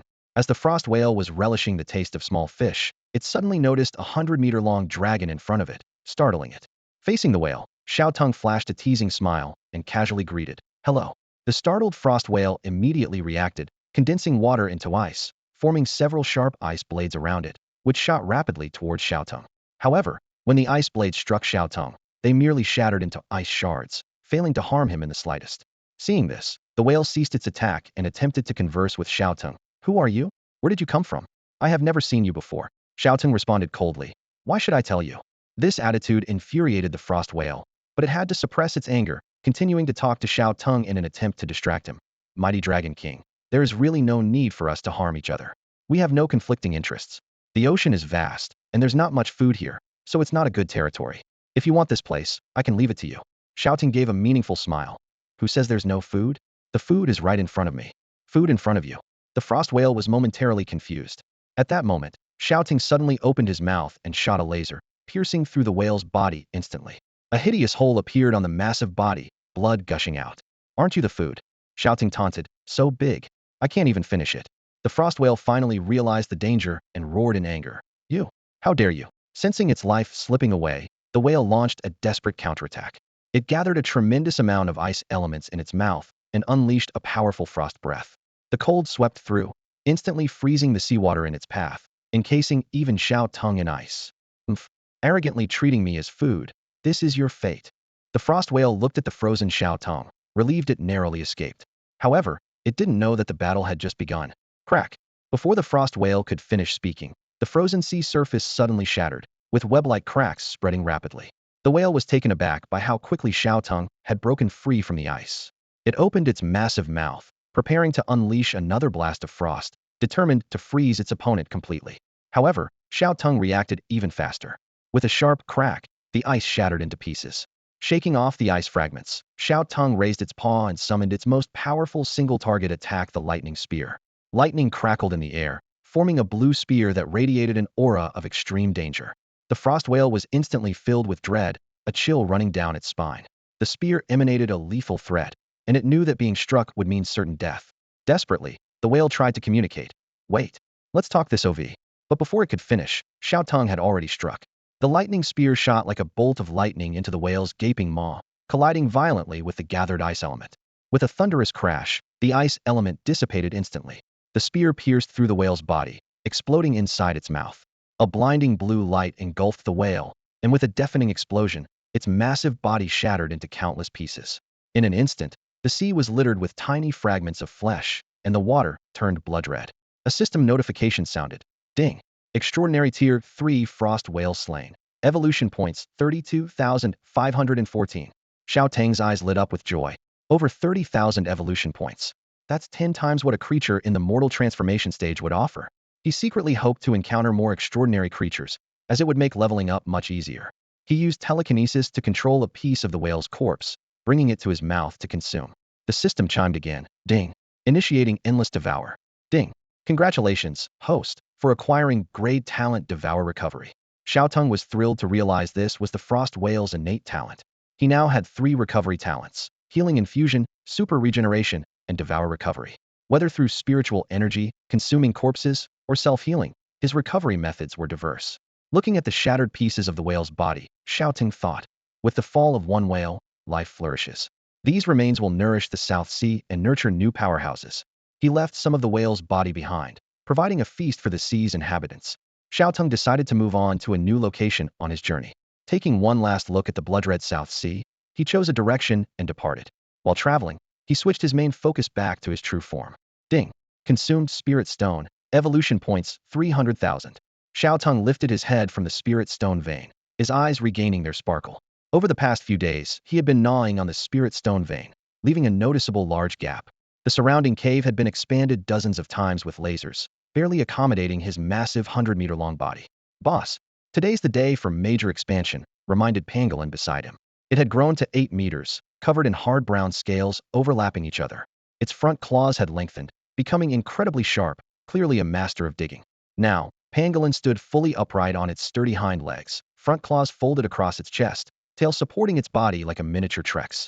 Xiao Teng eyed Pangolin and asked, Pangolin Stone Splitter Beast, Extraordinary Tier 1 Talent, Abilities, Earth Burrow Clevel, Rapid Digging Clevel, Heavy Armor Level, Powerful Claw Strike Level, Explosive Claw Level, Stone Splitter. Have you broken through? Hee. That's right, boss, I've gotten stronger. Stone Splitter boasted, raising its sharp claws and striking the Spirit Stone vein beside it. Boom. The claws collided with the Spirit Stone, producing an explosive sound, sparks flying in all directions. The Spirit Stone vein shattered instantly, as if hit by a bomb. Upon closer inspection, Stone Splitter's claws were coated in an oily substance that ignited during intense friction, adding explosive damage to its strikes. Not bad, keep it up, Xiao Teng briefly praised. Clearly, Stone Splitter hadn't been slacking off, diligently enhancing its strength. Hee boss, I will. Stone Splitter scratched its head sheepishly. Just then, a Huang emerged from the side. It too had grown larger, reaching over 50 meters, and had advanced to Extraordinary Tier 3, though its talents remained unchanged. Where's Tiger Wooming and the others? Xiao Teng looked around, noting only Pangolin, a Huang, and the blood-refined wolf pack were consuming spirit stones in the cave. A Huang replied, Boss, Tiger Wooming and the other partners went out hunting. They said staying here eating spirit stones all day is boring and wanted to stretch their legs. Xiao Teng nodded, waving his hand. It seems you're all ready. Gather everyone, and let's march towards the Great Basin. As you wish, King. I'll have the wolf pups go and inform them. Blood-refined volunteered to relay the message.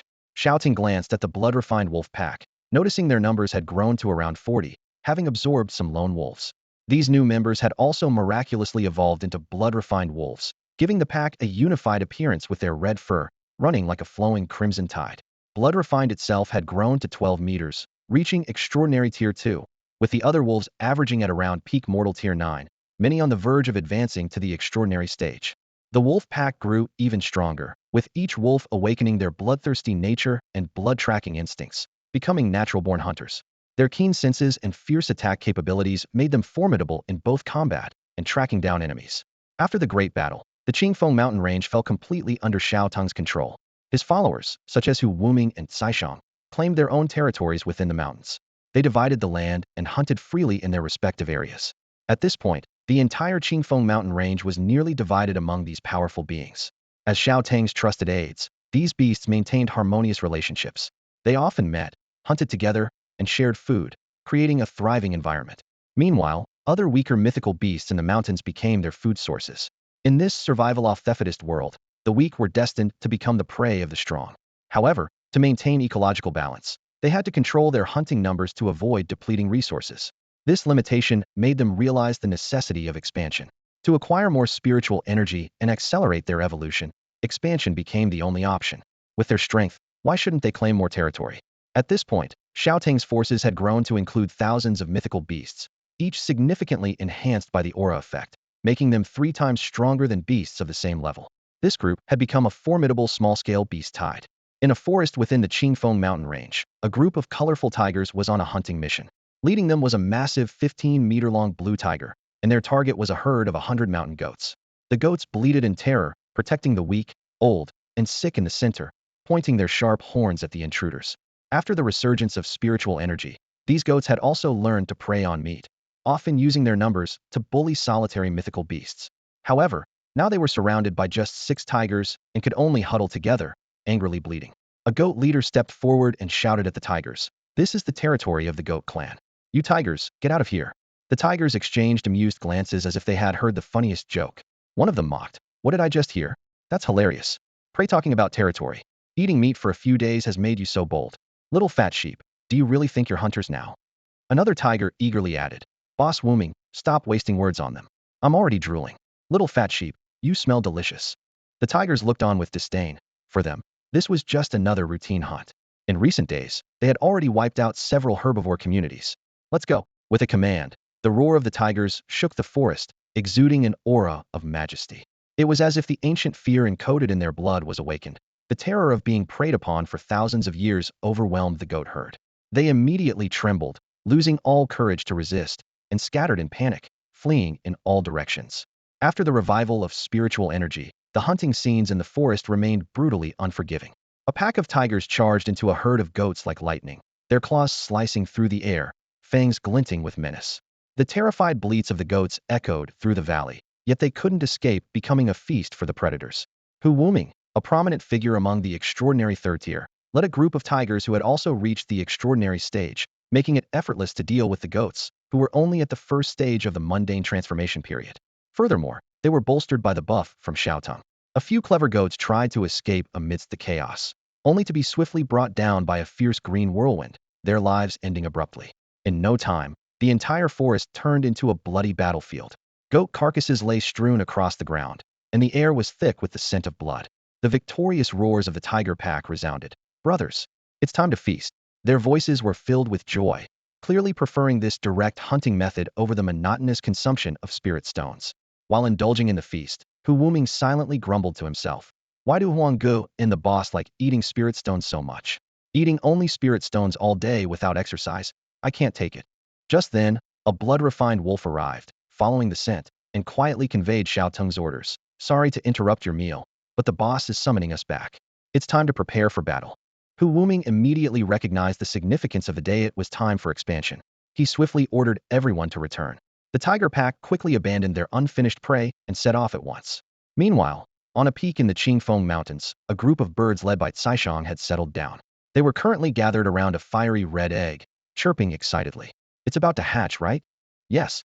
Even before it hatches, there's spiritual energy flowing around it. It seems like a little one with great potential.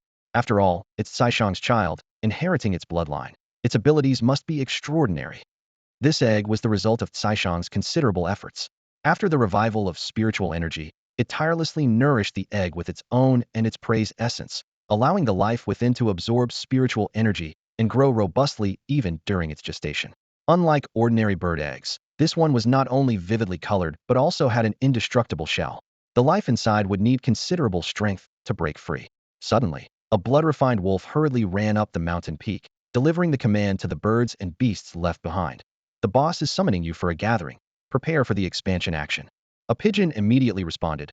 Understood, I'll notify Shaoang right away. With that, it spread its wings and flew off to find Shaoang, who was out hunting. At the same time, more blood-refined wolves reached the wild boar camp. In Xinjiang, the monkey tribe left only half of its members to guard their home, while the rest responded to Xiao Teng's call, marching en masse towards his location. A large-scale operation was about to unfold, stirring up the entire beast world. A series of mighty tiger roars pierced the sky as 6 massive tigers charged toward Xiao Teng like arrows shot from a bow. As they ran, the ground trembled slightly, as if heralding the arrival of these fierce beasts. Following closely behind, Beiji led a horde of hundreds of wild boars to the scene. As an extraordinary second-tier creature, Beiji's size was even more astonishing. A body 12 meters long, robust, and sturdy, with 2 enormous tusks gleaming ominously in the sunlight. Most striking was its thick layer of metal armor, which shimmered brilliantly in the sun. Despite its seemingly cumbersome appearance, Beiji moved with ease under this metallic shell, charging forward with unstoppable vigor. This armor was not only a defensive tool, but also Beiji's secret weapon.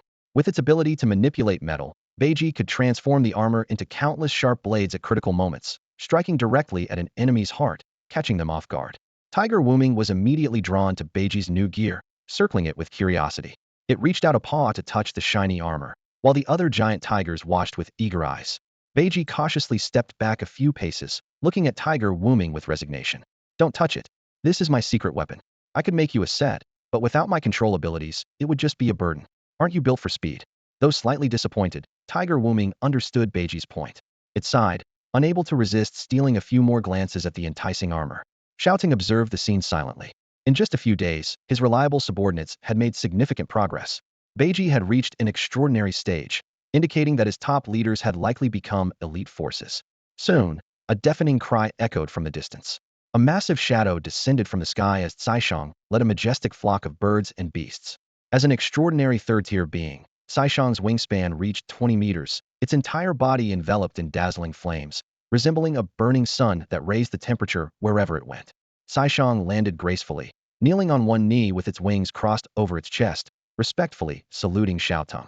Xiao Teng raised a front paw slightly, signaling it to rise, unconcerned with such formalities. The last to arrive was King Kong, leading members of the ape tribe, arriving fashionably late. Scratching its head sheepishly, it said, "Boss, sorry we're late."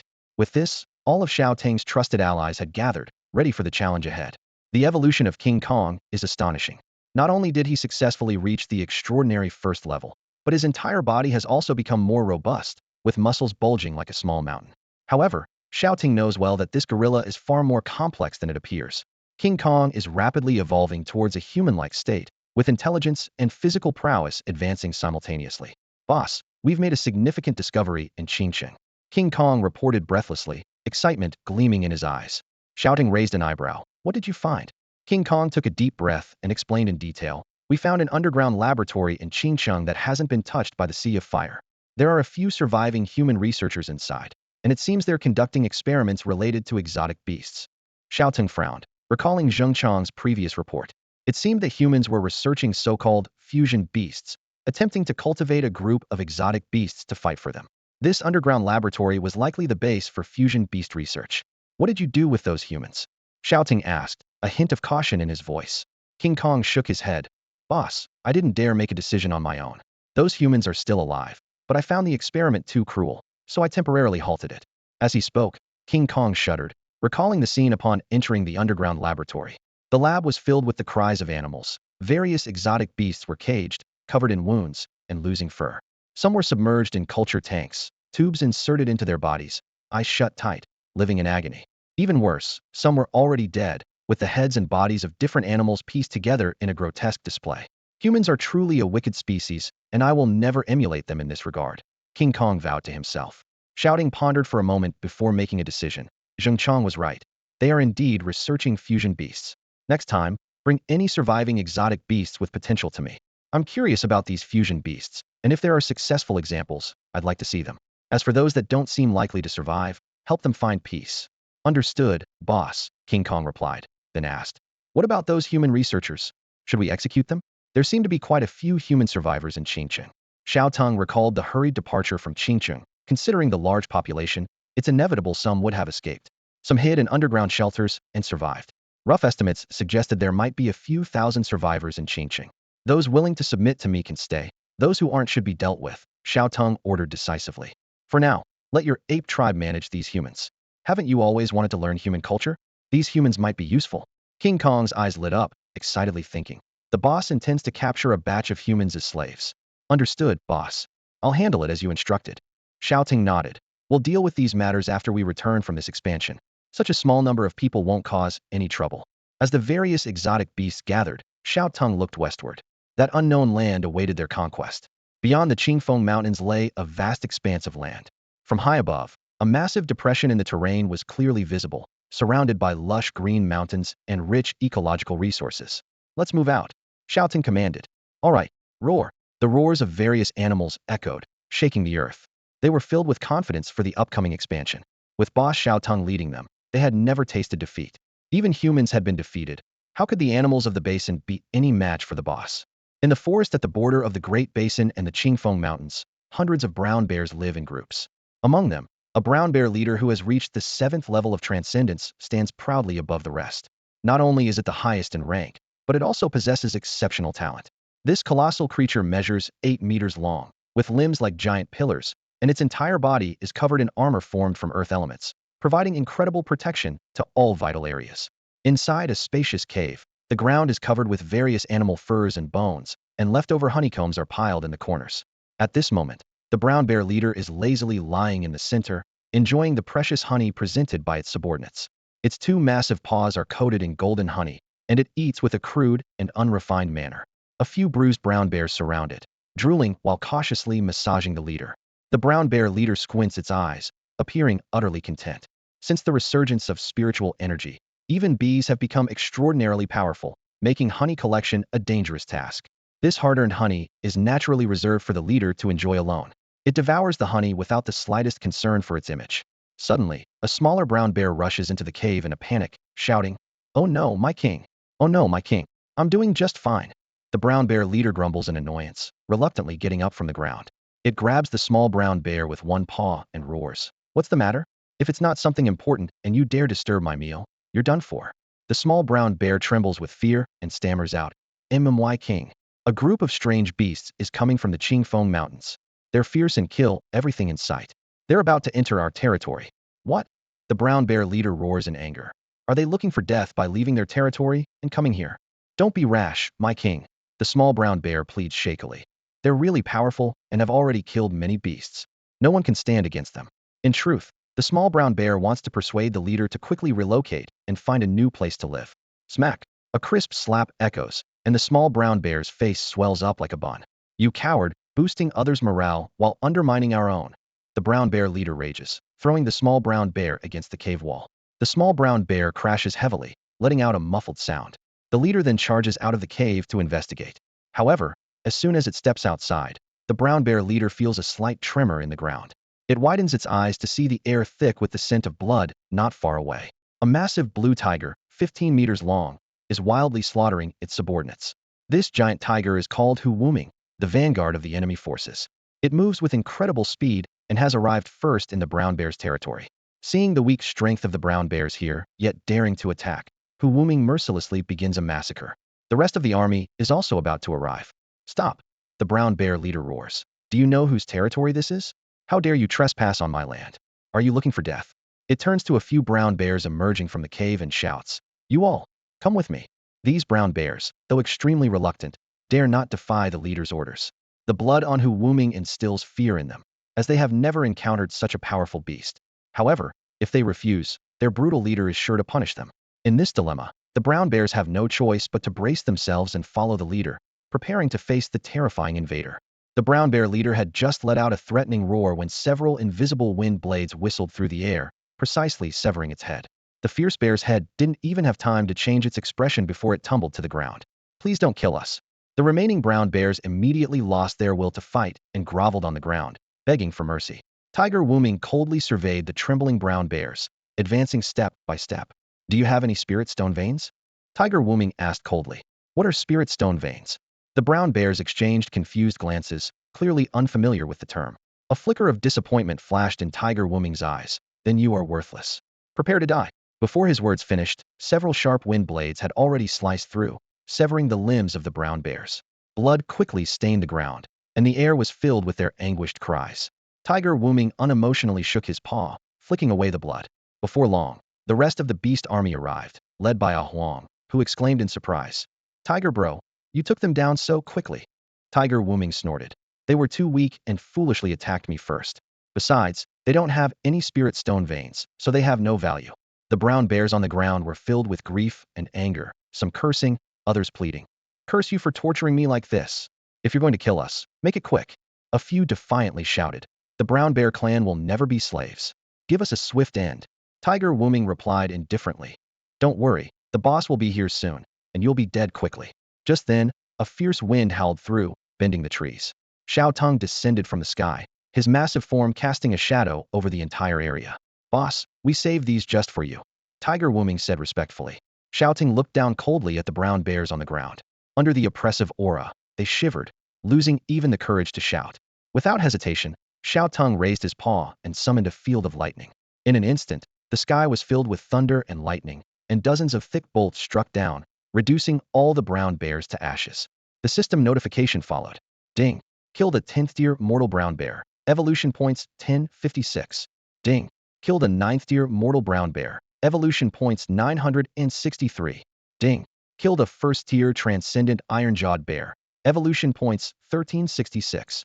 Xiao Teng watched the evolution points accumulate with satisfaction and gave a brief order to Tiger Wuming and Shaoang. Keep moving forward. With that, he soared into the sky, heading towards his next target, ready to continue his rampage. The downfall of the brown bear group is just a glimpse of countless similar events happening in the vast basin. In this expansive land, the forest mouse horde has become the largest group due to its astonishing numbers and rapid reproduction. A legion of over 6,000 wild mice has demonstrated remarkable vitality since the resurgence of spiritual energy. Newborn mice mature and reproduce in just a few days, and although their individual strength generally remains at the 8th tier of the mortal realm, their sheer numbers are enough to instill fear in any beast. The leader of the forest mouse horde is the forest mouse king, a gigantic creature measuring 3 meters in length. Its metallic glistening incisors are as strong as refined steel, cutting through anything in their path.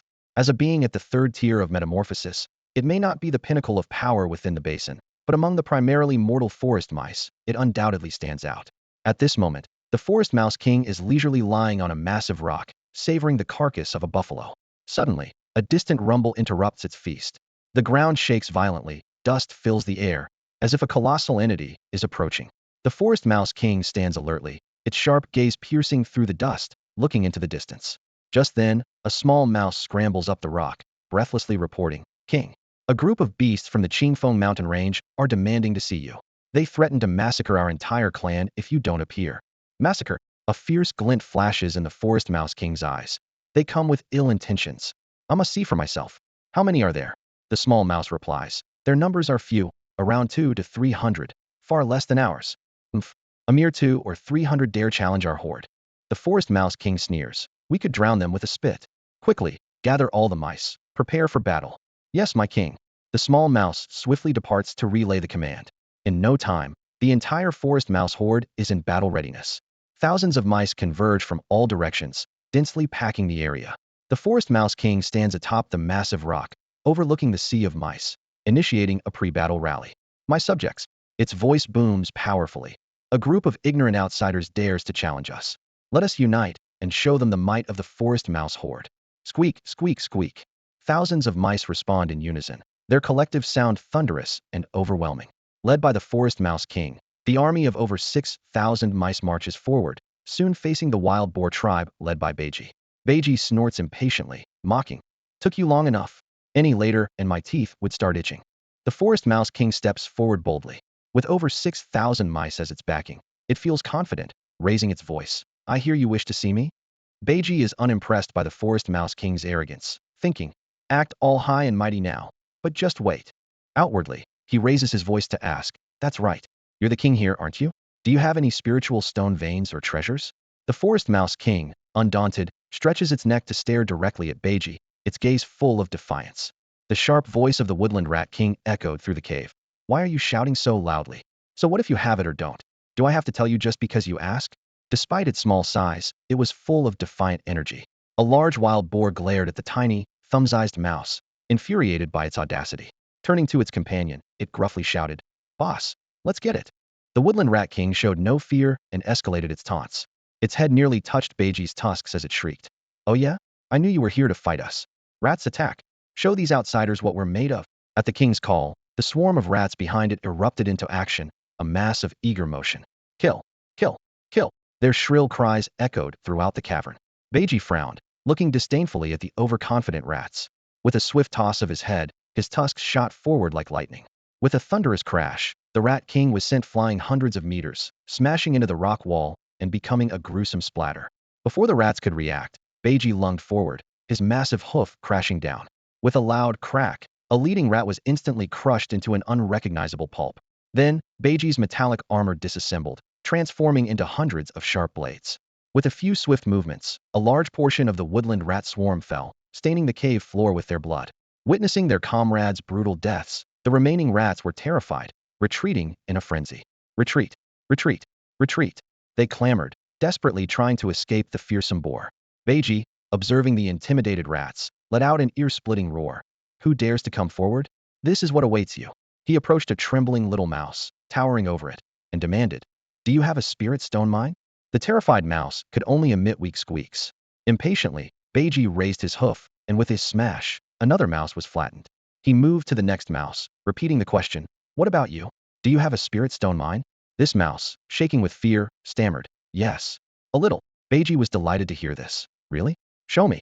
Under the threat of death, the mouse led Beiji to a spirit stone mine deep within the cave. Beiji, thrilled by the abundant energy of the stones, knew he had enough to report back to his leader. Turning to face the sea of woodland rats, he commanded with authority, "From now on, you will mine these spirit stones for me. Anyone who refuses will die." "Understood." The rats, trembling with fear, responded in unison. Squeak. "Yes, yes." Their small size, burrowing skills, and rapid reproduction made them perfect miners. Resistance was futile against the overwhelming power of the boar. Even in large numbers, they were no match for him. Just then, a voice filled with authority echoed, "Wow, so much spirit energy. Looks like you've done well." Upon hearing the voice, Beiji immediately bowed his head respectfully and excitedly reported, "Boss, we've secured a spirit stone mine, and I've enslaved the woodland rats to mine the stones for us." A sudden gust of wind swept through, and Xiao Teng appeared before the mice. His presence was so overpowering that the air itself seemed to hold its breath. A wave of terrified squeaks erupted from the crowd of mice. "Oh my! This aura is too strong. I feel like if it just glances at me, I'll drop dead on the spot. Are all the beasts in Qingfeng Mountains this terrifying?" Ba Jie's respectful demeanor towards Xiao Teng only deepened the mice's despair. They realized that Ba Jie was not the most powerful being, and that there were even more frightening creatures in the Qingfeng Mountains. Some mice, who still harbored thoughts of resistance, abandoned all hope and resigned themselves to their fate as reluctant laborers. Xiao Teng's gaze settled on the spirit stone mine, radiating with spiritual energy, and he was ecstatic. "Huh, there really is a spirit stone mine," he thought to himself. "If I have these mice mine it with all their might, I can devour all the spirit stones in one go." He turned to Ba Jie and commanded, "Leave these mice under the management of your wild boar group. Make sure they extract the spirit stones as quickly as possible." "Yes, sir." Ba Jie responded immediately, his eyes gleaming with anticipation for the impending increase in power. Shouting contemplated the fact that spirit stone veins are usually hidden within layers of rock and require considerable skill and effort to fully extract. These mice, forced into labor, were perfect for the task. With these spirit stones, not only would his own consumption efficiency improve significantly, but the strength of his followers would also continually increase. He pondered why the strength of wild beasts generally remained at a basic level. In this early stage of spiritual energy resurgence, the energy in the world was scarce, and most beasts could only acquire it by killing their kind and consuming their bodies. This method was not only dangerous, but also provided limited energy. Spirit stone veins, a stable source of spiritual energy, were typically dominated by powerful forces, leaving ordinary beasts without access. "The strong become stronger, and the weak perish," Xiao Teng mused. reflecting on the harsh reality of this era of fierce competition. He looked up at the sky, recalling the last blood rain that occurred over 10 days ago. Each time the blood rain fell, Blue Star became saturated with spiritual energy, raising the average level of all creatures. This was good news for Xiao Teng, as higher-level prey could provide him with more evolution points, speeding up his advancement. However, the source of the blood rain remained a mystery. The crimson rain not only looked like blood but also carried a strong metallic scent, as if it were real blood. Xiao Teng suddenly thought, animal bodies contain spiritual energy, and so does the blood rain. Could this be the blood of some cosmic creature? This terrifying thought sent a shiver down his spine. A creature capable of drenching the entire blue star in blood rain must be enormous, at least the size of a planet. Xiao Teng reflected on himself. Even at the extraordinary 10th level, his size barely exceeded 100 meters. In the vast universe, such a size was insignificant, not even a speck of dust. Realizing that he couldn't even leave Blue Star, Xiao Teng felt a wave of frustration. Even though he was invincible on Blue Star, impervious to nuclear weapons, he was still so small and vulnerable in the grand scheme of the universe. This acknowledgement strengthened his resolve to continue growing stronger, preparing for any cosmic challenges he might face in the future. The reason for the sudden resurgence of spiritual energy on Blue Star remains a mystery, but Xiao Teng decides to set aside this question for now. He shakes his head, realizing that after just half a month of experiencing spiritual energy revival, he is already contemplating the stars, which seems too far-fetched. He reminds himself that he should at least wait until he is transformed into a dragon to have the power to explore more distant realms. With the help of his followers, the efficiency of his actions greatly improves. Another faction is swiftly dealt with, and Xiao Teng decides to head to where Shaoang is located. He unleashes his thunder domain, cutting through everything in his path and relentlessly harvesting the lives of the exotic beasts in the Great Basin, with his evolution points steadily climbing. While Xiao Teng's subordinates are fervently expanding their territory, a faint aura of death pervades the very center of the Great Basin, the lowest point in the landscape. Here, a massive scorpion king, over 20 meters long, is entrenched. Its body is a dark purple, with a menacing maw and enormous pincers capable of crushing steel with ease. Its raised tail ends in a sharp stinger, from which green venom continuously drips. Drip. As the venom hits the ground, it instantly corrodes a small pit in the soil. This is not only highly toxic, but also extremely corrosive. Within a kilometer radius of the Scorpion King, everything is deathly silent. Plants wither, flesh rapidly turns to bone, and the air is thick with the stench of decay. In this desolation, the only sound is the clang of breaking stones. The Scorpion King sits quietly atop a large spirit stone, mechanically crushing it with its pincers and consuming piece after piece. The entire kilometer-wide area is littered with spirit stones, the abundant spiritual energy starkly contrasting with the surroundings, as if this place belongs to another realm. Suddenly, a small deer, 3 meters long, bounds to the edge of the field. It looks around cautiously, ensuring there is no danger, before succumbing to the allure of the scattered spirit stones. The deer tentatively extends a hoof, and finding nothing amiss, relaxes and enters the ominous area completely. As the deer stretches its neck to reach for a spirit stone on the ground, a black mist rises from the earth, enveloping it with a deathly aura. Terrified, the deer desperately tries to flee, but the mist clings to its body relentlessly. A piercing scream shatters the silence. Within half a minute, half of the deer's body is reduced to bone, its flesh seemingly vanishing into thin air, absorbed by the black mist. Unable to stand with half its body gone, the deer collapses, its hollow eyes gazing toward the center of the basin. There, heaps of bones, similar to its own, form a small mountain. In the distance, the dark purple scorpion watches the scene with an inscrutable gaze. Another prey has been ensnared. As the deer's life force is drained by the black mist, leaving behind only a skeleton, the aura of the Scorpion King gradually intensifies. The center of the Great Basin returns to its usual deathly silence, as if nothing ever happened. In the vast forest, 3 armored vehicles roared through, filled with laughter and chatter. Several helicopters followed closely overhead, seemingly providing escort. Ahead of the convoy, a startled herd of wild deer was fleeing desperately. Suddenly, a young man leaned out of a car window, a wild grin on his face.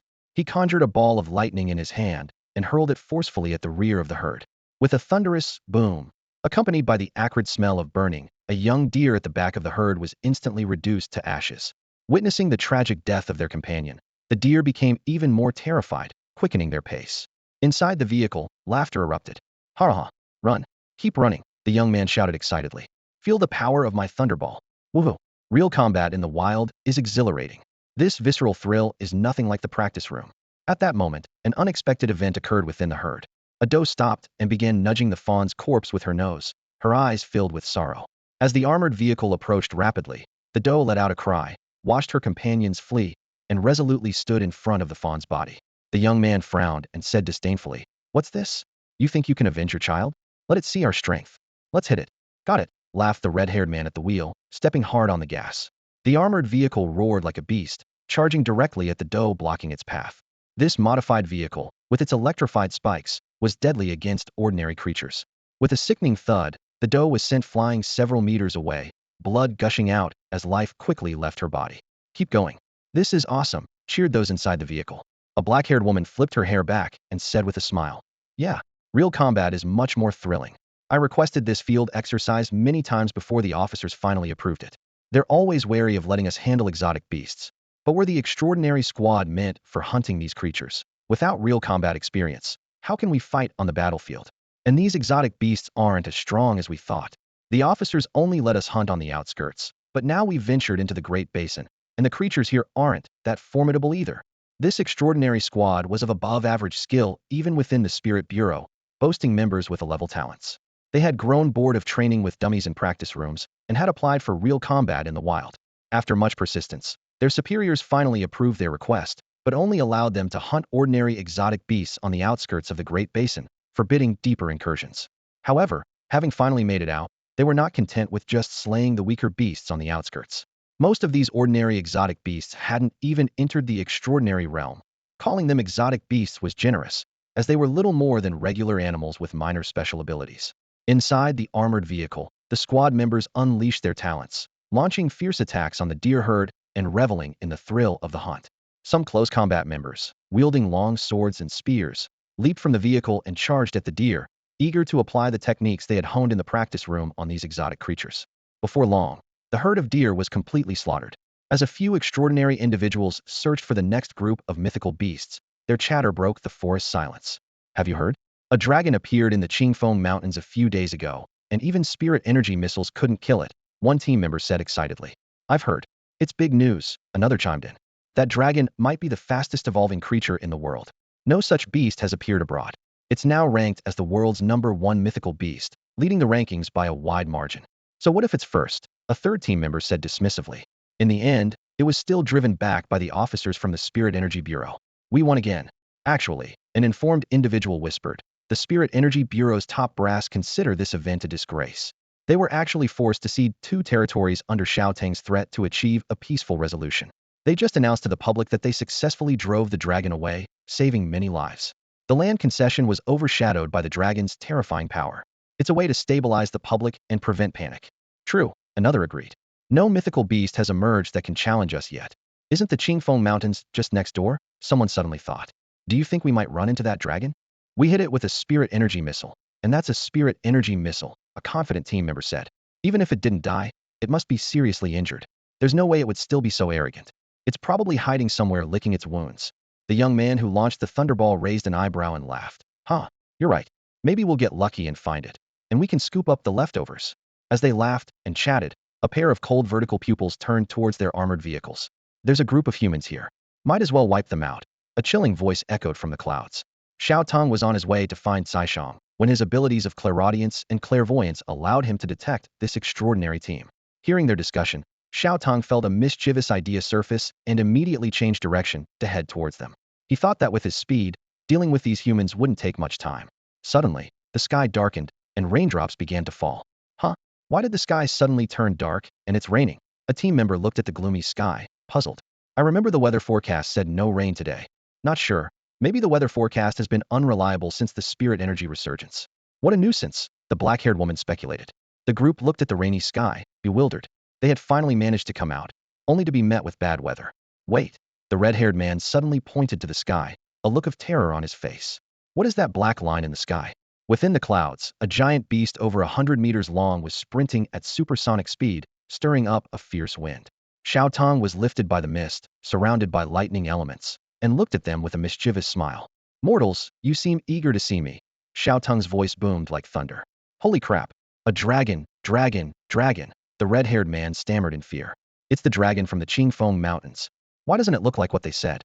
There's not a single wound on it." Another team member shouted in terror. "It's way too big. Stop talking, run.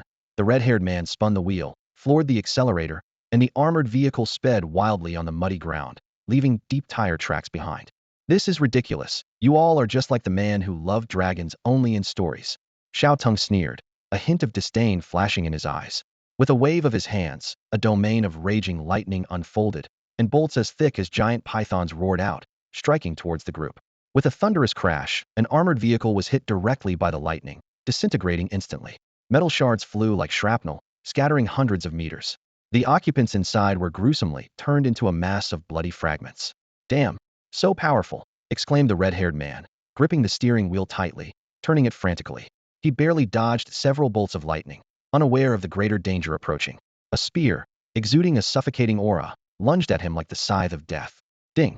A system notification rang in Xiao Teng's mind. Killed a second-stage metamorphosed human. Gained 2,361 evolution points. Another notification followed. Endless Devour activated. Devour failed. Xiao Teng rose into the air, his gaze piercing through obstacles to a scene in the distance. Shaoang was leading hundreds of birds and beasts, confronting a group of black foxes. Thanks to his enhanced hearing, he could clearly discern their conversation. Shaoang stood proudly atop a towering tree, flames swirling around her like a fiery goddess descended to the earth. She looked down at the barely alive leader of the black foxes. Though only 2 meters in size and covered in wounds, the fox had reached the 8th stage of metamorphosis. Surprisingly, its form appeared ethereal, black particles continuously emanating from it, as if it might vanish at any moment. Clearly, they had just undergone a fierce battle, with Shaoang emerging victoriously with overwhelming strength. Yet, at the last moment, she spared the black fox leader's life. Looking down, she asked, "I see you have considerable strength. Would you like to join us and pledge loyalty to our leader?" This was Xiao Teng's prior instruction. If encountering a formidable beast, consider recruiting it. If it refused, leave it for him to deal with personally, to utilize his devouring talent. Shaoang remembered this and thus acted accordingly. The black fox leader was taken aback, exclaiming in disbelief, "You have a leader? You're so strong. Why would you willingly serve someone else?" To it, apart from the Scorpion King at the basin's center, Shaoang was among the most powerful beasts it had ever seen. Such a being willing to submit to another was beyond comprehension. The black fox leader pondered. If someone stronger than Shaoang existed, it likely had to be a human. It recalled how both the Basin and Qingfeng Mountains had suffered from human military harassment, causing heavy losses to the Black Fox clan, leaving only a few dozen members. With this in mind, a hint of wariness flickered in its eyes as it asked, "Your leader isn't human, is it? I want bow to humans. They've killed many of our kin, and I will never submit to our enemy." "No, you're mistaken," Shaoang quickly explained, her tone tinged with pride. "Our leader is a dragon, much stronger than I am. Even humans are no match for him." She continued, "Speaking of which, I noticed your area has also been harassed by humans. But soon, our leader will drive them out, ensuring they never dare set foot here again." The black fox leader, hearing this, showed a trace of surprise. "A dragon? You, a bird, would actually serve a dragon?" It paused, then added, "If your leader were a fox, I might consider it. Although I admire your courage to stand against humans, I'm sorry, but there's a saying you might have heard. Those who are not of our kind must have different hearts. I won't join you." The black fox sneered, a hint of disdain flashing in its eyes. It clearly didn't believe Shaoang's words. The spiritual revival had only been happening for a few days. How powerful could these creatures become? At most, they could reach the level of the Scorpion King at the center of the Great Basin. As for driving away humans, the black fox scoffed internally. Human weapons are so terrifying. How could flesh and blood withstand them? Just as the black fox was about to retort, it caught sight of a massive black figure out of the corner of its eye. Instantly, its limbs went weak, nearly causing it to stumble. "What's wrong?" asked another black fox nearby, noticing the leader's unusual behavior. The black fox leader pricked up its ears warily and whispered, "A strong presence is approaching us." Seeing this, Shaoang spoke with a hint of regret in its voice. "You don't have much time left. Our boss is coming. This is your last chance to decide whether or not to join us. It's a pity, really, because with your strength, you should be fighting humans alongside us." No longer entangled with the black fox leader, Shaoang turned and looked in the direction of the approaching Xiao Teng, a gleam of joy in its eyes. It quickly flew down from the treetops, bowing respectfully as Xiao Teng arrived. "Boss, I found a black fox with quite the strength and am persuading it to join us," Shaoang reported. Xiao Teng nodded slightly, his gaze settling on the black fox leader. "I understand. Leave it to me now. I'll handle the negotiation." As Xiao Teng's attention focused, an information panel appeared above the black fox leader. Shadow Fox, 8th rank of mortal shedding.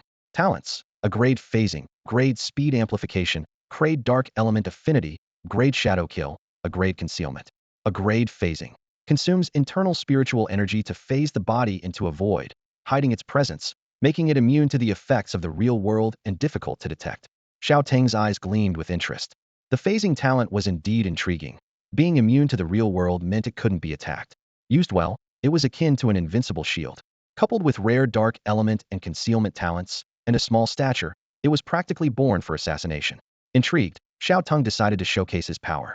He summoned an electric spear and casually swung it. The spear shot towards a distant mountain peak, and with a deafening roar, half of the mountain was reduced to dust. Seeing the Black Fox leader's stunned expression, Xiao Teng knew it was awed by his power. He asked directly, "I am their leader. Are you willing to submit to me?" The Black Fox leader swallowed hard, incredulously staring at the half-destroyed mountain. It knew full well that if that strike had landed on it, there wouldn't even be a trace left. What's worse, its spiritual energy had been depleted in its fight with Shaoang, leaving it unable to face. Xiao Teng ignored its shock, raising his paw once more. In an instant, lightning elements gathered in his palm, forming a blue spear that hovered in the air, exuding a terrifying aura. "If you refuse to submit, this next strike will be aimed at you," Xiao Teng said coldly. The implication clear refusal meant death. The Black Fox leader stared at the crackling electric spear, sweat pouring down. Faced with the threat of death, it quickly chose the path of least resistance. "I am willing to submit," the Black Fox leader hastily declared, prioritizing its survival. At that moment, the Black Fox leader finally understood that Shaoang hadn't deceived it. Their boss indeed possessed power far beyond its imagination. Faced with such a formidable presence, submission seemed to be the only choice. Seeing the Black Fox leader submit, a trace of satisfaction flickered in Xiao Teng's eyes. He casually threw his spear into the distance, and in an instant, half a mountain was pulverized, the deafening explosion sending countless strange beasts fleeing in terror. The numbers before Xiao Teng's eyes kept rising, indicating a significant influx of evolution points. He looked down at the prostrate Black Fox leader, his voice carrying an undeniable authority. "My name is Xiao Teng. From now on, you are my 9th general. With your pitch black fur, I'll call you Xiao He." Xiao He bowed his head and replied shakily, "Yes, boss." Xiao Teng grabbed Xiao He and infused him with spiritual power. Xiao He grimaced in pain but endured without struggling, feeling his wounds healing at a visible rate. "Thank you, boss," Xiao He said weakly after the treatment. Xiao Teng surveyed the surroundings and asked, "Do you have any spiritual stone veins here?" "There is one," Xiao He answered honestly. Xiao Teng nodded. "Good. I'll send a group of forest mice to mine it later. Do not interfere." "Forest mice?" Xiao He's eyes widened in surprise. "Have they also submitted to you, boss?" Xiao Teng sneered. "Their strength doesn't impress me. They're just black slaves." Xiao He was left speechless.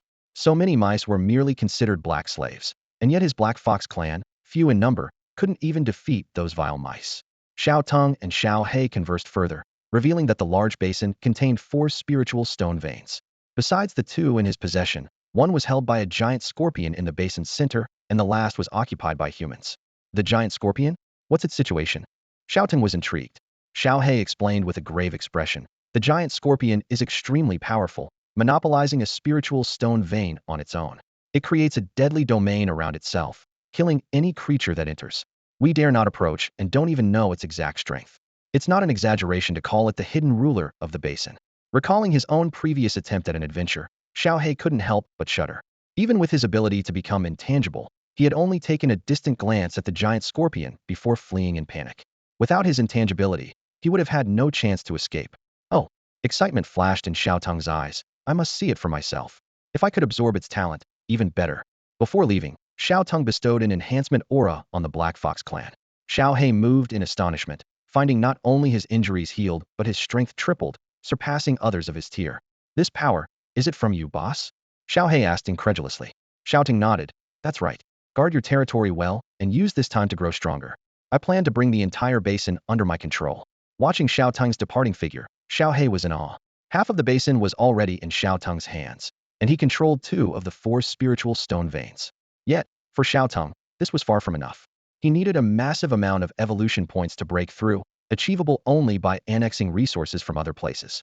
Xiao Teng soared towards the center of the vast basin, his keen vision piercing through the fog to spot a massive dark purple scorpion, 20 meters in length. From a distance, the panel couldn't display its level. As he drew closer, the air grew rich with spiritual energy, and the ground was littered with spiritual stones, creating a paradise-like scene. However, this beauty was marred by countless scattered bones, some still steaming, indicating recent deaths. Xiao Teng realized that this was a meticulously crafted trap.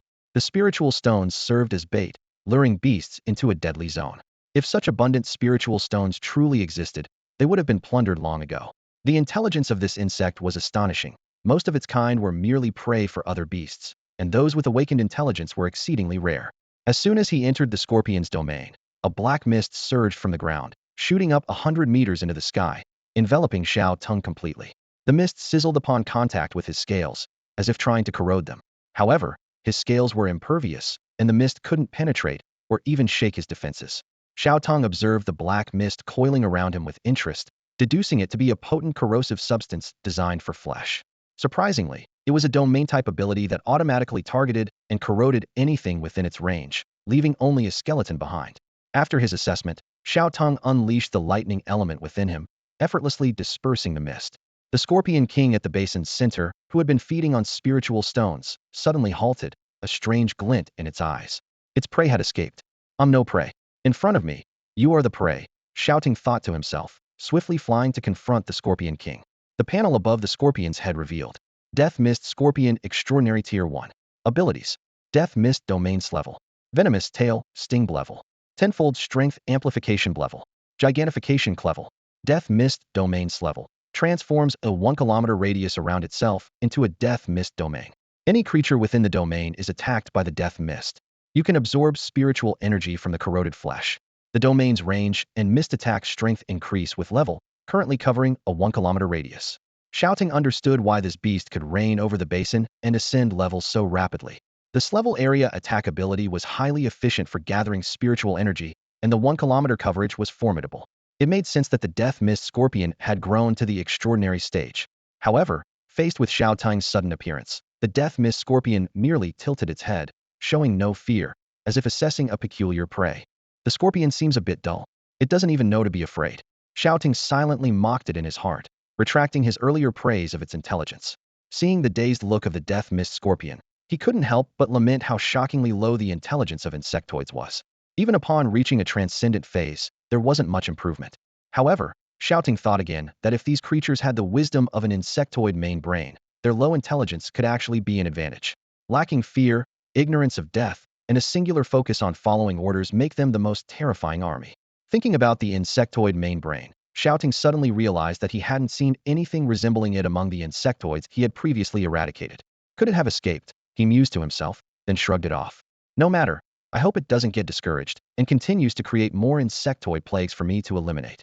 In retrospect, if it weren't for the insectoid plague, he wouldn't have reached the 10th tier of transcendence so quickly. Gathering such a vast number of creatures under normal circumstances would have been quite difficult. While Xiao Teng was lost in thought, the Death Mist Scorpion suddenly launched an attack, its venomous tail stinger striking toward him. Xiao Teng reacted swiftly, grabbing the scorpion's tail and suspending it upside down in the air. Its two massive pincers flailed helplessly, looking rather comical. Die, Xiao Teng said coldly. This kind of beast could never become his subordinate, so he unhesitatingly opened his mouth, gathered lightning elements, and unleashed a laser beam. The Death Mist Scorpion was blasted hundreds of meters away, its shell peeling back to reveal white flesh inside, its entire body reduced to a charred husk. A system notification chimed. Ding.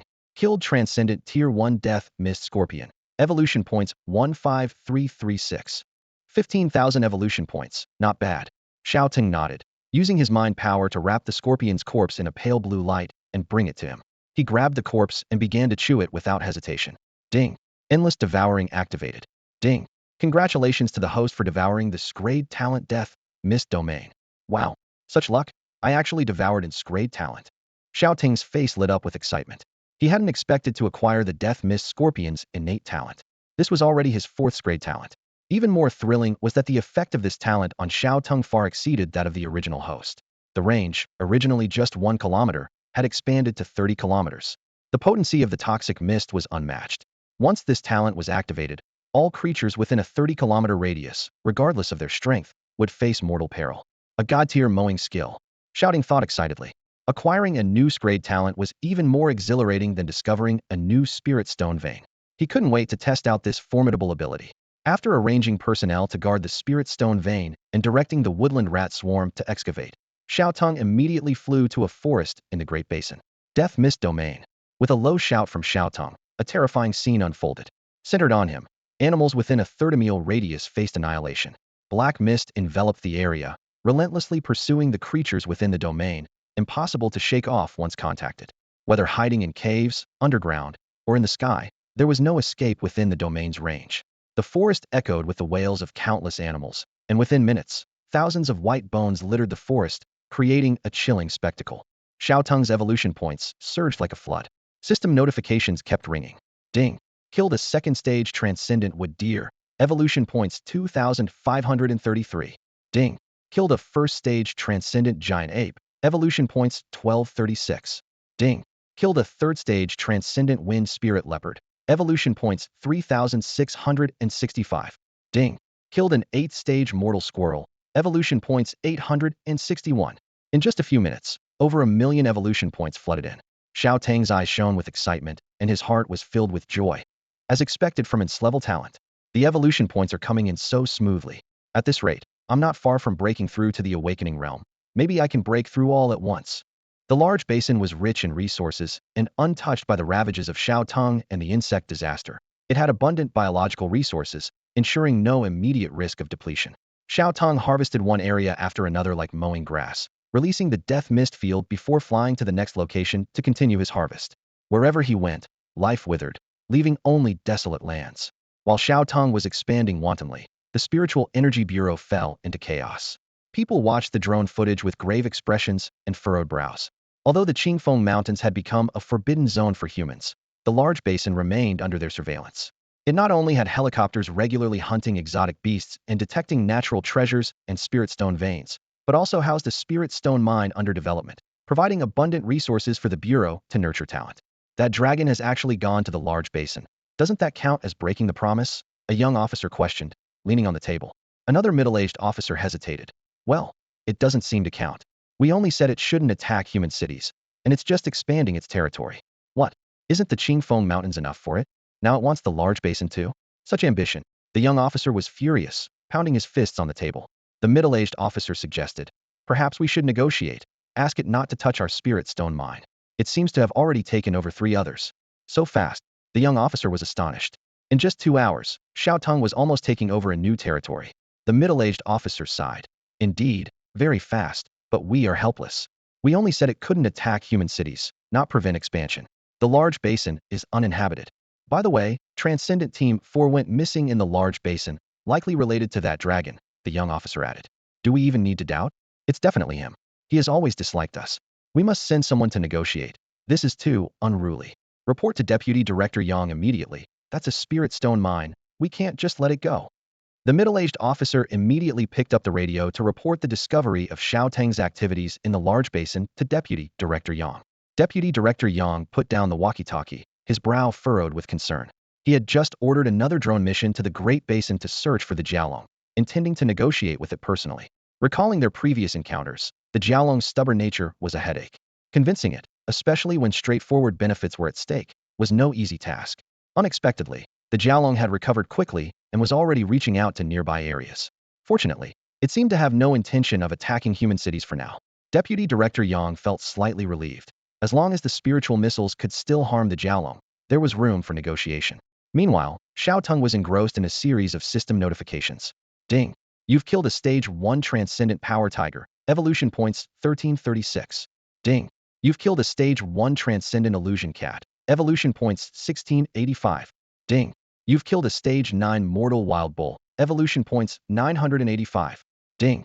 You've killed a Stage 10 Mortal Lynx. Evolution points 1093. Ding.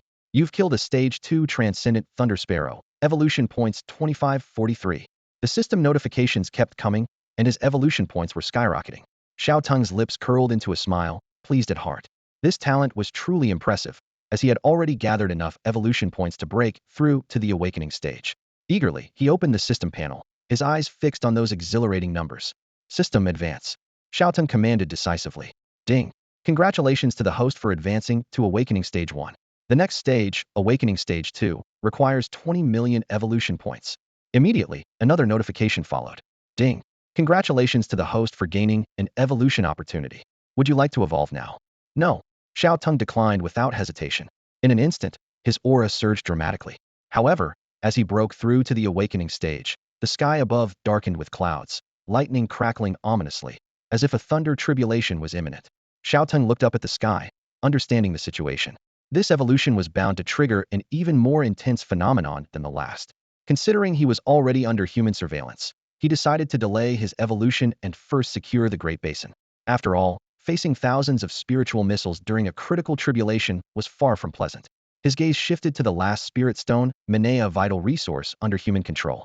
Using his far-seeing ability, Xiao Teng quickly pinpointed his target. In a massive fissure, spiritual energy gusted out, almost tangible. This was the largest spirit stone mine in the Great Basin. Countless transport vehicles formed a convoy, laden with precious spirit stones. Nearby, armored vehicles stood ready. Helicopters hovered above, forming a robust defense line. Above the fissure, thousands of fully armed human soldiers stood vigilant. They wielded large-caliber rifles capable of taking down Stage 1 transcendent creatures, clad in the latest spirit-powered armor, sufficient to withstand the fierce attacks of transcendent beasts. They had been guarding this place for a long time, and no beasts dared to approach. The spiritual stone mine had been under their control for a while, without any beasts daring to covet it. However, the arrival of Xiao Teng changed everything. Suddenly, the sky darkened, and clouds gathered densely. A soldier exclaimed, "Whoa, old Zhao, why has the sky turned dark?" "Yeah," another responded. "It feels like a storm is coming. Could it be that dragon is coming?" Before they could finish, a torrential downpour began, accompanied by thunder and lightning, creating an oppressive atmosphere. Witnessing the sudden change in weather, a sense of unease crept into their hearts. A commanding officer, with a serious expression, stared at the dark clouds while pressing an earpiece, nodding continuously. "Okay, got it," he said quietly. "I'll order the men to retreat immediately." He then raised his voice and ordered, "Everyone, retreat. Quickly, leave this place at once." The order sparked a buzz among the soldiers below. "Why so sudden? What about the spiritual stone mine if we leave?" "Don't worry about it. Just follow orders. It must be that dragon coming for sure. Otherwise, why would we retreat without even fighting?"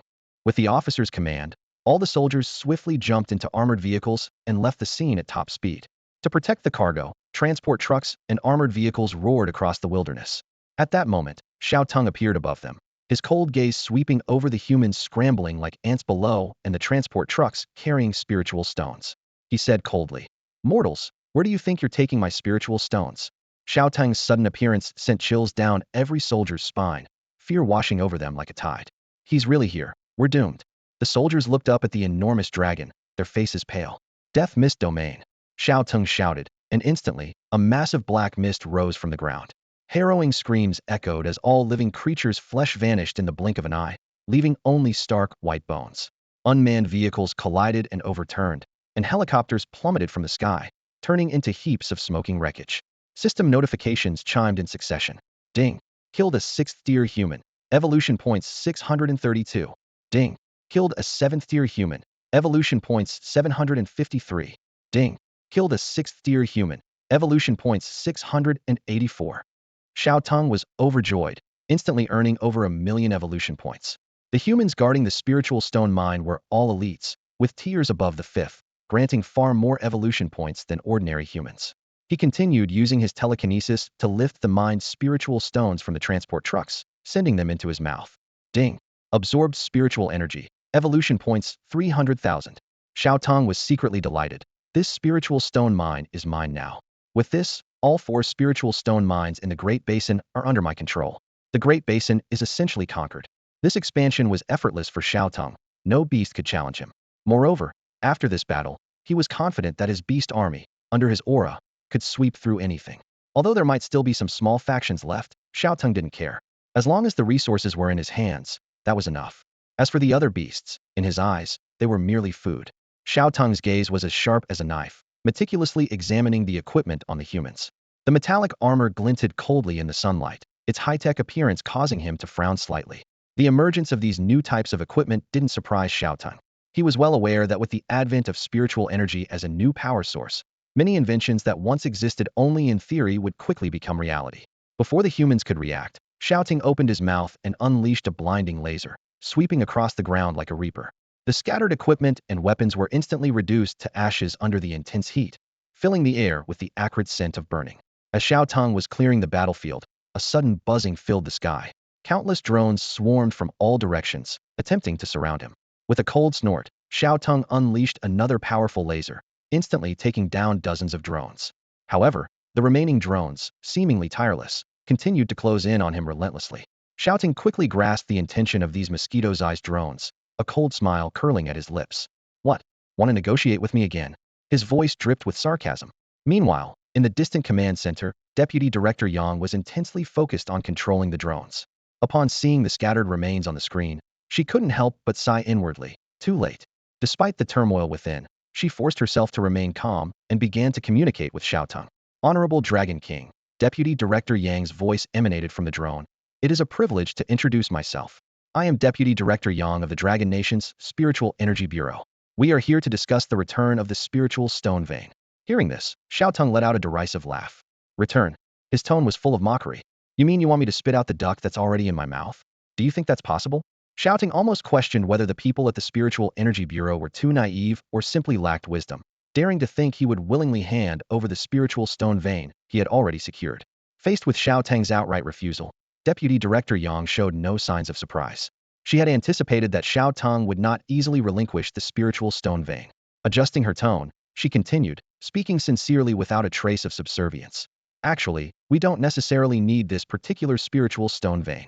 If you desire it, we can offer it to you as a gesture of our willingness to cooperate. If you agree to work with us, we can provide you with the spiritual energy resources needed for your advancement and ensure the entire nation's support for you. Xiao Teng looked at the drone as if it were foolish, grabbing it in his claw. Cooperate. His voice was filled with disdain. Are you joking? That's impossible. Our races have different stances. Humans and mythical beasts are naturally opposed. After the resurgence of spiritual energy, you've slaughtered us countless times. To be honest, I don't trust you. I believe you're just looking to use me, and then seize the opportunity to kill me. His past life as a human gave Xiao Teng deep insight into human nature. Infighting, betrayal, and post-conflict reckoning were all human specialties. Even if Xiao Teng temporarily cooperated with them, once external threats were eliminated, they would undoubtedly turn their weapons on him. Humans would never tolerate a powerful entity beyond their control coexisting with them.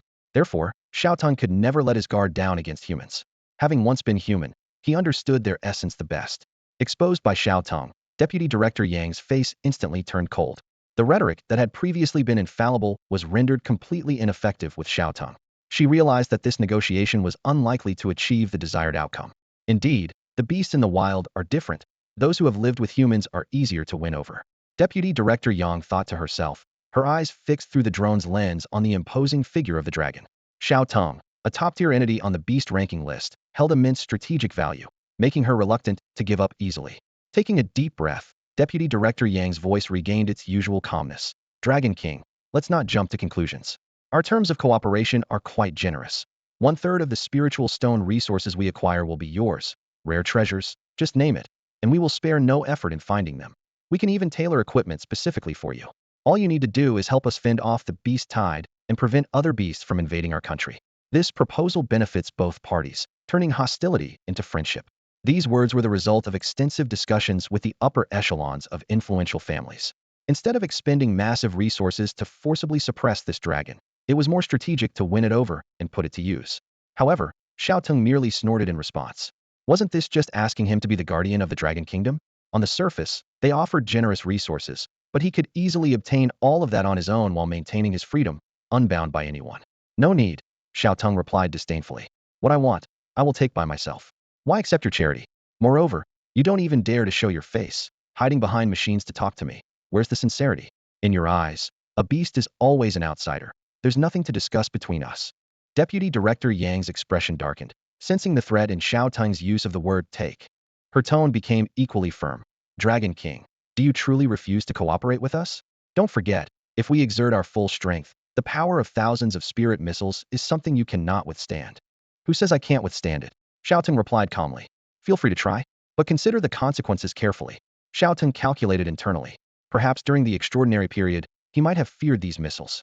But now, having reached the awakening stage with his physical prowess enhanced manifold, these spirit missiles probably couldn't even breach his defenses. Moreover, he had numerous recovery methods, and his speed had vastly increased, making it uncertain whether these missiles could even hit him. At his current level, he could roam freely across the planet.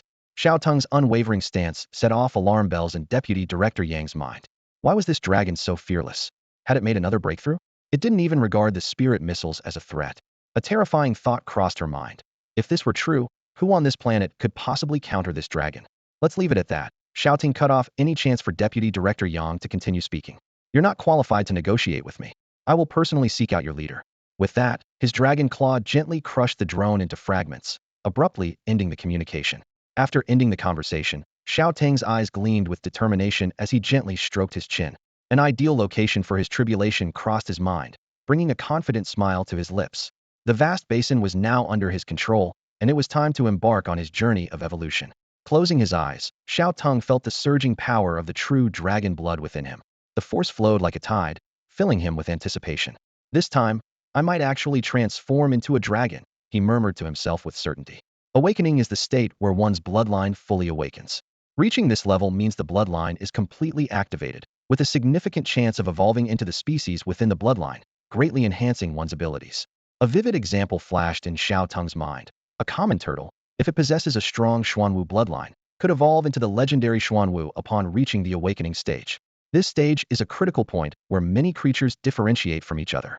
The strength or weakness of a bloodline becomes evident during this evolution. Those with powerful bloodlines soar to great heights, while those with mediocre bloodlines see little improvement.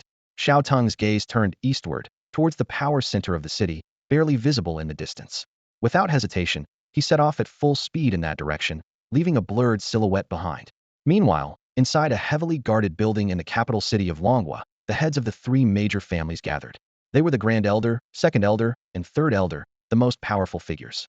The building was surrounded by elite guards. Over 1,000 experts of the second stage and above, considered the cream of the crop among humans, held significant military positions, clad in the latest model armor and wielding potent spiritual weapons. Outside, countless armored vehicles and tanks formed layers of defense, while helicopters hovered densely in the sky, creating an impenetrable defense network. This grand setup was due to a shocking message from Deputy Director Yang. The dragon had declared disdain for speaking with Deputy Director Yang and intended to confront their leaders directly. Inside the conference hall, the atmosphere was tense. Although the three elders were advanced in years, their appearances were unusually youthful. Their levels had reached the 6th stage and beyond, and after undergoing bodily evolution, their lifespans had significantly increased, making them look like middle-aged men. This was thanks to their control over the nation's resources, prioritizing spiritual resources for their family members' advancement. Other family leaders' levels were not far behind. In this new era of spiritual revival, if most people had not yet grown to withstand modern weapons, the power dynamics would have already undergone drastic changes. Those at lower levels found it difficult to ascend to high positions. The future would be an era where strength reigns supreme, and only the strong have a voice. To maintain their positions, these elders could not afford to lag in their levels. The Grand Elder was the first to break the silence, his voice deep and grave. According to Deputy Director Yang's report, the dragon's target is likely us. We need to discuss what his purpose might be in seeking us out. The second elder stroked his beard, his brow furrowed. The worst-case scenario is that he intends to kill us in revenge. After all, we once attacked him with spiritual missiles, and he might be holding a grudge, seeking to retaliate against us. The true intentions of the Xiaolong sparked an intense debate among the three elders. In the conference hall, the trio sat around an antique mahogany round table, their expressions grave. The third elder frowned and said, I don't think the Xiaolong's goals are that simple. Even if we perish, others can take our place, which doesn't significantly benefit him. Perhaps he's aiming for us to provide resources to aid his cultivation. The first elder stroked his beard, his eyes deep with thought. This Xiaolong is highly intelligent. If he personally comes to our city, we can't easily launch spiritual missiles at him. The millions of people in the city would be affected unless we wish to perish alongside him. He paused before adding, especially if thousands of spiritual missiles are deployed, the affected area would span several provinces, endangering millions of lives. The second elder looked troubled. This is indeed a dilemma. The third elder sighed deeply. We can only take it one step at a time. If it really comes to that, and he demands resources at our doorstep, we might have no choice but to comply. The first elder's expression was solemn. All of this is due to our insufficient power. The growth rate of that Xiaolong is beyond belief. While others are still in their mortal forms, he's already surpassed them by several realms, leaving us far behind. Even our prized nuclear weapons have little effect. The second elder sighed as well. The situation is dire. Why did this have to happen in our country? The first elder proposed. He's not just content with one territory. His power is now a global threat. We could unite with other countries. The third elder nodded in agreement, but then shook his head. That's an option, but once they realize the terrifying strength of the Xiaolong, they might back off. No one wants to provoke such a powerful being without cause. The second elder asked urgently, are we just going to wait for him to come to us? Implying they should take the initiative. The first elder spread his hands helplessly. His speed surpasses the speed of sound. Ordinary missiles can't hit him. What can we do? We've already tried, but it's futile, utterly futile. His heart was filled with despair, as if he were watching an executioner's blade descend upon his neck, powerless to stop it. The conference hall fell into a prolonged silence, the oppressive atmosphere enveloping the three elders. They exchanged glances, but none could devise a strategy to avert the impending disaster. Meanwhile, Xiao Teng flew through the air without a care, effortlessly crossing half of the Dragon Kingdom, heading straight for the capital. He made no effort to conceal his presence, resulting in countless people witnessing his flight. This caused a sensation, with major television networks racing to report and track Xiao Teng's trajectory, as if witnessing an event poised to change the world's balance of power. That's the dragon from the news, isn't it? Xiao Teng, a colossal beast over 100 meters long, streaked across the city sky like lightning, leaving countless onlookers stunned. His enormous body blocked out the sun, and his speed made it nearly impossible to track his movements, as if he vanished and reappeared in an instant. Flying through the air, it's unbelievable, marveled one witness, eyes filled with envy and disbelief. How can there be such a vast difference between us? Are we even living on the same planet? Speculation abounded. Some wondered if Xiao Teng was an extraterrestrial, while others were amazed by the vast power gap between him and other mythical creatures. How can we possibly fight against such a monster? A cultivator, claiming to be at the 6th level of mortal strength, said with a wry smile. One touch from him, and I'm done for. Even more astonishing was the sudden change in weather wherever Xiao Teng appeared. Torrential rain poured down, as if nature itself bowed to his power. This isn't just a mythical beast, it's a god, someone exclaimed. However, reactions to such a powerful being varied greatly. Some began to advocate for the worship of the dragon cult, believing that only devout faith could offer protection. From today, I'm a devout follower of the dragon cult, declared one voice with conviction. This idea immediately sparked heated debate. You traitors to humanity, someone shouted angrily. While everyone is trying to find a way through this crisis, you're worshipping a mythical beast. But the dragon is our nation's spiritual symbol, another voice argued. How can opposing a divine dragon lead to a good outcome? Online, opinions clashed and debates raged on. Meanwhile, Xiao Teng had reached the skies above Kyoto. Awaiting him were rows of armored vehicles, tanks, and fighter jets. Helicopters buzzed around him like mosquitoes, yet none dared to open fire, fearing to provoke this gigantic creature. Xiao Teng hovered low over the center of Kyoto, his massive form clearly visible. Just by remaining still, this over 100-meter beast exerted a suffocating pressure. People held their breath, like herbivores facing a top predator, cautiously observing his every move. At the moment of Xiao Teng's arrival, the sky suddenly darkened, lightning flashed, and torrential rain poured down. Terrified cries erupted from the crowd, and panic spread rapidly. Countless drones braved the danger, rushing towards Xiao Teng in an attempt to communicate with this colossal being. The entire city of Kyoto, and indeed the entire nation, held its breath, awaiting this meeting that could potentially alter the world's balance. Xiao Teng, the Dragon King, hovered in the sky above the capital, looking down at the panicked crowd below. Drones buzzed around, broadcasting an urgent voice. Dragon King, let's talk this out. Whatever you want, we'll do our best to provide. The treasury holds countless treasures, things you've never seen before. Just withdraw, and you can have anything you desire. Xiao Teng ignored the chatter. He opened his massive jaws, gathering lightning elements that formed a dazzling beam. In the next moment, a laser-like bolt shot out, spanning kilometers in an instant, obliterating all the drones in its path. On the ground, people were terrified. Elder, the Dragon King refuses to communicate. What is he planning? Someone exclaimed. Why do I feel a terrifying force brewing in the sky? Everyone watched Xiao Teng with trepidation, not daring to act rashly. They knew their lives were entirely in his hands. Even with advanced warning, they couldn't evacuate the capital in time, as Xiao Teng moved too swiftly. The three elders dared not leave either, for Xiao Teng had declared he was seeking their leader. Amidst the speculation, Xiao Teng remained unfazed. His gaze was fixed above, where an increasingly ominous lightning tribulation was forming. With unwavering determination, he took a deep breath and thought, "System, begin the evolution." In an instant, the spiritual energy within Xiao Teng surged to its peak. It radiated outward, forming a visible vortex of energy centered around him. This power was overwhelming, reducing surrounding skyscrapers to rubble. With a thunderous crash, a thick purple lightning bolt descended from the sky, aiming straight for Xiao Teng with destructive intent. The first strike of the tribulation had arrived. Purple. Xiao Teng was inwardly surprised by the color of the lightning. With a crackling sound, the purple lightning struck Xiao Teng's scales. The electric light enveloped him, not only hitting him, but also devastating the surrounding buildings. However, his scales began to glow brightly, absorbing the energy like a sponge. A system notification sounded. A grade talent, lightning storage. With a grade lightning storage, Your scales can store external lightning energy for personal use. Be mindful not to exceed your body's limits. Within seconds, the purple lightning dissipated. Xiao Teng realized that if he hadn't absorbed it entirely, the tribulation would have lasted much longer. But with his lightning storage talent and being a lightning-based beast, he was practically immune to the tribulation. After the first strike, Xiao Teng felt invigorated. The lightning elements within him increased significantly, his scales emitting a blue glow as he reached a new peak. This talent finally came in handy, he thought joyfully. The first strike hadn't harmed him. Instead, it replenished his energy. Xiao Teng was more confident than ever that he would survive the tribulation unscathed. As Xiao Teng overcame the first strike, people finally understood his intent. The spectacle drew media attention, and live broadcasts spread rapidly online. The internet erupted. Holy crap! The Dragon King is undergoing a tribulation. Once he completes it, he'll become a true dragon. Is this for real? Is the first mythical creature about to appear on Earth so soon? Who can stand against him now? Damn! Did he come to the capital specifically for the tribulation? As if the destruction from the lightning wouldn't be massive enough. How powerful! To undergo a tribulation in the heart of Dragon Nation, he must be incredibly confident. Some suggested drastic measures.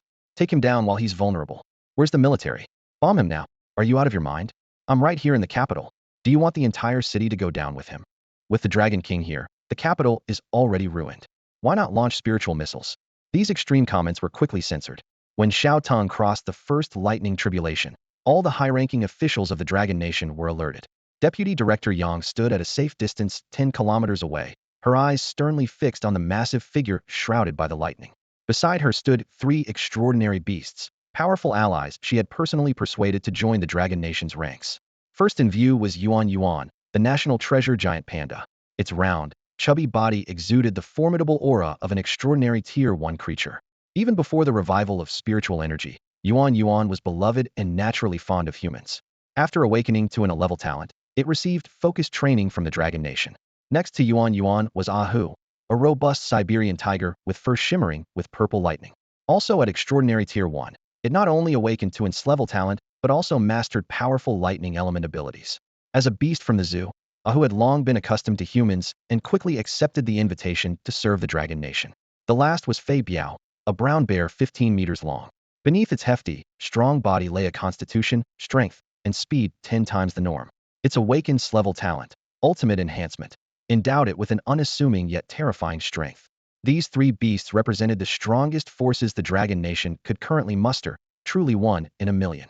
Given the scarcity of extraordinary beasts, their importance was unquestionable, and they rarely found worthy opponents even in training.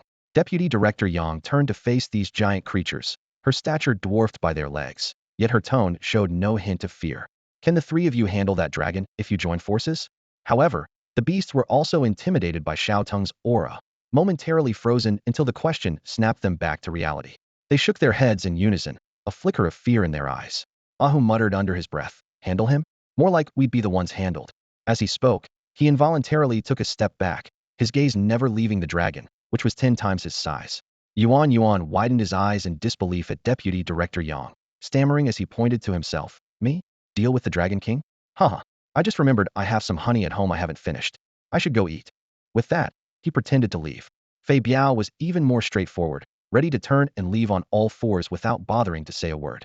Seeing the retreat in the eyes of the 3 beasts, Deputy Director Yang felt a wave of despair. Even their carefully nurtured strongest forces, combined, were no match for Xiao Teng. Yuan, seemingly oblivious to the gravity of the situation, took a bite of bamboo and naively suggested, "Maybe if you give the dragon some food, it won't oppose you." Deputy Director Yang watched Yuan, who was still thinking about food in such a tense moment, and couldn't help but twitch her mouth. She sighed helplessly. If only he could be swayed by food. This guy was easily swayed by a few bamboo sticks, making him the easiest to win over. Ahu couldn't help but sneer, a trace of disdain flashing in his eyes. He turned to Vice Director Yang and curiously asked, "How did you get involved with this dragon?"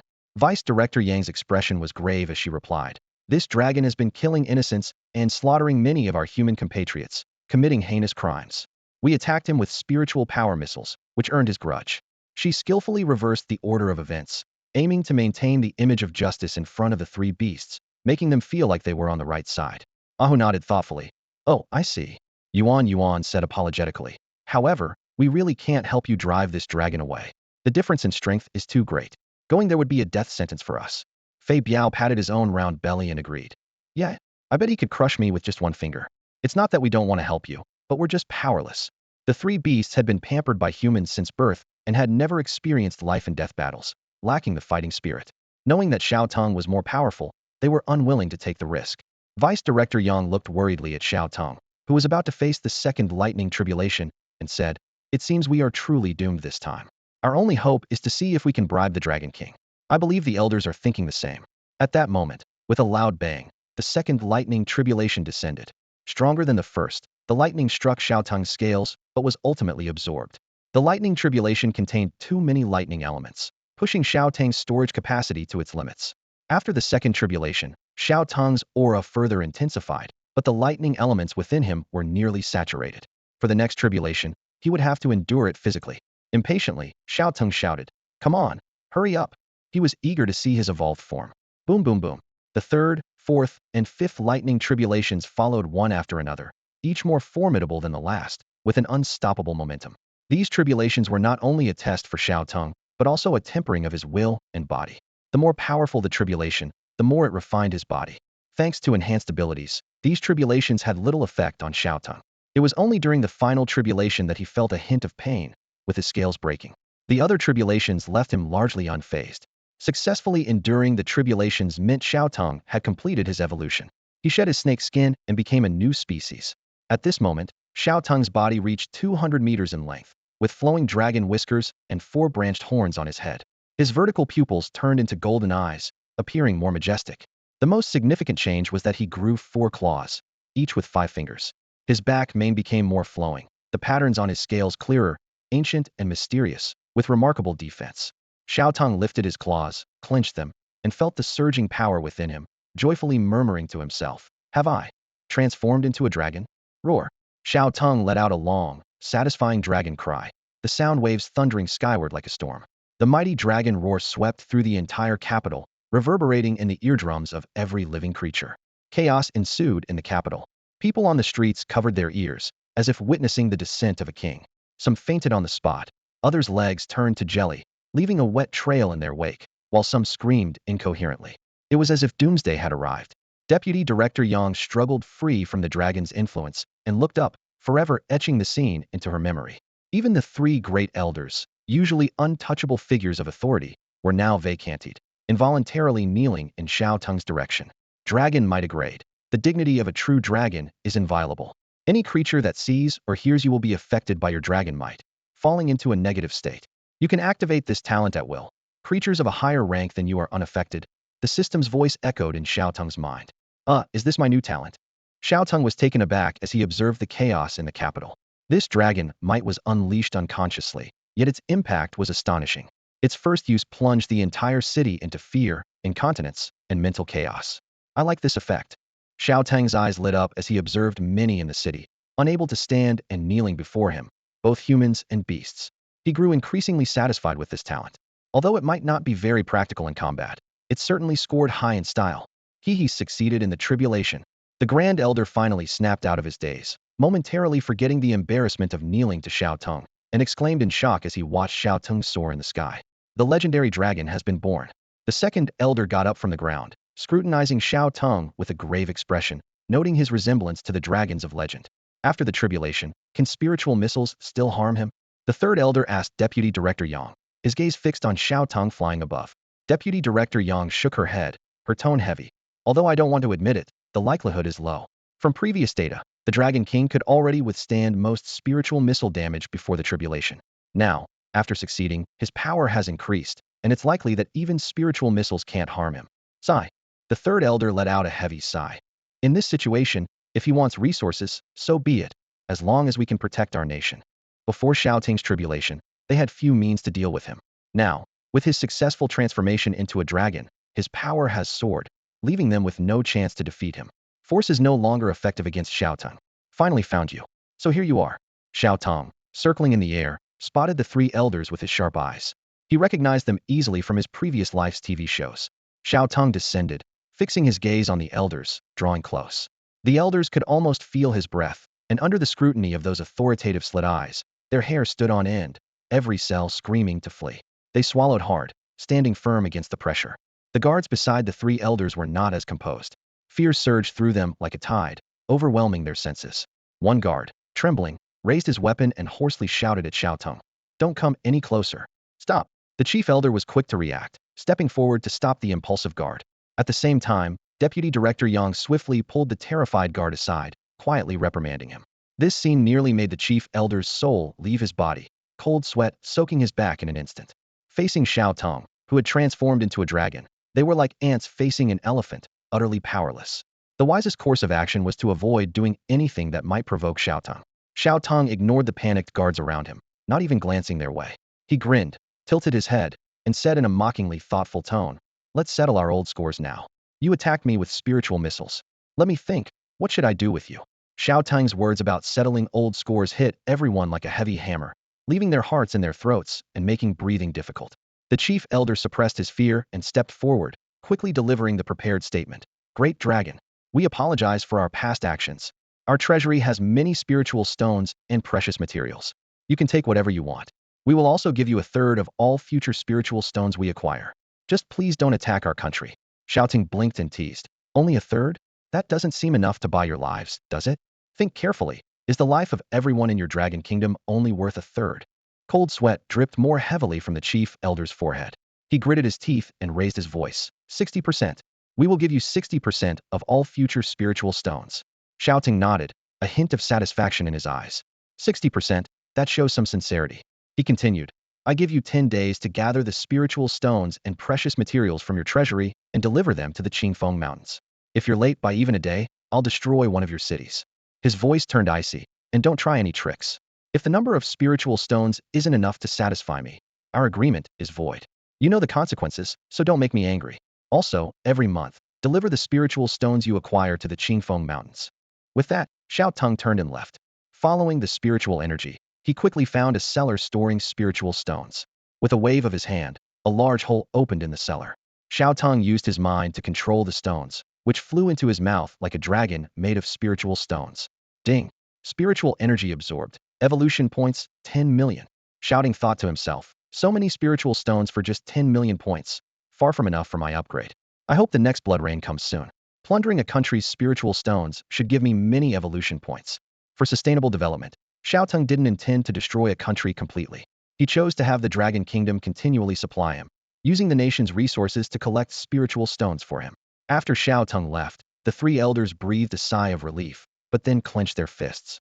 Today's experience was a great humiliation for them. Usually held in high regard, they had to smile and apologize to a beast. Such a thing had never happened, not even when dealing with leaders of other nations. However, they quickly adjusted their mindset. As long as the Green Hills remain, there will be no shortage of firewood.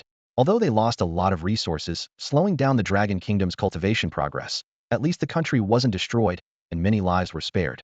This might be the best outcome for now. The news of Longhua being subdued by Xiao Teng spread like a hurricane, quickly sweeping across the globe and causing unprecedented upheaval. Nations around the world learned that a mighty true dragon had emerged in Longhua, one so powerful that even the most formidable weapons in human history could not harm it. In an instant, other major countries were thrown into panic. As one of the world's most powerful nations, Longhua had already suffered at the hands of Xiao Teng, leaving weaker countries feeling even more vulnerable and defenseless. They had even prepared to welcome Xiao Teng as an esteemed guest, ready to grant any request, just to ensure their country's survival. The high-ranking officials of Maoxiong were particularly anxious.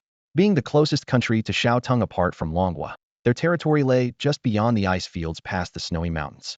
However, Xiao Teng was oblivious to the concerns of these high officials, completely absorbed in the joy of his transformation into a dragon. This evolution brought a tremendous leap in Xiao Teng's power. His speed now surpassed twice the speed of sound, and his strength multiplied several times over. A mere flick of his tail could easily shatter a mountain peak and alter the landscape at will. The baptism of thunder tribulation had further heightened the upper limit of lightning elements within him, significantly enhancing his lightning element talent.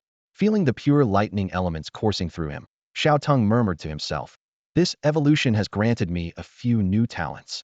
His gaze fixed on a distant point, he flew toward a towering snow-capped mountain. The snow-covered mountain was bitterly cold, with swirling snowflakes and temperatures remaining around 20 degrees below zero year-round. Due to its unique geographical location, most of the creatures here possessed ice element talents, primarily being ice element beasts. Xiao Teng hovered above a herd of grazing elk, looking down at them with indifference. The elk herd gazed up in confusion at the colossal beast towering dozens of times larger than them. An old elk raised its head and asked, "What brings you here, sir?" However, upon seeing Xiao Teng's chilling golden vertical pupils, its heart tightened and its legs weakened. This scene incited panic among the elk herd. Their breathing halted, and they all knelt before Xiao Teng. This was the effect of dragon's might.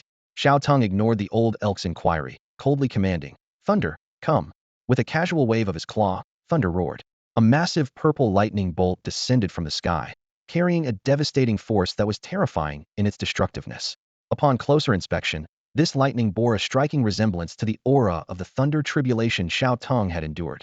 The lightning struck down towards the elk herd, their eyes filled with terror, but under the influence of dragon's might, their legs were too weak to flee. They were reduced to ashes in the lightning before they could even scream. The system notification sounded. Ding. Killed a Tier 2 frost deer. Evolution points 2,366. Ding. Killed a Tier 3 ice condensation deer. Evolution points 3,217. Ding. Killed a Tier 1 icefield deer. Evolution points 1852. After the thunderstorm, a massive charred crater over 100 meters deep remained on the ground, a testament to the sudden massacre. Wow, this talent's effect is even more impressive than Xiao Teng imagined. Standing at the edge of a massive crater, he gazed at the charred remains at the bottom, left in awe. This level heavenly punishment thunder, this newly acquired talent, allowed him to summon a purple lightning tribulation, whose power far exceeded expectations. Although it's described as a single target attack, its destructive force was so immense that even the surrounding creatures were affected. Xiao Teng looked around and realized that there wasn't a strong enough opponent present to truly showcase the full potential of this talent. He calculated inwardly, realizing this level elemental talent was akin to directly summoning the dragon transforming thunder tribulation with absolutely astonishing power. Even more astounding, he could unleash it 9 times in a row. The power of 9 lightning tribulations was even more terrifying than the 5 he had endured during his own tribulation. Looking at the herd of elk reduced to ashes before him, Xiao Teng sighed. What a waste. Not even one worth fighting. Having come this far, he decided to clear out every creature on the snowy mountain. Originally just looking for a place to test his new talent, Xiao Teng changed his mind upon seeing the abundance of exotic beasts here. These were precious evolution points. With a single thought, the creatures at the foot of the snowy mountain faced annihilation. Xiao Teng activated the Death Mist domain, sweeping through everything in his path. Whether hundreds of meters underground or kilometers in the sky, no creature could escape the mist's pursuit. The system notifications kept popping up. Ding. Killed a Stage 1 Snow Wolf. Evolution points 1533. Ding. Killed a Stage 2 Snow Wolf King. Evolution points 2367. Ding. Killed a Stage 3 Snowball Mouse. Evolution points 3214. The snowy mountain was several times larger than the Qingfeng mountain range, and it was rarely visited by humans. Xiao Teng roamed this frigid land for a long time, unaffected by the cold. From east to west, he traversed the entire snowy mountain domain, leaving devastation in his wake. However, Xiao Teng didn't go for total annihilation. He deliberately left half of the snowy mountain creatures to maintain ecological balance. After using the Death Mist domain a few times, he switched to the Wild Thunder domain for killing, conserving spiritual power while consuming corpses. The remaining bodies were left as nourishment for the surviving creatures, allowing them to grow stronger. Despite the massacre for evolution points, Xiao Teng knew when to stop. He understood that completely wiping out a region's creatures was unwise. In a way, this controlled slaughter was a form of sustainable development. Ding. The endless Devour system activated, and Xiao Teng felt a strange energy surge into his body. The system notification sounded. Congratulations, host, for devouring the level talent. Ice armor. Immediately, Xiao Teng sensed the ice elements leaping around the snowy mountains like mischievous little sprites, omnipresent. He silently calculated his elemental talents: lightning, fire, dark, and ice, now all complete. Among these, the lightning element was his primary attribute, far surpassing the others in both strength and quantity. This aligned perfectly with the innate talent he awakened through evolution, which was concentrated on the lightning element. As for the other elemental talents, they were acquired through devouring, relying quite a bit on luck. With the awakening of the ice attribute, Xiao Teng's perspective broadened. At the mountain peak, the wind howled and blizzards raged. Yet amidst the swirling snowflakes stood a massive tornado, seemingly the source of the snowstorm. A peculiar premonition arose within Xiao Teng. This tornado, formed by concentrated ice elements, was actually a living elemental being. Interesting, let's go take a look, Xiao Teng murmured, flying towards the mountain peak. However, atop the snowy mountain was not only the ice elemental being, but also a pure white moose with multicolored antlers. As Xiao Teng approached, The multicolored moose watched the flying dragon in the sky with a grave expression and quietly said to the ice elemental being beside it, "He's coming towards us." The ice elemental being flickered a few times, transmitting its thoughts into the moose's mind. "He has seen me, and he has also awakened the ice attribute." The moose was taken aback. "How can that be? I've observed him for a long time. He should be a lightning attribute beast." Then, with concern, it asked, "You're not going to betray me because of this, are you?" The ice elemental being flickered again in response. "No. Even though he has awakened the ice element, his primary attribute is lightning, and the ice element within him is not pure." The moose sighed with relief. "That's good. When he attacks, you must help me." Just as the words fell, a strong gust of wind swept in, and Xiao Teng had already reached the mountain peak. He looked at the ice elemental being with great interest, completely ignoring the multicolored moose beside it, and asked, "What are you? Can you speak?" The ice elemental being's response directly entered Xiao Teng's mind. "I am a conglomeration of ice elements, an embodiment of disaster. I represent the blizzard, and wherever I go, snowstorms follow." Xiao Teng was amazed, quite obedient, answering everything I ask. "A blizzard, huh? No wonder there's always a snowstorm here. It's like a walking natural disaster." He glanced up at the ice elemental being and noticed that it also had a ranking. The system displayed. Ice elemental being. Extraordinary tier 4. Talents. Snowstorms level. Nature's blessings level. Impressive, Xiao Teng marveled to himself. It has only 2 talents, both level, and its tier is quite high, surpassing the frost whale. It's the highest tier creature I've seen, aside from myself. Such strong attributes made Xiao Teng intrigued. He couldn't help but ask. Xiao Teng faced the ice elemental being, attempting to gain its allegiance. However, the ice elemental pointed out the existence of another being more adept with ice elements. Xiao Teng's gaze shifted to the nearby rainbow elk, an extraordinary creature possessing various ice-related talents. Sensing danger, the rainbow elk quickly denied any involvement while subtly moving closer to the ice elemental. Seeing this, Xiao Teng unleashed a laser beam. In a critical moment, the ice elemental suddenly dispersed, enveloping the rainbow elk in a surge of ice elements. With a loud crash, the laser hit the rainbow elk. Despite the ice elemental's protection, it spewed blood, severely injured. Xiao Teng admired the unexpected defense, but realized it was due to the ice elemental's efforts. "Are you determined to help him? Then you both can die together." "What a pity," Xiao Teng sighed, then summoned a lightning tribulation. The lightning struck with a resounding force, shaking the entire snowy mountain. The peak was blasted off, triggering a massive avalanche. Torrents of snow, mixed with snow mist, cascaded down like a white flood. A system notification sounded. Ding. Rainbow elk of extraordinary level 1 killed. Evolution points 18,690. However, there was no notification about the ice elemental being killed. After the lightning storm subsided, the blizzard ceased, and the form made of gathered ice elements vanished. Xiao Teng noticed the surrounding ice element density had significantly increased, slowly converging in one direction, attempting to reform. "Won't die? Interesting," Xiao Teng remarked with a slight regret, as he had hoped to subdue the elemental being capable of causing blizzards. After defeating numerous creatures, Xiao Teng opened the system panel and, seeing a string of numbers, exclaimed with joy, "System, upgrade. Ding. Congratulations to the host for advancing to Awakening Stage 2. Next stage, Awakening Stage 3, requires 30 million evolution points." Xiao Teng calculated, 30 million. It seems each stage requires an additional 10 million evolution points. Advancing is not easy. Once the Dragon Nation sends the Spirit Stones, I should be able to advance a few more stages. With the upgrade, Xiao Teng's body length suddenly increased by 50 meters. The system displayed, species, Thunder Dragon Juvenile Form, Awakening Stage 2. Atop the mountain peak, the vibrant rainbow-colored moose and the ice elemental life form stood majestically, embodying the strongest vitality in this icy world. Xiao Teng had just swiftly traversed the snowy mountain and now stood at the summit, gazing up at the boundless sky. He felt the surge of power within him. His dragon-transformed physique was several times stronger than before, and he could hardly contain his excitement. How can a dragon be confined by the bounds of this world? Xiao Teng pondered to himself. It's time to explore the skies. The secret of the spiritual energy revival may very well be hidden in that vast starry sky. Reflecting on the limitations of his previous form as a flood dragon, he realized that now, as a dragon, he could soar to unprecedented heights.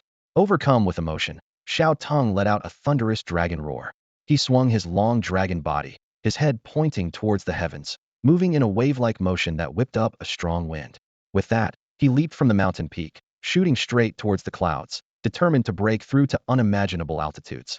As he ascended, Xiao Teng's speed increased, and the air around him grew thinner. The fierce wind felt like knives cutting into his eyes, but he kept them wide open, eager to glimpse the mysteries beyond the blue star. Upon reaching 80,000 meters, Xiao Teng felt he was nearing his limit. Despite his speed reaching 6 Mach, he still couldn't escape the grip of gravity. Suddenly, a thick white fog appeared before him, obscuring his vision. Feeling his strength waning, Xiao Teng opened his massive jaws and fired a laser beam into the fog.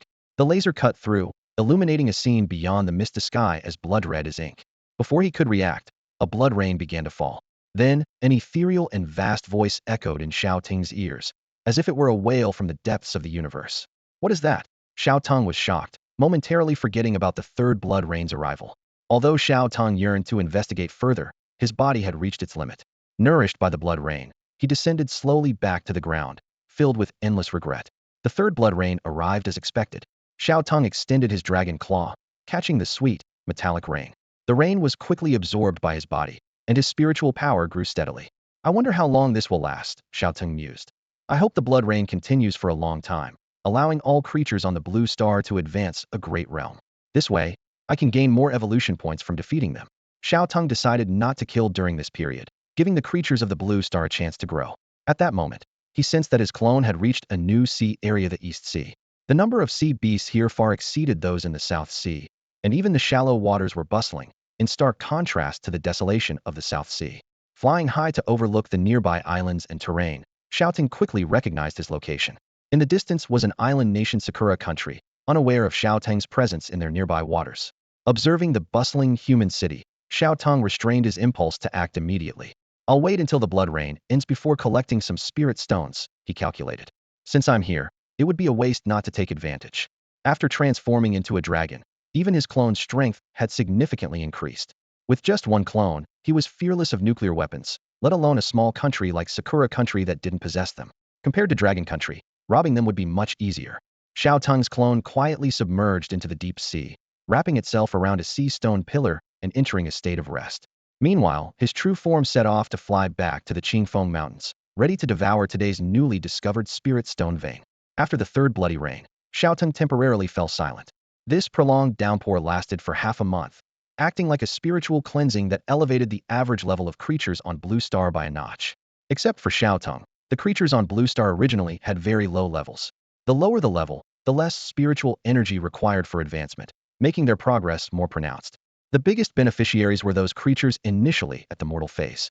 They absorbed the spiritual energy like a parched sponge encountering a refreshing rain, leaping into the transformation phase. Now, there were no creatures below the mortal phase left on Blue Star, as if the entire planet had evolved overnight. However, even at such a crucial time, the Dragon Nation did not let the bloody rain delay their delivery schedule. They worked overtime, sending people to the Qingfeng Mountains, with trucks transporting spiritual stones in a grand procession, piling up at the foot of the mountain, shimmering with a faint glow. The Dragon Nation placed great importance on this delivery. They sent Deputy Director Yang to personally escort the shipment, along with thousands of superhumans above the transformation phase. Most notably, 3 extraordinary National Guardian beasts joined the escort: Yuan Yuan, Ahu, and Fei Biao. Yuan Yuan shook its head, a hint of reluctance in its eyes. Sigh. I really don't want to see that terrifying Jiao Dragon King again. If it weren't for the threat of food rationing, it would never want to experience that deathly fear again. Ahu sighed, a tone of helplessness in its voice. We are the strongest, so if we don't come, no other beasts qualify. But let me correct you, the Jiao Dragon King has now transformed into a true dragon, and it's even stronger now. The 3 of them felt as if they had taken a stroll at the gates of the underworld, grateful that Xiao Teng didn't unleash havoc in the capital. Since that day, Fei Biao hadn't been able to sleep well, nor eat with enjoyment. It once considered itself a genius among beasts, but now it seemed that being a genius was just the baseline to meet Xiao Teng. Confused, it asked, how did it become so strong? I can't figure it out. Is its innate talent level even above the top person in the Dragon Nation?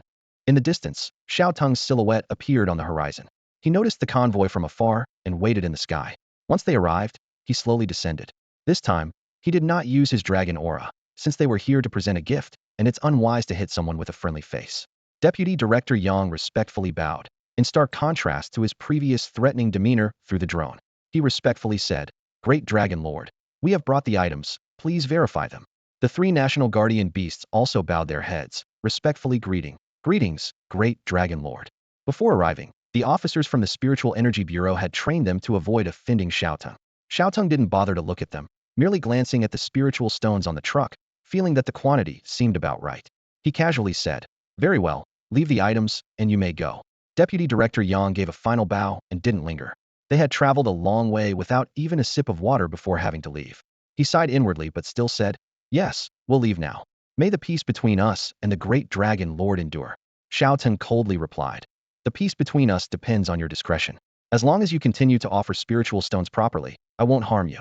After they left, Xiao Teng looked at the pile of spiritual stones, a delighted expression appearing on his face.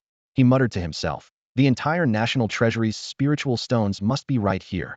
Xiao Tengfei soared above the transport vehicle, his telekinetic power surging as he lifted 90% of the spirit stones into the air.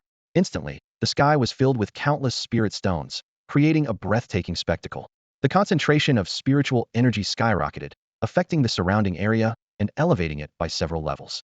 Xiao Tang's beast followers were dumbfounded, having never seen such a massive amount of spirit stones. Xiao Teng calmly said, "You can have the remaining stones." As soon as he spoke, the beasts shouted in unison, "Thank you, boss." They then gleefully rushed towards the remaining 10% of the spirit stones. The newcomer, Xiao He, was also stunned by the scene. It hadn't expected Xiao Teng to share the spirit stones with them, given that these were spoils from raiding the Dragon Nation and unrelated to them. Even a mere 10% was an astronomical figure for them, enough to significantly enhance their power. Xiao Teng nodded and said, "Make sure to seize the opportunity during this blood rain. Many powerful creatures will emerge, so don't fall behind." The beasts responded in unison, "Don't worry, boss, we'll do our best." Without further words, Xiao Teng absorbed all the floating spirit stones into his body. A system notification immediately sounded. Ding. Absorbed spiritual energy. Evolution points, 1.5 billion. Xiao Teng was astonished. Over 1 billion evolution points. This was an unprecedented fortune. As he gazed at the long string of numbers on the panel, a look of ecstatic joy appeared on his face. Finally, he could upgrade significantly. After marveling at the numbers on the panel, Xiao Teng decisively called out, "System, upgrade." Instantly, a series of system notifications resounded. Ding. Congratulations to the host for reaching Awakening Level 3. The next level, Awakening Level 4, requires 40 million evolution points. Ding. Congratulations to the host for reaching Awakening Level 4. The next level, Awakening Level 5, requires 50 million evolution points. Ding. Congratulations to the host for reaching Awakening Level 5. The next level, Awakening Level 6, requires 60 million evolution points. After absorbing the spirit stones, Xiao Teng skyrocketed by 3 levels. This was 3 levels in the awakening stage. Each level required tens of millions of evolution points, and to ascend so many levels consecutively left Xiao Teng immensely satisfied. From awakening level 1 to level 5, it took him only about half a month, a pace of advancement that other beasts could only dream of. After this upgrade, Xiao Teng's body expanded by another 150 meters, reaching an astonishing 400 meters in length. A 400-meter behemoth standing still exuded an unparalleled sense of dominance. His speed also reached 9 Mach, 9 times the speed of sound. The entire world was now his playground, with the sky and sea within easy reach. Xiao Teng mused to himself, "Even in this form, I'm just a young thunder dragon. I can't imagine how powerful the adult form would be. It must be the true dragon lineage." Just as a juvenile, he already towered above all beings. Xiao Teng speculated that once he reached adulthood, living beyond Blue Star and into the cosmos wouldn't be out of the question. Of course, the cosmos was full of unknowns. Until he was sure of the situation, Xiao Teng wouldn't take unnecessary risks. He decided to continue amassing power on Earth, preparing thoroughly for a potential future interstellar journey. Xiao Teng's body expanded once more, eliciting varied reactions from the other beasts under his command. The seasoned ones like Huang and Hu Wuming were unfazed by the transformation, while the newcomer Xiao He widened his eyes in disbelief, his jaws slightly agape and front paws gesturing in the air. "Stay calm," Huang reassured in a knowing tone. "The boss is just like that. You'll get used to it." Hu Wuming nodded in agreement. "The boss is beyond what ordinary beasts like us can compare to. Following him, we can dominate an entire region with just the scraps." Xiao He glanced around, noticing the other beasts' nonchalant demeanor, and murmured to himself, "No wonder he can command so many powerful beings. The boss is truly the boss." After the beasts consumed the spirit stones, their strength significantly increased. The blood rain over the past half-month had infused them with abundant spiritual energy. The top contenders, Huang, Hu Wuming, and Kai Shang, had reached the extraordinary 9th level and were on the verge of breaking into the transcendent realm. Transcendence marked a major threshold for creatures, promising a qualitative leap in power. Xueyan, Beiji, Jinggang, Li Shi, and Xiao Teng had also advanced to the extraordinary 8th level, while even the recent addition, Xiao had reached the extraordinary 6th level. In this beast army, any single member could be considered a regional overlord, requiring humans to deploy military forces and high-damage missiles to barely counter them. Moreover, under Xiao Teng's influence, their actual combat capabilities were terrifyingly enhanced, making them resilient even against missile attacks. The beasts they had each subdued also experienced significant strength increases, benefiting from Xiao Teng's aura, forming an elite squad of formidable creatures. Once Xiao Teng was satisfied after his meal, Huang quietly approached him and whispered, "Boss, there's something I want to discuss with you." "What is it?" Xiao Teng inquired. "I think I've grown dragon scales. Does it have something to do with you?" Huang said, twisting his body to show the tip of his tail to Xiao Teng. Xiao Teng examined closely and indeed found a scale that was larger, tougher, and bore faint, mysterious patterns. His pupils narrowed as he realized this was linked to him. He recalled his true dragon bloodline ability, which, once activated, influenced nearby beasts without their own bloodline resistance, altering their evolutionary path. This meant that, except for Shaoang, who was evolving towards a fire phoenix, the other beasts following Xiao Teng would be somewhat affected by the true dragon aura. This should be a good thing, Xiao Teng thought to himself. The true dragon bloodline is class. Any bloodline related to dragons is powerful. He honestly told Huang, "You might indeed evolve towards a dragon like me in the future, but I can't control this. If you don't want to evolve this way, you'll need to keep your distance from me." "Can I really evolve towards becoming a dragon?" Huang exclaimed excitedly after listening to Xiao Teng's explanation, his eyes filled with anticipation. He eagerly asked, "Boss, can I really evolve to look like you?" His eyes sparkled with admiration for his boss's bloodline. Xiao Teng pondered for a moment before cautiously responding. "To become like me? I can't guarantee that, but your evolution path will certainly change in the future." He calculated in his mind that the possibility of a mutant creature directly evolving into a true dragon was slim. Otherwise, true dragons wouldn't be so rare, and his talent wouldn't just be level. It's more likely that some dragon traits would be added to the original species, like a regular turtle becoming a dragon turtle, or a regular horse becoming a dragon horse. But the purity would definitely not match his own.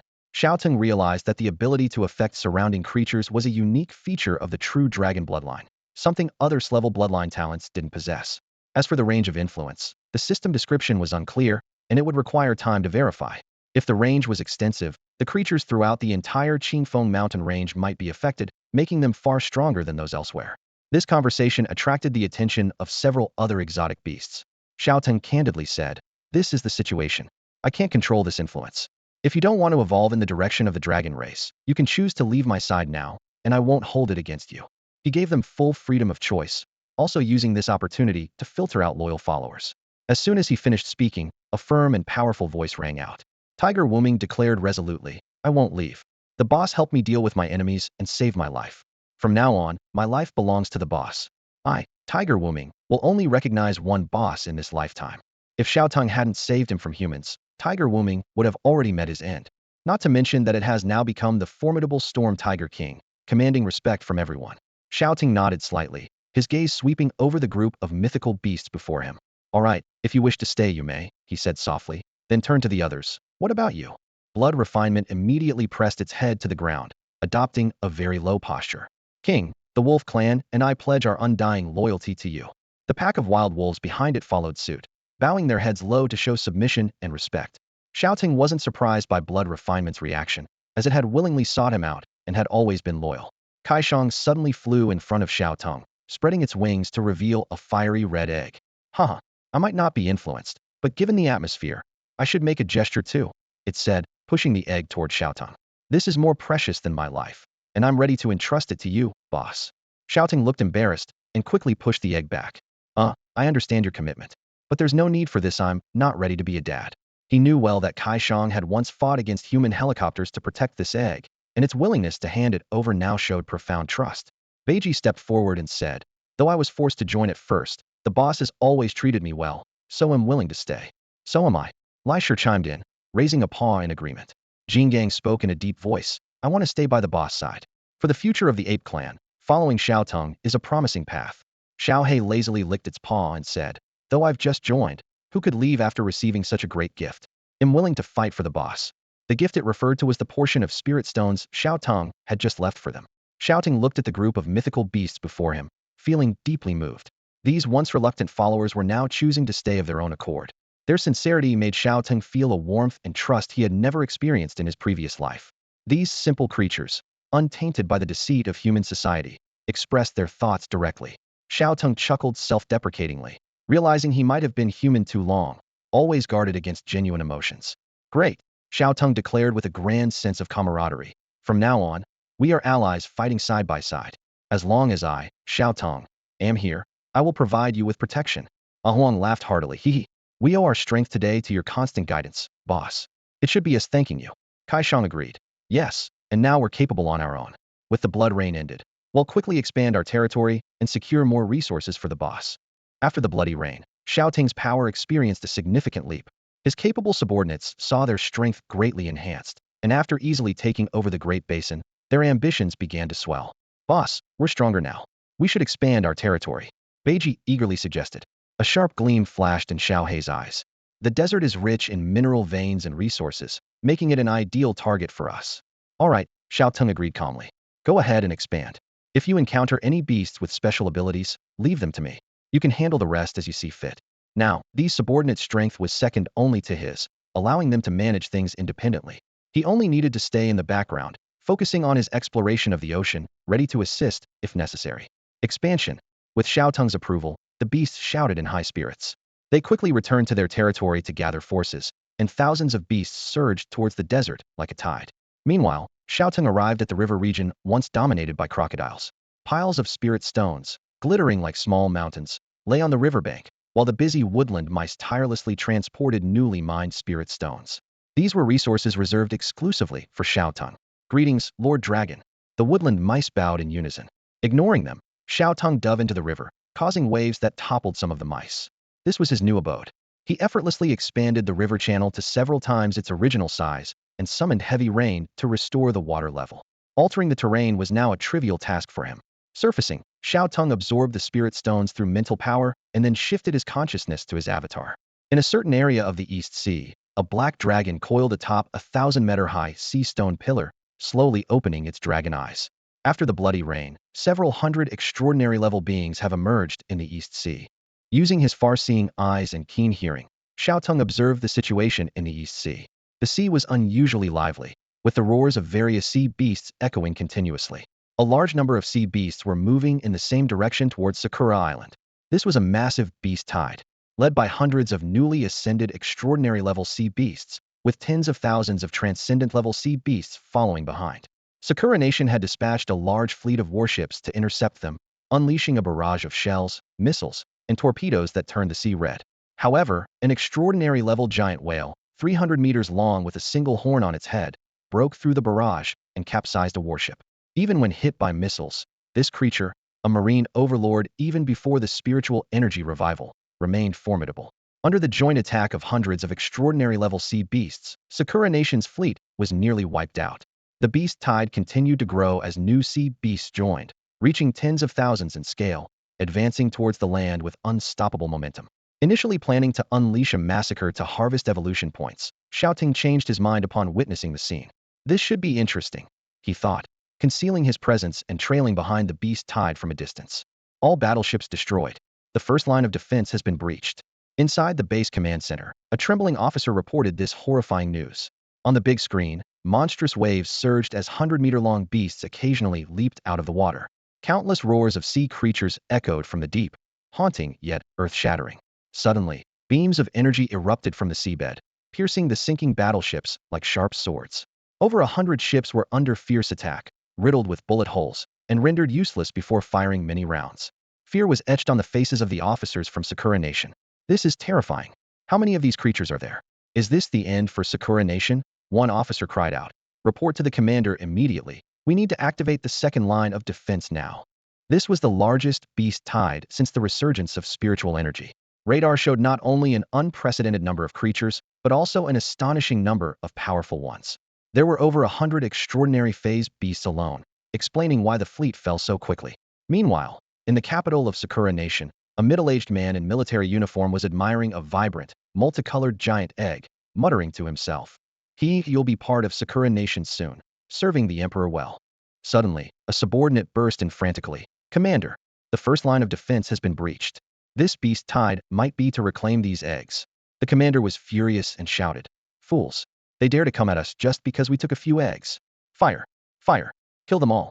Hold the coastline at all costs. We cannot let them land." He paused, a glint of greed in his eyes. These eggs could hatch into beasts of extraordinary talent. They must serve the emperor. We can't let them take them back. Recalling the difficult process of obtaining these eggs, the commander thought back to before the third blood rain, when hundreds of high-level beasts guarded them day and night. The colorful glow from the eggshells hinted at their extraordinary nature, possibly harboring the ruler of the East Sea. Experts even predicted one might hatch into a beast with S-level talent. To seize these eggs, Sakura Nation deployed submarines and numerous water tribute ability users. Despite the heavy losses and sacrifice of many high-level ability users, they eventually secured these precious eggs. However, this act thoroughly angered the sea beasts of the East Sea. After the third blood rain, the strength of the East Sea beasts increased significantly, and they organized this beast tide, vowing to reclaim the stolen eggs. Sakura Nation's ambitions extended beyond this.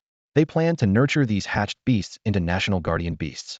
In the later stages of spiritual energy resurgence, when modern weapons fail and individual strength becomes the deciding factor, these powerful beasts would be pivotal for the rise of Sakura Nation. It's worth noting that even Dragon Nation currently has only one individual with awakened S-level talent, highlighting how rare and valuable S-level beings are. Due to the lack of strength powerhouses, Sakura Nation is often underestimated on the world stage, leading to a diminished voice in global affairs. With the revival of spiritual energy, individual strength will become a crucial factor in determining a nation's status. Countries with more powerful individuals will undoubtedly gain a significant advantage in the future. Yes, a few men dressed in ninja attire responded promptly, blending into the night and disappearing. These ninjas, once believed to exist only in ancient legends, have been revived with the resurgence of spiritual energy. They have inherited ancient techniques, forming the Shinobi Division, which has become the highest level of combat power in Sakura Nation. In their daily duties, they primarily focus on intelligence gathering, covert operations, and secretly dealing with hostile forces. Along the coastline, all civilians have been evacuated. Rows of tanks stand ready, their barrels aimed at the sea, prepared to fire at any moment. In the sky, fighter jets and bombers circle ceaselessly, waiting for the order to unleash their firepower, raining down shells like raindrops on the invading enemies. Everything is in place, awaiting the landing of the Sea Beast army from the East Sea. Meanwhile, deep in the East Sea, Xiao Teng quietly swims behind the beast tide. He witnesses the sea beasts effortlessly sinking warships, confirming his suspicion that this is indeed a beast tide army heading towards Sakura Nation. Suddenly, a unicorn whale at the front of the line notices Xiao Teng trailing far behind the group. After communicating with its companions, it swims toward Xiao Teng. Xiao Teng remains still, quietly waiting for this extraordinary third-tier sea beast to approach. The unicorn whale is massive, gifted with exceptional abilities, and has formidable combat strength. Even after being hit by a torpedo, it remains unyielding, with its wounds partially healed with the help of other sea beasts possessing healing abilities. It communicates with Xiao Teng. "You're so big, go to the front and lead, don't lurk at the back." The unicorn whale is surprised by Xiao Teng's extraordinary appearance and size. Xiao Teng has been concealing his presence, not wanting to alarm the beast tide, revealing only a body length of over 400 meters. The unicorn whale mistakenly assumed Xiao Teng is a powerful yet timid exotic beast, feeling a sense of pity. Xiao Teng calmly replies, "Don't worry about me. I'm just here to watch the fun. You all carry on." With that, he instantly moves a kilometer away, distancing himself from the unicorn whale. Feeling slightly offended by such a cold rejection, the unicorn whale says nothing further. It scrutinizes Xiao Teng, noticing that although his body length surpasses its own, as a blue whale, it considers itself superior to the serpent-like giant beast. The unicorn whale muses, "This creature should have evolved from a moray eel, but oddly it has grown 4 claws and has a mane, making it look impressive. Despite its majestic appearance, it's a shame it's so timid." It can't help but comment, "Being so timid, I wonder how you grew so big." Xiao Teng ignores this, once again instantly relocating tens of thousands of meters away, disappearing from the unicorn whale's sight. "Coward." The unicorn whale mutters under its breath, no longer concerned, dismissing Xiao Teng as merely a peculiar exotic beast. It then returns to the front lines, continuing to lead the massive sea beast army forward. The words of the unicorn whale brushed past Xiao Teng's ears like a gentle breeze, leaving no ripple. Just as a lion pays no heed to the barking of hyenas, Xiao Teng felt no need to explain himself to the misunderstanding of mere ants.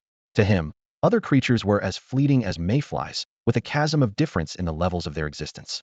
Xiao Teng could clearly sense his mindset subtly shifting, becoming increasingly arrogant and indifferent. This transformation seemed to be the gradual influence of his dragon lineage. He did not resent this harmless change. Instead, he believed that the strong should mercilessly crush the weak. Boom. The sea suddenly roared to life as hundreds of extraordinary sea beast warriors rode the massive waves, creating towering walls of water 1,000 meters high. Tanks along the shoreline were swept away like toys, and the military was instantly engulfed by the surging sea. The carefully constructed second line of defense by the Sakura kingdom crumbled against this oceanic assault, appearing as nothing more than a poorly executed joke. Following closely, various sea beasts, towering up to 100 meters, began to land. Some, like giant sea turtles, crawled ashore and let out deafening roars with their gaping maws. Others, lacking limbs suited for land, cleverly used elemental powers to encase themselves in water spheres for movement or summoned waves to ride upon.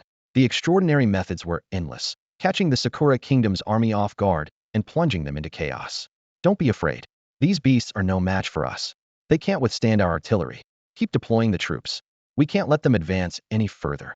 Having learned from their previous mistakes, the Sakura kingdom's army quickly regrouped.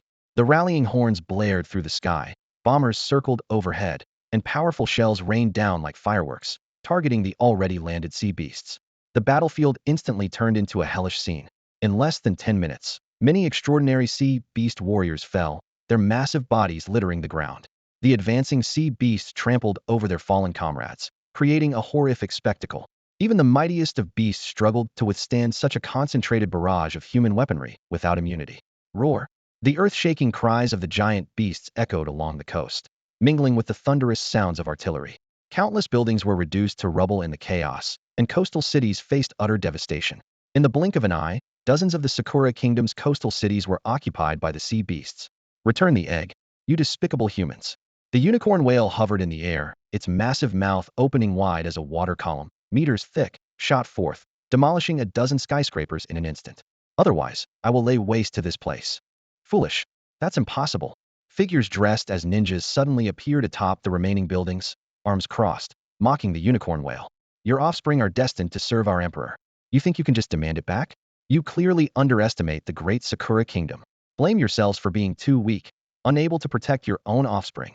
Then I will show you the wrath we possess. The unicorn whale narrowed its eyes, took a deep breath, and opened its mouth wide like a black hole. Swish! Dozens more water columns shot out, each targeting the ninjas' locations. However, with a flicker of shadows, the water columns all missed their mark. The elite ninjas of Sakura country stood proudly, looking down disdainfully at the giant unicorn whale before them. They prided themselves on being different from ordinary people, believing they possessed unparalleled talents. This is the biggest one.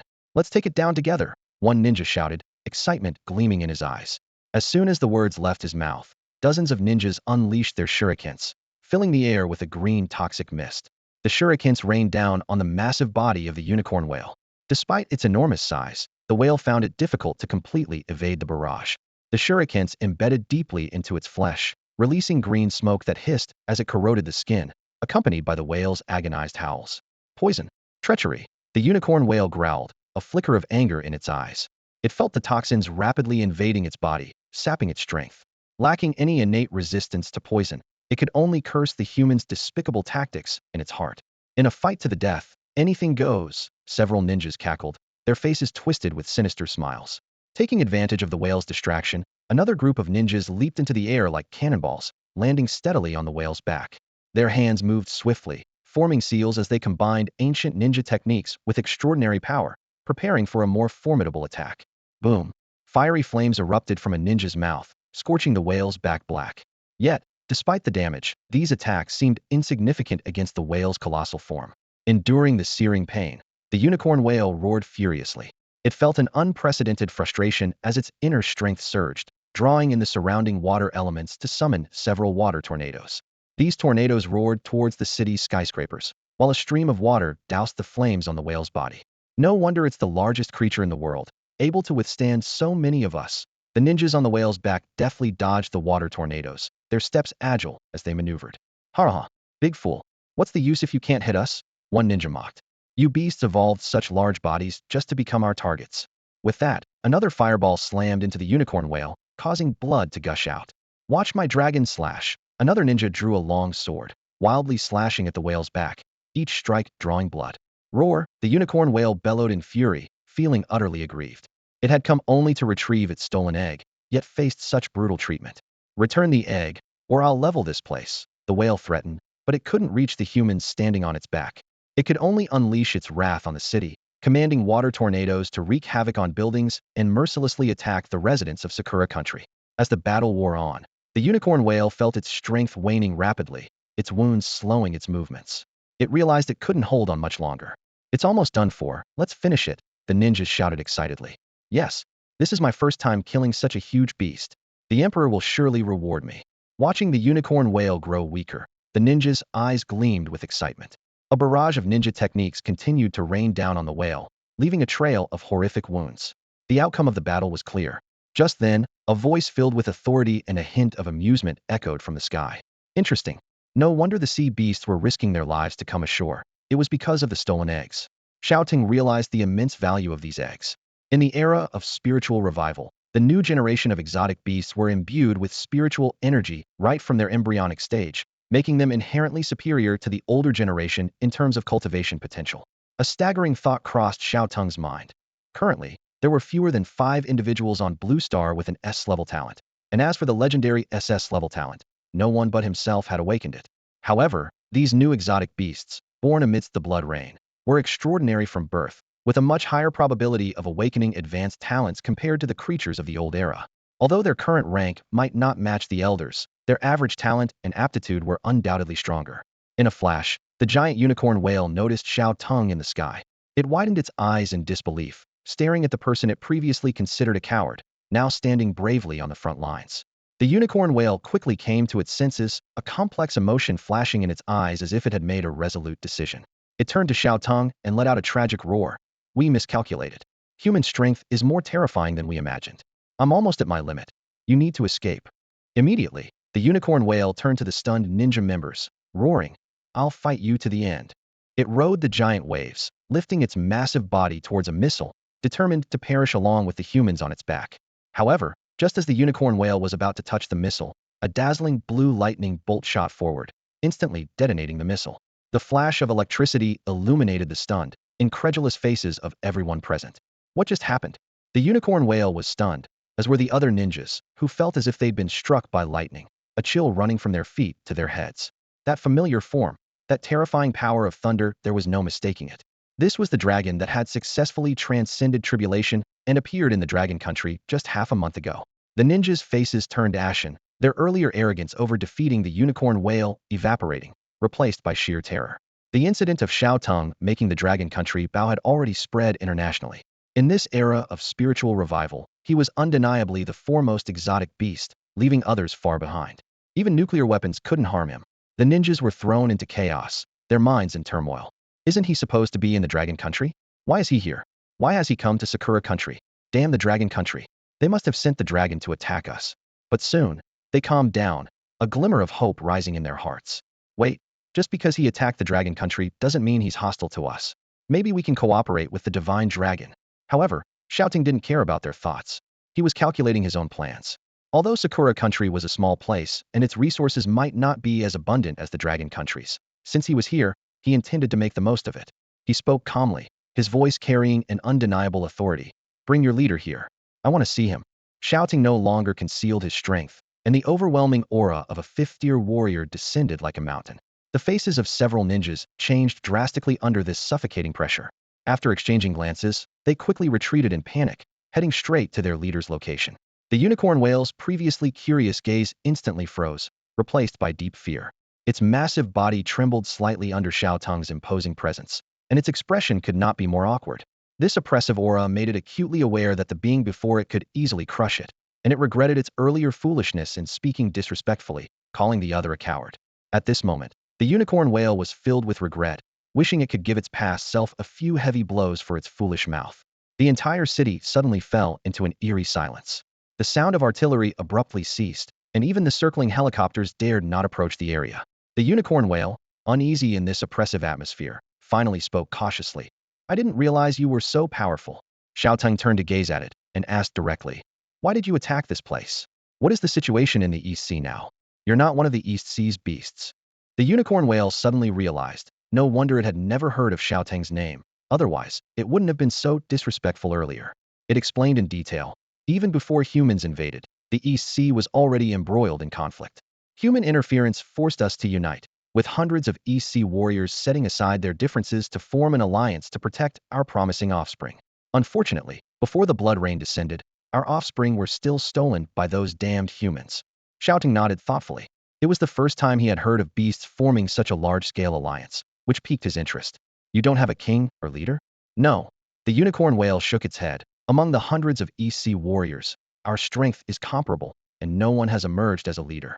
However, if you are willing to become our leader, I believe all the beasts would be wholeheartedly convinced. The allegiance of hundreds of extraordinary sea beasts was indeed tempting to Xiao Teng. After pondering for a moment, he said, once this battle is over, take me to meet everyone. Does this mean you agree? That's wonderful. The unicorn whale was overjoyed and readily agreed. In the capital of Sakura country, a member dressed in a black ninja uniform rushed into the leader's office with a grave expression. Leader, we have a serious problem. The legendary dragon that appeared in the dragon country half a month ago has now crossed into our territory, following the beast tide. The leader, who was engrossed in playing with a giant egg emitting a rainbow glow, nearly dropped it upon hearing the news. What? Why is he here? We haven't offended him, have we? As a nation known for being subservient to the strong, Sakura country always adopts a fawning attitude towards powerful figures. With the news of Xiao Teng's arrival, the leader already had a plan in mind. The ninja member sighed and shook his head. His exact purpose is unknown. He only stated he wants to meet you. Since his arrival, our battles with the sea beasts have almost come to a halt. The city where he resides has become a sanctuary for the injured sea beasts, and our forces dare not enter recklessly. The previously advantageous battle situation is now completely at a standstill. A minister whispered in the leader's ear. Leader, should we send fighter jets to intercept? The leader was infuriated and glared at the minister as if he were an idiot. Intercept? Are you kidding? Do you think we can stop him? Prepare to welcome our distinguished guest with the highest honors. Do not show any hostility. If we can make him our national guardian beast, Sakura country will truly rise. Take me to meet him immediately. This could be a pivotal moment for our nation's future. The leader boarded a helicopter waiting on the helipad and flew to Xiao Teng's location. Upon arrival, he disembarked under the protection of the ninja members and stood atop a tall building. Facing Xiao Teng's overwhelming presence, he was deeply shaken but quickly composed himself, wearing a sycophantic smile as if meeting a revered benefactor. Lord Dragon, your fame precedes you. It is truly an immense honor for Sakura country to meet you in person. Seeing the obsequious demeanor, Xiao Teng sighed inwardly. What a good dog. He knew perfectly well that Sakura country's display was nothing but a facade, aiming to gain benefits from him. Once his power waned, they would undoubtedly be the first to betray him. Xiao Teng nodded slightly, his tone calm, but each word carrying a lethal edge. Don't get too excited just yet. I'm here to rob you. Hand over all the spiritual stones in your treasury, or I'll sink your entire island nation into the sea. These calm words sent cold sweat streaming down the leader's back. He lamented internally. This is disastrous. He's definitely not here with good intentions. Even Dragon Country, with its nuclear arsenal, couldn't deal with Xiao Teng, and Sakura Country stood no chance. When Xiao Teng said he could sink the island, he wasn't joking. Despite his deep reluctance, the leader maintained a pleasing smile, trying to build a good rapport with Xiao Teng. Haha, esteemed Dragon Lord, you're too polite. Our spirit stones are your spirit stones. The leader of Sakura Country bowed with a sycophantic smile plastered on his face. Whatever you want, as long as we have it, we'll get it for you. Xiao Teng watched the leader's obsequious demeanor and chuckled inwardly. Clearly being coerced, yet pretending to be willingly compliant, his bootlicking skills were indeed impressive. Since the leader had adopted such a stance, Xiao Teng decided to play along. Take me to your spirit stone storage first. Xiao Teng demanded straightforwardly. No problem. The leader of Sakura Country readily agreed. And have your military stop attacking the beast tide and return the beast eggs. Secretly gritting his teeth, the leader thought. It's one thing to give up the spirit stones, but now he wants the eggs too, is taking everything. However, seeing the flicker of coldness in Xiao Teng's eyes, he quickly replaced his expression with a fawning smile. Of course, honorable Dragon Lord. The nearby unicorn whale witnessed the entire exchange, dumbfounded. Hundreds of extraordinary level experts couldn't reclaim their offspring. Yet this person, with just a few words, had humans compliant and without a hint of complaint. Sir, could you reveal what level you've reached now? On the way to the spirit stone storage, the unicorn whale couldn't contain its curiosity and whispered the question. Xiao Teng glanced at the unicorn whale's information panel. Extraordinary Tier 3 talent, Water Tornado level, Water Jet level, Water Element Affinity level, Super Collision level, Advanced Regeneration level. He replied nonchalantly. Not much, just 2 levels above you. 2 levels. The unicorn whale was once again shocked. That was equivalent to its gap with a mortal-level creature. No wonder a nation's leader was so subservient. With this expert's power, wiping out an entire faction would indeed be effortless. Even the entire EC alliance combined might not be a match for him. The helicopter eventually landed in front of a cellar. We're here. This is where we store our spirit stones. Please, Dragon Lord, help yourself. The leader of Sakura country leaned out, signaling for the staff to open the cellar. As it opened, a rich spiritual energy surged forth. So many spirit stones. I've never seen this many spirit stones before. The unicorn whale couldn't help exclaiming. A nation's spirit stone reserves are naturally abundant. The leader continued to flatter. Please wait a moment, Dragon Lord. I'll have them brought out for you. No need. Xiao Teng casually waved his hand, using telekinesis to lift all the spirit stones into the air. In an instant, the sky was filled with countless spirit stones, shining brilliantly. Telekinesis. The leader of Sakura Nation stood dumbfounded, watching the spectacular scene before him. All the spirit stones floated in the sky as if controlled by an invisible hand. These spirit stones were the hard-earned reserves collected from across the nation since the revival of spiritual energy, and now they were all about to fall into Xiao Teng's hands. His heart bled, yet he was powerless. Xiao Teng felt the continuous influx of spiritual energy into his body as the system prompt chimed. Ding. Absorbing spiritual energy. Evolution points 60 million. He mused to himself that although this batch of spirit stones couldn't compare to Long Nation's reserves, it was enough for him to advance a rank. System, advance rank. Xiao Teng commanded decisively. Ding, congratulations to the host for advancing to Awakening Stage 6. To reach Awakening Stage 7, you need 70 million evolution points. The system prompt sounded again. As his rank increased, Xiao Teng's body extended another 50 meters, reaching an astounding 450 meters. He could feel the corresponding surge in strength within him and was secretly pleased. Trading a nation's spirit stone reserves for one rank advancement was a worthwhile deal. The leader of Sakura Nation watched Xiao Teng devour the spirit stones, causing his body to grow suddenly, and felt a pain like a knife in his heart. After much hesitation, he finally summoned the courage to speak. Lord Shenlong, could you be our guardian deity? If you agree, Sakura Nation will follow your every command from now on. Xiao Teng heard this, but didn't respond immediately. He casually said, we'll talk about it later. Don't you have beast eggs? Bring them over. I want them too. The leader of Sakura Nation gritted his teeth. Although extremely reluctant, considering that the National Treasury's spirit stones had been devoured, he didn't want to turn against Xiao Teng just yet due to the sunk cost. If they broke ties now, not only would the spirit stones be lost, but they would also lose Xiao Teng's favor. Weighing the pros and cons, he had no choice but to order, bring the beast eggs. Moments later, several ninjas carefully carried over a few giant eggs radiating a multicolored glow. Each egg was nearly half a meter in size, and their species were temporarily indiscernible. Xiao Teng took the beast eggs and turned to the unicorn whale, saying, I'll take charge of these eggs. You don't mind, do you? The unicorn whale quickly shook its head, not daring to show any dissent. Seeing this, the leader of Sakura Nation eagerly asked, Lord Shenlong, can you be our guardian deity now? Upon hearing this, Xiao Teng grinned. When did I say I would be your guardian deity? What? The leader of Sakura Nation was so shocked his jaw nearly dropped. But we gave you our treasury's spirit stones and beast eggs. He suppressed a surge of anger, but dared not show it. Xiao Teng nonchalantly said, So what if I ate them? Didn't I mention I was here to rob you? Have you ever seen a robber who stays to work after robbing? Seeing the leader of Sakura Nation about to speak, he coldly added, If you keep babbling, I'll sink your island. Also, in the future, you must hand over 60% of the spirit stones you mine to me, monthly. Failure to do so will mark the day of Sakura Nation's demise. In extreme anger, the leader of Sakura Nation opened his mouth, but ultimately closed it in silence. He swallowed his humiliation, finally erupting upon returning to the capital. This is outrageous. Absolutely outrageous. The spirit stones were taken for free. The beast eggs were taken for free. Is this even a person? If I had known, I would have fought him. A nearby advisor cautiously reminded him. Leader, he's not exactly a person. Bakayuru. Shut up, the leader roared. Meanwhile, Xiao Teng had already followed the unicorn whale back to the EC Alliance. Along the way, the unicorn whale praised Xiao Teng's actions. Boss, you're so domineering. You managed to subdue Sakura Nation completely, making them willingly hand over their resources. Truly impressive. The coastline of the Sakura Nation was in ruins, with the wreckage of metal and the bodies of sea beasts scattered everywhere. Although this was the first large-scale beast tide in history and didn't last long, it caused significant damage to the cities of the Sakura Nation. On his way back, Xiao Teng witnessed fighter jets bombing massive extraordinary phase sea beasts in the sky.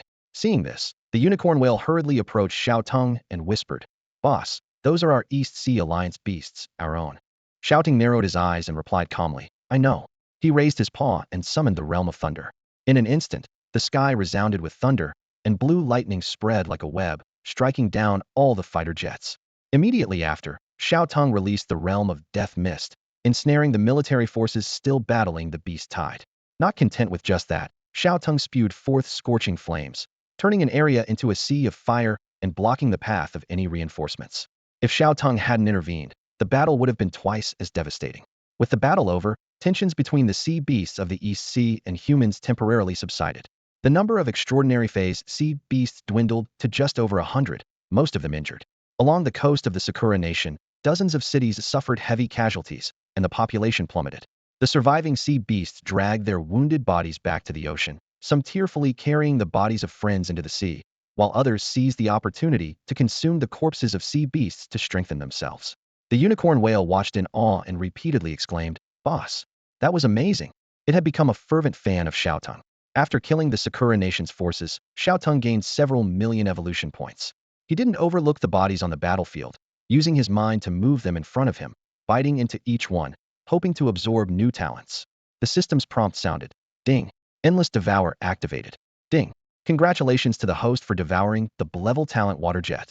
Water jet level. Gather water elements and shoot a powerful water column from the mouth. Ding. Congratulations to the host for devouring the level talent water control. Water control a level. You can manipulate natural bodies of water at will, granting you the power to churn seas and rivers. Hearing the system prompts, Xiao Teng was overjoyed. This time, he not only absorbed the 5th elemental talent water element but also acquired 2 related skills, marking his official mastery of the water element. Eager to test his new skills, Xiao Teng opened his mouth, gathering water elements within, and a thick water column shot out, creating a trench over 20 meters deep on the ground, birthing a small river. The unicorn whale watched in astonishment, clicking its tongue in wonder. Wow, boss, you're incredible. Although it also possessed this talent, its water jet was like a small minnow compared to Xiao Teng's mighty serpent. Xiao Teng was thoroughly satisfied with his new skills. The water jet not only enhanced his attack options, but also countered fire elements, giving him an advantage against fire element monsters in the future.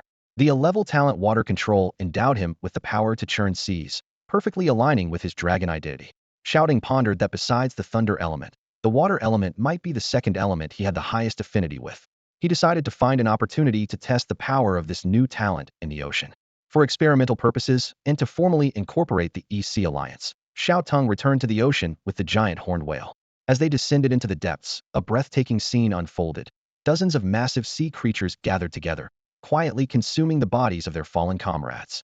Their eyes reflected sorrow, yet also a cold pragmatism. Only the living have a future in these perilous waters, and the deceased provide nourishment that might make the survivors stronger and help them avoid the same fate. The brutal battle had severely weakened the East Sea Alliance, having its combat strength, and most of the remaining sea creatures were injured. A heavy atmosphere hung over the entire region, with all the sea beasts contemplating the same question. How would they fend off human encroachment in the future? At that moment, a colossal figure slowly descended from above, immediately capturing the attention of all the sea creatures. They widened their eyes in recognition. Wasn't this the powerful beast that had just forced the leader of Sakura Nation to bow in submission? Xiao Teng's astonishing power had already spread throughout the East Sea Alliance by word of mouth. Had he not appeared in time, they would not have recovered the beast eggs, and the entire alliance might have been annihilated. Xiao Teng's golden eyes surveyed the surrounding sea creatures, no longer concealing his presence. Instantly, the sea beasts felt a strong sense of pressure, as if they were prey being targeted by a top predator. They were grateful for Xiao Teng's help, yet also wary of this mysterious and suddenly influential figure. At that moment, the giant horned whale broke the silence. Boss Xiao has decided to join us. From now on, he will be the leader of the East Sea Alliance. I believe under his leadership, we will go much further. No one has any objections, right? Upon hearing this, expressions of delight appeared on the faces of the sea creatures. Having such a powerful beast to lead us is more than we could have hoped for. One sea beast exclaimed excitedly. We all witnessed Boss Xiao's prowess earlier. With him as our leader, humans will never dare to invade again. What resistance against humans? Another sea creature said, raising its head proudly. Let's set our sights further. The entire ocean will be ours. The oppressive atmosphere was instantly lifted, and all the sea creatures were filled with excitement. Under Xiao Teng's leadership, even though they were currently weakened, the East Sea Alliance was destined to regain its glory and dominate the entire ocean. Xiao Teng surveyed the surroundings, satisfied by the spirited demeanor of the sea beasts. His gaze swept over the tide of sea creatures. What was once a vast horde had now diminished to a fraction of its original size, with most fallen along the coastline. Even the extraordinary level sea beasts had suffered losses of hundreds, while countless ordinary ones had been killed or injured. Xiao Teng smirked coldly, acknowledging that human weapons held a significant advantage below the superhuman realm, but the heavy toll they had taken on the sea beasts would inevitably demand a severe price. Boss, should we launch a counterattack? The great horned whale asked eagerly, clearly ready for action. Xiao Teng shook his head. Not you, just me. I've just acquired a new ability, and I want to test it. You all just watch. With that, Xiao Teng closed his eyes, instantly sensing the flow of the surrounding seawater. With a single thought, he set the water in motion, stirring up waves.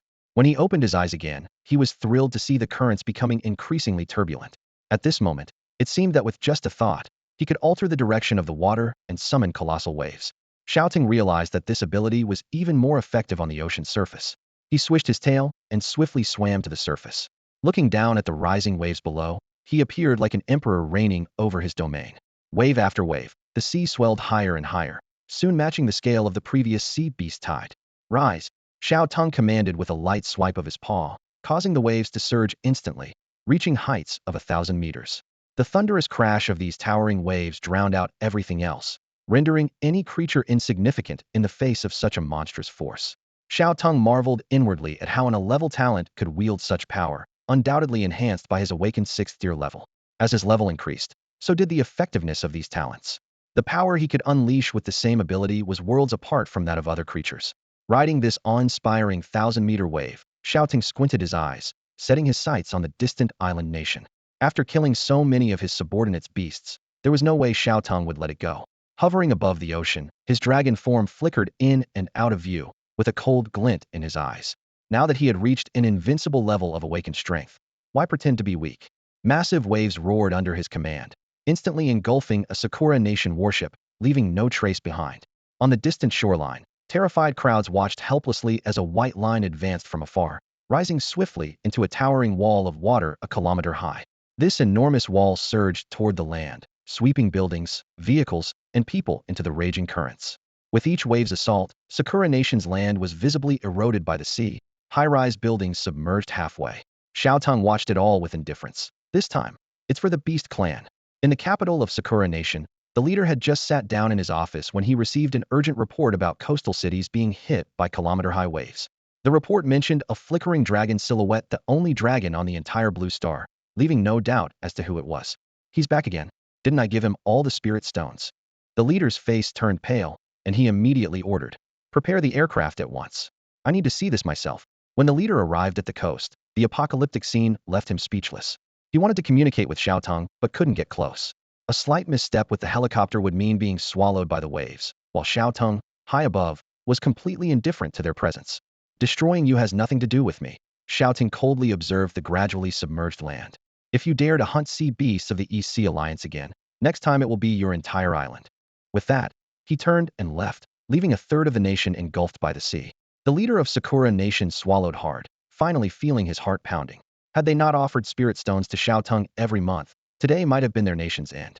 Over 100 extraordinary beasts surrounded Xiao Teng, cheering excitedly. "Boss is so powerful.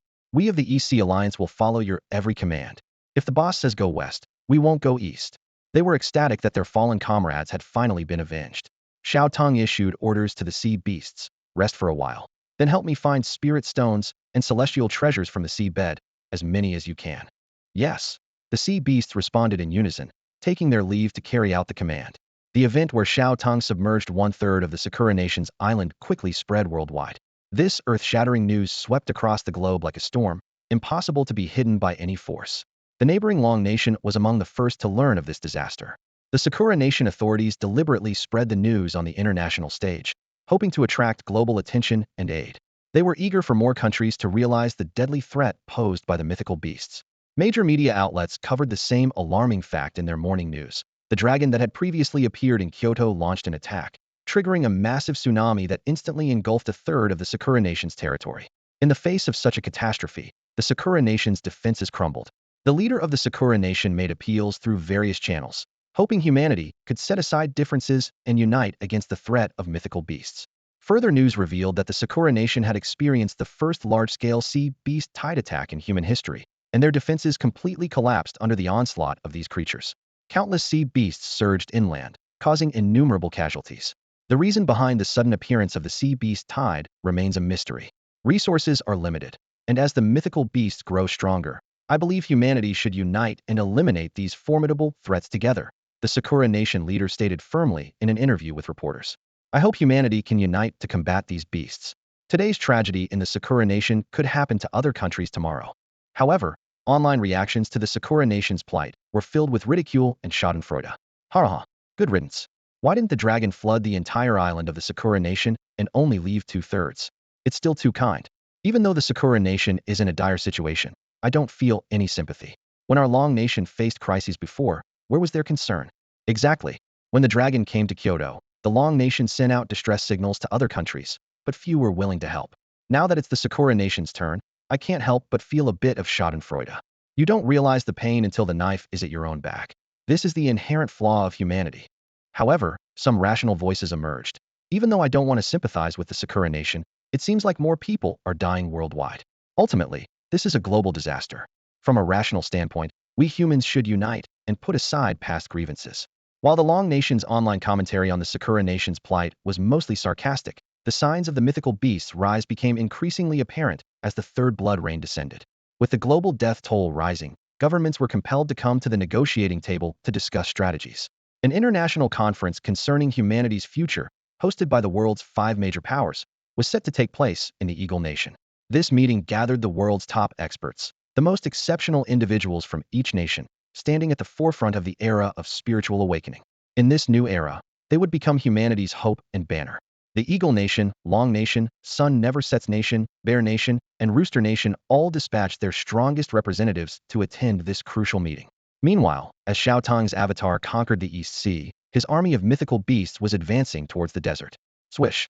As they stepped into the desert, all the mythical beasts felt the extraordinary heat of the place. The scorching and dry air hit them, and even those who had reached extraordinary realms found it somewhat unbearable. I knew the desert would be hotter than other places, but this temperature is just too high. Xiaohei stuck out its tongue to cool down. It had some knowledge of the desert next to the large basin, but now that it was actually in the desert, it felt different. The fire elements here were very active. Shaoang looked around and could see many scattered fire elements in the air, like little dancing sprites. As a fire element beast, it wasn't bothered by the heat. In fact, it felt quite comfortable. Roar! Jin Gang let out an unbearable roar and tore off its beast skirt. Influenced by human culture, it had made clothes for itself, which were actually grass skirts sewn from animal skins by humans enslaved by Qing Chong. The ape tribe had been learning from humans, but as newly awakened intelligent beasts, they couldn't fully grasp thousands of years of human knowledge overnight. So, for some unsolvable technological challenges, they would learn and directly apply what they could, like the rocket launchers carried by He Mian and Jin Rue, the two macaques behind Jin Gang. Shaoang, what do you think is going on? Huang turned to look at Shaoang in the sky. There might be an exceptionally powerful fire element beast here affecting the region's temperature, Shaoang speculated. Its body was constantly burning with an inextinguishable flame, causing the surrounding area to be a few degrees warmer. However, it only affected a radius of 1,000 meters. If a beast could raise the temperature of the entire desert, its power might be beyond their imagination. Huang, should we go deeper immediately? Hearing Shaoang's guess, Hu Wuming turned to Huang for advice. When Xiao Teng was absent, Huang became the leader of their group, as it had been with Xiao Teng the longest, and was the most experienced and powerful among them. This feels strange. Shaoang, why don't you let the bird beast scout the situation first to see what's going on? You can fly and have a better view than us, Huang suggested cautiously. After many battles, it had matured considerably, evolving from a naive little snake into a giant beast capable of taking charge. All right, I'll follow your lead. Shaoang agreed, then called upon a few high-ranking bird beasts, evolved from falcons, to scout. Please help us check for any noteworthy forces or powerful beasts in the desert. No problem, Shaoang. The falcons replied, flattered and stunned by Shaoang's beauty, never expecting to receive a personal request from her. They quickly agreed. The falcons, with their incredible speed, could reach supersonic speed during their transcendent phase, making them excellent scouts.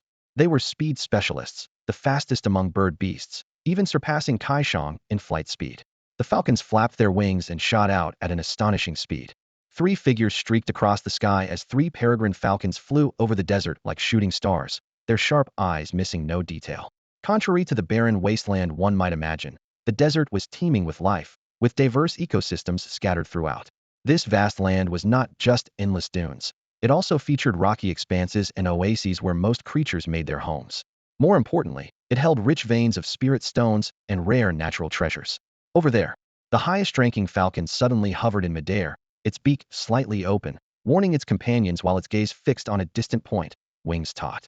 The other two falcons immediately pulled back, slowing down and hovering in place, following their companion's line of sight. As they focused on the target, their pupils widened in shock, and their bodies trembled slightly in the air. It was a peculiar sight within a canyon on the rocky expanse. The canyon walls were lined with rugged stones, a seemingly ordinary landscape. But at the bottom, there lay a lava pool the size of 10 football fields.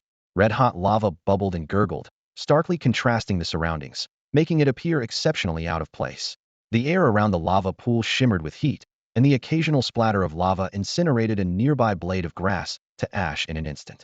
Yet, in this deadly hot zone, thousands of exotic beasts gathered, continuously arriving from all directions, their numbers swelling. These beasts appeared solemn, crouching with their limbs on the ground and heads bowed, displaying submission and reverence. The atmosphere was oppressive, with not a single beast daring to make a sound, enveloping the scene in an eerie silence. "This is strange. It feels very dangerous there," the smallest falcon whispered, its feathers involuntarily bristling.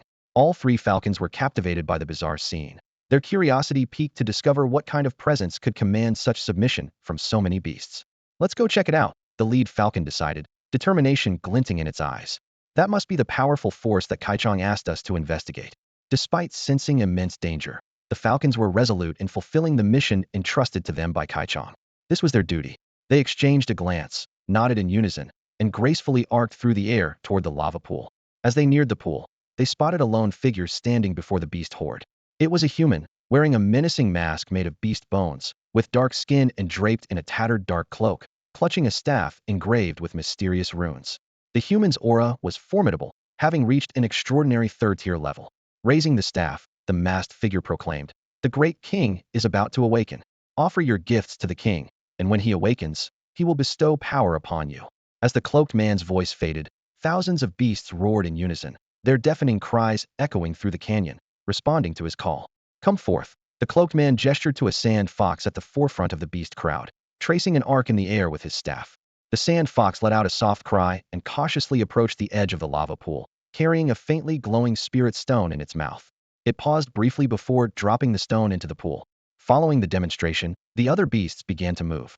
They lined up, each approaching the pool with offerings in their mouths, some carrying beast carcasses, others large spirit stones, and some with various forms of natural treasures.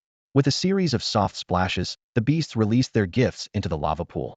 Curiously, these items did not melt as one might expect from the extreme heat. Instead, they sank slowly and disappeared into the depths of the lava. Watching this, the cloaked man smiled with satisfaction beneath his mask and addressed the assembled beasts. "Very well, you are all loyal subordinates of Wang Zhongqing. Once Wang awakens, you will be rewarded." The leader of the Sand Fox tribe leaned forward slightly, his amber eyes sparkling with anticipation as he eagerly asked the cloaked man, "Priest, we've emptied our coffers for this. Once Wang awakens, can our Sand Fox tribe become the foremost favored clan?" The cloaked man let out a deep, rumbling laugh, his body beneath the dark cloak trembling slightly. He raised his staff confidently and replied, "Huh, of course, you can. Wang sees all that you do and will not forget your loyalty." "That's good to hear," the Sand Fox leader said, his tense shoulders relaxing as he exhaled a long breath, satisfaction reflected in his beastly eyes. High above, a few peregrine falcons silently approached, their sharp eyes piercing through the layers of clouds to finally discern the scene below. Their pupils contracted in shock. The object of their worship is a human. As the falcons swooped to a lower altitude, they clearly saw the beasts gathered for some sort of ritual around a human. Even more puzzling was that these beasts were continuously tossing glowing spirit stones into a central area. "What are they doing? I don't understand why they're throwing away perfectly good spirit stones." One falcon tilted its head, puzzled. "Maybe it's a different custom. Or maybe they're just crazy." Another falcon responded. The three falcons circled high above, unable to comprehend the beast's actions. Why waste precious spirit stones instead of consuming them? They continued to observe for a while until one falcon's expression turned unusually serious, its feathers standing on end.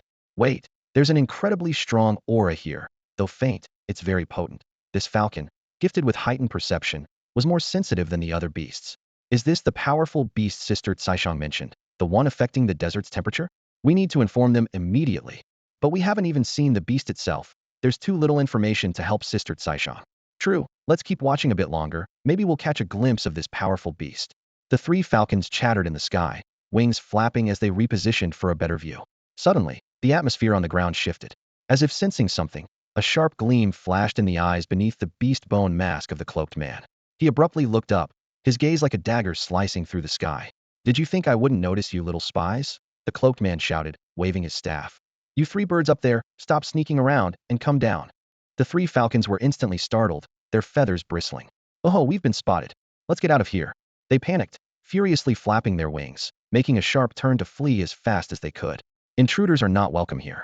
Kill them," the cloaked man commanded, pointing to the sky, addressing a group of vultures standing nearby. "Understood." The vultures screeched, spreading their massive wings, kicking up dust as they took to the sky, swiftly pursuing the three falcons. "Eat dust." The falcons maneuvered skillfully through the air, while the vultures pursued desperately, their wings nearly falling off, unable to close the gap.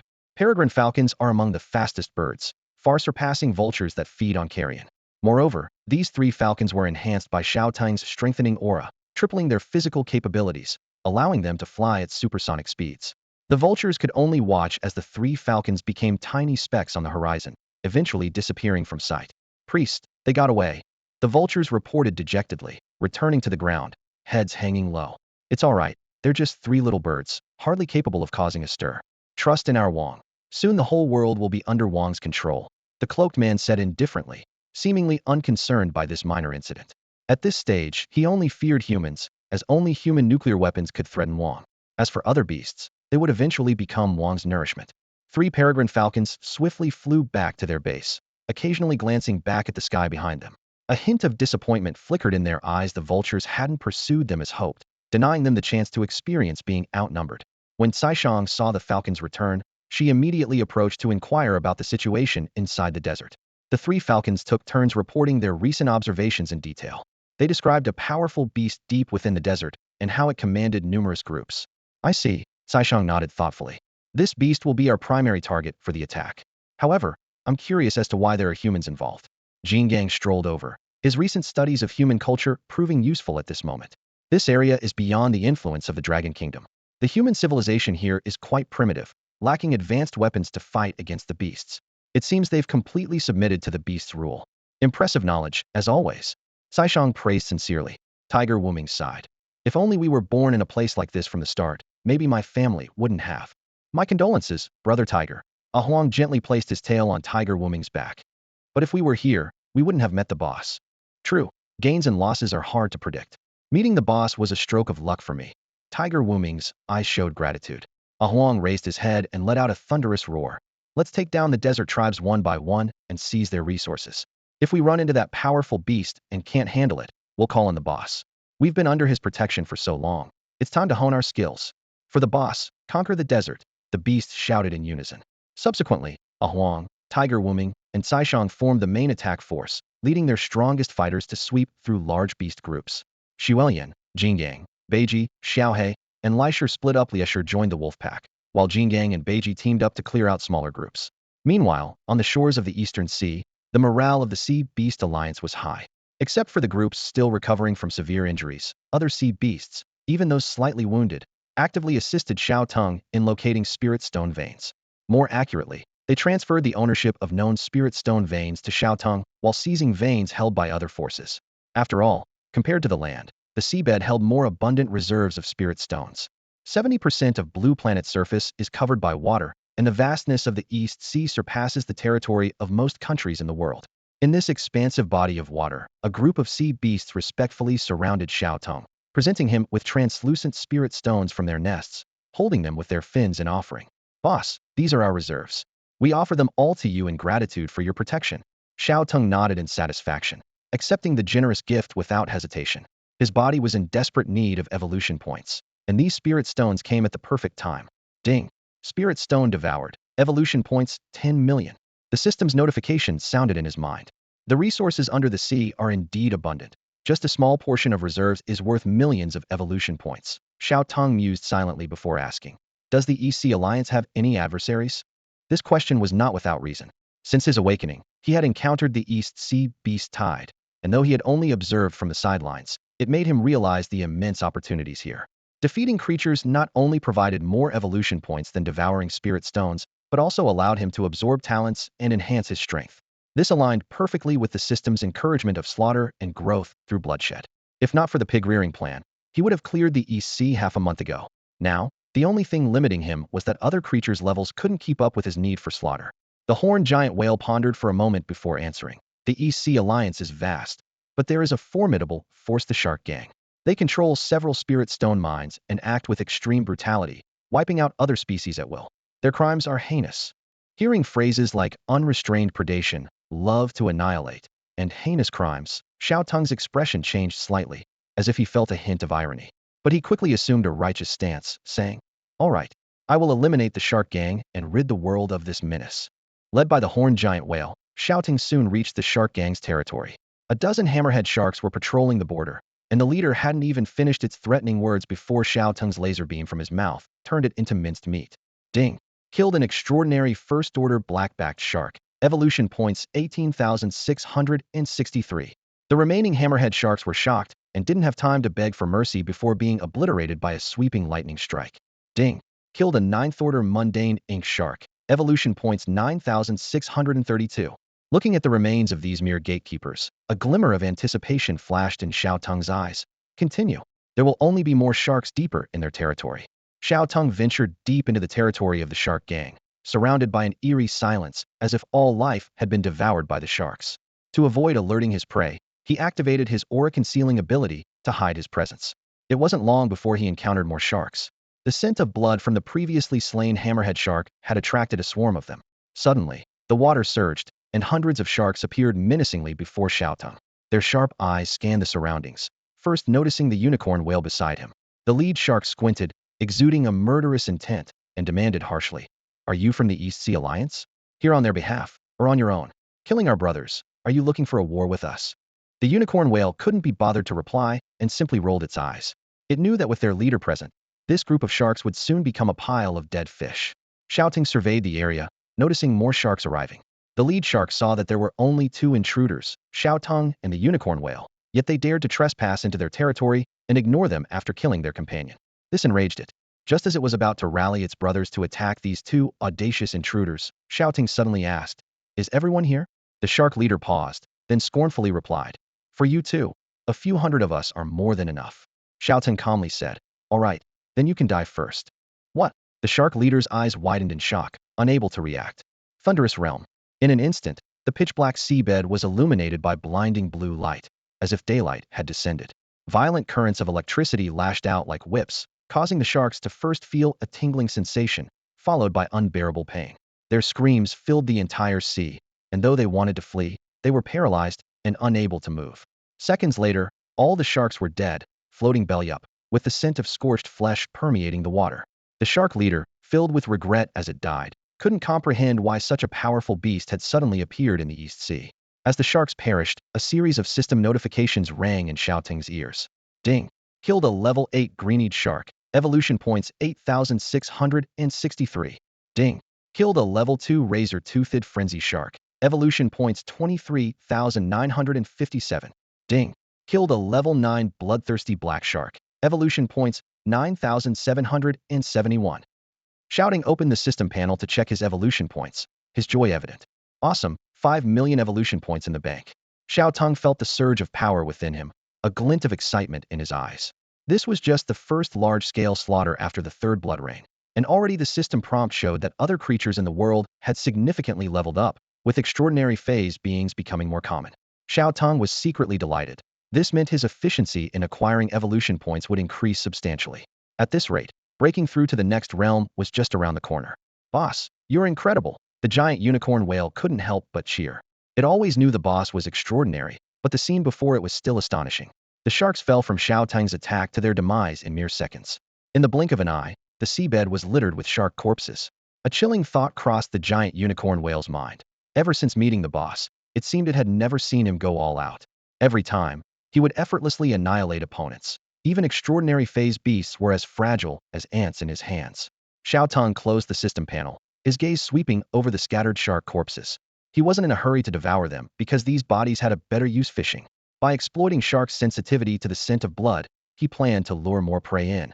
In the vast ocean, Gathering prey and taking them down in one sweep was the most efficient hunting method. Xiao Teng looked upward, deciding to swim up a bit and lie in ambush. Got it. The giant unicorn whale responded, and the two sea beasts quietly swam upwards, leaving the scene of the incident behind. Before long, excited voices echoed from the seabed. Smells so good. I smell blood. There's a feast ahead. Brothers, charge. Too tempting. It's the scent of blood. For sharks, the scent of blood signifies food. Tracking prey by following blood trails is an instinct they are born with. As for the source of the blood, whether it's an injured sea creature or a fresh corpse site, didn't matter to them. The scent of blood clouded their minds, and thousands of sharks swarmed in from all directions. When they saw their fellow sharks' bodies strewn across the seabed, there was a moment of shock and doubt. But soon, instinct overcame reason. The temptation of the numerous bodies was too strong. Why are there so many of our brothers' bodies here?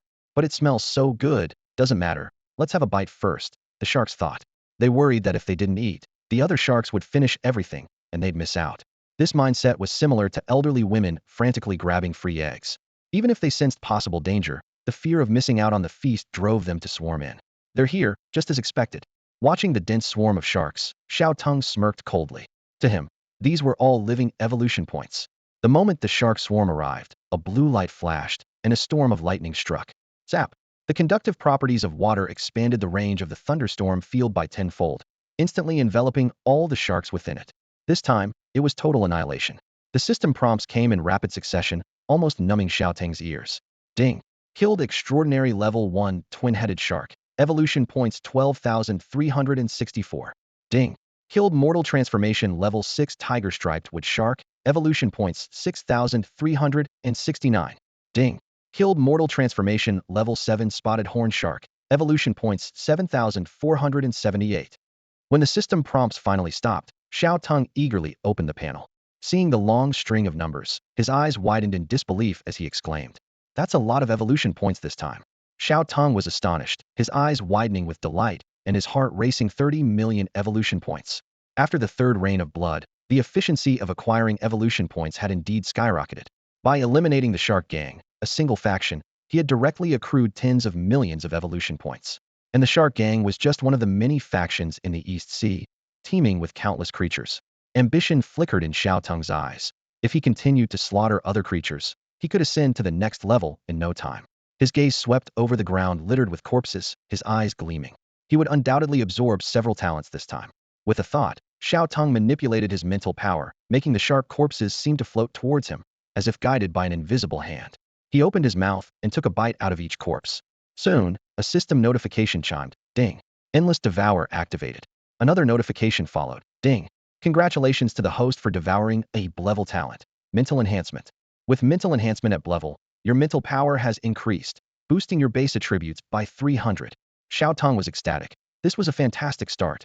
He had devoured a talent on the first bite, and it was a rare mental talent. Instantly, he felt an incredible clarity in his mind, feeling refreshed and invigorated. This talent was a godsend for Xiao Teng, perfectly compensating for his previous shortcomings in mental energy consumption.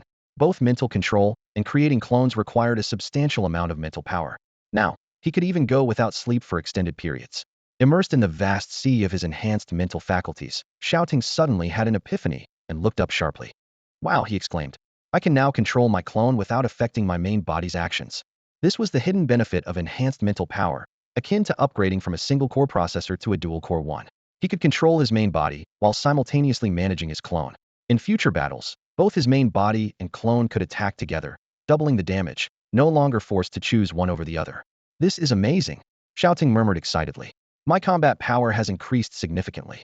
Although mental enhancement was only a level talent, the quantitative changes led to qualitative improvements, making many previously impossible operations feasible. Xiao Teng continued to greedily devour the corpses in front of him, tearing into them relentlessly. Soon, another system notification sounded. Ding! Congratulations to the host for devouring a level talent, Water Element Affinity. With Water Element Affinity at level, you have gained the favor of the Water Element, making it easier for you to master Water Element talents.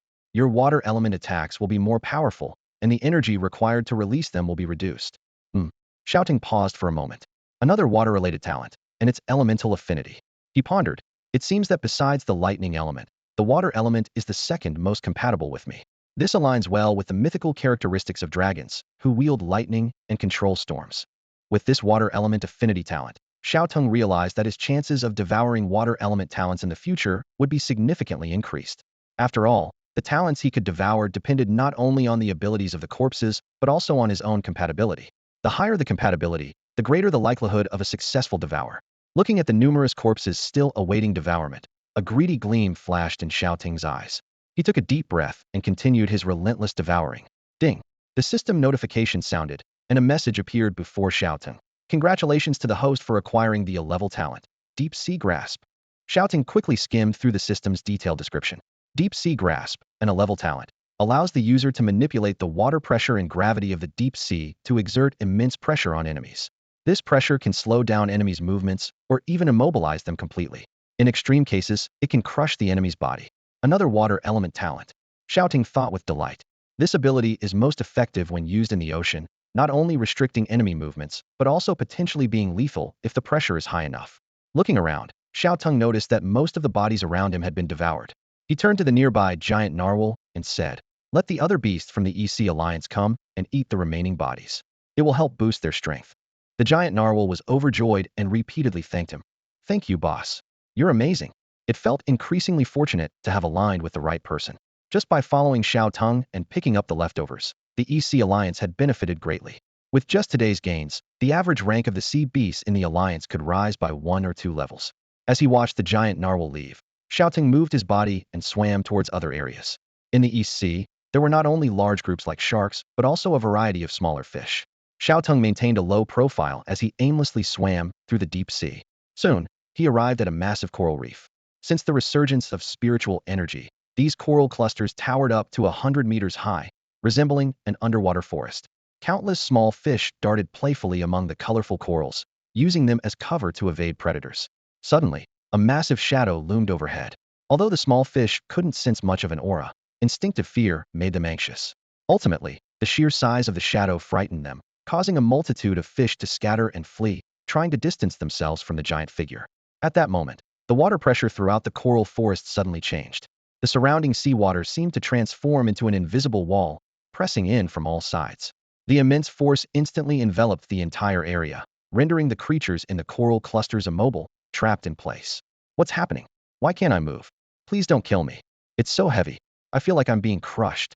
The coral forest was filled with cries of distress, as all the creatures were overwhelmed with fear, completely bewildered by what was happening. Xiao Teng looked on with satisfaction at the coral forest, as if time had stood still, thinking, "The effect seems quite good." Even if it wasn't immediately lethal, this ability was more than sufficient to restrict the movements of enemies. He had only slightly increased the pressure on the seabed, far from reaching the talent's limits. With a swift clench of his claws, Xiao Teng altered the pressure at the ocean's depths. The creatures within the coral reef, like balloons squeezed by an invisible hand, burst instantly. This time, he showed no mercy. In an instant, the once wailing coral reef fell silent. All life forms succumbed to the unbearable pressure, their bodies exploding and their blood staining the sea red. The system notifications flooded his ears. Ding! Killed a stage 5 deep sea phantom fish, evolution points 5699. Ding! Killed a stage 6 glass fish, evolution points 6852. Ding! Killed a stage 8 venomous spine fish, evolution points 8410.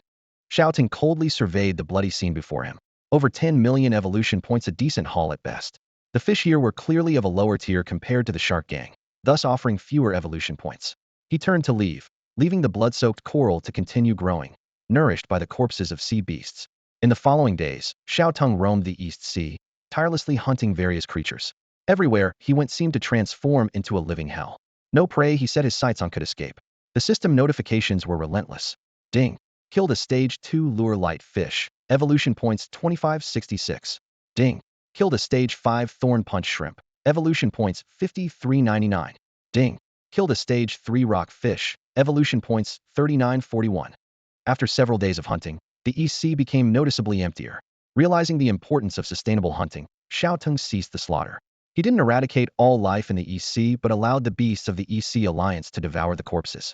The total amount of spiritual energy remains constant, and the death of some creatures means the survivors grow stronger. Following this large-scale consumption, the average tier of sea beasts within the East Sea Alliance rose to stage 7, with the highest reaching stage 9. Xiao Teng sensed that soon, the East Sea Alliance might give rise to a transcendent sea beast. Gazing at the now sparse seabed, Xiao Teng decided it was time to leave the East Sea. Filled with anticipation, he looked at the long string of numbers on his panel, knowing he was one step closer to his next evolution. System advance. With Xiao Teng's command, the system notifications rang out in succession. Ding! Congratulations to the host for advancing to Awakening Stage 7. The next stage, Awakening Stage 8, requires 80 million evolution points. Ding! Congratulations to the host for advancing to Awakening Stage 8. The next stage, Awakening Stage 9, requires 90 million evolution points. Ding! Congratulations to the host for advancing to Awakening Stage 9. The next stage, Awakening Stage 10, requires 100 million evolution points. With a single command, Xiao Teng advanced 3 stages. He couldn't help but let out a satisfying dragon roar. After advancing, his body expanded to 600 meters in length, with significant improvements in strength, speed, and physique. Although he appeared largely unchanged, Xiao Teng knew that as a juvenile thunder dragon, he had immense potential for growth. As he reveled in the joy of advancing, a disturbance suddenly emanated from his true form. While Xiao Teng's avatar was wreaking havoc in the East Sea, his army of mythical beasts launched a massive invasion into the desert region. A fierce battle erupted as both sides vied for territory, with the desert beasts putting up a valiant resistance. The main assault force, led by Shaoang, Wuming, and Shaoang, specifically targeted the large desert clans with over 1,000 members. On the battlefield, a majestic camel king, 20 meters long, stood proudly. Its body radiated intense heat, and its 2 humps were enveloped in fire, resembling small volcanoes spewing molten lava. This extraordinary 4th-tier camel king led an elite force of over 1,000 desert camels, each at the 7th tier, making it one of the top 3 ranked units in the desert. The Camel King glared fiercely at a massive beast opposite Ida, 70-meter-long giant python with a rocky, armored exterior. Despite a hint of hesitation in its eyes, the Camel King knew that behind it lay the territory essential for its clan's survival, leaving no room for retreat. It roared, "This is our land, back off." The giant python was none other than Shaoang, who had reached the extraordinary 9th tier, just a step away from transcending. It wasted no words on the Camel King, simply raising its enormous head and commanding succinctly, "Attack." No sooner had the words left its mouth than over 100 giant pythons behind Shaoang let out a unified hiss, their massive jaws agape as they surged towards the camel herd like a tidal wave. These pythons, nurtured with abundant spiritual resources, were mostly in the extraordinary phase with added auras. Each python could easily take on a dozen desert camels, and the battlefield was soon filled with the camels' cries as the situation rapidly deteriorated. Seeing its subordinates being slaughtered by the pythons, the Camel King was anxious and ready to rush to their aid. Suddenly, with a thunderous crash, a 10-meter-high earthen spike shot up from beneath it, piercing one of its front legs. Shaoang swiftly blocked its path, saying coldly, "King versus king. Get out of my way." The Camel King's eyes blazed with ferocity as it fought while retreating, completely overpowered. Aware that Shaoang's strength far exceeded its own, it sought to regroup with its followers for a combined assault rather than face an unknown confrontation. It kicked fiercely at Shaoang, only to be knocked back, letting out a piercing cry. Its front leg was now a mass of mangled flesh. Desperate to escape, the Camel King turned, only to find itself encircled by 4 towering earthen walls, each 100 meters high, forcibly confining the 2 beasts. This was a rare talent of Shaoang's. Besides earthen spikes, it could summon earthen walls. Although lacking offensive capability, these walls could trap enemies as if locking them in a small, dark room for a beating. "Now we can focus," Shaoang sneered. The Camel King looked skyward, realizing that was its only escape route.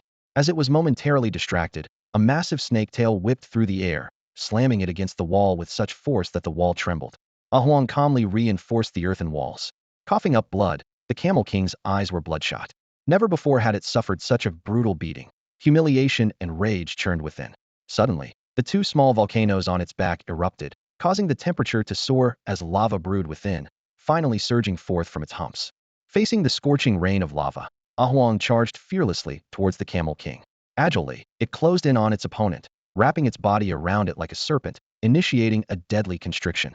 The Camel King was immediately filled with terror, feeling its body being continuously squeezed, making it increasingly difficult to breathe.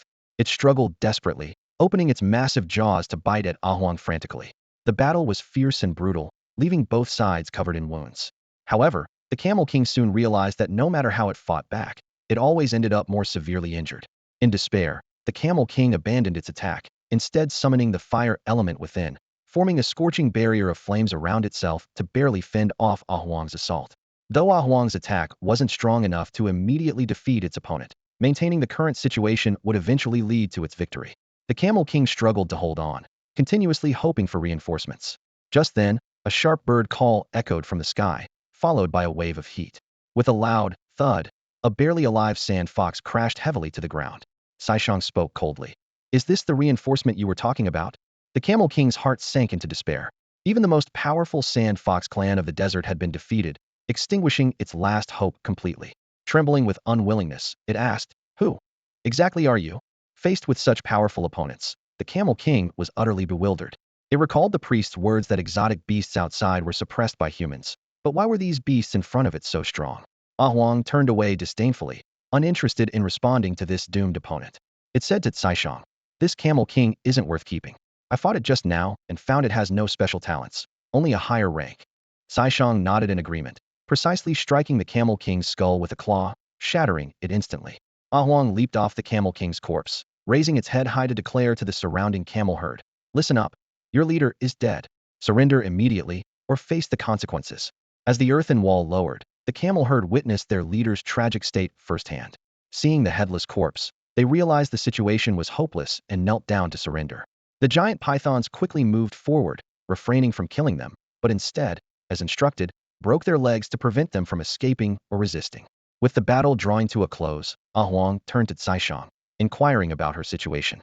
Shaoang shook her head and sighed. "Things aren't looking good. Although I wiped out the Sand Fox clan, a large human army emerged soon after. There are several human cities there, and they seem to be allied with the exotic beasts here. I came to find you to request reinforcements." Huang frowned in thought. Didn't Jingguang say that the human civilization here is quite backward? Shaoang explained. Indeed, their technological level doesn't match Longwa's. They don't even have powerful artillery, let alone those terrifying spiritual missiles. But they've mobilized the entire nation, bringing out everything they have, and still managed to show incredible fighting power. Shaoang continued to describe her experiences. She was tasked with eliminating the most powerful force in the desert. The Sand Fox clan, and the mission went smoothly. However, soon after, they faced a fierce counterattack from the human army. The enemy bombarded them with rockets, causing many birds and beasts to fall.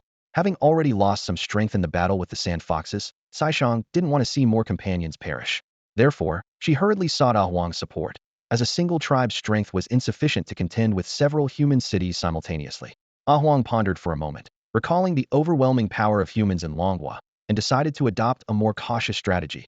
The battle here is almost over on my end too. Let's call Brother Tiger and face it together. We mustn't underestimate human strength. We need to consider everything carefully and prepare thoroughly." The scorching sun blazed over the vast desert like flames. In the sky, a flock of birds and beasts, undeterred by the heat, formed a moving cloud. Not far away, a massive formation of hundreds of thousands of human troops launched countless rounds of artillery, resembling a dense meteor shower. Booming amidst the deafening cannon fire, blood and flesh flew, and smoke filled the air. A hurried shout of "retreat" echoed, prompting the birds and beasts to quickly change direction and flee the bombardment area. The sandy ground was left with the corpses of the Sand Fox tribe, the once dominant desert rulers, who faced annihilation within just half an hour. The invaders, like a gigantic meat grinder, swiftly and thoroughly destroyed the desert's most formidable race. Yet, the scattered bodies of human soldiers silently testified to the battle's brutality. Without their numerical advantage, the human army might have struggled against even these creatures. After the retreat, a man in a black cloak slowly approached, his skin as dark as the night sky. Surrounded by the vast human army, he bent down to pick up a sand fox skull from the ground, his eyes reflecting an unfathomable light. "I thought they were just beasts displaced from their habitats," the cloaked man murmured. "But upon contact, their strength far exceeded our expectations. They seemed more like aggressors." A burly man standing next to him respectfully spoke. "Priest, they seem to be beasts from the Dragon Kingdom." "I know," the priest sighed and shook his head. "I just didn't expect them to be so powerful. I thought they were merely weak creatures." His gaze fell again on the skull in his hand as he pondered. "If they are indeed beasts from the Dragon Kingdom, then we must mention that one. The most famous and the world's strongest creature. The divine dragon that made even great nations bow. Such strength, could these be its followers?" The priest's thoughts drifted back to the past.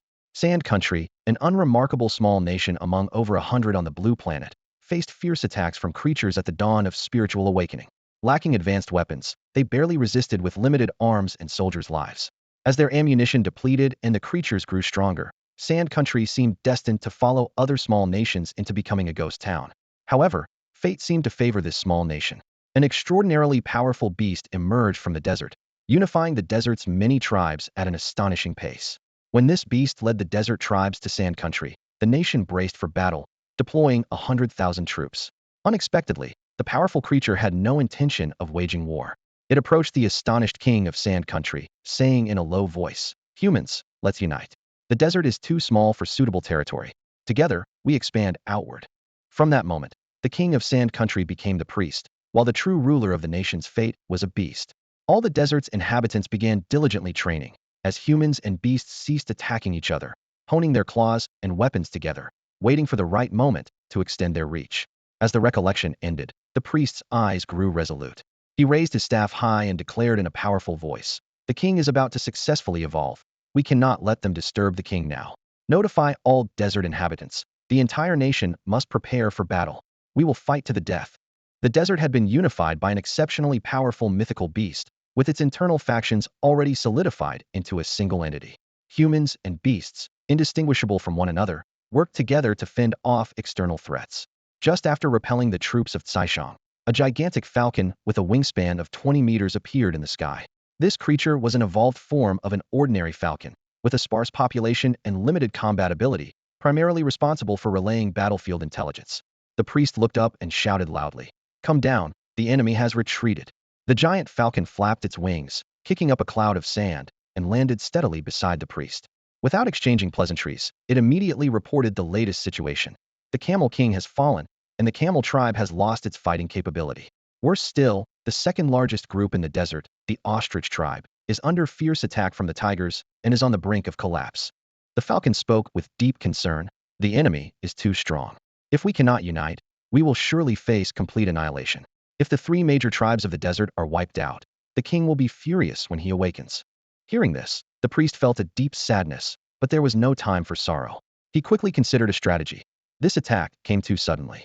If we hadn't been attacked separately, we wouldn't have suffered such a severe blow at the outset. He decisively ordered, "Have the remaining tribes retreat here to avoid fighting alone. We must delay as much as possible, waiting for the king to complete his evolution." The king said that this evolution would greatly enhance his power, otherwise, he wouldn't have slept for so long. The falcon nodded in agreement. "Indeed, once the king wakes up, it will be the end for these invaders. I'll go inform the other tribes right away." With that, it spread its wings and soared into the sky, disappearing into the clouds. The priest watched the falcon fly away and then looked towards the enemy troops, now mere specks in the distance, with no intention to pursue. In such a short time, apart from humans, the three major tribes of the desert had been defeated. This terrifying speed instilled fear in him. The pressing task was to preserve their strength and wait for the king's awakening before launching a counterattack. The priest calculated in his mind. Although these invaders are extraordinary mythical beasts, they should not be a match for the king. Once the king completes his evolution, he can eliminate their leader. With the leader gone, the remaining beasts will be of little threat and can be eradicated gradually. Meanwhile, on the other side of the desert, a group of mythical beasts evolved from ostriches had taken over a rare oasis. This oasis, rich in spirit stone veins and numerous natural treasures, was a gem in the desert. Although the ostrich tribe could not fly, they were the kings of the land-dwelling birds, second only to the camel tribe in the desert, and were always proud and complacent. However, today they encountered an overwhelmingly strong enemy. At the edge of the oasis, a group of tiger beasts suddenly appeared, led by one measuring 20 meters long, with blue and white fur covering its solid muscles, exuding a powerful aura. The tiger beasts wasted no time, launching a fierce attack. The ostrich tribe could barely see their movements, only catching a glimpse of a blue wind blade whistling by, instantly sending a line of ostrich heads flying, blood spurting into the air. The sudden enemy attack plunged the ostrich flock into a state of extreme panic. They frantically turned their heads from side to side, unable to even catch a glimpse of the enemy, while their companions fell one after another. Death came so quickly, leaving them utterly unprepared. "Where is he?"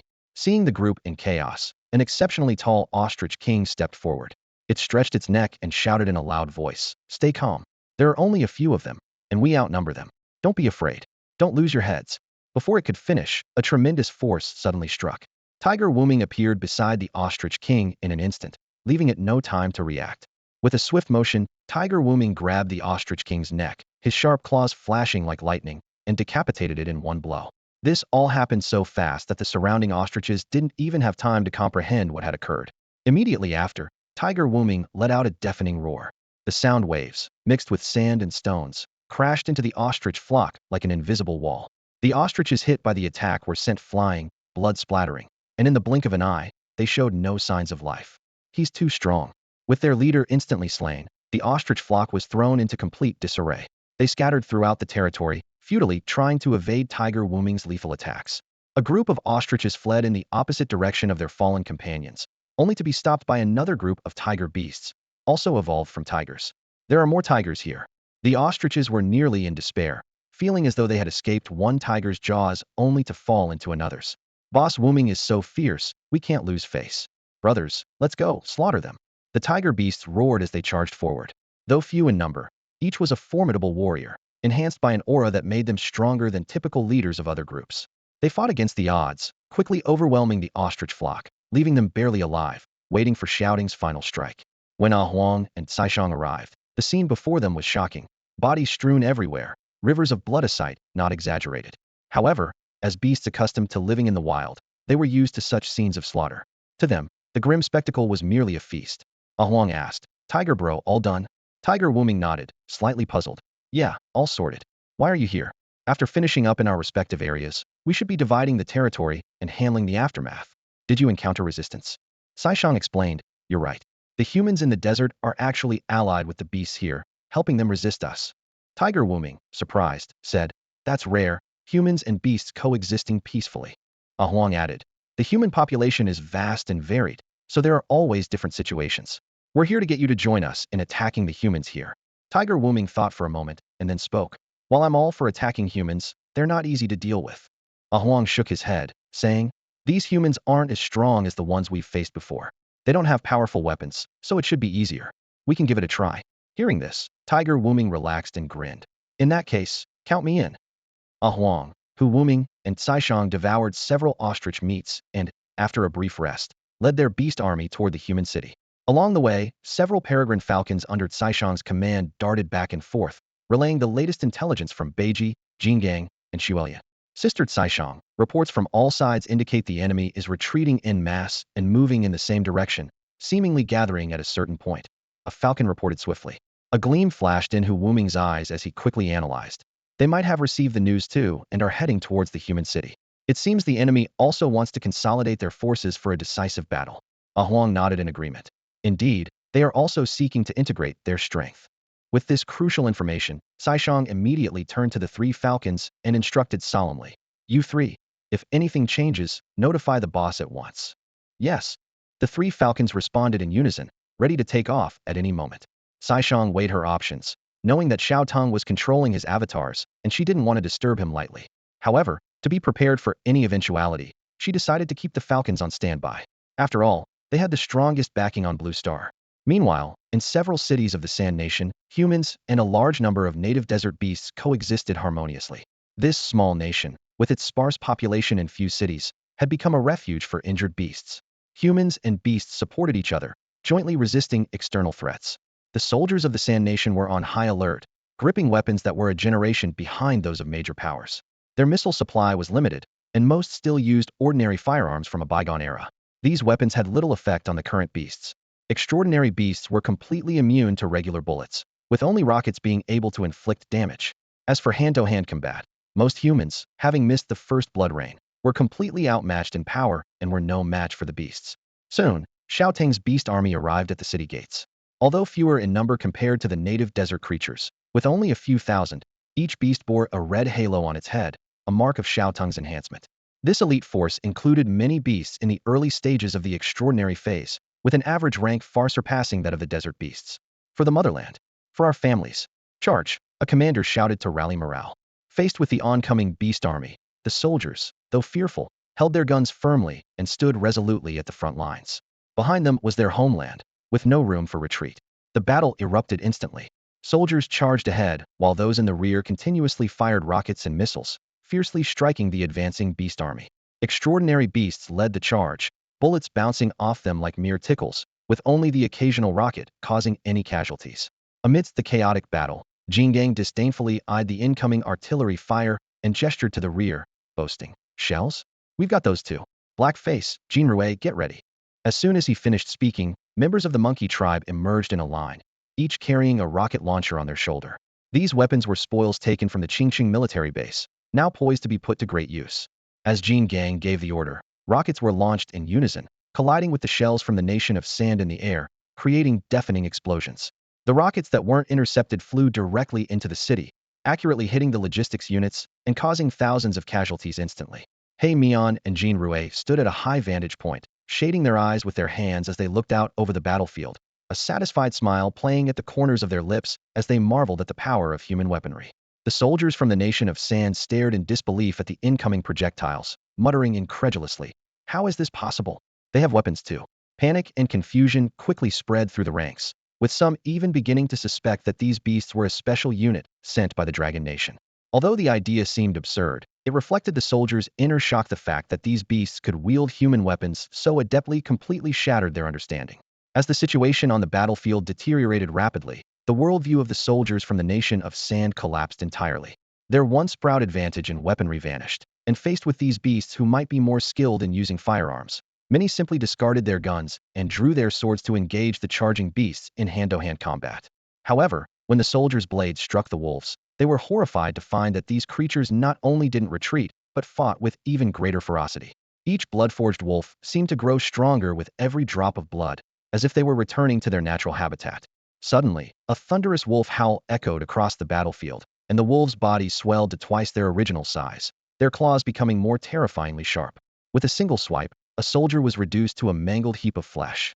The battlefield was not only home to the ape tribes, but also to the wolf pack, which had been doubly enhanced by Xiao Teng's aura and the blood-forged call to their primal instincts. They tore through the enemy ranks like war machines, cutting down countless foes with ease. The soldiers from the nation of sand soon found themselves surrounded by the bodies of their comrades, rivers of blood flowing as their numbers dwindled at an alarming rate. The desert beasts within the city sensed the dire situation. Seeing the human army retreating step by step, they quickly made a decision. Their leaders approached the priests, expressing their willingness to send troops to help resist Xiao Teng's beast army. Though they were reluctant to increase their own casualties, the enemy's strength far exceeded expectations, leaving them no choice but to respond with full force. The priest did not refuse this offer of assistance, saying gravely, "All right, hold them off and wait for the king to awaken." He understood all too well that if the nation of sand fell, the local beasts wouldn't escape the same fate. They had hoped the human army could hold out for a while, but they hadn't anticipated that the opposing forces would be so uniformly powerful, with even the rank-and-file soldiers possessing leader-level strength. A foreboding thought crept into the priest's mind: could this army really be the subordinates of that divine dragon? Yet he dismissed the idea as too far-fetched, especially since reports indicated that the dragon was currently in Sakura Nation, far across the eastern sea. Shaking his head to dispel the unsettling notion, he focused on the battle at hand. Nonetheless, the lingering doubt cast a shadow over his heart, like a cloud that refused to lift. On the desert battlefield, a fierce and brutal fight is unfolding. The air and land are filled with the thunderous roars of mythical beasts. The native desert creatures are engaged in a fierce confrontation with Xiao Teng's army, but quickly find themselves in a desperate situation. They are outclassed in terms of rank and attributes, often attacking an enemy with a dozen of their own, yet still getting killed, unable to turn the tide of battle. Leaders among the beasts, such as Xiaoang, Wuming, and Shaoang, fight like deities of war, taking on hundreds at once, leaving rivers of blood in their wake. The battlefield is strewn with bodies, mostly those of the desert beasts, while the casualties on Xiao Teng's side are minimal. The later arriving beasts trample over their fallen comrades, fear evident in their eyes. The leaders of the desert beasts continue to rally their kin. Hold on. When the king awakens, it will be their end. Meanwhile, Xiao Teng's forces shout defiantly, "For the boss! Crush them!" From the sky, Shaoang unleashes a fiery tornado, painting half the sky red as countless flying beasts are incinerated and fall as charred remains. Spanning half the battlefield, Shaoang's voice echoes, "I advise you to surrender. Do not make futile resistance. Those who surrender might survive. Otherwise, none will be spared." However, the desert beasts scoff at Shaoang's offer, roaring in defiance. "You are too arrogant. Who will die in the end is yet to be seen. We will not retreat." The priest of the Sand Kingdom watches the one-sided slaughter with growing anxiety. Why hasn't the king awakened yet? Please, let nothing go wrong. At that moment, the ground in the distance begins to quake violently. From a magma pool, spiderweb-like cracks spread outward. The magma in the canyon boils and churns, and a pillar of magma shoots skyward, topped with a 30-meter diameter black shadow. With a thunderous crash, the shadow falls heavily, creating a massive crater on the ground. As the dust settles, a gigantic turtle-like beast with a dragon-like head and a shell engraved with red magma patterns emerges. Its body radiates extreme heat, distorting the surrounding air.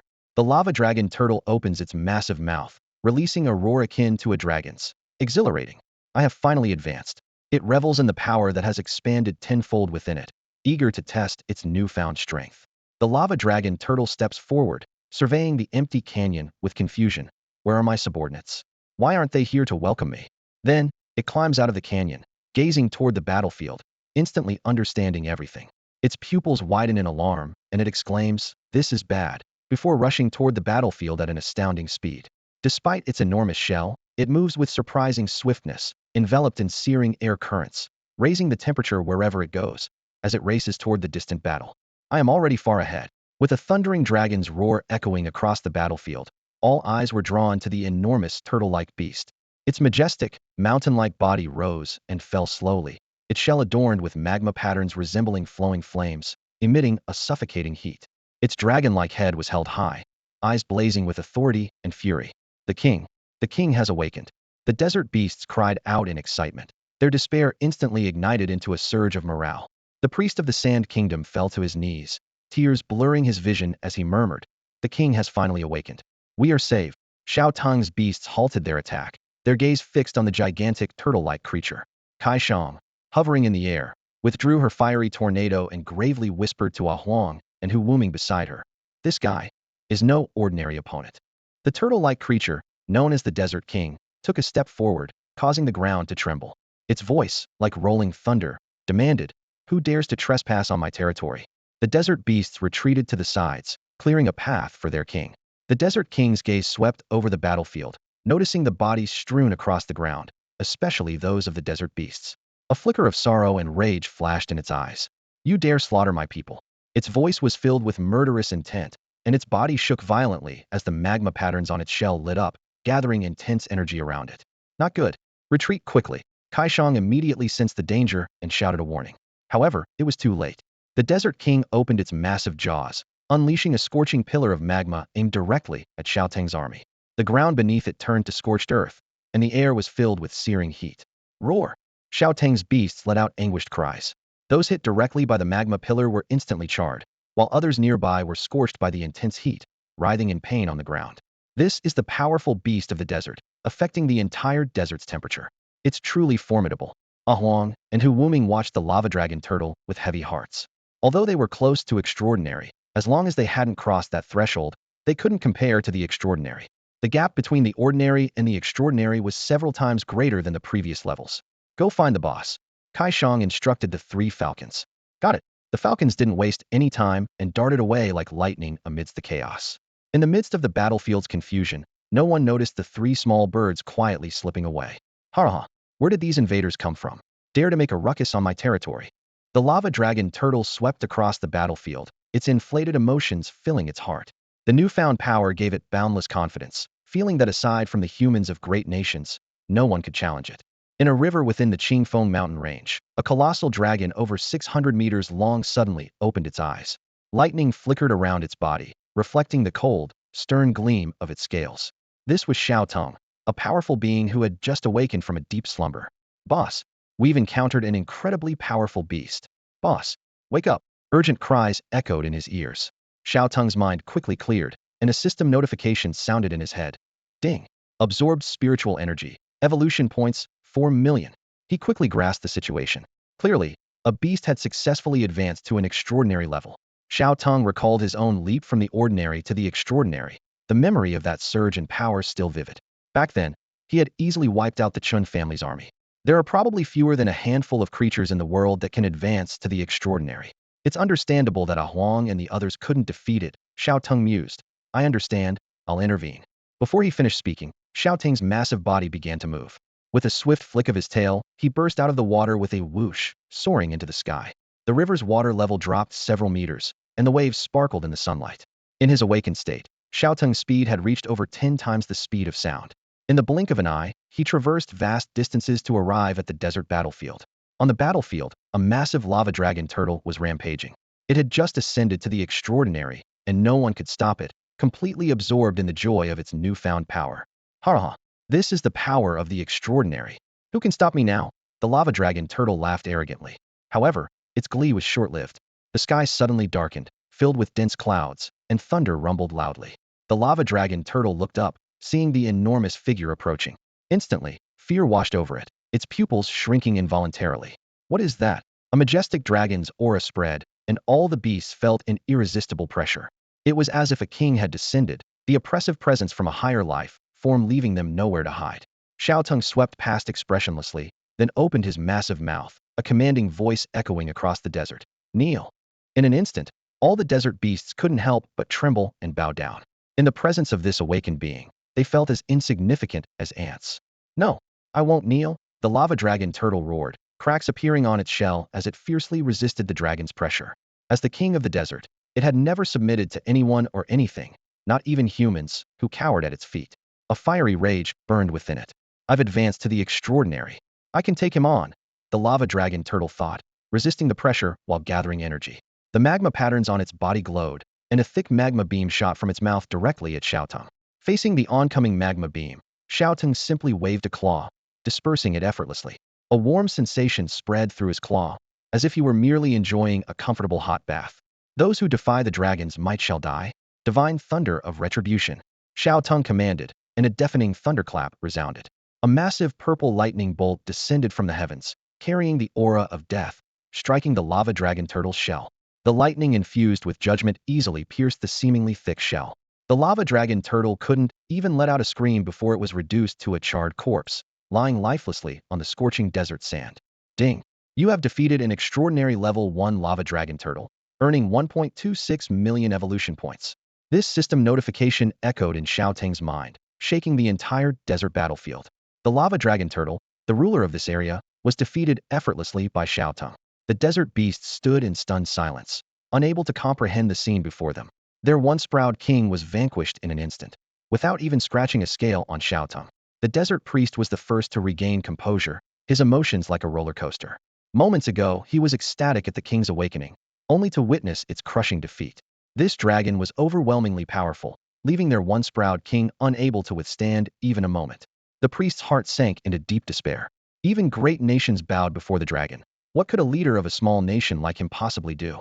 He felt numb, as if falling into a bottomless abyss. Xiao Teng stretched his muscles, feeling quite satisfied. After spending so much time consuming spiritual stones in the Qingfeng Mountains, it was refreshing to move around. This time, he fought with his full strength. Not only were extraordinary beings no match, but even awakened beings of the same level had no chance against him. With numerous talents enhancing him, Xiao Teng's power far surpassed that of his peers. His mere dragon presence was enough to make extraordinary opponents bow. Using divine thunder against the lava dragon turtle was overkill. Deliberately, Xiao Teng used his telekinesis to drag the lava dragon turtle's corpse before him, enjoying this feast in front of the desert beasts. Ding! Endless devouring activated. Ding! Congratulations to the host for acquiring this level talent, Son of Lava. The system's voice chimed again as Xiao Teng gained a powerful fire element talent. Although his fire element talents were few, this level talent was a significant addition. Xiao Teng turned his gaze to the desert beasts kneeling before him. They shivered involuntarily, feeling as if death itself was watching them. At that moment, Huang and several leaders approached Xiao Teng, sorrowfully recounting the loss of their comrades. The desert beasts looked at the scattered bodies and Huang's group, feeling on the verge of despair. They suffered even more casualties, yet no one spoke for them. Xiao Teng nodded, gesturing with his claw for them to step back. You did well. Now, let me handle the rest. His eyes scanned the battlefield, ready to harvest a wealth of evolution points. With the beasts gathered here, he was spared the trouble of searching. What followed would be another thrilling slaughter. The desert beasts stared at Xiao Teng in terror, their bodies paralyzed under the pressure of his dragon aura. His gaze, sharp as lightning, swept over them, causing the creatures to tremble as if facing death itself. Xiao Teng scrutinized the group of beasts, weighing his options. These creatures had long been united, loyal to a single ruler, and had fought together for some time, which gave them a sense of belonging. Now that their king had been devoured by Xiao Teng, even their submission might not be genuine. For now, these subordinates were sufficient. His eyes fell on the desert priest, clearly the leader. The priest's eyes were vacant, his face ashen, ready to face death. Xiao Teng hesitated no longer and summoned his most potent ability, the domain of death mist. In an instant, a vast black mist surged from the ground, engulfing the desert beasts and the human army like a tidal wave. System notifications sounded in quick succession. Ding! Killed an extraordinary first-rank thunder flame bird. Evolution points 14,663. Ding! Killed a transcendent third-rank mutant human. Evolution points 3,147. Ding. Killed an extraordinary third-rank mutant human. Evolution points 36,970. Minutes later, only a field of skeletons remained. Xiao Teng calculated in his mind, 6 million evolution points, still 4 million short of evolving. As the death mist dissipated, the desert suddenly felt much more barren. Several human cities had turned into ghost towns, silent and lifeless.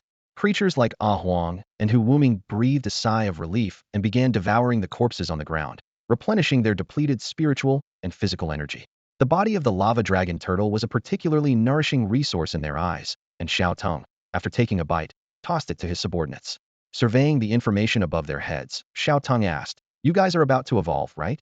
Huang immediately replied, "Yes, boss. I'm just one rank away from evolving." Hu Wuming spoke while eating. "I'm also one rank away. I'll evolve soon." Kaishang chimed in. "I'm just one rank away as well." As some of Xiao Tang's earliest recruits, Huang, Kaishang, and Hu Wuming had the highest ranks. The other beasts were not far behind, just 2 or 3 ranks away from transcending. Although blood refinement was also one of the earliest subordinates, the wolf pack it led had the highest average rank, making it the most formidable beast army. Xiao Teng nodded and said, "Then focus on enhancing your strength during this time. Evolve first." He calculated that once these subordinates successfully evolved, he would have several extraordinary beasts under his command. A single extraordinary beast could destroy a major city's defenses, and with the addition of their beast army, smaller countries might not withstand even one extraordinary beast. After all, an extraordinary beast was a ruler in its own right, commanding an army of thousands or even tens of thousands of beasts. The acquisition of desert resources gave Xiao Tang's beasts hope for extraordinary breakthroughs. Soon, they began dividing territories, eagerly taking over the spirit stone mines and other precious resources in the desert. Several human cities fell effortlessly into the hands of the mighty ape tribe. The apes were thrilled, swarming into human cities. They were particularly fascinated by powerful weapons. One curious ape was toying with a submachine gun, which accidentally discharged, hitting a nearby companion. Surprisingly, the hit ape was unharmed. This accident sparked a bout of excited hooting, as if a prank had succeeded. The enormous figure of the king ape squeezed into the city, easily lifting the roof off a building to discover a pile of rocket launchers and grenades. It immediately distributed these weapons to the tribe members who were not yet equipped. Watching his beasts each perform their roles, Xiao Teng settled in an oasis. He focused on controlling his doppelganger, bringing the shadow clone back to his side. With his current mental power, he could simultaneously control 2 bodies in combat, showcasing his true peak strength. As the desert was conquered, Xiao Teng's beast army rapidly absorbed the local resources. Spirit stone veins were extensively mined and converted into tangible power. Meanwhile, the shadow clone swaggered back from the East Sea to the Dragon Nation, causing another stir within the territory. "Elder, the dragon has returned," the secretary reported hastily. An elder, leisurely sipping tea, was unfazed by the news. "Let it come, but don't act rashly. We're currently selecting suitable candidates for the international conference, and we must keep the dragon unaware," he calmly stated. "The theme of that conference is unfavorable to the dragon." The secretary respectfully handed over a document. "Understood. I'll make arrangements. Besides the first in the Dragon Nation, we have several other promising candidates for your review." The elder glanced over the list. Lingqi Bureau Officer Zheng Chang, Extraordinary Level 7. Lingqi Bureau Consultant Ji Ming, Extraordinary Level 6. Lingqi Bureau Commander Xu Xian, and Zhang Matzi, Extraordinary Level 6. He stroked his beard with satisfaction. Our Dragon Nation truly is a land of talent. Since Xiao Teng took the national treasury resources, the Dragon Nation's support for talent has significantly waned. The advancement speed of talents in the Lingqi Bureau has noticeably slowed, making the emergence of several latest-stage extraordinary individuals all the more delightful for the elder. After all, this international conference will see top experts from various countries, representing national prestige, and there can be no room for error. Soon, Xiao Teng's shadow clone arrived in the desert. The journey was smooth and unimpeded, with no one daring to stand in his way, and even the Dragon Kingdom was powerless against his presence within their territory. After all, Xiao Teng, who feared not even nuclear weapons, was beyond the threat of ordinary people. As he gazed over the Dragon Kingdom's land, a sense of accomplishment welled up inside him. This realm was entirely under his control. Xiao Teng had already seized a vast expanse of the northern part of the Dragon Kingdom, with nearly the entire northwest falling under his domain. Yet, he keenly noticed a flaw. His territory did not have direct access to the ocean. He secretly planned to seize a coastal area and make it his home. Given the Dragon Kingdom's current attitude towards him, as long as he gave prior notice for people to evacuate, even the 3 great elders would have to agree. After all, Xiao Teng's massive form, over 600 meters long, even made wide rivers seem somewhat cramped. After completing his reconnaissance, Xiao Teng's clone quickly returned to his main body, transferring a colorful giant egg hidden within his scales to it. The shadow clone then dissolved into a pool of shadow, returning to Xiao Teng's feet. This state of being a clone continuously consumed mental energy, requiring timely rest. Next, Xiao Teng handed over several extraordinary colorful giant eggs to the bird tribe of Shaoang, instructing them to care for these alongside Shaoang's eggs, emphasizing that these were marine creatures needing careful nurturing. The bird tribe members were both honored and anxious at Xiao Teng's personal delivery and solemn instructions, repeatedly assuring that they would take good care of them. They were also awestruck by the eggs, which emitted a radiant multicolored glow and contained immense vitality. Although secretly thinking that consuming them might bring great benefits, none dared to act on such thoughts.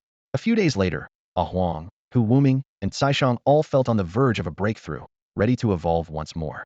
They agreed to gather at the same location to protect each other during this critical moment.